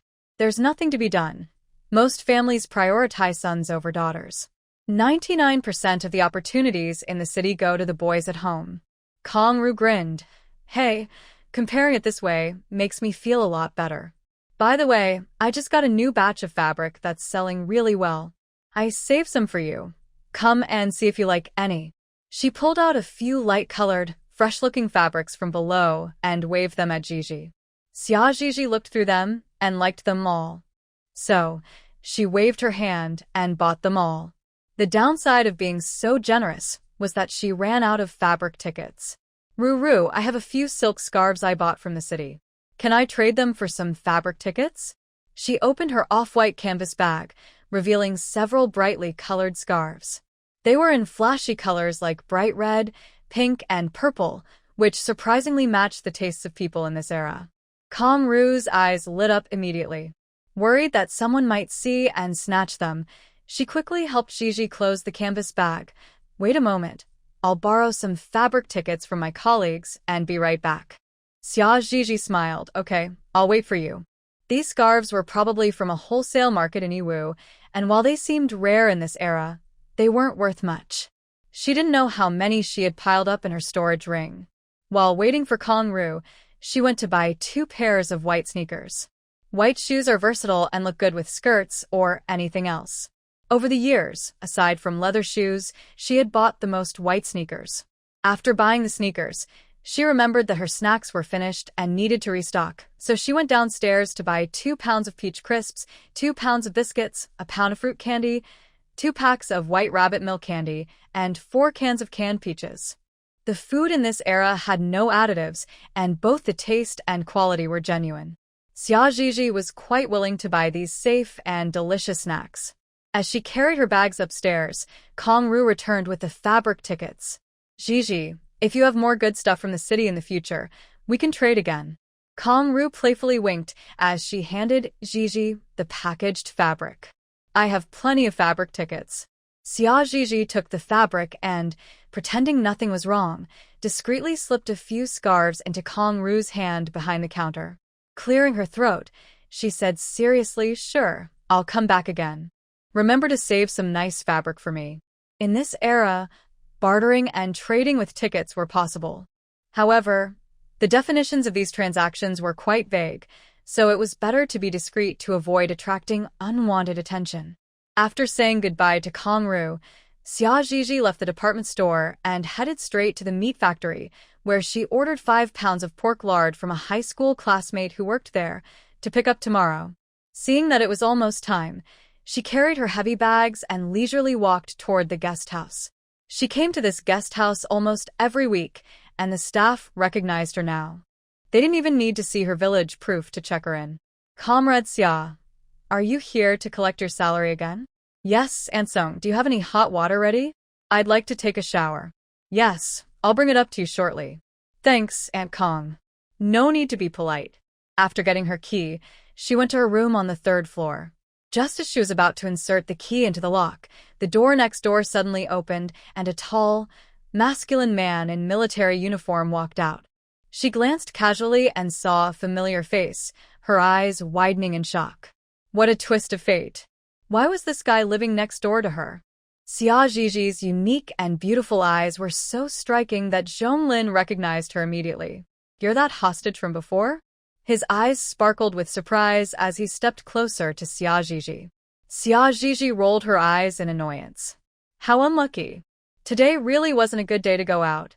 I ran into you, this jinx again." "Hey, you shameless lecher. Are you staring at me because you're mesmerized by my pretty face? Even if you are, it doesn't matter. I'm not interested in you." This guy's eyes lit up like light bulbs when he saw her. Humph. Without her mask, her stunning beauty was sure to have him captivated, right? Xia Zhizhi thought confidently. Wait, no. She wasn't just confident. She was self-assured. Zhonglin's expression stiffened slightly, feeling something strange. He thought Xia Zhizhi's attitude was both slightly painful and strangely familiar. Wait. It seemed like he had also been this self-absorbed and confident before. Cough. Zhonglin suppressed his complicated feelings and, when he looked at Xia Zhizhi again, put away his inappropriate confidence. He introduced himself seriously, following the format of military introductions in this era. "Hello, comrade. My name is Zhonglin. I serve as the commander in the XX Army, XX Division, with a monthly salary of 141 yuan, several tickets, and no bad habits." He rambled on, honestly sharing his personal information. Xia Zhizhi was left dumbfounded. Wait, did this guy change his personality? Didn't the heavenly machine mirror say he was a typical old-fashioned, greasy male lead? Why was he speaking so seriously?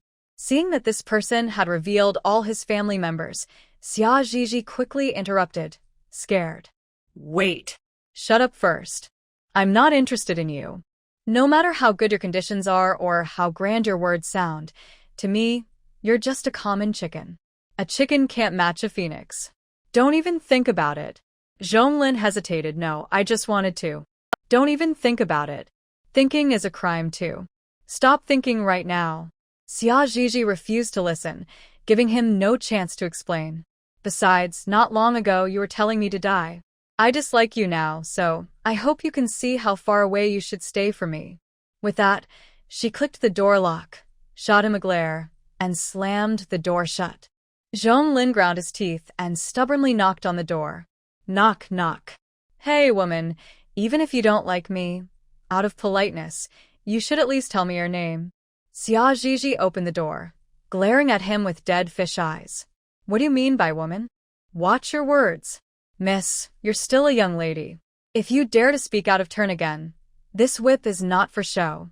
Saying this, she pulled out her snakeskin whip, swinging it a couple of times as a threat, the whip creating a gust of wind. If Zhonglin hadn't been skilled enough to dodge, he would have been hurt by now.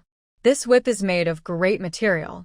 Zhonglin's eyes sparkled as he stared at the shiny, dark snakeskin whip in Xia Ziji's hand. Under the dim light, the whip reflected a chilling glow, showing it was a top-quality weapon. Wow. Such a weapon, even when he was a regent, he had never seen or heard of. Zhonglin immediately lost interest in asking for personal information or expressing his feelings. He urgently asked, Miss, what material is this whip made of? Who forged it? Can you tell me more? Since coming to this world, he had struggled the most with this weapon. Although modern weapons like guns and bombs are powerful, for someone like him with internal strength at a grandmaster level, those advantages were almost negligible. With just a wave of his hand, he could sweep away a large area.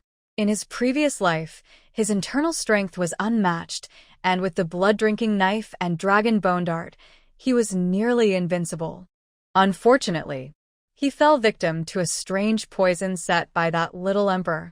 In this world, fighting rarely required knives. He just wanted to find a weapon master to help him recreate the dragon bone dart from his past life. Sadly, he had asked many people, but no one knew about any weapon masters. Seeing Zhonglin's eager and greedy gaze, Xia Ziji shot him a wary look, worried he might try to snatch the whip, and quickly wrapped it back around her waist like a belt. Her thoughts were all over her face, and Zhonglin couldn't help but twitch his lips. Seriously, even though he didn't look like a gentleman with his background, he shouldn't be reduced to fighting a little girl for something, right? Who are you insulting, woman? Xia Ziji cleared her throat, ignoring his accusing gaze, and made up a half-hearted excuse. She explained, well, I don't know any weapon masters. This whip was given to me by a not-so-close friend who has passed away. No one knows who she got it from. Cen Weiguo cursed. What do you mean given? You clearly stole it. Ziji thought, since Cen Weiguo has reincarnated so many times, she could care less about making up stories, right? Zhonglin frowned. What about her family? Their family is as dead as can be, Xia Ziji replied. She couldn't tell him that this whip came from the cultivation world, and in this low-level world, without spiritual energy, there were no top materials or great weapon masters. Wait, why was she even explaining this to him? She could just ignore him. Xia Ziji felt annoyed. It must be that this man's protagonist aura confused her, almost making her turn into a sweet and naive character. No, she couldn't talk to this man anymore. Xia Ziji's expression changed, and she shot him a cold look before slamming the door, ignoring him no matter how much he knocked. She had her reasons. Originally, Zhonglin, the male lead in the original world, was paired with a soft and sweet girl, but after the female character crossed over, she eliminated his sweet niece. The original female lead didn't even have time to grow up or develop feelings with the male lead before she was abruptly taken out of the story.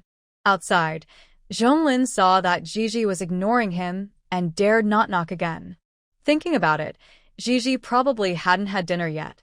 He tugged at his collar, took a long stride, and headed downstairs to buy some delicious food to cheer her up. Xia Ziji had no idea what Zhonglin was thinking. She was currently bent over a table in her little wooden house, writing furiously with a stack of translation drafts. This was why she stayed at the guest house for a night each week. She had read almost all the foreign classics sent by the provincial library and could tell from just a glance at the original text how to translate it best. Her translation efficiency was incredibly high. Plus, she wrote quickly, usually finishing a book's translation in under 12 hours, and could send it out the next afternoon. She was so immersed in her work that she didn't notice Zhonglin knocking on the door several more times, nor did she know he bought her dinner and a beautiful imported watch to give her. She was busy until the next morning at 10:30. Rubbing her dry eyes, she used her energy to soothe them until she felt better, then went to wash up and eat. She made her own lunch using ingredients from her space. Although it was all vegetarian, it tasted just as good as meat. Xia Zhizhi finished 2 big bowls of rice and cleared the table of vegetables, rinsing her mouth with flower petal water before leaving the space, looking satisfied.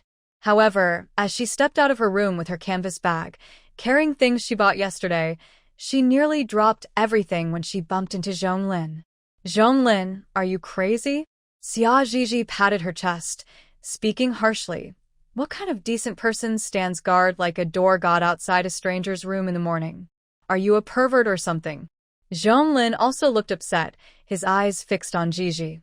Xia Zhizhi, where were you last night? I knocked on your door several times, but you didn't respond. Xia Zhizhi didn't ask how he knew her name. With his military uniform, he could easily ask the staff at the guest house. Why do you care so much? You live by the sea. Zhizhi frowned, clearly annoyed, and pushed the man blocking her way aside. Get out of my way. Who do you think you are? What was wrong with this guy? He looked at her like a jealous husband, giving her goosebumps. They had only just met yesterday. It felt like she had done something wrong. Was this how the male leads in old stories acted, being so possessive over women who weren't theirs? The mysterious mirror giggled. Zhizhi, don't you find this domineering attitude interesting? No wonder so many female leads in old stories fall deeply in love. Enough. I'm already domineering enough. If I had to deal with someone even more domineering, I can't even imagine how that would go. Xia Zhizhi scoffed. She wouldn't allow anyone to be more domineering than her. If she ended up with Zhonglin, they wouldn't have a life together. They'd just argue every day.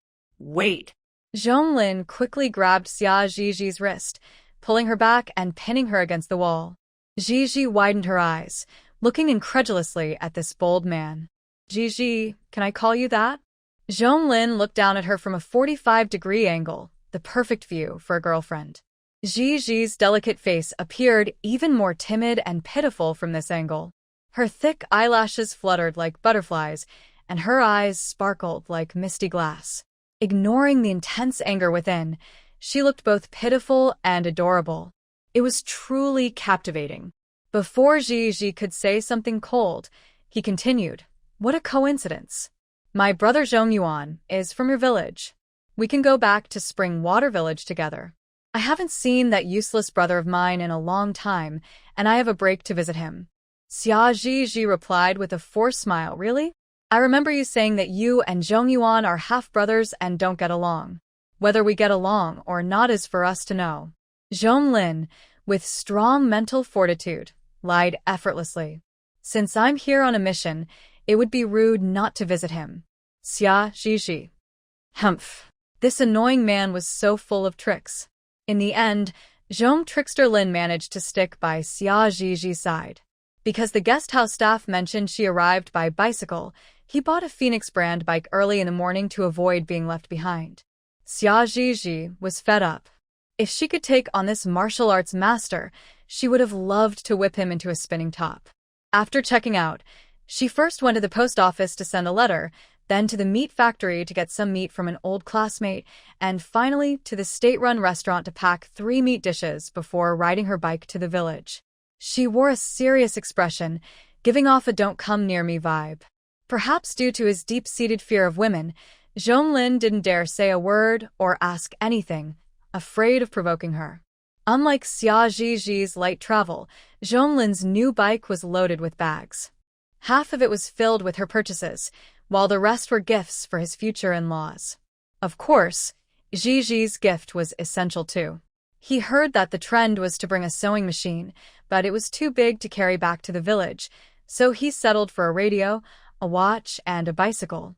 That's right, Zhonglin, who had just met Zhizhi a day ago, was already thinking about wedding gifts. Xia Zhizhi was speechless. As they approached the village entrance, Xia Zhizhi stopped her bike and turned to Zhonglin. Don't rush into the village. Wait 10 minutes after I leave before you come in. Zhonglin asked, Why? Xia Zhizhi suppressed her urge to roll her eyes. Don't play dumb. I don't want you to be the topic of gossip among the village women. Just listen to me. If you dare not listen, I'll make you regret it. Got it? Zhonglin. At that moment, Zhonglin really wanted to smile and say, "Woman, you have caught my attention." This was the first time he met such a unique woman. She dared to boss him around. It was a feeling he had never experienced before. Instead of being angry, he felt sweet because she was paying attention to him. Oh, it felt like something was growing in his mind. Author, it's the love-struck brain growing. Seeing this man lost in thought again, Xia Zhizhi laughed, finding it amusing, but inwardly rolled her eyes in disdain. Impatiently, she repeated, "Zhonglin, did you remember what I just said?" Zhonglin snapped back to reality, grinning foolishly. "Got it. Zhizhi, don't worry, I won't ruin your reputation." Great. She managed to keep herself from turning into a silly, sweet person, and he was back to being foolish. Xia Zhizhi rolled her eyes, quickly moved her things from his bike to hers, and pedaled away. She didn't give this love-struck man a single smile. Half an hour later, Zhong Yuan, who had just returned from work at the youth station, was still in shock when he was greeted by the village chief and his half-brother Zhong Lin. Wait, why would his brother come to the countryside to see him? He glanced at the setting sun. It was still rising in the east and setting in the west, so it was definitely true. Seeing the two brothers looking unfamiliar, the village chief was curious, but couldn't stay long since it was mealtime, so he politely took his leave. Before leaving, he cheerfully said to the brothers, "Zhong Zhichong, I heard from your brother that you haven't seen each other in over a year. I'm sure you have a lot to catch up on, so I won't disturb you." Zhong Yuan felt a bit sour hearing that. Their brotherly bond was practically plastic.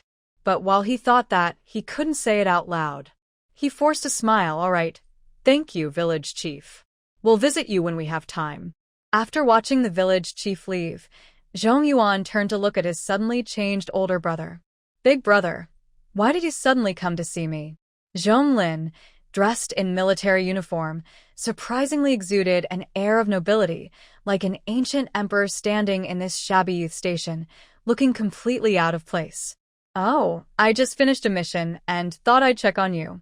Zhong Lin put his hands in his pockets, disdainfully surveying the youth station, finally resting his gaze on his younger brother, who was remembered as a pretty boy. "Thought you'd check." Zhong Yuan seized the key word. "What are you really here for?" What was he here for? Of course, to chase after a girlfriend.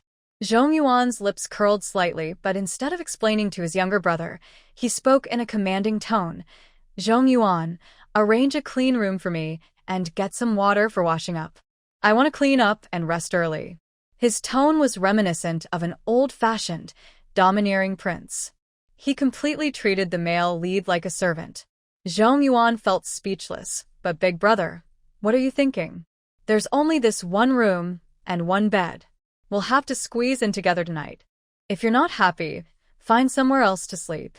The layout of the youth station was 2 large dormitory rooms in front, one for men and one for women, with no extra rent required. In the backyard, there were 6 small rooms, 2 rows, all independent, requiring an extra 3 yuan rent each month. The group of youth that Zhong Yuan came with were not short on money and quickly occupied all the remaining small rooms. "Zhong Yuan, watch your tone." Zhong Lin's eyes narrowed, exuding an intimidating presence as he stared at his younger brother for several seconds until he saw him start to tremble. Then he looked away. He pulled out a stack of money from his pocket, casually taking out a few large bills and handing them to Zhong Yuan. "Here, this is for the rent." Seeing that Zhong Yuan seemed unconvinced, he raised an eyebrow. "If you dare to complain again, I'll make you regret it." Zhong Yuan. He accepted the money with a frustrated expression. "I'll endure. As long as I have the mountain, I won't worry about firewood.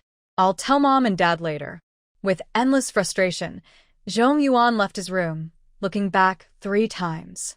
Not far out, he was stopped by his good friend Liang Quan, who had been watching him. Liang Quan looked at the closed door and said nervously, "Hey, Yuan, your brother's presence is getting stronger. It feels like I'm facing my grandpa. No, he's even more imposing than my grandpa. When he glanced at me just now, I couldn't help but feel weak in the knees." To be honest, Zhong Yuan felt the same way. However, due to their poor relationship since childhood, he didn't feel proud but rather a bit sour. Well, No wonder Grandpa values Big Brother so much and is willing to invest all his resources in him. I thought it was because Grandpa favored the eldest grandson, but it turns out Big Brother is the one who resembles Grandpa the most. Just now, the way he looked at me, that aura, it felt like he had just come out of a bloody battle. One glance nearly scared me to the ground. Liang Quan looked sympathetically at his friend. Honestly, even though his friend seemed to have a better background now, that might not be the case in another 20 years. At least he had brothers from the same parents, so even if his parents favored one, it wouldn't be too extreme. But his friend was different. Although his grandpa was impressive, old Zhong favored Zhonglin, the eldest grandson, and all his connections and resources were directed toward him. As for his friend, it was as if he didn't exist. No effort was made for him. When it was time for him to go to the countryside, he was sent without hesitation. No one could change that. The only advantage his friend had over his brother was that he received all his parents' love. Unlike his brother Zhonglin, who had a stepmother and a stepfather, his biological father treated him like a stepfather. With Zhonglin's arrival, the youth station was anything but peaceful that night. At the dinner table, a few curious female youths couldn't help but ask Zhong Yuan about his brother. Zhong Yuan, what does your brother do? He seems so impressive, not at all inferior to those big leaders. Huang Qiyue's good friend, Sun Baozhu, blushed and asked softly. Zhou Ruiying was also captivated by the extraordinary and imposing Zhonglin and boldly asked, Zhong Yuan, is your brother married? Do you think I'd be a good match as your sister-in-law? The other female youths at the table couldn't help but listen closely. Life in the countryside was too tough. If Zhong Yuan's brother had excellent conditions, they wouldn't mind pursuing him boldly. Zhong Yuan expressionlessly picked up a chopstick of cold wild vegetables and chewed angrily. I don't know. If you want to know, just ask my brother directly. Seeing that his good friends Zhou Ruiying and Sun Baozhu were about to get angry, Huang Qiyue quickly intervened. Ruiying, Baozhu, Yuan and his brother are half-brothers and don't have a good relationship. They don't usually keep in touch, so if his brother doesn't mention marriage, he wouldn't know either. Perhaps influenced by Zhonglin's male lead aura, or maybe it was Zhonglin's inherent imperial charm, Huang Qiyue couldn't help but be drawn to him. But then she thought about her ordinary working-class background and realized that knowing the Zhong brothers was thanks to her mother working as a nanny for their family. As the eldest grandson and the most favored heir of old Zhong, Zhonglin would surely marry someone of equal status in the future. Someone like her wouldn't stand a chance. Moreover, everyone knew she had been pursuing Zhong Yuan for a long time. If she dared to jump between the two brothers, she would likely end up with nothing. Thinking this, she had to suppress her unworthy thoughts. Zhou Ruiying pouted and reluctantly said, I'll let it go this time because of you, Qiyue, but I won't be so easy to deal with next time. Honestly, if you're going to brush someone off, at least have a decent excuse. Who do you look down on? What they didn't know was that the subject of their conversation had already left the youth station, preparing for a nighttime visit. Before arriving at the youth station, Zhonglin had already asked the village chief where Gigi lived. So, as soon as it got dark, he couldn't wait to find her. No, he was looking for the rooftop. Xia Gigi. She had a phrase in her mind that she didn't know whether to say or not. Fortunately, she was cautious and habitually checked her surroundings with her soul power before entering the space to see if anyone was spying. Otherwise, her biggest secret would have been exposed. Zhonglin spent some time on the rooftop, took a deep breath, and gently tapped the tiles twice with his fingers. Knock, knock. He called out in a hushed voice. Gigi, Gigi, are you there? Worried that Gigi might not recognize his voice and get scared, he quickly added, Gigi, it's Zhonglin. I'm not a bad person. Don't be afraid. Haha. Not a bad person, indeed. Who would be a good person sneaking onto a young girl's rooftop at night to disturb her? What an inconsiderate man. Xia Gigi's face was dark as she quickly put on a coat and grabbed a whip before heading outside. If she didn't give this shameless man a good beating today, she wouldn't be Xia Gigi. Seeing her come out, Zhonglin thought Gigi might actually have some feelings for him, and he felt happy as he jumped down from the roof and hurried after her. The moonlight was hazy, and the night breeze was gentle. Two figures, one tall and one short, moved through the dense forest. Xia Zhizhi held the whip tightly, exuding an aura of danger as she marched forward. Behind her was Zhonglin, looking like a timid little husband. His initial excitement was slowly replaced by anxiety. Zhizhi, are you still going forward? Zhonglin swallowed nervously. What was that saying? On a dark night, it's the perfect time for murder. Zhizhi wouldn't actually want to harm him, would she? Zhonglin, confident in his martial skills, wasn't afraid of Zhizhi actually hurting him. He just worried about more obstacles in his pursuit of her. Xia Zhizhi stopped and turned to look at Zhonglin. Her beautiful eyes seemed to be covered in a layer of icy mist, cold and intimidating. Come here. Her tone was commanding. Zhonglin didn't dare hesitate and quickly took a few steps forward. However, he stopped 2 steps away from her, not daring to get too close under her chilling gaze. Zhizhi. He instinctively forced a flattering smile. But as he realized what he had done, the smile froze on his face, unsure whether to smile or not. Before knowing Zhizhi, he had been so powerful and imposing. How had he turned into such a foolish dog now? Xia Zhizhi didn't know about Zhonglin's inner turmoil. As soon as he called out Zhizhi, she swung the whip at him. Having been influenced by multiple assassination attempts in his past life, Zhonglin reacted faster than he could think and instinctively dodged. Zhizhi's whip missed. Xia Zhizhi was furious. Zhonglin, are you still going to dodge? Zhonglin, I'm serious. I'm very angry today. If you don't let me hit you to vent my frustration, don't ever come looking for me again. This inconsiderate man. If she hadn't learned from the heavenly mirror that he was a pure-hearted girl in both past and present lives, she would have wanted to destroy him just for sneaking onto her rooftop. Of course, she felt bold saying this, because he was hopelessly in love. He fell for her at first sight, even though she didn't show him any kindness and was more dominant than him. Yet, this love-struck man still adored her. Today, she deliberately scared him, forcing him to willingly let her hit him. As expected, upon hearing her words, Zhong love-struck Lin didn't dare dodge anymore, looking as pitiful as a dog. Zhizhi, don't be angry. I'll let you hit me. I'll let you hit me. After saying this, the foolish man stood there, allowing Zhizhi to tear his clothes to shreds, leaving him bruised and bloodied. His tattered clothes were covered in blood, yet he pressed his lips tightly together, not making a sound. He looked quite tough. Feeling that if she continued, his clothes would fall apart completely, Zhizhi reluctantly stopped. She rolled her eyes in annoyance. What a show-off. Her flower soul power was not just for show. With just a hint of soul power, she could see through a person completely. This cunning man had inner strength protecting him. The injuries looked severe but were merely superficial, not even touching his muscles. If it weren't for her snakeskin whip being made from high-quality materials and Zhonglin intentionally holding back, he might not have even had these minor injuries.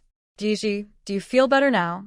Zhonglin didn't care to ponder the meaning behind Zhizhi's words. If you still don't feel better, you can hit me some more. I won't make a sound. Zhonglin. Xia Zhizhi suddenly raised her voice. She was tired of his clingy words and got straight to the point. I know you like me, but there are too many people who like me. Your feelings mean nothing to me. Zhonglin wanted to say something, but Zhizhi didn't give him the chance and continued. I'm the kind of person who, to put it nicely, admires strength, and to put it bluntly, I'm vain. So I only like 2 types of men. One is outstanding to the point that most men can't compare, and the other is someone who can make me better. Men who don't meet these criteria are not even in my consideration. I wouldn't even glance at them. Do you think you're that kind? Xia Zhizhi raised an eyebrow, looking at the man in front of her with an unreadable expression. To be honest, before tonight, she hadn't considered this old-fashioned, greasy male lead at all. She wasn't desperate enough to settle. Although this guy was capable and love-struck, he was also greasy and had a domineering attitude that disregarded others. What really changed her mind was the future the heavenly mirror showed her after dinner. Her ultimate choice still turned out to be this old-fashioned, greasy male lead. Perhaps it was because she was stuck in this small mountain village, and the outstanding men she could meet were truly limited. The high-ranking officials she could encounter, like county magistrates or above, were all older men with wives and children. Really? Looking at it from every angle and comparing, she found Zhonglin's greasy, domineering nature wasn't so hard to accept after all. At least this guy could genuinely provide her with a respected status and a life of comfort in the future. Most importantly, he was so love-struck that he didn't hold back, even tailoring a set of internal martial arts techniques, light skills, and whip techniques specifically for her. It was genius. Zhonglin had actually created a unique set of internal martial arts just for her. The Rue-Z were both empowered and weakened by flower soul power. The reason Rue-Z were weak and couldn't build strong bodies was that their bodies were constantly washed by flower soul power. One moment they could build muscle cells, and the next, they would revert under the influence of flower soul power. However, because flower soul power had a strong regenerative ability, Rue-Z were very hard to kill. As long as they had breath, they could quickly heal their wounds under the influence of flower soul power. Zhonglin pressed his lips together. Gigi, I may not yet be at a level where most men can't compare, but with my abilities, just give me 10 years and I can achieve that. Also, I know many things. I'm proficient in the 6 arts of a gentleman and have some knowledge of the 8 graces for women. Besides that, I can teach you martial arts, so even if you encounter danger in the future and I'm not by your side, you can still save yourself. If there's anything else you're interested in, once the environment improves, I will do my best to hire a renowned teacher for you. A certain gentleman once said, "The highest form of love a man can give a woman is to teach her survival skills in society, providing her with resources and help, so that even if they part ways one day, she can still be independent and live with dignity." The last person who did this for Gigi was her brother and husband, Xia Yanli, who generously taught her his king-level stock trading skills and investment insights. This gave her the confidence to not bow down to money in various modern worlds. Thinking of this, Xia Gigi couldn't help but smile brightly at Zhonglin. It is summer now, and the fields are filled with weeding and thinning crops. Villagers and young intellectuals are either bending over or squatting, all sweating profusely as they work. Except for Xiaolao San and Lu Chunjun, who are sitting under the shade, happily drinking mung bean water that their future son-in-law brought them. The two are very pleased with Zhonglin, their prospective son-in-law, who is polite and respectful. They wish they could take their picky daughter home right away to get a marriage certificate with this handsome young man. He is a team leader and seems to come from a good background, with his family in the capital. Because of their daughter's little test, he can now cook, do farm work, and even occasionally goes hunting for wild chickens and rabbits to treat their daughter. There couldn't be a better son-in-law who listens to their daughter. They can't understand why their daughter is still hesitating. They aren't worried about those envious young women trying to steal him away. Zhonglin feels similarly, but unfortunately, he has to wait some time for his marriage application to be approved, and he hasn't passed Gigi's test yet, so he has to hold off. Hey, Xia Posey, look, Zhong's older brother is here again to bring you mung bean water for your 3rd son and daughter-in-law, a woman who doesn't get along with Grandma, Xia said with a smirk. You've picked up a sesame seed, but lost a watermelon. Back then, Fu Bao and Gigi were born one after the other, and you were so superstitious, putting all your affection on Fu Bao and neglecting Gigi, who was born to your 3rd son. Now look, the most successful granddaughter among them is Gigi, born to your 3rd son. She's not only beautiful but also smart and can make money. She can earn a lot just by writing a few articles, and now she's even found a great partner. Unlike your spoiled Fu Bao, who is becoming more and more disappointing and is even being rejected by Zhong. She's just embarrassing our rural girls. The more Grandma Xia listened, the worse her expression became. But what they said was true. Because of her favoritism towards her eldest son's family, she had already driven a wedge between herself and her 3rd son's family. And that stubborn Gigi would definitely hold a grudge, so even if she became successful, she wouldn't let her grandmother benefit from it. Grandma Xia had hoped Fu Bao could win over Zhonglin, so she could enjoy some comfort in her old age. But Fu Bao was disappointing. Ever since that failed attempt to charm him, Zhonglin avoided her and showed no interest. The young intellectuals were also discussing Gigi and Zhonglin. Initially, some young intellectuals approached Gigi for help with translation, but Gigi was too arrogant and refused to deal with those who wanted to take advantage of her. She ended up offending many of them. So now, when they talked about her, there was hardly any good word, and they compared her to Fu Bao. Especially the few young women who had been publicly rejected and humiliated by Zhonglin spoke with sharp words, full of contempt. Zhou Ruiying scoffed. Humph, they really are not from the same family, not even under the same roof. Eldest sister Fu Bao likes to charm men, so the younger sister Ji probably isn't much better. Otherwise, why would Zhong insist on marrying her? She didn't want to believe that Zhonglin was so superficial that he only cared about looks, falling for Gigi's pretty face and unique eyes at first sight. Sun Baozhu nodded in agreement. Exactly. Otherwise, how could such an excellent man like Zhonglin be interested in her? I think Gigi is even more annoying than Fu Bao. A village girl is even prouder than us city girls. Just because she knows a little foreign language and can make money from translation? It's not like anyone can't do that. Zhou Ruiying was blinded by jealousy and spoke without thinking. Right, if we were to offer our services, what does her translation have to do with Gigi? Beside them, Huang Qiuyue felt embarrassed again. She didn't want to ruin the mood with the two plastic sisters, nor did she feel comfortable agreeing with them. She could only silently criticize them in her heart. Not sisters, but they sure are full of themselves. With their limited foreign language skills, they probably couldn't even reach a vocabulary of 1,000, let alone understand grammar. What were they thinking? To belittle Gigi, they were bragging about this. She was amazed. Seeing the clueless sisters getting more ridiculous, the other young intellectuals started looking at them strangely. Huang Qiuyue quickly shouted, "The team leader is coming." Finally, the two stopped talking and pretended to focus on their work. Seeing this, Huang Qiuyue sighed in relief, feeling frustrated about having such useless teammates who only made her look foolish. Meanwhile, the center of the discussion, Gigi, was holding her face, reviewing the internal martial arts manual Manhwa Heart Sutra that Zhonglin had written for her. This was already the third revised version.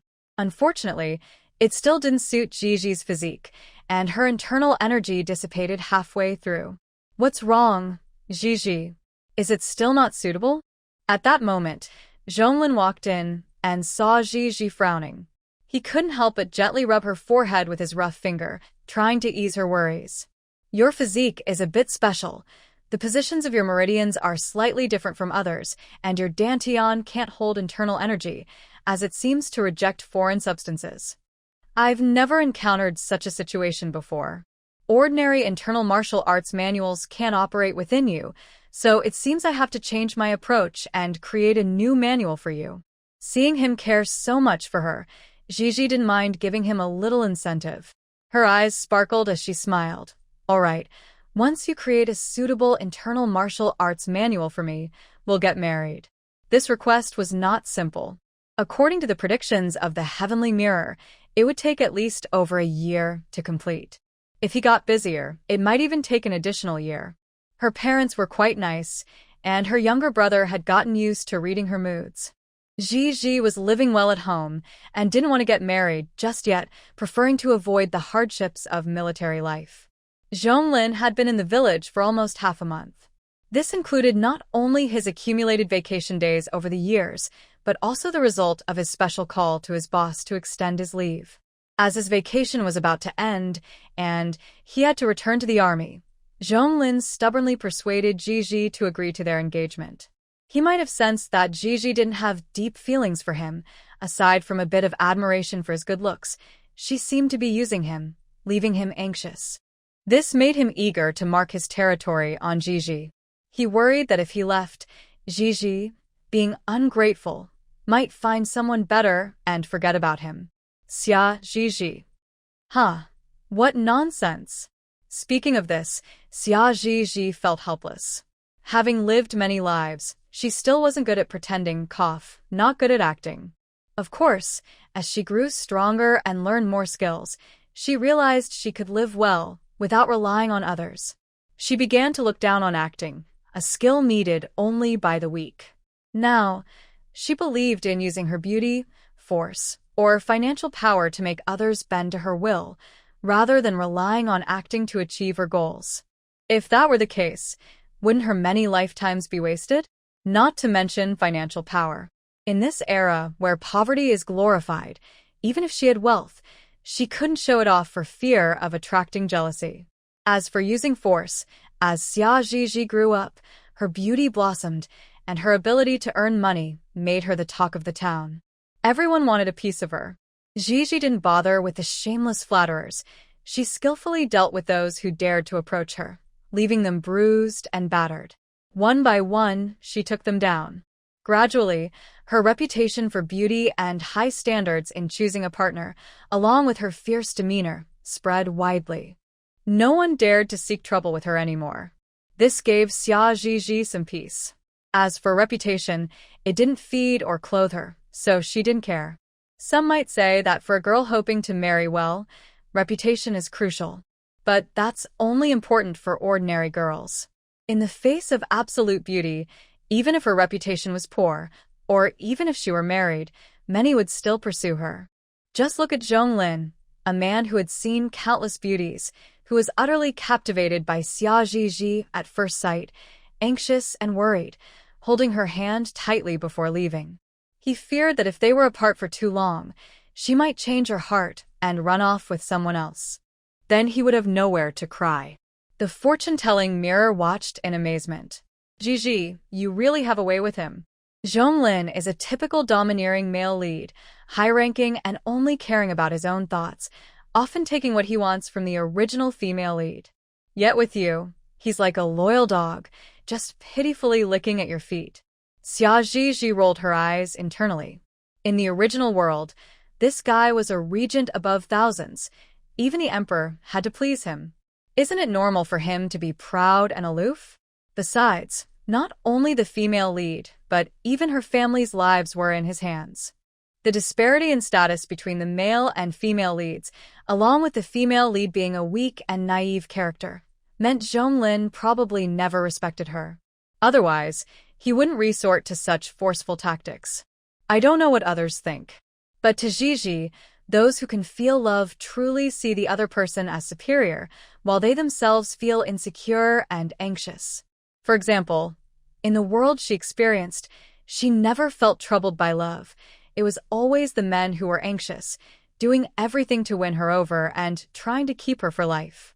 Those who are willing to mistreat the female lead and disregard her wishes show that the male lead loves her deeply, but subconsciously doesn't see her as an equal or respect her. She smirked mockingly. Now Zhonglin is just a small team leader. In this era, where the people are in charge, if he dared to act like a madman, he'd be out of his mind and ruin his future. In this special time where even holding hands could be seen as scandalous, even if his grandfather was a big shot in the capital, he couldn't behave recklessly in matters of romance. Moreover, unlike the delicate female lead whose family relies on those in power, I have the confidence and ability to live well without depending on anyone. Zhonglin knows in his heart that I only love myself and admire the strong. There's not much about him that attracts me, and he's easily replaceable. Isn't he just anxious and worn out? So, if a woman is capable, not love-struck, and has a ruthless side, then men can't control her at all. Many of the abusive plots in novels are mostly about women who willingly endure suffering, either love-struck or too soft-hearted. If Zhizhi were in those situations, the story would turn into a bloody massacre. She simply couldn't tolerate any injustice. Even if someone threatened her with her loved ones, she wouldn't compromise. Nothing was more important than her own well-being. Zhizhi, the train is about to arrive. I have to go. Zhonglin looked at Zhizhi reluctantly. Sigh, Zhizhi is so beautiful, so lovely, so charming. He couldn't bear to leave her here. He wished he could take her with him. Thinking this, he anxiously reminded Zhizhi again. Zhizhi, remember you have a fiancé now. Don't give other men any good looks. They all have ulterior motives. Also, I left you my address. Remember to write to me once a week. I'll send you my monthly allowance. Don't hesitate to spend it. He went on and on. Xia Zhizhi was about to lose her mind. She had never met such a talkative man, making her seem like she lacked willpower, afraid she would stray. Passers-by began to look at her strangely. Enough already. Angry, she pinched the thin layer of flesh on his waist hard. Shut up. Quickly grab your things and leave. If you say one more word, I won't write you a single letter.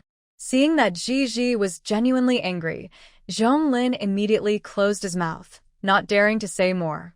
Zhizhi, I'm leaving now. Though he said this, he didn't move, just gazed longingly at Xia Zhizhi's rosy lips, clearly having other thoughts. Xia Zhizhi remembered the nearly 20,000 in savings he had given her, glanced around to see no one was watching, and lightly kissed his lips. It was a quick touch. The whole thing took less than 2 seconds. All right, hurry up and go, she said. Zhonglin still didn't move, staring at her. Zhizhi, that was too quick. I didn't feel anything. Hey, he was getting greedy. Xia Zhizhi raised her hand, looking at him with a half-smile. What did you say? Say it again. Zhonglin quickly picked up his luggage. Nothing, I just said goodbye, Zhizhi. I'll miss you. You must remember to write to me. Okay, got it. Hurry up. The train is about to leave. Xia Zhizhi was very impatient with the clingy man. Watching Zhonglin leave, glancing back 3 times, Zhizhi spent another day in the county, using the money Zhonglin had given her to buy a lot of things before heading home. After Zhonglin left, Xia Zhizhi's life returned to its usual calm and comfort. She spent part of her time working to earn money, while the rest was spent at home, cuddling her tablet to watch the dramas and movies she had downloaded. Recently, she unexpectedly became obsessed with melodramatic short dramas. Although the actors' performances were mediocre and many plotlines were awkward, they were surprisingly enjoyable. Especially the ones with satisfying revenge plots. They were truly thrilling and perfect for passing the time. Perhaps she had become too comfortable, and fate decided to throw her some challenges.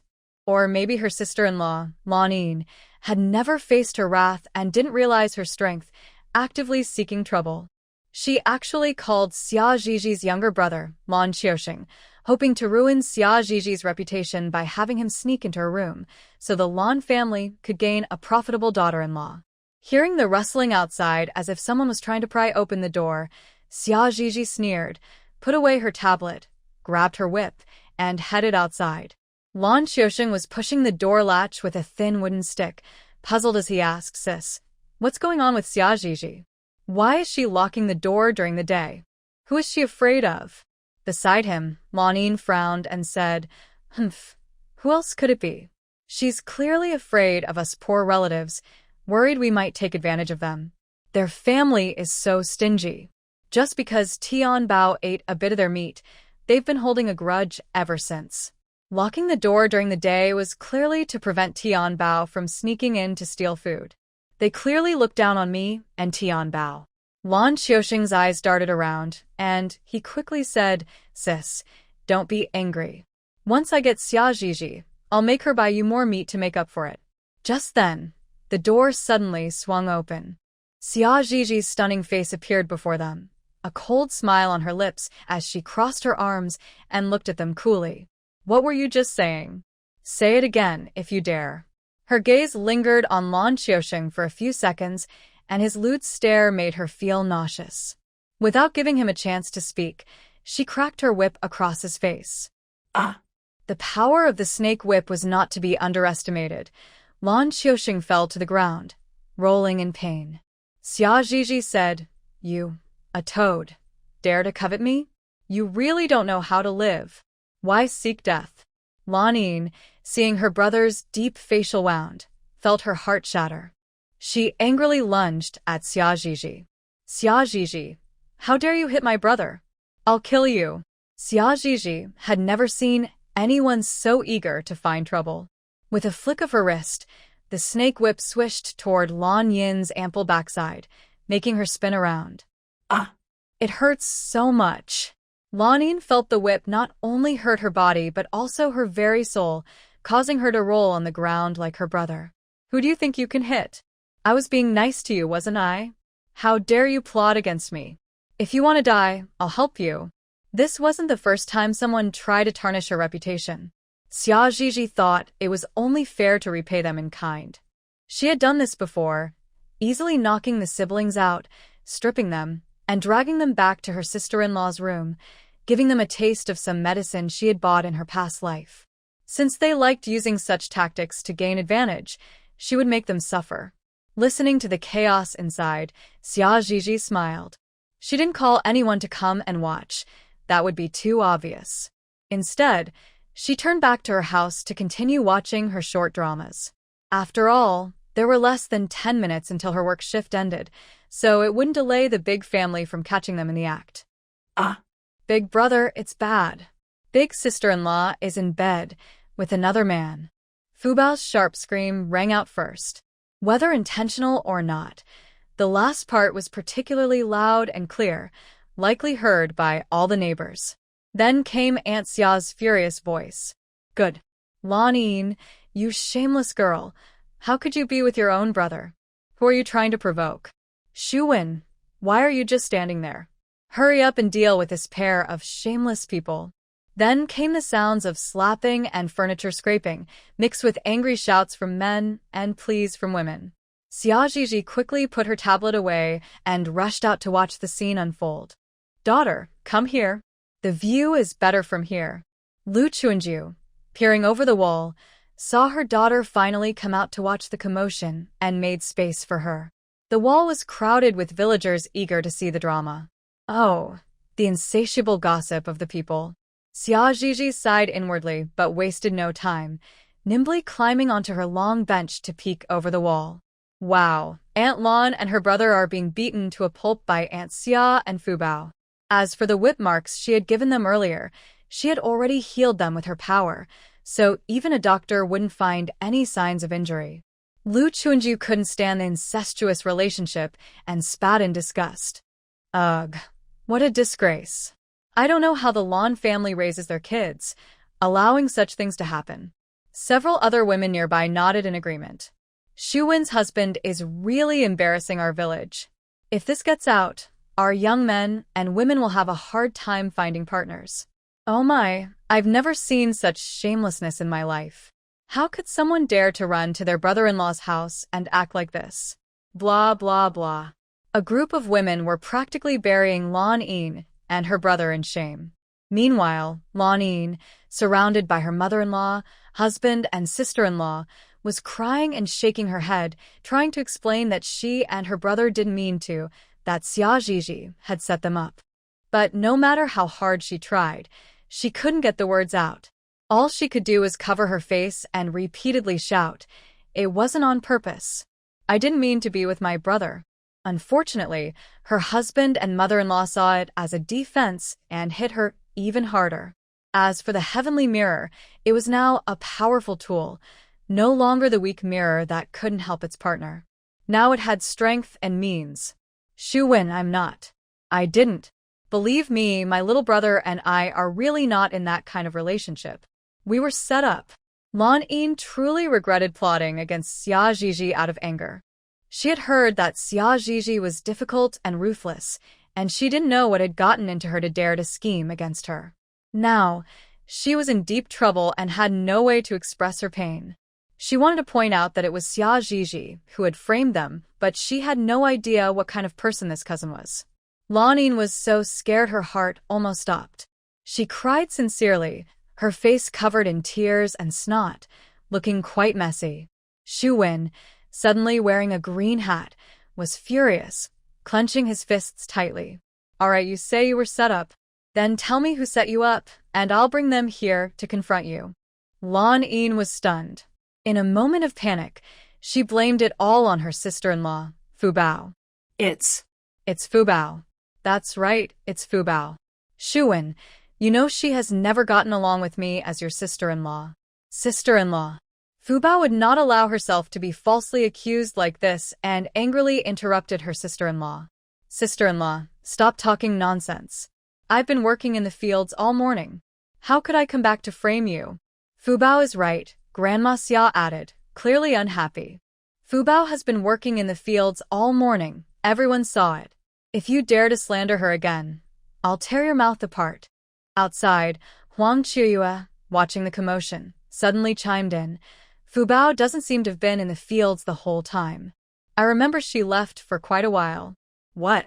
Is that true? Could it be that Xu Wen's wife was really set up by Fu Bao? What grudge could lead to this? Who would believe a good girl would put a green hat on her own brother? Everyone started looking at Fu Bao differently. Seeing this, Fu Bao was almost in tears, glaring at Huang Qiuyue. Huang Qiuyue, you might not know what I was doing when I left, but surely you know, right? What are you pretending for?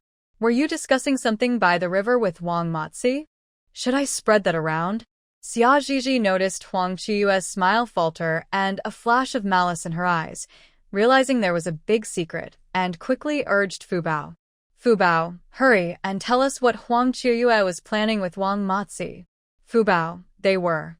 Huang Qiuyue, don't say a word. Both spoke at once, and Fu Bao was startled by the fierce look in Huang Qiuyue's eyes, falling silent.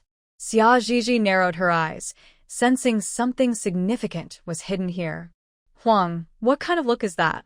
It's creepy, like you want to kill someone. Hearing this, the onlookers stopped watching the Xia family's drama and turned their attention to Huang Qiuyue.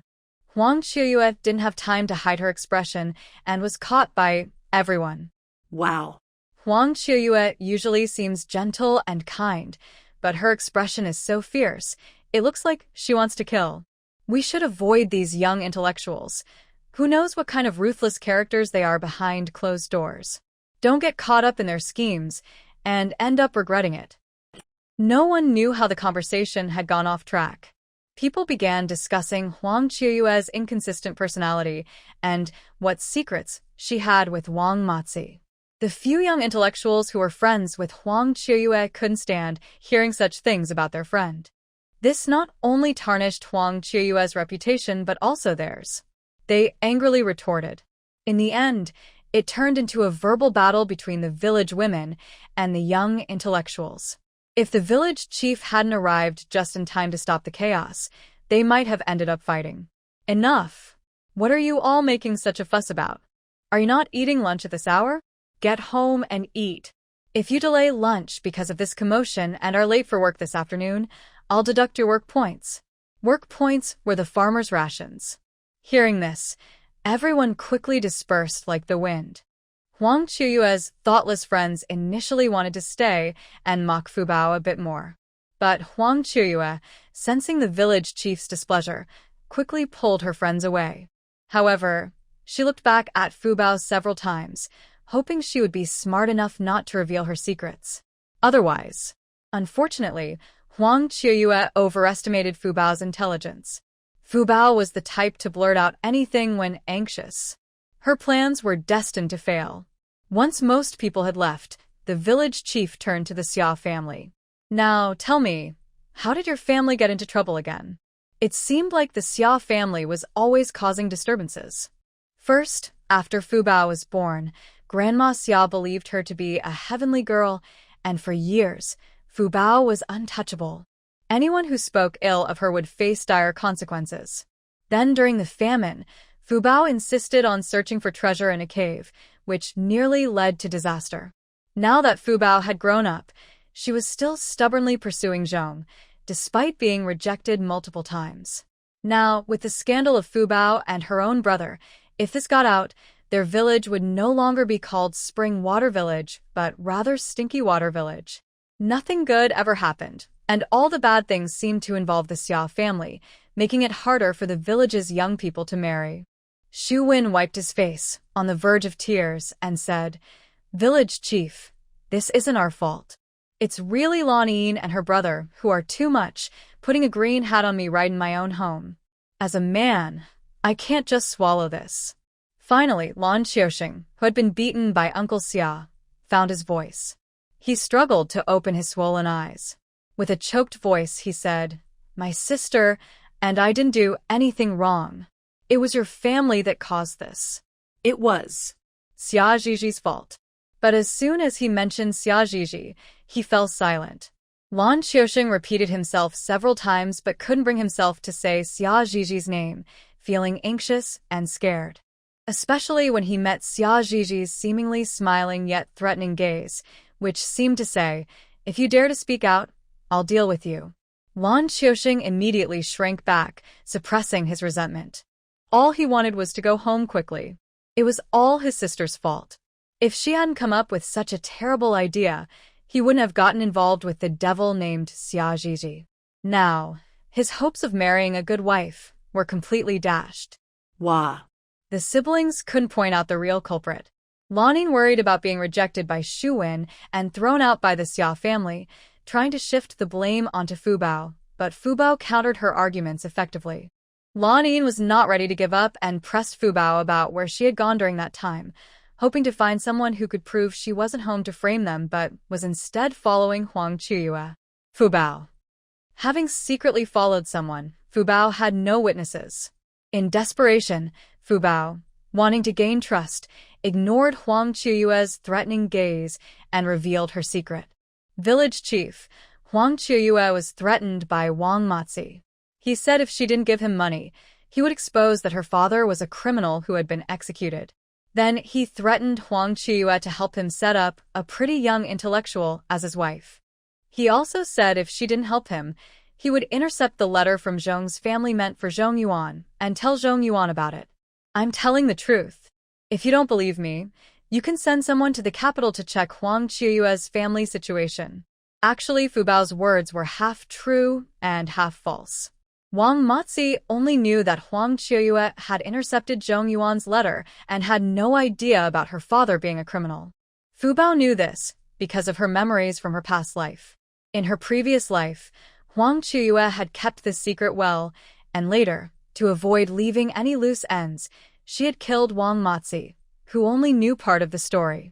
It wasn't until she and Zhong Yuan returned to the capital that she learned about Huang Chuyue's family from her elders.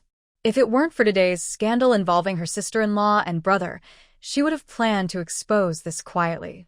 After all, Huang Chuyue was her enemy in both lives, always looking down on her and causing trouble, even trying to win over Zhong Yuan. In her past life, she had nearly been killed by Huang Chuyue several times. If it weren't for her good fortune and Zhong Yuan's occasional help, she might have already been harmed by that woman. Unfortunately, Huang Chuyue couldn't handle the villagers' scorn and the young intellectual's disdain. Even the few friends she once had turned against her. In the end, she ran away. No one knew where she went. Before leaving, she even attacked Fu Bao, causing serious harm, and didn't spare Zhong Yuan, who was present at the time. Perhaps it was love turned to hate, or maybe the desire to destroy what she couldn't have. Not only did she disfigure Zhong Yuan, but she also cruelly harmed him in other ways. Xia Ziji. What a ruthless person. But Zhong Yuan was really unfortunate. If he hadn't been entangled with Fu Bao at that moment, Huang Chuyue probably wouldn't have had the chance to harm him. Tianji Mirror. What goes around comes around. Though Fu Bao's luck was annoying in her past life, it didn't affect Zhong Yuan directly. As Fu Bao's beloved, he gained much more than he lost. As a couple, how can they share wealth but not hardships? Zhong Yuan's current misfortune is deserved. The heavens of this small world have opened their eyes. Xia Ziji found this reasonable. You're right. Although Zhong Yuan's family and descendants were pushed out of the elite circle due to Fu Bao's influence, he is different. Zhong Yuan achieved great success in his early life, 90% of which was thanks to Fu Bao's luck. Anyone who dared to compete with him faced misfortune. In the end, no one dared to challenge him anymore. Wow. Just as they finished discussing the original male and female leads, Grandma Xia called their family over that evening to announce that Fu Bao would marry Zhong Yuan. What? Xia Ziji was surprised. Not long ago, Zhong Yuan hated Fu Bao. How did this happen? Is there some kind of conspiracy? Grandma Xia's smile faded at this unflattering comment. What nonsense are you talking? Zhong Yuan was moved by Fu Bao's deep feelings, right, Fu Bao? Fu Bao was also unhappy with Xia Ziji's conspiracy theory, but didn't dare show it. That's right. She forced a smile and nodded.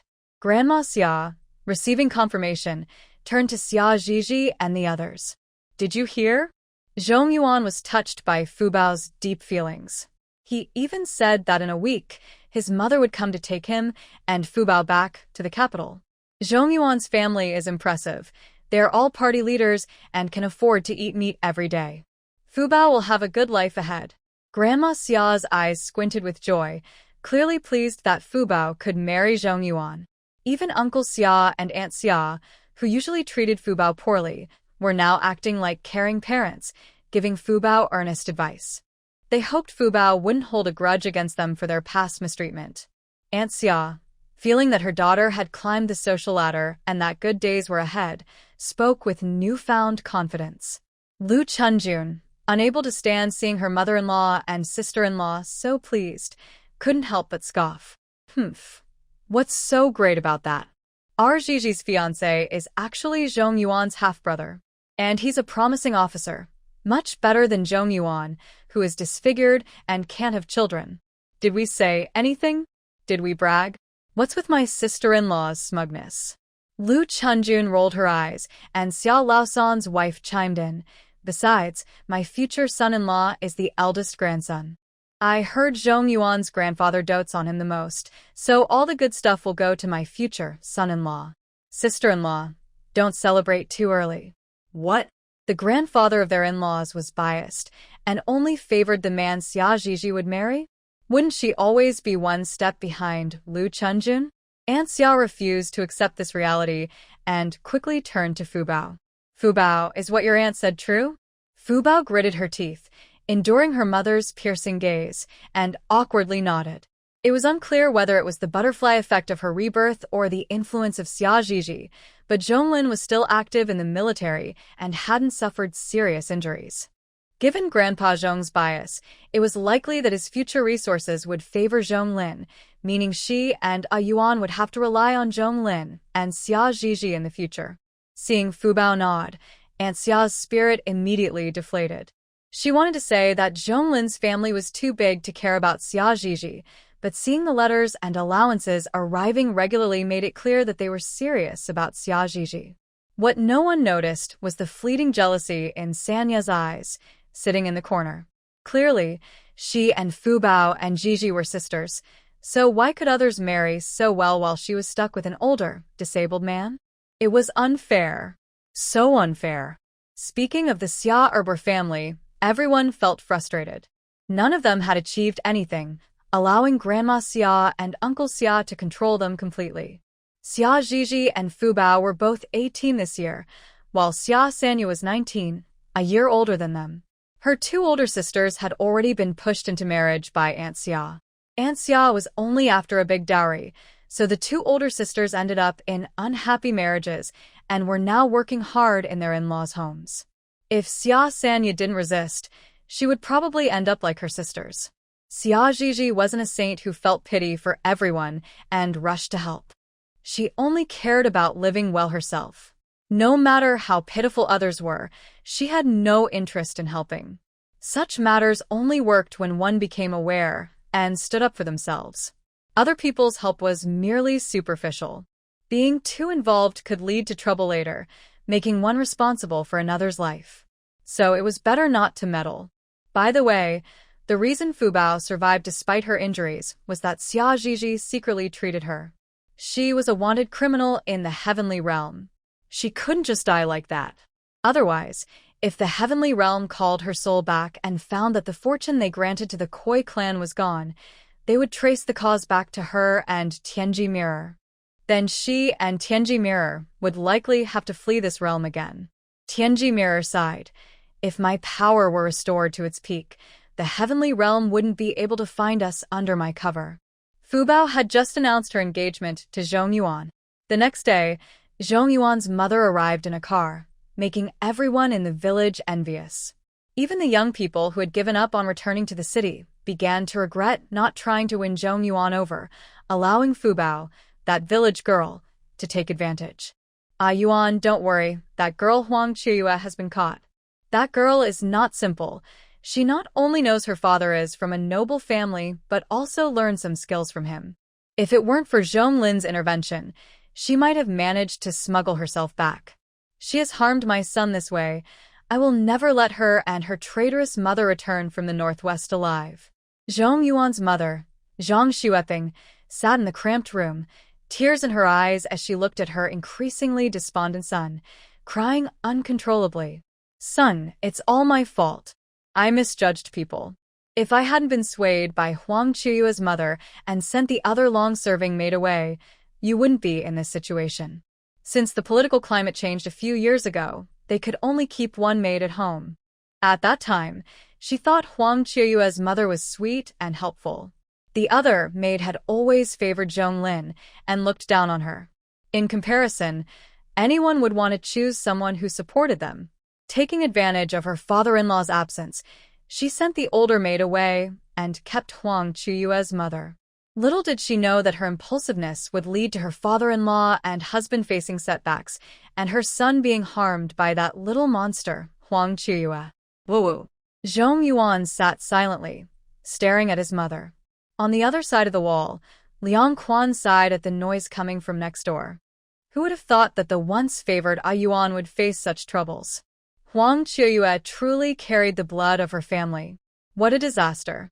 After seeing her son, Zhang Xueping realized that Zhong Yuan's marriage to Fu Bao was just to torment her, and she immediately stopped opposing it.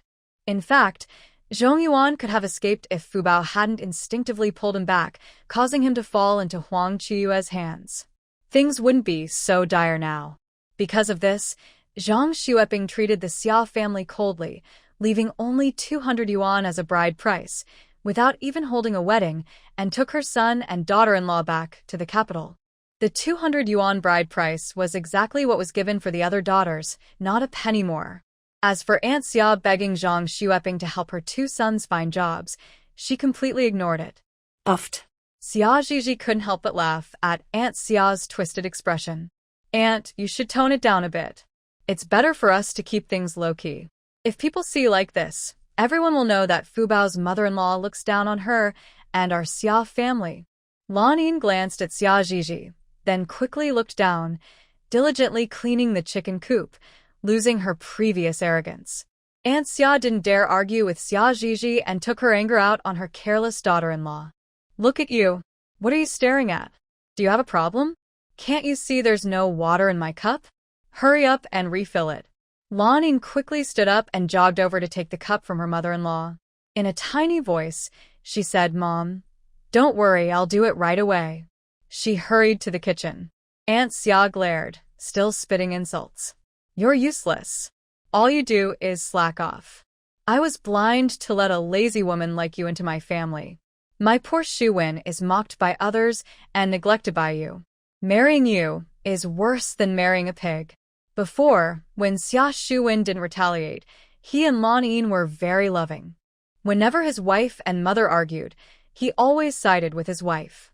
Because of the support he gave her, Lan Yin was very bold in the Xia family, and no one dared to provoke her. Now, the positions of Aunt Xia and Lan Yin had completely reversed. There was no choice. If Lan Yin didn't endure, she might be abandoned by Xia Shuwen. With her current reputation, finding someone better would be even harder. At least they had a foundation of feelings and a son to mediate, which was better than being a stepmother elsewhere. Xia Zhiji didn't want to watch Aunt Xia berate her daughter-in-law any longer. She got up and went back to her room to watch a short drama. When she got tired, she took the time to write a letter to Zhonglin, telling him about the day's events. Perhaps knowing Zhonglin would be the future head of the Zhong family, or maybe he had said something to his family, Zhang Xueping was not cold to her today, though she still didn't warm up to her. They exchanged a few polite words and nothing more. Xia Zhiji had no objections to this. After all, she wasn't her real mother-in-law. As long as she didn't target her or say anything unpleasant in front of her, she could treat her politely. Time flew by to 1974. Zhonglin finally perfected the internal cultivation method tailored for Zhiji, even naming it Zhiji Heart Method. According to the Heavenly Mirror, this technique could almost rival true cultivation methods. Since Xia Zhiji couldn't store internal energy in her dantian, he created a method that could draw on the energy of heaven and earth. Though its power was limited and hard to reach the master level, it could provide a continuous output as long as she had the energy. Xia Zhiji looked over the Zhiji Heart Method in her hands, thinking Zhonglin was a genius, truly worthy of being the male lead, with real talent. When she looked at him again, her gaze was no longer indifferent, but filled with admiration and respect. Zhonglin, you are amazing. I think I'm falling for you. Of course, this love wasn't romantic, but rather admiration for someone with great skills. Zhonglin, didn't you say our marriage certificate was ready? Do you have the marriage certificate and ID? Let's go get the license quickly. I can't wait to marry you. She was eager to learn more skills from Zhonglin, lightness skills, whip techniques, or swordplay. She was interested in all of it. This was the first time Gigi had been so proactive, and she had just confessed her love. Zhonglin's ears turned red with excitement as he looked at Gigi with sparkling eyes. I've got them. I've got everything. Xia Gigi shot him a playful glare. Then what are we waiting for? Let's hurry to get the license before the civil affairs office closes. Upon hearing this, Zhonglin couldn't sit still any longer. He quickly rummaged through his bag for his ID and pulled out 2 pieces of paper, stuffing them in his pocket, and hurriedly dragged Gigi outside. Until they left the Civil Affairs Bureau, Zhonglin still felt like he was dreaming. Gigi, we really got married, right? I'm not dreaming, am I? Xia Gigi rolled her eyes, thinking he was being silly. After Zhonglin finished his goofy smile, he suddenly remembered something and quickly took the marriage certificate from Gigi's hand along with his own, explaining, Gigi, let me keep these marriage certificates safe. Don't lose them. It would be hard to replace them later. Okay, I'll let you keep them, Xia Gigi said, rubbing her protesting belly. It's getting late, let's go eat.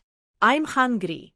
Zhonglin was happy and was about to agree, when he suddenly remembered they hadn't said goodbye to his in-laws before leaving. Gigi, how about we just buy food and take it home? We didn't tell my parents we were leaving. It wouldn't be nice to keep them waiting, would it? Xia Gigi frowned. What's wrong with that? When we get back, we can buy them some meat dishes and my parents won't be mad. Fine. Seeing Gigi's displeasure, Zhonglin didn't dare argue and quickly took her to the only state-run restaurant in the commune. They ordered 3 meat dishes and 2 vegetable dishes, plus 5 big bowls of rice. 2 bowls were for Gigi, and 3 were for Zhonglin. Both of them had big appetites and finished all the food on the table. Originally, other customers were just staring at them because of their good looks, but by the end, they had turned into spectators, unknowingly eating a lot themselves and leaving with full bellies, leaning against the wall. When they got home, Xia Laosan and Lu Chuanji were indeed sitting at the dining table, waiting for them to return for dinner. Seeing the disappointed looks from her parents and brother, Xia Gigi cheerfully said, Mom, Dad, brother, you haven't eaten yet. Just in time. I bought braised pork, stir-fried pork with green peppers, and sauerkraut with pork belly from the state-run restaurant to celebrate my marriage to Zhonglin. What? You got married? Lu Chuanji exclaimed. You didn't even tell us. You didn't discuss the wedding process at all. Xia Laosan nodded. You can't be like Fu Bao and Zhong Jiqing, rushing off without a wedding. Your aunt has been laughed at by the villagers for years because of that. Even Xia Xuebing, who is still single, chimed in, I heard Fu Bao went to the capital without a wedding. Ji can't suffer that kind of injustice. Zhonglin quickly defended himself. Mom, Dad, brother, don't worry. I truly like Gigi. I would never let her suffer like that. Besides, it's not the right time for a big wedding. Otherwise, I would want to give Gigi a beautiful wedding with a grand procession. However, I have many things my mother left me after she passed. I'll give them to Gigi to manage. She can use them or sell them for money in the future. Zhonglin spoke subtly, and Xia Laosan and the others might not understand, but Xia Gigi did. So he was another hidden wealthy person. It seemed his family background was comparable to her first life's husband. Gigi thought about it and realized that Zhonglin's grandmother and mother, while not from noble families, came from wealthy households and had countless valuable items. Although they donated a lot during the war, the remaining wealth was still more than most people could earn in several lifetimes. Zhonglin's mother passed away early, and his grandfather, worried about his son and daughter-in-law, gave him his mother's belongings early on. As for his grandmother's things, his grandfather would at least give him half as the legitimate grandson. Zhonglin's vacation was limited, leaving only one day to prepare. On the third day, they held a wedding according to local customs, and then he had to leave with the army. They didn't even have time for a wedding night. Zhonglin was stationed on an island now, serving as a brigade commander, one of the few young and capable officers in the country. Since the regent version of Zhonglin arrived, he thrived in the military with his exceptional skills, achieving remarkable feats on the battlefield. Even if the army wanted to suppress him, they had no reason to. This position not only allowed him to apply for a large house but also met the standards for hiring a nanny. Otherwise, he wouldn't have rushed to take leave to marry Gigi. After 2 train rides and over an hour on a boat, just as Xia Gigi was getting frustrated, they finally arrived at their destination. Gigi, be careful. As they disembarked, Zhonglin carefully supported Gigi, holding a bunch of bags with his other hand, looking quite pitiful. Only after they walked away did the military wives who got off the boat dare to speak. So this is Brigade Commander Zhong's wife. She's so beautiful, like a fairy. No wonder he sends 3 or 4 letters a month. As if beauty alone is enough. She's not even considerate. She threw a tantrum all the way, making Brigade Commander Zhong comfort her. After getting off the boat, she acted like she was blind. Zhong was carrying so many bags, and instead of helping, she insisted he support her. Just wait, I bet Brigade Commander Zhong will get tired of her soon. They won't last long. Deng Xiaorong said spitefully. She had originally wanted to introduce her sister to Brigade Commander Zhong, but he didn't seem interested in her sister at all. After pestering him, she shamelessly went to the broadcasting station to tell everyone about her sister's crush on him. She implied her sister was shameless, trying to charm him even though he had a fiancé, ruining her sister's reputation. Now it was hard for her sister to find anyone, let alone someone like Brigade Commander Zhong. The others present exchanged glances, thinking the same thing. Is she crazy? She knows Zhonglin is capable and influential, and her husband works under him. How dare she curse their marriage in public? Is she trying to make trouble for her own husband? After getting off the boat, it wasn't long before Xiao Wang, the guard of Zhonglin, drove over to pick them up. Xia Zhiji and Zhonglin got into the impressive military jeep, which stopped in front of the 2-story brick house assigned to Zhonglin by the army. Sister Wu, who was serving food in the kitchen, heard the noise at the door and knew that Commander Zhong and his wife had returned. She quickly wiped her hands on her apron and rushed out to greet them. Commander Zhong, Commander's wife. She looked at the young lady carefully protected by Commander Zhong as she got out of the car, her eyes shining with excitement. Wow. She was truly stunning. No wonder Commander Zhong cherished this fiancé so much. Every time he called old Master Zhong, he would find ways to ask for good things, saying it was to please his future wife. At that time, her mother joked that Commander Zhong treasured this fiancé so much, it was like he was treating her like a fairy. Who would have thought he really married a fairy? Goodness, she was so beautiful it was almost dazzling. With looks and figure like that, she could easily be a concubine in the palace a few hundred years ago. Gigi, this is Sister Wu. Zhonglin smiled as he introduced Xia Gigi. You know Sister Wu's mother, Grandma Yu, who used to take care of my grandparents. Later, due to the situation and my stepmother's interference, Grandma Yu was dismissed and Huang Chuyue's mother stayed. But now it's better. Huang Chuyue and her mother have gone to the Northwest Farm for reform, and Grandma Yu has returned to take care of my grandfather. Sister Wu, like Grandma Yu, lost her husband early and raised her children alone. Grandma Yu heard I was looking for a nanny and thought Sister Wu's children are now married, so she sent her here to earn some money to help out. Zhonglin's words were all polished. The truth was that Sister Wu's hard-raised son was ungrateful, marrying and forgetting his mother, making her life at home difficult. Grandma Yu felt sorry for Sister Wu, which is why she recommended her to old Master Zhong.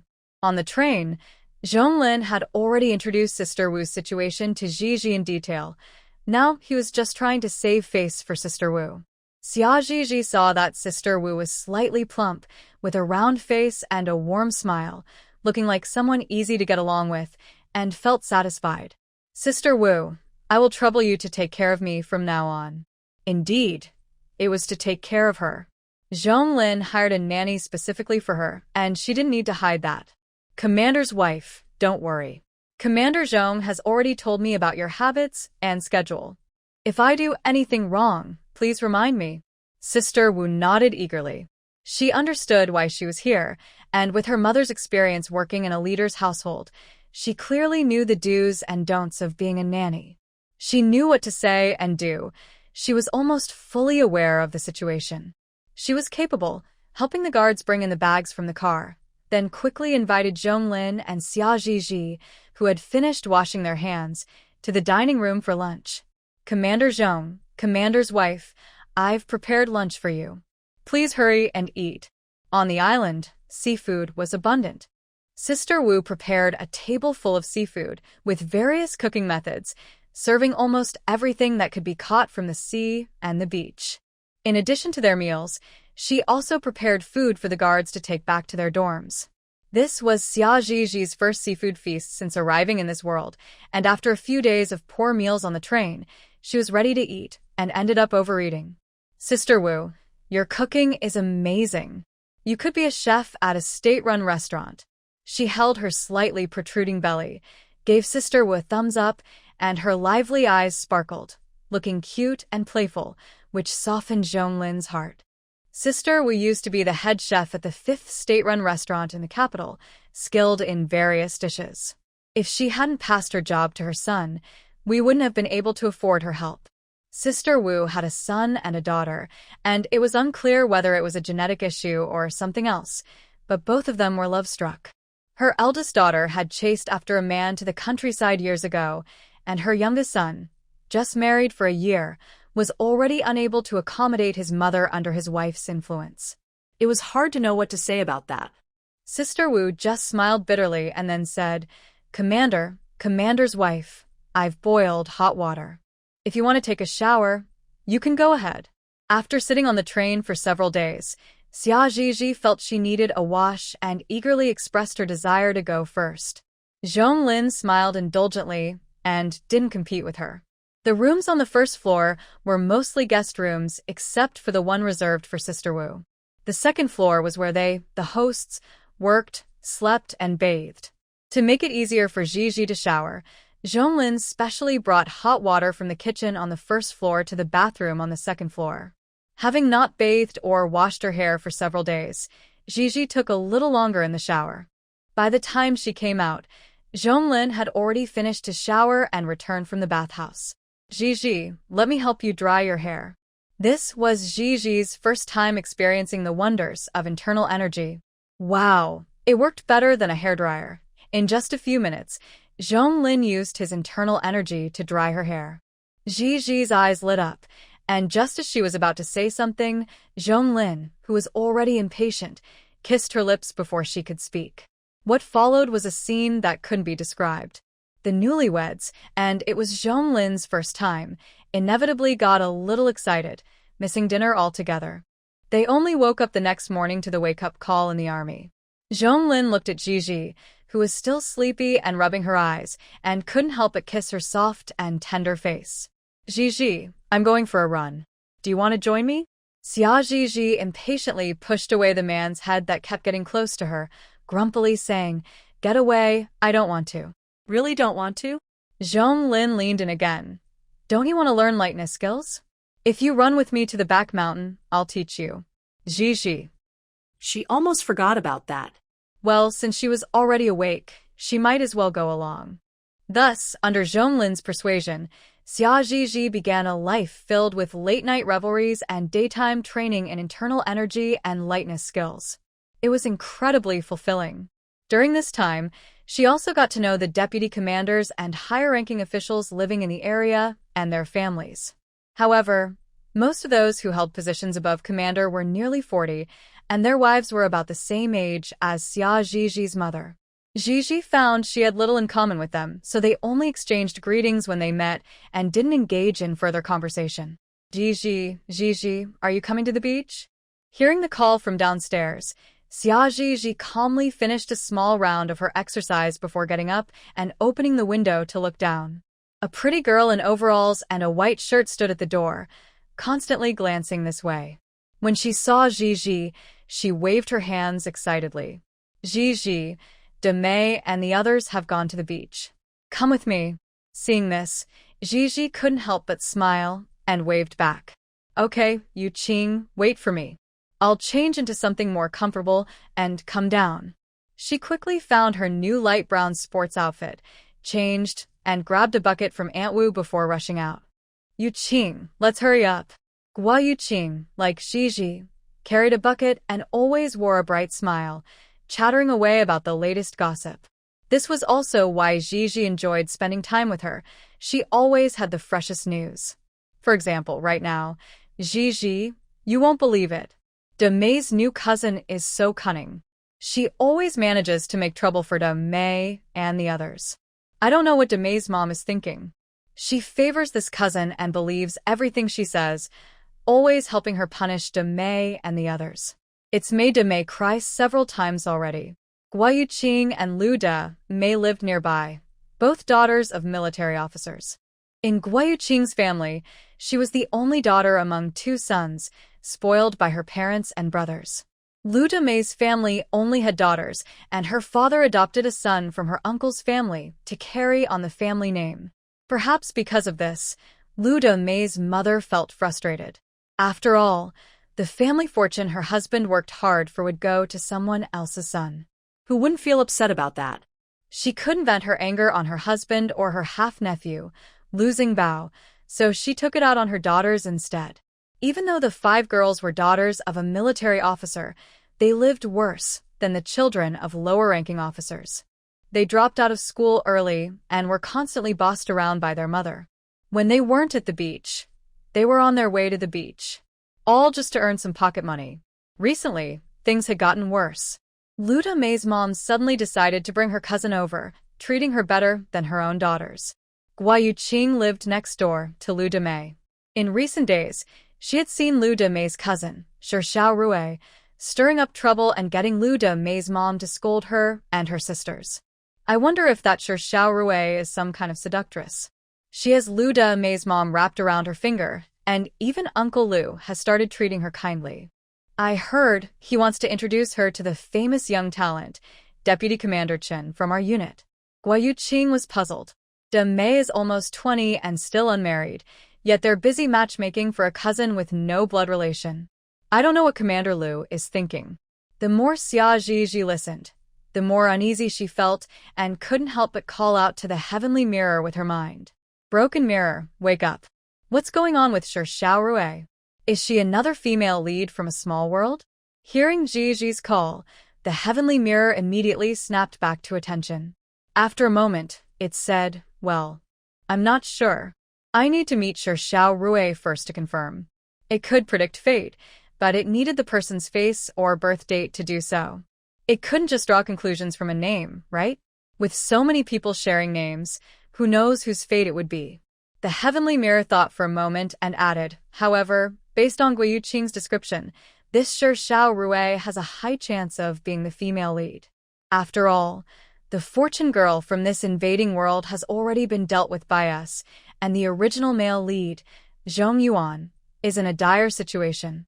The heavenly Tao might want to swap out the male and female leads. Xia Zhizhi pouted. It really never ends. I just wonder if this new pair has the heavenly Tao essence you need. If the new leads had the essence the heavenly mirror required, she would have to work hard again. When Xia Zhizhi and Gua Yuqing arrived at the beach, they happened to see Lu Demei and her cousin Xiao Rui arguing. From a distance, they couldn't hear what they were fighting about. What they didn't expect was that as they argued, they ended up pulling each other into the sea. Ah! My sister fell into the sea. Quick, save her. The beach was suddenly in chaos. Seeing this, Gua Yuqing rushed over to help. Demei couldn't swim. She had to save her. Xia Zhizhi, however, walked over calmly, glancing at the two struggling in the water, narrowing her eyes slightly. Broken mirror, if I'm not mistaken, Xiao Rui was the one who pulled Lu Demei into the water on purpose. The heavenly mirror was shocked upon seeing Shi Xiaorui and almost couldn't speak. Gigi, you weren't wrong. And your earlier guess was also right. Shi Xiaorui is indeed the new female lead recognized by the heavenly Tao of this small world, but Xia Gigi frowned. But what? But it seems like you have taken the female lead's man. If it had a head, the heavenly mirror would probably be awkwardly scratching it right now. Huh. Xia Gigi was momentarily confused, then her eyes widened. No way. Shi Xiaorui can't be. The original match for Zhonglin, right? Heavenly mirror, exactly. She also traveled to this world with Zhonglin. Unfortunately, with you as a variable, Zhonglin is hopelessly in love, and they can never be together. By the way, Shi Xiaorui was killed by the book's female lead before Zhonglin, so she arrived here much earlier. When she came, Shi Xiaorui was only 10 years old and still in elementary school. Thinking about how Shi Xiaorui was arranged to be Zhonglin's match by two different heavenly Daos made Xia Gigi feel uneasy. What's so great about that? Even if I'm not the female lead recognized by the small world's heavenly Tao, I can still attract the male lead effortlessly. Now Zhonglin, that greasy and domineering man, has been trained by me into an exceptional husband. Can Shi Xiaorui, the heavenly Tao's chosen female lead, do that? The heavenly mirror praised, of course not. In the original world, Zhonglin mistreated the female lead countless times. Look at Zhonglin now. He doesn't even dare to raise his voice around you, let alone mistreat you. He wouldn't even think of it. Hearing this, Xia Gigi felt much better and confidently walked toward the chaotic scene. Shi Xiaorui, stop talking nonsense. You clearly pulled me into this mess. I didn't push you. Xia Gigi walked over and heard this. She glanced at the furious Lu Damei, whose eyes were red and who was shouting like a madwoman, and then at Shi Xiaorui, who was silently crying in Lu Xingbao's arms. TSK, no wonder she's the female lead chosen for the male lead in this little world. That sense of despair was so palpable that even she almost stared in disbelief. Enough, big sister. Lu Xingbao couldn't stand seeing his cousin Xiaorui being wronged and shouted back. Xiaorui has already said she forgives you for pushing her. Why can't you let it go? Lu Damei wiped her face and shouted back, Lu Xingbao, you country bumpkin, what right do you have to yell at me? I am my father's real daughter. Everything my dad has will belong to me and my sisters in the future. If you have any shame, go back to find your real parents.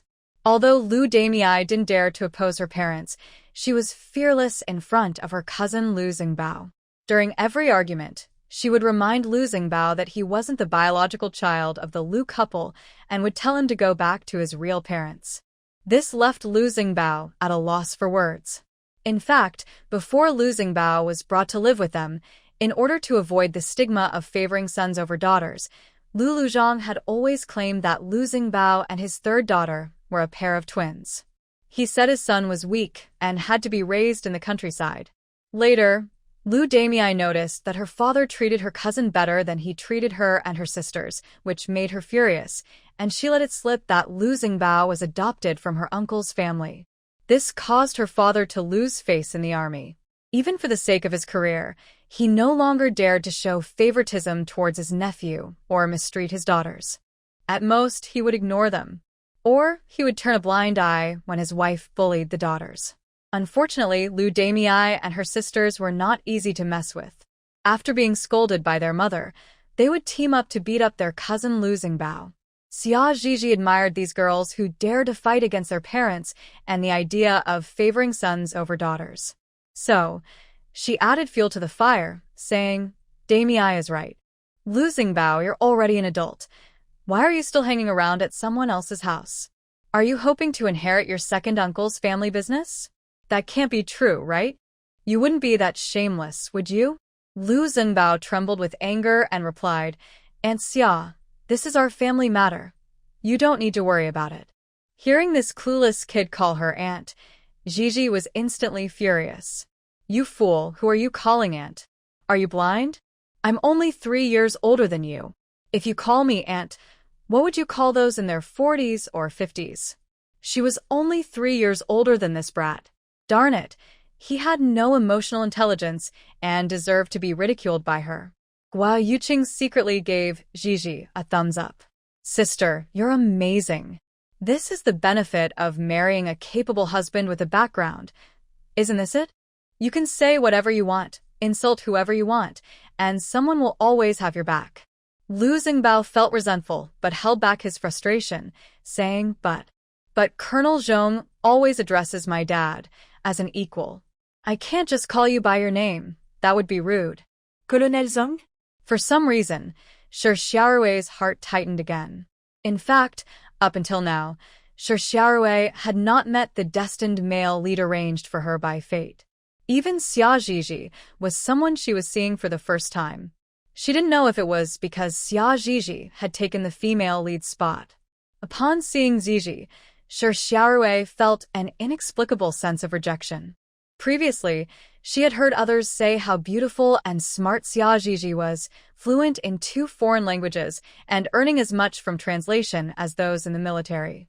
Aside from being a bit annoying when she spoke, many military wives envied her. Even she couldn't help but feel envious of Xia Zhizhi, who was talented and could earn money. She hoped to become someone as excellent as Xia Zhizhi in the future. But now, seeing Xia Zhizhi made her uncomfortable, as if something very important had been taken from her. She touched her chest, lost in thought. She had no time to help Lu Xingbao rebut others. Because of Xia Zhizhi's interference, Lu Xingbao didn't dare to take sides and help Shi Xiaorui slander Lu Damei anymore. He quickly helped the dazed Shi Xiaorui leave. Lu Damei adjusted her jacket and gratefully said to Gigi, "Thank you for standing up for me, Gigi." Gigi waved her hand. "It's nothing. I wasn't specifically helping you. I just couldn't stand Lu Xingbao, who is clearly adopted, not helping his own sisters and instead siding with outsiders against you. That's just too much. Seriously, does he not know who feeds him and who he benefits from? How could he betray his own sisters and help outsiders slander them?" If Gigi were in Lu Damei's position, she wouldn't waste words with them. She'd just beat them up. Lu Damei smiled wryly. "What outsiders?" "We're the outsiders. My mom brought Shi Xiaorui here to build a relationship with Lu Xingbao so that Shi Xiaorui could marry him in the future. With a cousin as a daughter-in-law, she can whisper in Lu Xingbao's ear and won't have to worry about him being unfilial." Xia Zhizhi replied, "Oh, I see." She originally thought Shi Xiaorui had some charm that made Lu Damei's mom favor her over her own daughters. It turned out there was another motive. Guo Yuqing also just learned about Lu Damei's mom's plan, but what about your dad? Didn't he say he would introduce a partner for Shi Xiaorui? Is he unaware of your mom's plan, or? Lu Damei showed a mocking expression. My dad still thinks Lu Xingbao can climb the social ladder. How could he let Shi Xiaorui in? Forget it, let's not talk about it. Let's continue catching seafood. It was the middle of summer, and after a while in the wind, their wet clothes were almost dry. Lu Damei took off her patched jacket and tossed it onto a nearby rock, then picked up a stick to continue searching for crabs and other seafood washed ashore. Guo Yuqing glanced at Gigi, shrugged, and silently said, "Their family has so many issues." Xia Zhizhi helplessly smiled. Guo Yuqing had seen little and hadn't witnessed the past antics of Grandma Xia and Fu Bao. She was sure that one look would leave them speechless. On her way back, Shi Xiaorui felt increasingly uneasy. As the chosen heroine of 2 worlds, Shi Xiaorui might not have any extraordinary abilities, but her intuition was incredibly sharp, especially when it came to people. With just one glance, she could tell if someone was worth her time, or if they posed a threat to her. When she first saw Xia Zhizhi today, she should have been amazed by the stunning beauty before her. But she wasn't. Instead, she felt a strong discomfort, even disgust, as if her intuition was screaming that this person had taken something very important from her. However, she had never met Xia Zhizhi before. This was their first encounter. What could Xia Zhizhi possibly have taken from her? Shi Xiaorui furrowed her brows, puzzled, until, "Comrade Zhong Liu, stop. I have something to say to you." Shi Xiaorui was interrupted by a sweet voice and looked up in its direction. Her gaze briefly passed over a woman with heavy makeup and landed on a tall, handsome man. Her heart skipped a beat. 2 seconds later, it started racing again. Zhonglin, who had been indifferent before, now looked impatiently at the chattering Deng Xiaoying blocking his path, his eyes revealing annoyance. "Comrade Deng, if you don't get the hint, your brother-in-law, Captain Zhu, will have you doing extra training." This extra training was no ordinary training. It was based on Special Forces standards and would push Captain Zhu to his limits. Deng Xiaoying, unfazed, replied, "Let him add training. My brother-in-law is trying to kick me out. I hate him. Let him go to hell." As she spoke, her makeup began to crumble. Zhonglin. He had never seen such a messy woman. Looking at the heavily made-up face that was almost unrecognizable, he felt speechless. At the same time, he felt a bit relieved. Fortunately, Gigi was naturally beautiful and didn't pile on makeup. Otherwise, he couldn't imagine how uncomfortable it would be to face such a ghastly sight every day. Clearing his throat, Zhonglin focused back on the situation. Deng Xiaoying continued to rant about Zhonglin and Xia Zhizhi. She implied that Zhonglin had poor taste, while she was curvy and capable of having boys, unlike Xia Zhizhi, who was thin and weak and couldn't have children. She even needed someone to take care of her, acting like a spoiled rich girl from the old days who oppressed others. In short, she belittled Xia Zhizhi. Then she criticized Zhonglin for being petty. She claimed she was only pursuing him, yet he had publicly humiliated her, ruining her reputation and making her afraid to go out. Not only that, but he also frequently troubled her brother-in-law, leading to her being kicked out. She probably thought since she had already offended her brother-in-law, she might as well take revenge on Zhonglin before leaving the army. As for whether her brother-in-law would face Zhonglin's wrath after she left, or if her sister would suffer because of it, that was none of her concern. She had only one thought. If she couldn't have a good life, no one else should either. It could be said that she and her sister, Deng Xiaorong, shared the same foolishness, and the two of them were determined to ruin Captain Zhu's future. Enough. Honestly, this was the first time Zhonglin had encountered such a loud and foolish woman, whose words were like a machine gun, infuriating him. He suppressed his rising anger and stared at Deng Xiaoying. If he weren't in uniform and on military ground, he might have dealt with this annoying woman differently. He could tolerate a lot, but insulting Xi was crossing the line. He sneered, "Your name is Deng Xiaoying, right? Good. I hope you don't regret what you said today." Talking to such an ignorant woman felt like insulting his own intelligence. He turned and walked away quickly. Zhonglin hadn't thought much of this foolish woman, but since she dared to repeatedly provoke him, he wouldn't hold back. And that fool Zhu Dezhu, who couldn't even manage his wife and sister-in-law. With a cold expression, Zhonglin walked home while thinking of how to teach them a lesson. "Zheng Bao, is that Zhong Liu?" Xiaorui gazed dreamily at the tall figure fading into the distance, biting her lip, and couldn't help but ask Lu Xingbao.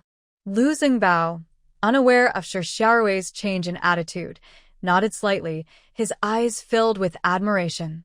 "Yes, he is Captain Zhonglin, Aunt Xia's husband. He became a captain before 30. He's not just outstanding in our military district, he's one of the few exceptional talents in the whole country. It's a pity he's afraid of death and doesn't dare to join the army. In this life, he can only look up to heroes like Zhonglin." Xiaorui's expression stiffened at this, and her previously racing heart calmed down. She almost forgot. The Xia Zhizhi she had just met was Captain Zhonglin's wife. Her eyes dimmed, and she unconsciously clenched the hem of her clothes. So that's how it is. Her earlier intuition was indeed correct. Unbeknownst to Xia Zhizhi, who was busy in the sea, Xiaorui could sense who her destined partner was. But even if she knew, it didn't matter. The man marked by her would belong to her, body and soul. Xiaorui, the traditional and mistreated heroine, could only dream of stealing someone else's partner. Without needing Xia Zhizhi to intervene, Zhonglin, who had been trained well, would deal with any attempts ruthlessly. When Zhonglin returned home, he found Zhizhi was not there. After asking Aunt Wu, he learned that Gigi had gone out with friends to catch seafood. He turned and headed to the beach to find his wife. It was just after work, and he encountered many subordinates on the way, who teased him with knowing smiles. Hey, Captain Zhong is off to find his wife again? Of course. Who doesn't know how much Captain Zhong treasures his wife? If he can't see her after work, he'll definitely go looking for her. Ha ha ha. Zhonglin was used to his subordinates teasing and wasn't angry. He laughed and scolded, "Get lost," while kicking a few soldiers who were being too cheeky. If you dare joke around again, I'll make you do extra training. Well, it's easy to learn bad habits, but hard to learn good ones. After spending years with these soldiers, Zhonglin had picked up some colorful language. Upon hearing about extra training, the teasing soldiers quickly ran off, no longer daring to be reckless.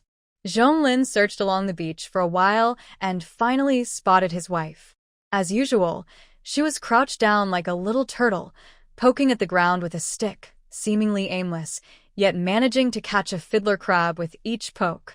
"Gigi," he called out, quickly walking toward her as she looked up. Out of the corner of his eye, he glanced at the nearby wooden bucket. Wow. She had collected more than half a bucket already. Xia Zhiji wasn't surprised to see Zhonglin come over. After all, he was the kind of main character who was naturally clingy. Without his usual domineering attitude, he became very attached. If it weren't for the nature of his work, he would have wanted to take Zhiji to and from work with him. He had become accustomed to searching for her if he didn't see her right after work, and Gigi had even started telling Aunt Wu to keep an eye out for him.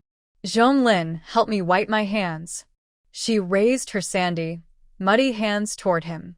He skillfully pulled a clean handkerchief from her pocket and carefully wiped her hands, lecturing her as he did. "If you want seafood, we can just buy it. Why go through all this trouble? Not to mention the sun and wind. What if a crab scratches your hand? That would just be unnecessary suffering." Xia Zhiji smiled at this chatty man. Once he finished his lecture, she hooked his finger and, with big eyes, expressed her interest. "Zhonglin, I think I've learned enough lightness skill. The rest is up to me to practice. You should teach me the whip technique. I want my whip technique to be graceful and agile, yet still powerful. Can you help me improve it, please?" When Gigi acted cute, Zhonglin was instantly at a loss for words. Besides, changing the whip technique wasn't difficult for him, so he smiled helplessly. "Sure, why not? It's getting late. Aunt Wu should have dinner ready. Let's go home to eat." He picked up the wooden bucket with one hand and held Gigi's hand with the other, walking home in the glow of the setting sun. Gigi was so excited about finally learning the whip technique that she forgot to say goodbye to her new friend before leaving, which made Guiyuqing search for her for quite a while by the sea. It was only when Lu Wumei mentioned that Gigi had left with her husband that she finally relaxed. However, because of this, Guiyuqing never called Gigi again when she went out to gather seafood, and their relationship gradually cooled. Xia Zhiji didn't notice anything amiss. For a long time afterward, she focused entirely on learning the whip technique, practicing her lightness skill, and increasing her inner strength. She felt that no one bothering her was just fine. It saved her time from dealing with people. Anyway, Aunt Wu would always find out the latest gossip and tell her. Guiyuqing wasn't that important to her. Time flew by, and a year and a half passed. Thanks to Xia Zhiji's continuous efforts, her martial arts skills had nearly reached a small level of mastery. She had to end her outdoor training routine because she was pregnant. To make things easier, she ended up having triplets. As for the official match for Zhonglin, Xiaorui was indeed a woman from ancient times, possessing the typical traits of a naive female protagonist. Although she had many small schemes, she was reserved and very self-respecting, unable to take the initiative to flirt with men. The most she did was occasionally glance at Zhonglin with a longing, pitiful look. Unfortunately, her flirtatious glances were wasted on a blind man. Zhonglin, being the love-struck man he was, never paid attention to other women and had no idea that someone was trying to flirt with him despite knowing he was married. Later, it was Gigi who found Xiaorui's intentions so irritating that she told Zhonglin about it. "Zhonglin, wait, Isn't this world supposed to be strict about such behavior? Why were the families in the military compound still thinking about breaking the rules? Worried that Gigi would be upset, Zhonglin directly scolded Shi Xiaorui when he saw her looking at him with that disgusting gaze again. He even threatened that if she dared to look at him like that again, making his wife unhappy, he wouldn't care if she was a woman, he would slap her.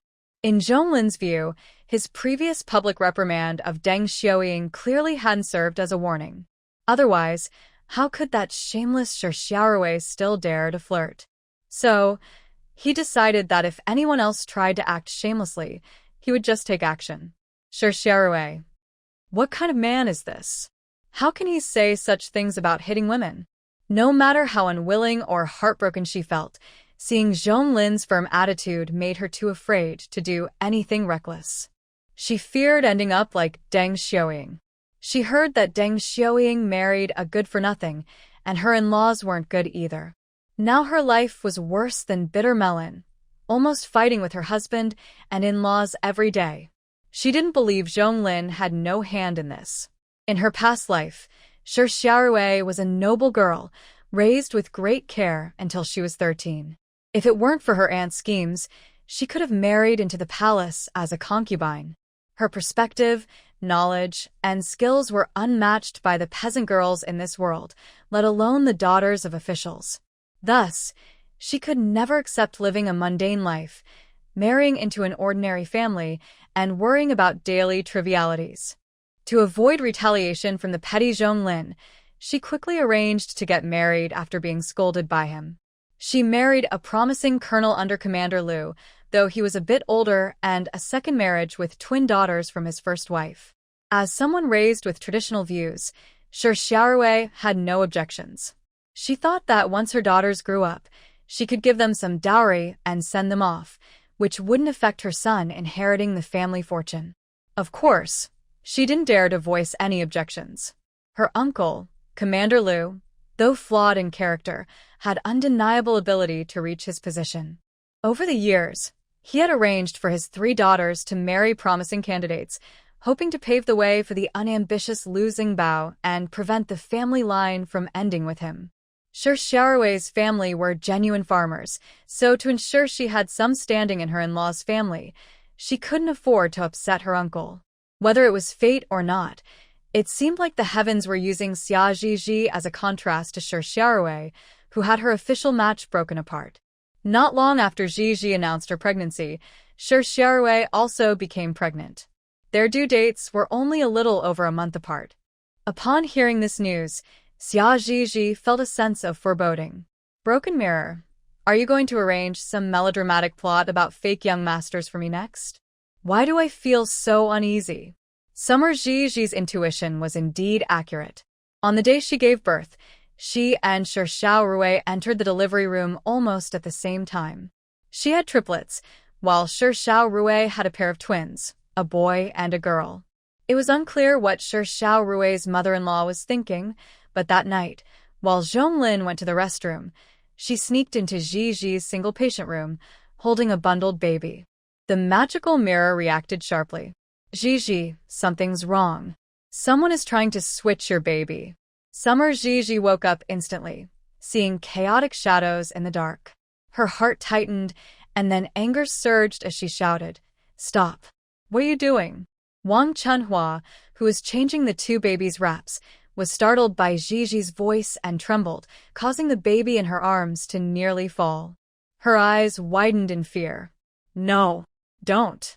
This was her own grandson. Seeing her panic, Zhizhi realized the baby wasn't hers and quickly withdrew her spiritual energy. Bang! Wah! Wah wah wah! The sharp cries of the infants filled the room. Zhizhi worried that the old woman might lash out in anger and harm her babies. She rushed over, knocked the old woman to the ground, and stood in front of the baby crib, arms spread wide to protect her 3 sons. "You old hag, you must be tired of living to dare come and switch my babies."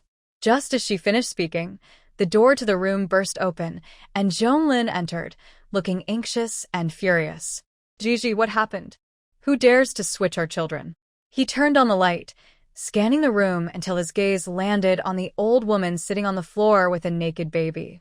The old woman had a clear handprint on her face and a bleeding forehead from hitting something. But she didn't care about that now. She clutched her crying grandson tightly, trembling in fear. No. I didn't. Summer Gigi interrupted her. Zhonglin, this old hag wanted to switch our baby. If I hadn't woken up in time, our child might have been switched. As if to support Gigi's claim, her 3 sons began to cry loudly. Wah wah wah. Wah wah wah. Wah wah wah. Her sons were born after 9 months of pregnancy, unlike the 7-month-old baby in Wang Chunhua's arms. Their cries were so loud they could shake the roof. At that moment, the on-duty doctors and nurses arrived. Wang Chunhua, forgetting her fear of Zhonglin, quickly got up and rushed over, tears streaming down her face. Doctor, please check my baby. He just fell. He can't be dead, right? Zhonglin saw the old woman's baby with a purple face, nearly choking on its cries, and didn't dare stop the doctor from helping. He could only watch as the old woman temporarily escaped. However, Gigi, don't worry. I won't let this person get away with it. Zhonglin carefully supported Gigi toward the bed, feeling guilty. It's all my fault. If I hadn't gone to the restroom, you wouldn't have had to go through this scare. Gigi had just given birth and had already gotten up to protect her children. If this caused her any health issues, he would never forgive himself. Thinking this, he slapped himself twice. Summer Gigi, feeling upset, ignored his antics. Zhonglin, the hospital is too dangerous. I want to leave now. Zhonglin also felt the hospital was unsafe, but he worried about Gigi's health. After finding a doctor to check her and confirming she was fine, he drove Gigi and the 3 children home. Why do you look so pale? Gigi propped her head up, looking at Zhonglin, who was sweating but still carefully changing their son's diaper. She couldn't help but ask, did Commander Yang and Sir Xiaorui come to beg you for forgiveness again? Zhonglin grunted, his face stern. Don't mention Sir Xiaorui. Yang Heping has been in the army for so many years. He should know the law. I don't know how he has the face to ask me to forgive his mother. If you hadn't woken up in time, our son's fate would have been rewritten by that wicked woman. I can't even imagine if our son had fallen into her hands. With her cruel heart, he might not have had a chance to grow up. Thinking of this, Zhonglin couldn't help but pick up his son and kiss him one by one. Thank goodness their son was safe. Otherwise, Yang Heping's mother would have died 100 times by now. Summer Gigi snorted. I think Commander Yang and Sir Xiaorui are more concerned about their own futures than anything else. Right now, it didn't matter if it was an attempted crime or not. A crime was a crime. Yang Heping's mother's actions were no different from those of a human trafficker, and the consequences were inevitable. Plus, she had offended Zhonglin. No matter how unwilling Yang Heping was, he had no choice but to transfer back to his hometown. Otherwise, his fate wouldn't be any better. Of course, even if he transferred back, if Zhonglin held a grudge and made things difficult for him, he wouldn't get a good position or a unit. After working hard for half his life, he would return to being treated like a low-ranking soldier. That was likely Yang Heping's future. Commander Yang probably hates his mother now. Summer Gigi laughed, but if she had successfully switched the babies that day, he would have been happy and wouldn't have been angry with her. Being Zhonglin's son and being Yang Heping's son were worlds apart. One was a high-ranking official's child, with a grandfather whose status was unmatched in the country, strong in abilities, skilled in military strategy, and terrifyingly capable of commanding others. He could be called a modern-day multi-talented warrior. The other was a grassroots-born child, with no backing, low education, and relying solely on hard work to achieve success. The gap in their future achievements was clear. If they had successfully switched the babies, it wouldn't be an exaggeration to say they had changed their destinies. Of course, not to mention that Gigi had the magical mirror as support, and Sir Xiaorui had her own way of sensing bloodlines. The baby-switching trick wouldn't work on her. Moreover, Gigi's 3 sons were born nearly full-term, looking healthy and adorable. They were completely different from the pair of twins born prematurely to Shi Xiaorui. It was hard to understand what foolishness Shi Xiaorui's mother-in-law was thinking to try and switch babies with them. She and Zhonglin weren't blind. Wang Chunhua regretted her foolishness, crying bitterly through the iron bars to her son. Peace. I did this for you, for your son. You can't ignore me. You have to hurry and save me. Yang Heping felt embarrassed looking at the guard's expression nearby. His mother really had no filter even now. Not to mention, he was just a small regiment leader. Even a military district commander wouldn't have the authority to casually release a criminal. Mom, I can take care of my son. Why would you want to swap children? It ruined his future. Yang Heping felt both resentment and exhaustion. How did he end up with such a mother who would drag him down? Wang Chunhua was crying and sniffling. Woo. I just kept hearing your wife compare herself to Colonel Zhong's wife. Your wife always talks about how capable Colonel Zhong is, how powerful his background is, and how much better off his wife is.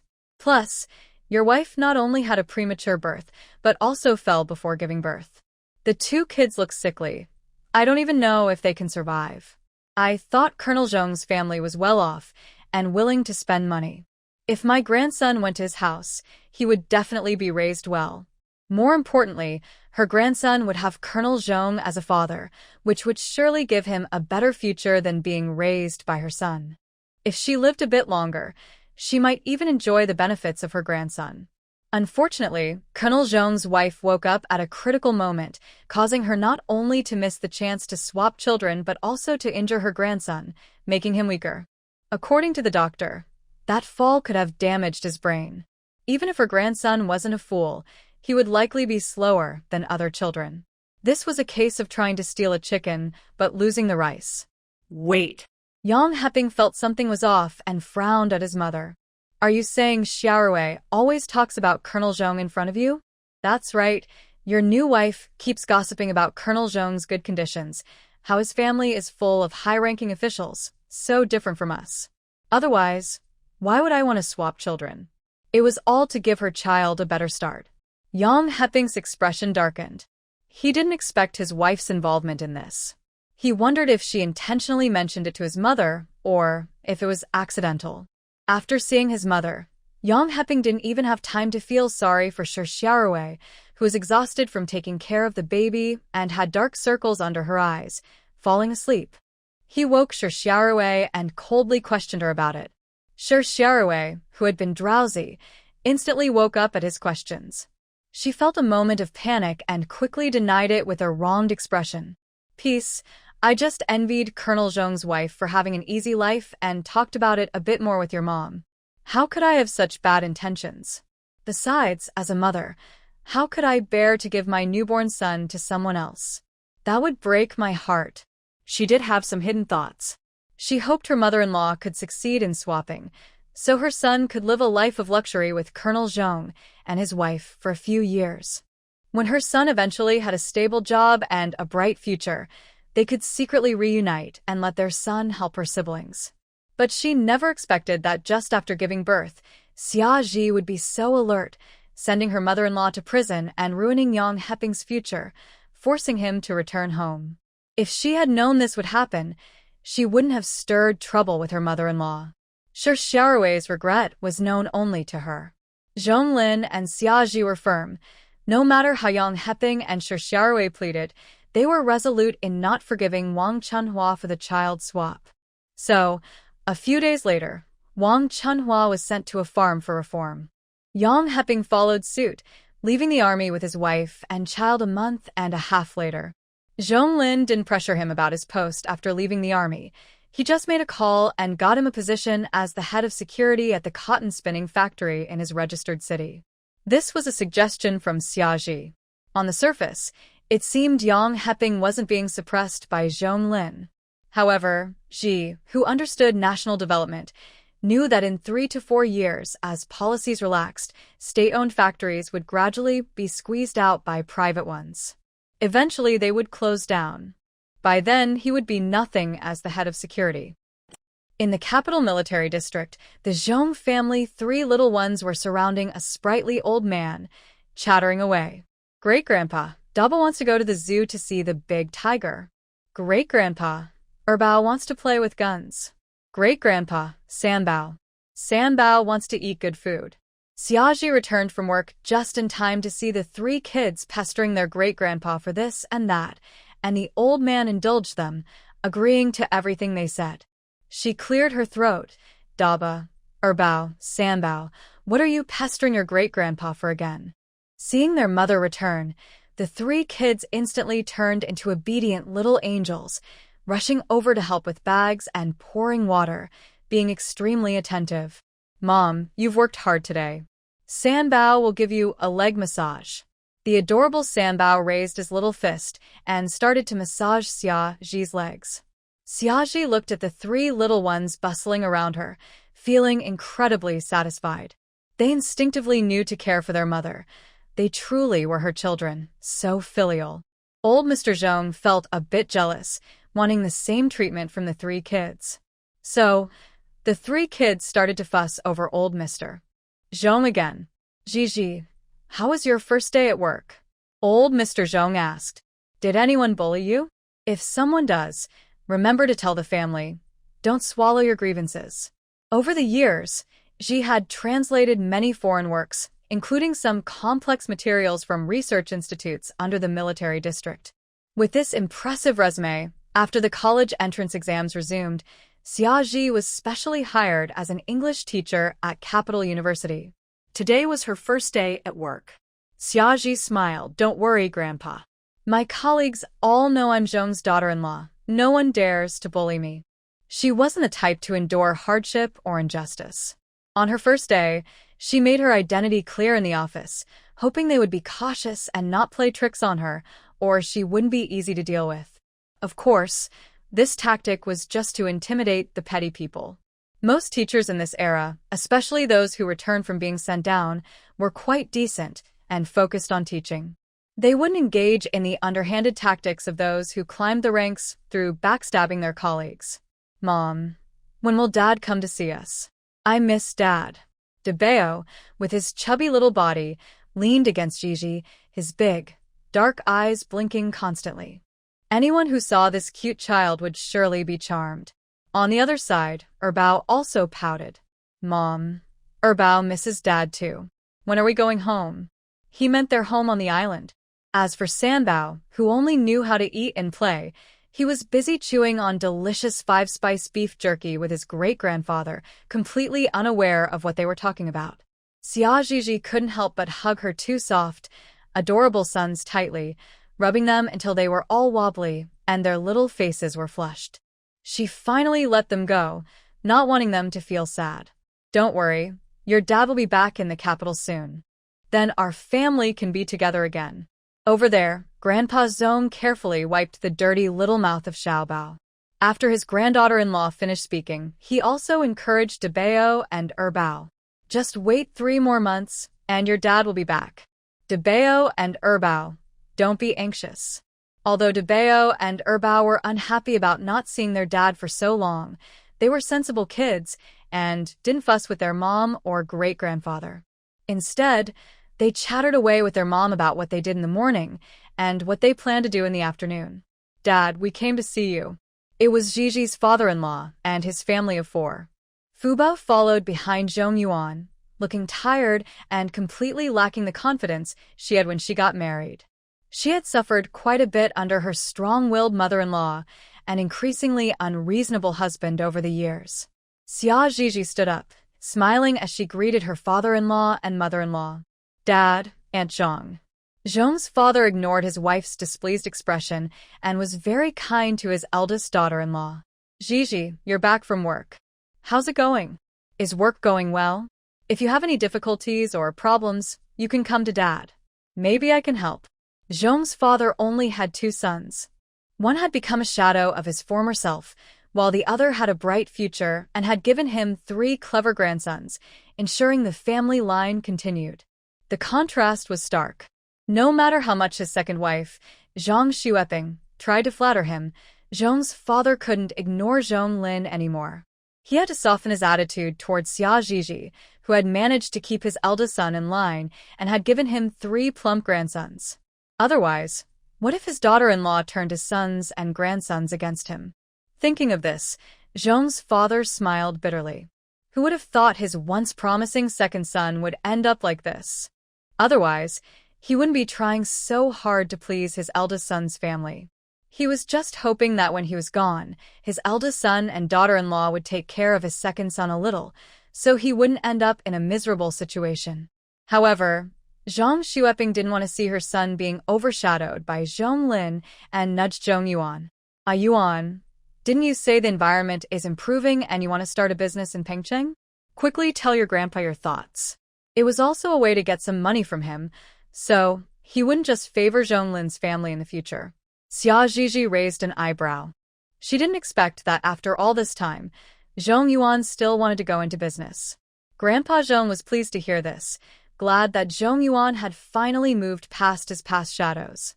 He took Zhong Yuan and his father to the study on the second floor, bringing along the 3 kids. In an instant, the living room was left with 3 women looking at each other. Xia Zhizhi didn't want to engage with her snarky mother-in-law, so she ignored her and started chatting with Fu Bao. Fu Bao.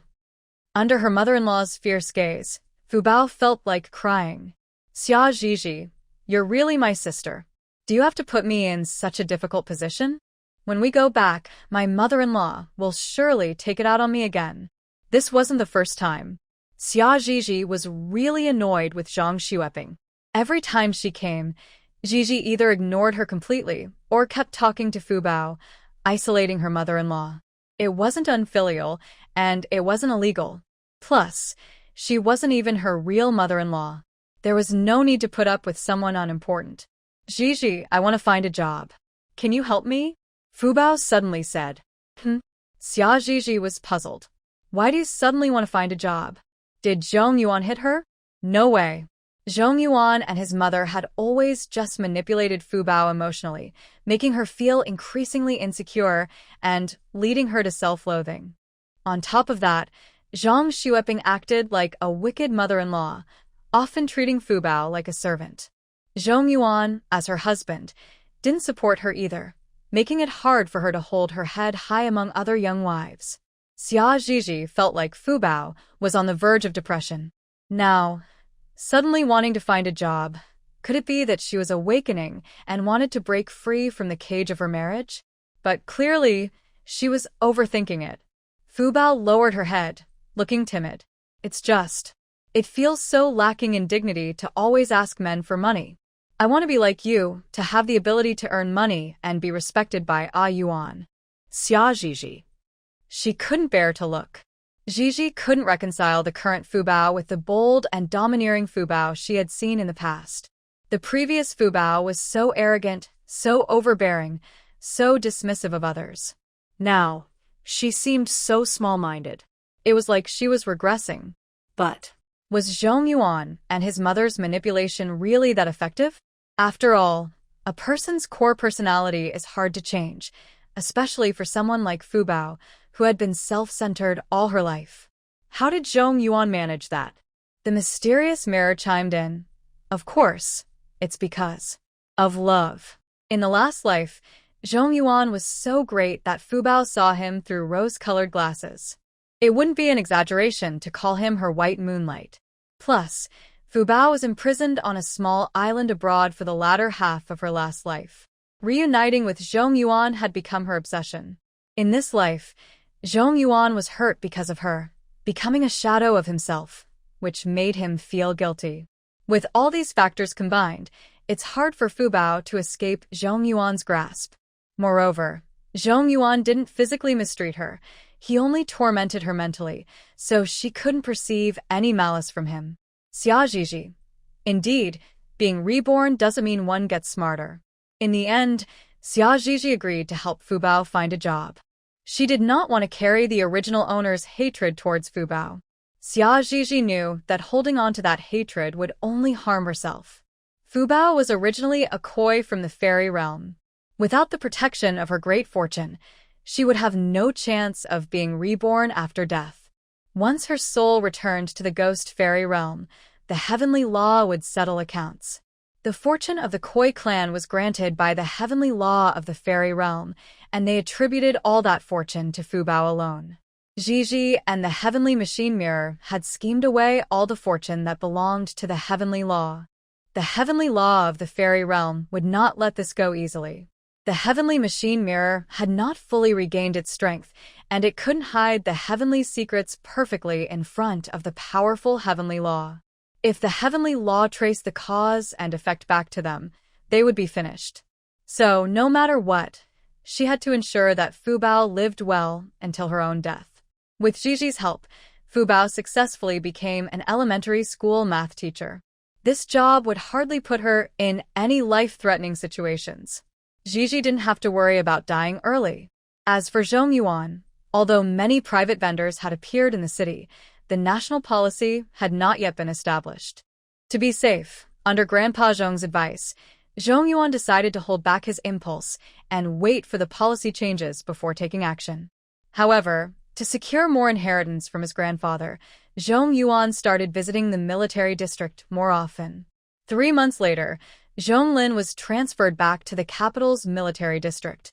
To allow his grandfather to enjoy his old age with his grandchildren, he did not apply for housing separately but moved in with his wife and children at his grandfather's house. Old Grandpa Zhong was all smiles, saying, "My eldest grandson is so filial. He can't bear to let this lonely old man live alone." Zhong Fu, Zhang Xueping, Zhong Yuan, and Fu Bao were all speechless. "Fine, old man. You're so noble and impressive. Who knows who was in such a hurry to kick us out when they learned that Zhong Lin and his wife were about to return to the capital? And they said we were unfilial." Huh. "We wanted to be filial, but you have to give us the chance." DeBeo, the little sweet talker, chimed in, "DeBeo will always be with great-grandpa. He won't be lonely." Erbao nodded. "Erbao will also always be with great-grandpa." Xiaobao quickly added, "Xiaobao loves great-grandpa the most. We will never be apart."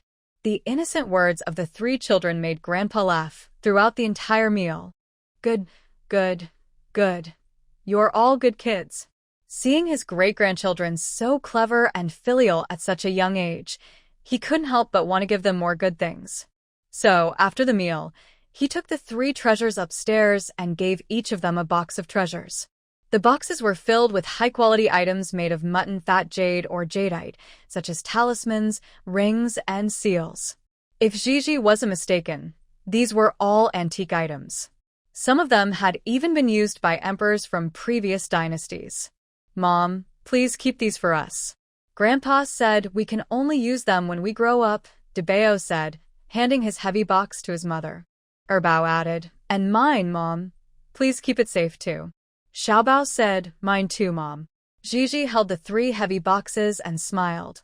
"Okay, I will keep them safe for you and give them back when you are adults." Every time the 3 treasures received valuable items from their elders, they would hand them over to Gigi for safekeeping. Gigi even set aside a small space in her storage ring specifically for the 3 children's treasures. Zhang Xueping saw that each of the 3 children received a heavy wooden box and felt a pang of jealousy. Grandpa was really biased. Zhong Yuan often came to please him, but the combined value of what he received didn't even match what these kids got in one box. It was outrageous. Among his grandchildren, Grandpa Zhong favored his eldest grandson Zhong Lin the most, wanting to give all the good things to Zhong Lin and his family. As for his daughter-in-law and Zhong Yuan's feelings, he didn't care. Wasn't it his right to decide what to do with his own things? Besides occasionally giving the 3 treasures gold coins, Grandpa Zhong paved the way for Zhong Lin before retiring, handing over all his connections. With Zhong Lin's own abilities, his future was smooth sailing. At 45, he reached the same position as Grandpa Zhong, but he did it nearly 20 years earlier. Zhong Lin held a high and powerful position, protecting his wife and children from any grievances. Xia Zhiji was responsible for the family's economic development. After the opening up, she first picked up the skill of gambling on stones, making a fortune. Then, while searching for treasures abroad, she used her stock trading skills to invest all the money earned from gambling on stones into the stock market, quickly multiplying her already considerable assets. By the 1980s, she became a billionaire. not to mention the vast amounts of gold, silver, and jewels she had looted from foreign banks. The money earned from stock trading alone was enough for Gigi to enjoy a beautiful life. Of course, if that wasn't enough, she could continue to make money from stocks. As for real estate, knowing the trajectory of historical development and that property values would skyrocket in the future, she couldn't miss the wave of buying properties. She first bought 2 office buildings in Hong Kong, then gradually accumulated properties in developed cities like the capital, Haishur, and Pengcheng. Even if she stopped trading stocks, she could still live a luxurious life from rental income. Those who once looked down on Gigi, thinking she was just a pretty face marrying into the Zhong family, could no longer say a word against her. She wasn't climbing the social ladder. It was a strong alliance.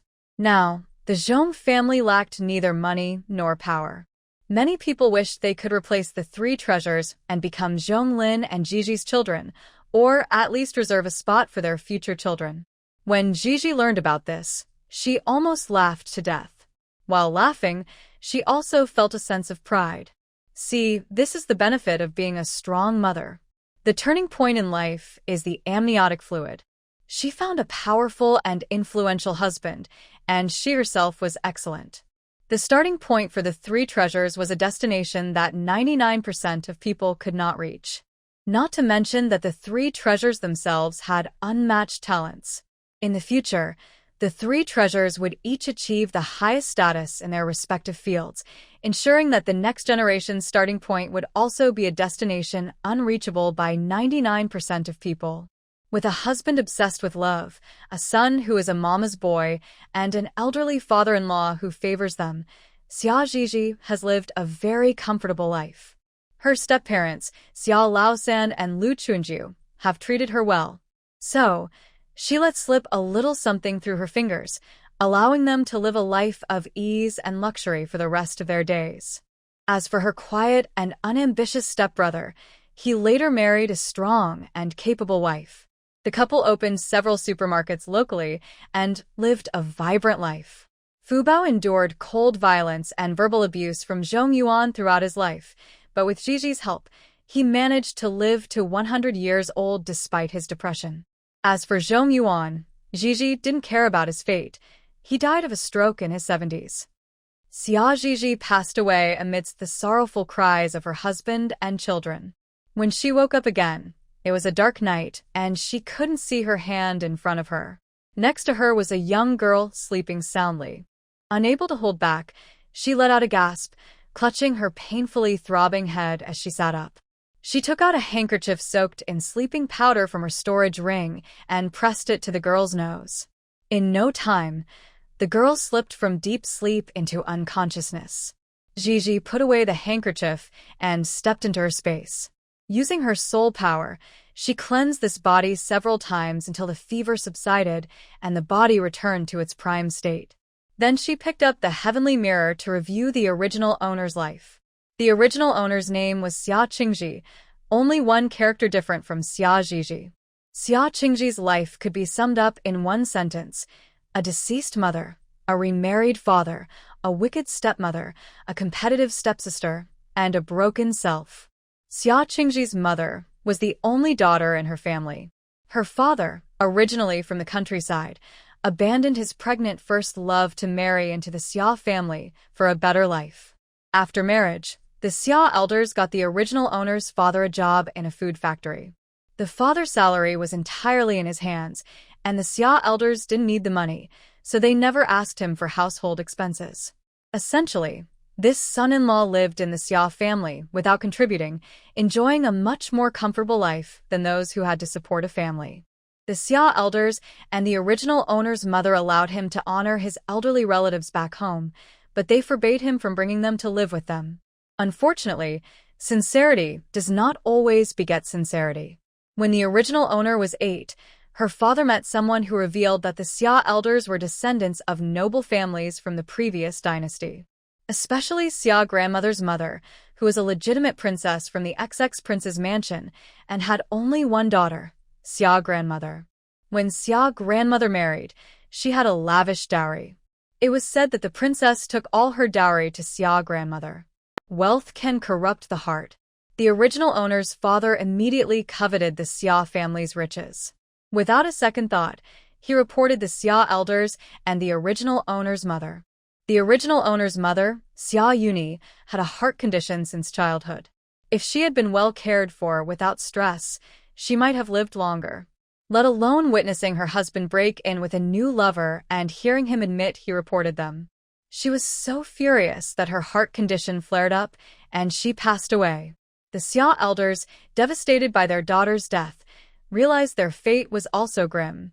They didn't give each other a chance to escape and quickly committed suicide by crashing into a wall. The wolf in sheep's clothing reveals its true nature when it gains power. The Xia elders, politically astute, sensed trouble brewing in the capital and quickly packed their belongings, changing their names to move to Jiangcheng. They lived a peaceful life there for many years. Little did they know that the very wolves they had invited in would destroy them and take the lives of their family of 3. Even their only surviving granddaughter was not treated well. Just days after the Xia family died, the original owner's father, Lu Zhengwei, brought his first love, Zhuang Ifan, and their illegitimate daughter, Lu Xiaodai, to live with them. From then on, the original owner lived a life of hunger, endless chores, and frequent abuse. If Lu Zhengwei hadn't been trying to extract information about the Xia family's treasures from her, the original owner might have already been killed by her cruel stepmother. Heavenly Mirror. Gigi, the original owner's name has already been reported for rural work, and they will leave tomorrow. Do you want to act first and search the house? Having experienced so much, Xia Gigi found herself just in time for the youth work program. The name was already submitted, and there was no way to escape. Thinking of the original owner's family's misfortunes, Gigi gritted her teeth and said ominously, just taking the original owner's worthless father's belongings is too lenient for them. I want them to suffer. And Lu Xiaodai, if they go to the countryside, she should go too. As the legitimate only daughter of the Xia family, I should leave, and she can't stay in the city to enjoy life. Without hesitation, Xia Zhizi unleashed her soul power, and in less than half an hour, she thoroughly searched the house inside and out. It looked like a typhoon had swept through. Aside from a few people lying on the ground, not even a mattress was left for them. Gigi also casually fed the scummy father, the wicked stepmother, and the stepsister a fast-acting cancer-causing drug that would take effect in a week, ensuring they wouldn't survive for more than 3 months. As for the 2 little brats born after their marriage, once their parents and older sister were gone, they would surely have a hard time with the vampires back home. No need to take their lives. What's happening? Zhengwei, wake up. We have nothing left. The wicked stepmother was either awakened by the cold floor or the hard ground. Upon waking, she found herself lying bare on the floor, the room empty, without even a bed, and instantly lost all drowsiness. Lu Zhengwei, still groggy and only wearing a pair of shorts, was called awake. After hearing what Zhuang Ifan said, he quickly got up and turned on the light. What's going on? Where are the bed and wardrobe? Why is everything gone? Lu Zhengwei rubbed his eyes in disbelief and pinched his thigh hard, realizing he wasn't dreaming. He hurriedly opened the bedroom door to check the living room, kitchen, and the children's rooms. Gone. Everything was gone. Not just inside the house, but even the yard was bare, as if it had been licked clean, cleaner than his own face. Lu Zhengwei collapsed to the ground, feeling heartbroken and wanting to cry. It's over, everything is gone. How are we going to live now? He was the only one working to support this large family. Life was already tight, and now that their possessions were gone, it would take years to replace everything. Most of the family was awake. Gigi was worried they would discover that Lu Xiaodai had been drugged, so she quickly gave her an antidote. After a brief pause, she took out a few sharp nails and stabbed them hard into Lu Xiaodia's lower back. Lu Xiaodai woke up instantly. It hurts, it hurts, it hurts. My back hurts so much. Her sharp cries broke the silence of the night, waking up the neighbors. Zhuang Ifan heard her eldest daughter's voice and stopped crying, forgetting that she was completely naked, with nothing to cover herself. She rushed into the room in a few quick steps. Holding her eldest daughter, who was rolling in pain, She asked, Shout I, what's wrong? Where does it hurt? Tell Mom quickly. Lu Xiaodia's voice trembled from the pain. Mom, something is stuck in my lower back. Please pull it out. Xia Zhizhi leaned against the wall by the door, turned on the light with a snap, and looked up and down at her stepmother's sagging figure, clicking her tongue in disdain. Stepmom, you really don't care about your appearance at all. Even though we're both women, you can't just run over to show me like this. If you're not embarrassed, I'm definitely uncomfortable. Hearing this, Zhuang Eifan became so angry that she accidentally pushed the nail back halfway, causing Lu Xiaodai to scream again. Mom, what are you doing? I'm going to die from the pain. At that moment, Lu Xiaodia's two younger half-brothers also ran over, completely naked. Eldest sister, what happened? It seemed to be a family trait. Besides Lu Xiaodai, Zhuang Eifan and her two sons also liked to sleep naked. Now they could only run around bare. Xia Zhizhi's gaze lingered on the boys for a few seconds before she giggled. TSKSK, no wonder they're mother and sons. They both like to run around naked. But, stepmom, are your two sons well endowed? They seem a bit small. They probably won't be able to have kids in the future. My dad might be worried about them. The two younger brothers were 5 and 3 years old, unaware of what that meant, squatting in front of Lu Xiaodai, asking if she was okay. Zhuang Eifan, however, was so angry that her face twisted. She threw the nail she had pulled from Lu Xiaodai and stood up to hit Xia Zhizhi. Xia Qingzhi, you little brat. What nonsense are you saying? I'll smash your mouth. Xia Zhizhi dodged, sensing neighbors approaching, and quickly ran into the yard. Het. The wicked stepmother is going to kill me. Her voice was sharp and piercing. Zhuang Eifan chased after her. You little brat, stop right there. Her words were cut off. Xia Zhizhi had flung open the front door, exposing Zhuang Eifan's nakedness to the neighbors. Close the door. Quick, close the door. I won't close it, just to make you mad. To give the neighbors a better view, Xia Zhizhi not only left the door open but also quickly ran back to her room and locked the door, leaving no chance for the couple to hide. Though one was naked and the other wore only a thin garment, they were both old enough, and their figures were not great, making it hard for anyone to look away. Why be so stingy? In the yard, Lu Zhongwei turned pale, especially when he saw some shameless neighbors rushing in, their eyes shining as they pointed at him and his wife. His face turned green with embarrassment. Zhuang Eifan screamed, covering her front and then her back, but after a long struggle, she managed to cover nothing, exposing everything. Hearing the commotion outside, Lu Xiaodai was furious. But when asked to open the door for her parents, she didn't dare. Though she wasn't completely naked, she was only in a small tank top and thin pants. If she went out like that, her reputation would be ruined. Xia Qingzhi, you've gone too far. Go open the door for Mom and Dad, or I'll kill you. She glared at the culprit, Xia Zhizhi. As she spoke, she raised her hand to slap Xia Zhizhi. The two younger brothers followed suit, raising their fists, trying to hit Xia Zhizhi. I'll kill you. I'll kill you. Xia Zhizhi couldn't tolerate anyone hitting her. She gathered her strength and slapped each of them, sending them flying. Wow. The three of them fell hard to the ground, and before they could cry out in pain, they spat out a few teeth. Wow. My teeth are gone. You little brat, I'll get Mom and Dad to kill you. The two boys cried, holding their bleeding mouths while threatening her. Xia Zhizhi scoffed. Oh, kill me? Or should I kill you first? With that, she gave them another round of punches and kicks. With her strength, she turned into a powerhouse, beating Lu Xiaodai and the others into submission, making them too afraid to shout. As for the sounds of her useless father and stepmother banging on the door and threatening her, she ignored them completely. It wasn't until dawn that a few uniformed police officers arrived that she slowly opened the door. The police asked about the theft at home. She responded with, I don't know, I'm not sure, and I don't understand throughout the questioning.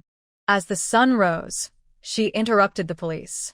Officers, I need to go to the countryside today. I have a train at 10 in the morning. I can't be delayed. You can ask my dad and stepmother if you have any questions. I don't know anything. Saying this, she put on a distressed expression. Also, my belongings for the countryside were stolen. If I leave empty-handed, I'll probably starve before I even reach. So, I want to go to my dad's workplace to get some living expenses in advance. Could you accompany me for verification, officer? Zhuang Eifan immediately became unhappy upon hearing this. No way. Our home has been completely robbed. We need money right now. We have to buy pots and pans. Xia Zhizhi was impatient with her stepmother's nagging and fixed her gaze on her useless father. With a fake smile, she said, Dad, I noticed Lu Xiaodai looks a lot like you, and I heard she was a premature baby born over 6 months early, yet she looks full-term. Zhizhi. Lu Zhongwei was shocked and quickly interrupted her. Don't listen to your mother's nonsense.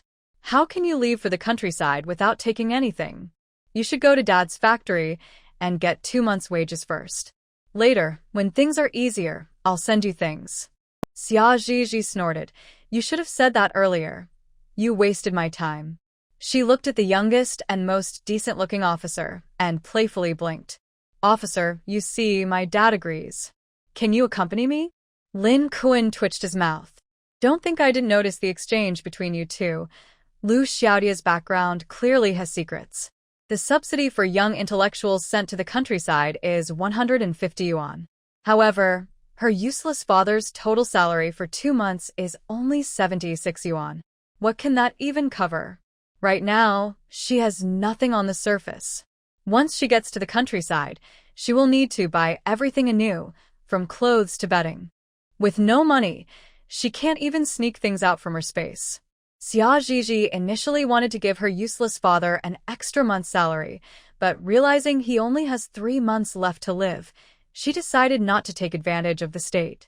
So, she took Lin Kuan to the finance office, got her father's 2-month salary, and then headed to the factory director's office. Time was tight, so she didn't chat much with the director. She got straight to the point. Director Zhu, I heard your youngest son is getting married and you need more space. I'm planning to transfer our house to you. Do you want it? Saying this, she pulled out the property deed and pushed it in front of Director Zhu. The house is mine.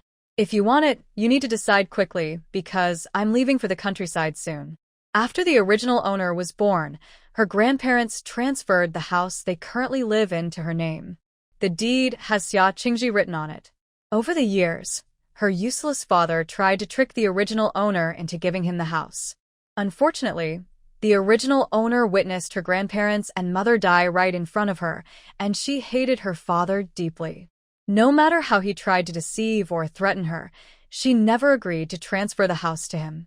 He also didn't dare to kill her. After all, the one who coveted the Xia family's property and urged her father to report on them was hoping to learn about that property from her one day. How could they allow Lu Zhongwei to kill the original owner? Director Zhu knew Lin Kuan and wasn't worried about him reporting anything. So, in front of Lin Kuan, he asked directly, How much are you asking for? Xia Zhizhi replied, I don't know how much houses are selling for now. Just give me 10% less than the market price. Haha, I can't take advantage of a young comrade like you. Let's go with the market price. Director Zhu was a good man and generously gave Zhizhi 2,000 yuan, along with a lot of food stamps and industrial tickets. Knowing Zhizhi was in a hurry to catch a train, he didn't waste any time and took her to the street office to handle the property transfer. Before they parted, he discreetly slipped a small note with the factory office's phone number into her pocket. Qingji, I used to know your grandfather. If you run into any trouble in the countryside, feel free to call me. Your grandparents are gone, but they still have many friends. We can't help you openly, but we can assist you privately. Don't be afraid. Xia Zhizhi was touched and said, Thank you, Uncle Director. I will remember. This was also her reason for selling the house to Director Zhu. The original owner might not know that the reason she could grow up safely under her father's stepmother and graduate from middle school was because Director Zhu was quietly helping her. If it weren't for the fever on the way to the countryside that took her life, she might have had the chance to reclaim the house left by her grandparents in the capital. Xia Zhizhi didn't forget to sign her stepsister up for the countryside program. After parting with director Zhu, she changed her appearance and her space, and looked completely different. Entering the street office again with her household registration book, she signed her stepsister up to go to the southern province. The southern province is located in the southwest of the country, where there are many snakes and insects. If Lu Xiaodai gets sick and dies, she might even blame it on snake venom from that area. Hee. On the train, Xia Zhizhi sat by the window, looking gloomy, holding a small bundle, giving off a vibe that said, "Don't come near me." "Zhizhi, are you hungry? I have meat buns, boiled eggs, peach crisps, and mung bean cakes. Tell me what you want to eat. If I don't have it, I'll find a way to get it for you." The boy speaking was very handsome, sitting next to the beautiful Zhizhi, and he didn't look overshadowed at all. He spoke with a casual tone. His originally indifferent eyes now sparkled with affection, making him particularly charming. He had a vibe of a wayward son returning home, full of temptation. Many girls who had never experienced love were captivated by him. Unfortunately, Zhizhi was stunning herself and only admired strength. She wasn't attracted to looks at all and found him quite annoying. "Comrade Lin Machuan, we aren't familiar, so please don't call me Zhizhi. It's quite presumptuous. Also, I'm not someone easily swayed by food. Please stop chattering in my ear. It's really annoying." She learned from the Tianshu mirror that this guy came from a good background, but his parents didn't care for him, and he had a carefree attitude. He was just a pitiful person abandoned by his family. She didn't like men who lacked ambition and whose families wouldn't help them. Lin Machuan had gotten used to being rejected these past few days and wasn't angry. With a playful smile, he said, all right, I won't bother you anymore. Don't be mad." As for Xia Zhizhi's request not to call her Zhizhi, Lin Machuan pretended he didn't hear. Though he stopped talking, his eyes never left her. He rested his elbow on the small table by the window, propping his chin with his hand, surrounding Zhizhi in a small space, staring at her beautiful face like a lovesick fool.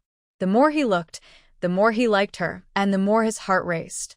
He never imagined he would fall for someone at first sight, nor did he think someone could meet all his expectations, even in personality.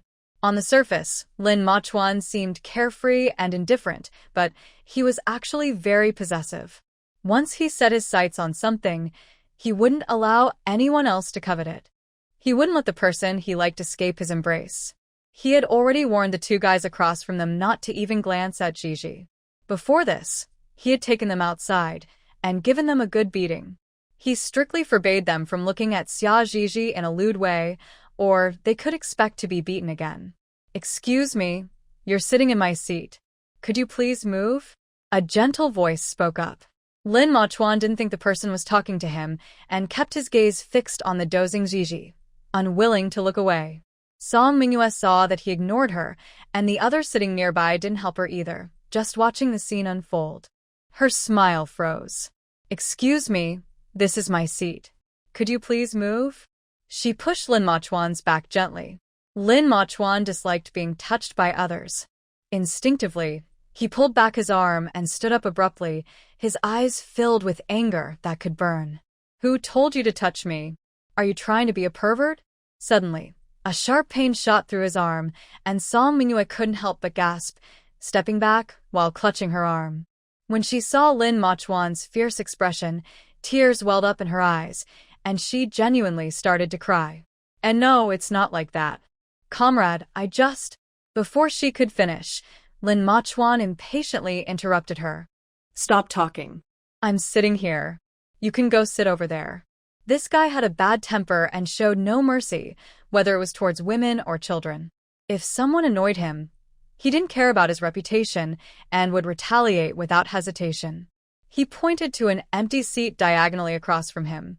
Their commotion attracted attention, and Xia Zhizhi opened her eyes to look at the reborn female lead, Cen Weiguo. Without the spirit spring, she's nothing special, she thought with a sneer. This time, Xia Zhizhi was the original character who served as a supporting character for the reborn female lead. The reborn female lead had secretly taken a small wooden bead from the original character's neck after she died from a high fever on the train. The bead contained a spirit spring that produced a drop of spirit water daily, which could cleanse the body, enhance beauty, detoxify, heal, and improve physical health. When diluted and added to soups and dishes, it also had a strong flavor-enhancing effect. In the original story, Cen Weiguo relied on this spirit spring to elevate her cooking skills from ordinary to extraordinary, surpassing even state banquet dishes. After moving to the countryside, she won over many young intellectuals with her superior cooking skills. Once the policies relaxed and private businesses were allowed, she opened a private restaurant using her memories from the future, meeting many influential people and living a prosperous life. She also inadvertently stumbled into the secret room where Grandpa Xia and Grandma Xia had hidden their treasures, inheriting the original character's legacy. The heavenly mirror, acting like a sycophant, said, "Exactly. Unlike our Gigi, who is naturally beautiful, once my destined flower tree absorbs enough spirit water, she will be even more stunning." Xia Gigi replied, "Humph. It doesn't matter how flattering you are. This spirit spring is very useful to me, and I will never give it to you." Indeed, this golden finger had already been claimed by Gigi. According to the heavenly mirror, this spirit spring was left behind by some powerful figure and was of high quality, just a step away from being divine. Moreover, it was a very gentle wood attribute spirit spring that wouldn't harm anyone. Otherwise, the reborn female lead wouldn't have dared to recklessly consume a drop of unknown spirit water with her mortal body and would have exploded on the spot. Now, the spirit spring had been extracted from the bead and placed next to the gardenia tree in the flower soul space, nourishing it with a drop of spirit water each day. The gardenia tree was Gigi's destined flower tree, complementing her soul. With this wood attribute spirit spring nourishing her destined flower tree, her soul's growth rate was 100 times faster than before, and her appearance was becoming increasingly perfect. Thus, Xia Gigi would never let go of such a treasure. "Broken mirror, I warn you, don't be greedy. Otherwise, I won't help you restore your original form anymore," she warned uneasily. The heavenly mirror chuckled awkwardly. "Look at you. I'm not that greedy. In the last world, we exceeded our targets. You won't have to work hard in this world and the next few worlds. I'll just rely on your 3 treasures to get some essence from the heavenly Tao." Xia Gigi replied, "Humph, that's more like it." Her gaze returned to the reborn female lead, Cen Weiguo and Lin Machuan. Cen Weiguo sensed that there was something she wanted nearby. If she changed seats, she might miss it, and she was unwilling to move to Lin Machuan's spot. Lin Machuan ignored her, firmly sitting in Cen Weiguo's seat without budging. "Gigi, you're awake. Do you need to go to the bathroom? Should I accompany you?" This person, seeing Gigi awake, began to flatter her. Xia Gigi twitched her lips. "I don't want to, and I'm not going." This person was so thick-skinned. How could he suggest accompanying a girl he just met to the bathroom? Didn't he fear being reported for harassment? Lin Machuan seemed oblivious to Gigi's annoyance and continued, "Are you thirsty? I have hot water, malted milk, and milk powder. Which one do you want? I'll make it for you." She almost rejected him, but swallowed her words. Well, "I'll have a drink." Gigi had left in a hurry and only managed to buy new clothes and shoes, along with some long-lasting peach cookies and candies. she even forgot to buy a cup.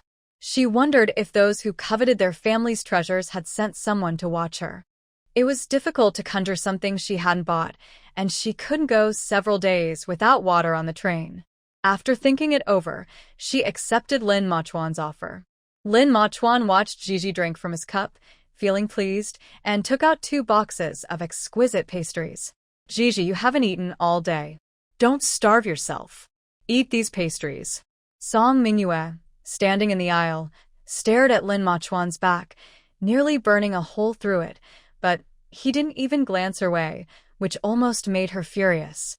Perhaps for easier management, this train car was mostly filled with young intellectuals heading to the countryside. Many who sat near Lin Machuan had seen his fierce side and dared not stand up for a stranger. So everyone pretended not to see and quietly went about their business. Song Mingyue was surprised that no one showed her any kindness. She had been standing there pitifully for so long, and with her decent looks, not a single person was willing to help her. Was this fair? Xia Zhizhi glanced at the aggrieved and angry reborn female lead and couldn't help but feel a sense of schadenfreude. Although this female lead hadn't harmed the original character, she had taken the original character's golden finger and secretly claimed her inheritance. But Xia Zhizhi simply didn't like her. For no reason. Moreover, it was tit for tat. Song Mingyue had taken so much from the original character in the original story, so it was only fair for her to take something from her now, right? With that thought, she discreetly searched Song Mingyue's hidden money in her clothes and took it all. Just as Xia Zhizhi was happily counting the money she had taken from Song Mingyue, the owner poked her shoulder and said, "Comrade, I see you have a good relationship with this male comrade.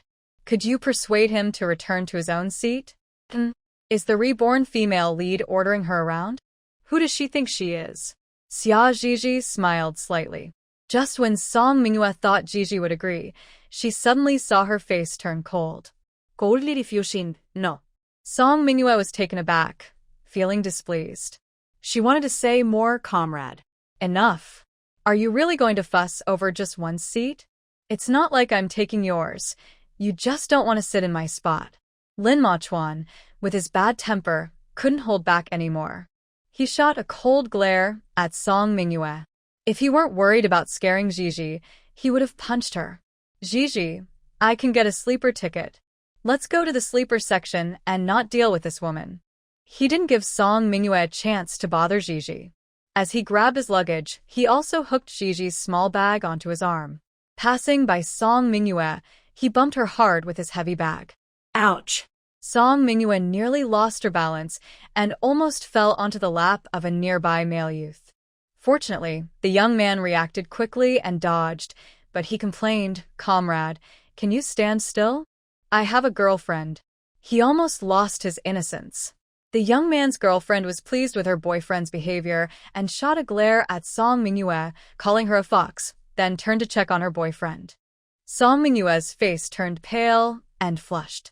As Xia Zhizhi walked past Song Mingyue, she giggled, "Comrade, your seat is free now. You should go sit down." After saying that, she ignored Song Mingyue's ugly expression and quickly followed Lin Machuan. Ah, what kind of people are these? Song Mingyue watched the two of them walk away, nearly choking with anger. It wasn't until Lin Machuan and Xia Zhizhi were far away that someone kindly reminded her, "Comrade, that guy just now is Lin Machuan. He has a bad temper and really likes to fight. And his family background is impressive. Many people don't dare to provoke him, so you should." The speaker was Zhou Guojun, who attended the same high school as Lin Machuan. Lin Machuan was not only a prominent figure in their school, but also well known in the city. With Lin Machuan's status, he shouldn't have to go to the countryside. It was said that his father disliked his rebellious nature, so he decided to send him to the countryside for a few years to straighten him out. An impressive family background? Song Mingyue's heart stirred, but then she thought about her purpose for being reborn in the countryside and how Lin Machuan bullied women. She quickly dismissed the thought. Forget it, she should find her sister's husband from her past life. Although her sister's husband was just a rural boy now, he later became the richest man in the country. Much better than Lin Machuan, who relied on his family's wealth to act arrogant. But why did she still feel empty inside, even after sitting back in her own seat? Song Mingyue touched her chest, frowning. Meanwhile, Xia Zhizhi had followed Lin Machuan to the soft sleeper compartment. Although Lin Machuan had a bad temper and liked to lose his cool, he never dared to take it out on Zhizhi. Not only did he not dare to lose his temper with her, but he also treated her like a princess, running around to buy her food and get her hot water. This made Xia Zhizhi feel embarrassed to give him a cold shoulder. While Xia Zhizhi enjoyed her comfortable time under the care of her new devoted admirer, the original protagonist's family felt like the sky was falling. "What nonsense are you talking about? We already have one child sent to the countryside. How could Xiaodai possibly sign up? Tell me, was it Xia Qingji, that little brat who secretly signed her up? No way, this doesn't count." Zhuang Ifan, dressed in a patched outfit borrowed from who knows where, was acting like a madwoman, refusing to accept the countryside notification brought by the street office staff. The street office worker, Li Wan, said sternly, "Zhuang Ifan, no matter who signed Lu Xiaodai up, her name is already registered and cannot be changed. You need to think carefully. If Lu Xiaodai refuses to follow orders and avoids going to the countryside, your husband's job will be at risk." Zhuang Ifan paused, suddenly too scared to throw a tantrum. Reluctantly, she accepted the train ticket and forced a smile. Comradely, "What are you talking about? I just can't bear to part with our Xiaodai and couldn't help but cry a little. When the time comes for her to go to the countryside, she will definitely go. Don't worry." Li Wan huffed. "That's good." Just as Li Wan was about to leave, Zhuang Ifan couldn't help but speak up. Comrade Li, did you forget something? We haven't received Xiaodia's countryside subsidy yet." "What subsidy?" Li Huan frowned, displeased. "The subsidy is given at the time of registration." "You know that. What are you asking me for?" She remembered that it was Zhuang Ifan who signed her stepdaughter Xia Qingji up for the countryside, and she had taken the subsidy. Zhuang Ifan. Zhuang Ifan was at a loss for words. What was she going to do now?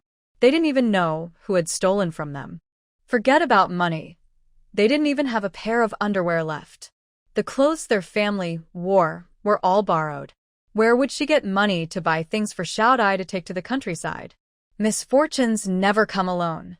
Not long after the street office staff left, the factory director Zhu came with his son and future daughter-in-law to look at the house.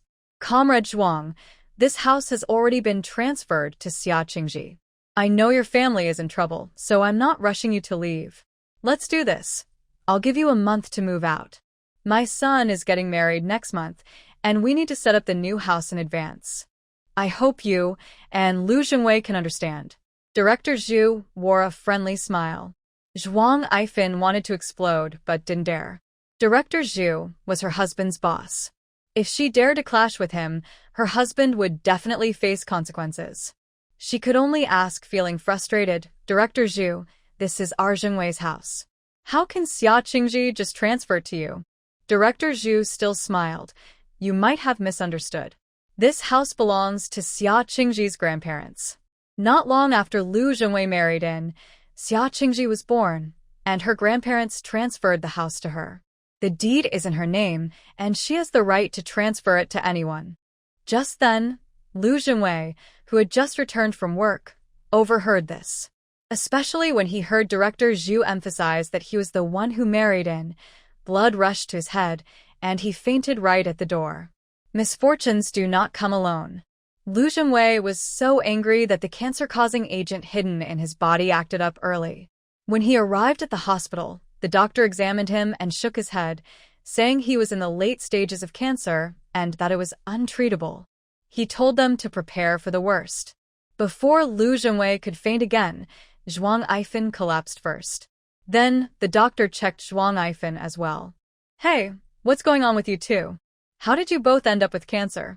If it weren't for the fact that one of you has late-stage stomach cancer and the other has late-stage rectal cancer, I would think one of you infected the other." In the end, the couple supported each other home, both pale as ghosts, looking devastated. Director Zhu cursed under his breath, but still refused to let them stay longer. "Zhengwei, you know my son is going to use this place as his new home. You and your wife have only been married a few months. What if? That would be so unlucky." Lu Zhengwei's face twisted in anger. "Director, are you really that heartless? He was about to die, and yet they were rushing him out. Couldn't he die in a familiar place?" Director Zhu was equally furious. "If I were truly heartless, I would have kicked you out right now. Just 1 month. Whether you're ready or not, I will come to collect the house." After saying that, he turned away, not wanting to see Lu Zhengwei's miserable face any longer. He deserved it. Back then, he heartlessly caused the deaths of 3 members of the Xia family. Now he was finally facing retribution. After leaving Lu Zhengwei's home, the sly director Zhu spread the news about the couple's late-stage cancer. Of course, Lu Zhengwei's parents and brothers also heard about it. Just as Liu Xiaodai was pestering Liu Zhengwei and his wife for a job to avoid going to the countryside, Liu Zhengwei's parents and brothers showed up. "You little brat, how dare you ask for my son's job when we don't even know if you're really from the Liu family?" When Liu's grandmother saw Liu Xiaodai, she lost all her previous kindness and scolded her harshly, denying her lineage. "Zhengwei, you must give your job to your brother. Otherwise, I'll go to your factory and make a scene." Liu's grandfather, with a face full of wrinkles, also advised, "Zhengwei, regardless of whether Liu Xiaodai is your blood relative, she will eventually get married. A married daughter is like spilled water. Relying on her to take care of your two sons is less reliable than relying on your brothers. And with me and your mother watching, they definitely won't mistreat your sons." Liu's older brother patted Liu Zhengwei's shoulder, looking like a good older brother, and said in a booming voice, "Third brother, I raised you as your older brother. If you don't trust anyone else, can you not trust me?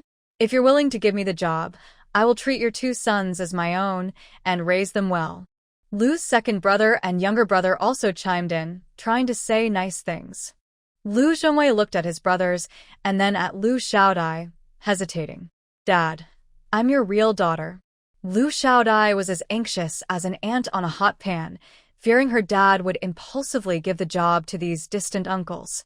"Zhengwei, give the job to Xiaodai. She is the sister of Xiaodong and Xiaobei. She will definitely take good care of her two younger brothers." Zhuang Ifan also didn't trust her husband's brothers, and the sisters-in-law were all stingy, so they wouldn't treat her two sons well. "You worthless, unlucky girl. What nonsense are you talking about?" Liu's grandmother was so angry that she slapped each of them. "Son, you can't listen to these two wasteful women. You can't give the job to Liu Xiaodai, or your mother, and I won't be able to enjoy your blessings in the future." Liu Zhengwei was the least favored son in the family, but he was also the most filial, even to the point of being foolishly filial. Seeing his mother, who was old, crying on his bed, he couldn't bear it and agreed to transfer the job to his brothers. No matter how much Zhuang Ifan and Liu Xiaodai protested, it didn't change his mind. Liu's grandmother saw that they were restless and insisted on causing a scene for the job, so she chased them with a broom and beat them until they were bruised and couldn't get out of bed, finally quieting them down. In the end, Liu Xiaodai was worse off than Xia Zhizhi. When she went to the countryside, she only had a few patched outfits borrowed from neighbors and 10 yuan. She had wanted to follow Xia Zhizhi's example and ask the factory for an advance on her salary, but Liu's grandmother wouldn't allow it. So she boarded the train to the countryside in such a shabby state. Whoa, she hated it. After 4 days and nights on the train, Xia Zhizhi and the others finally arrived at their destination.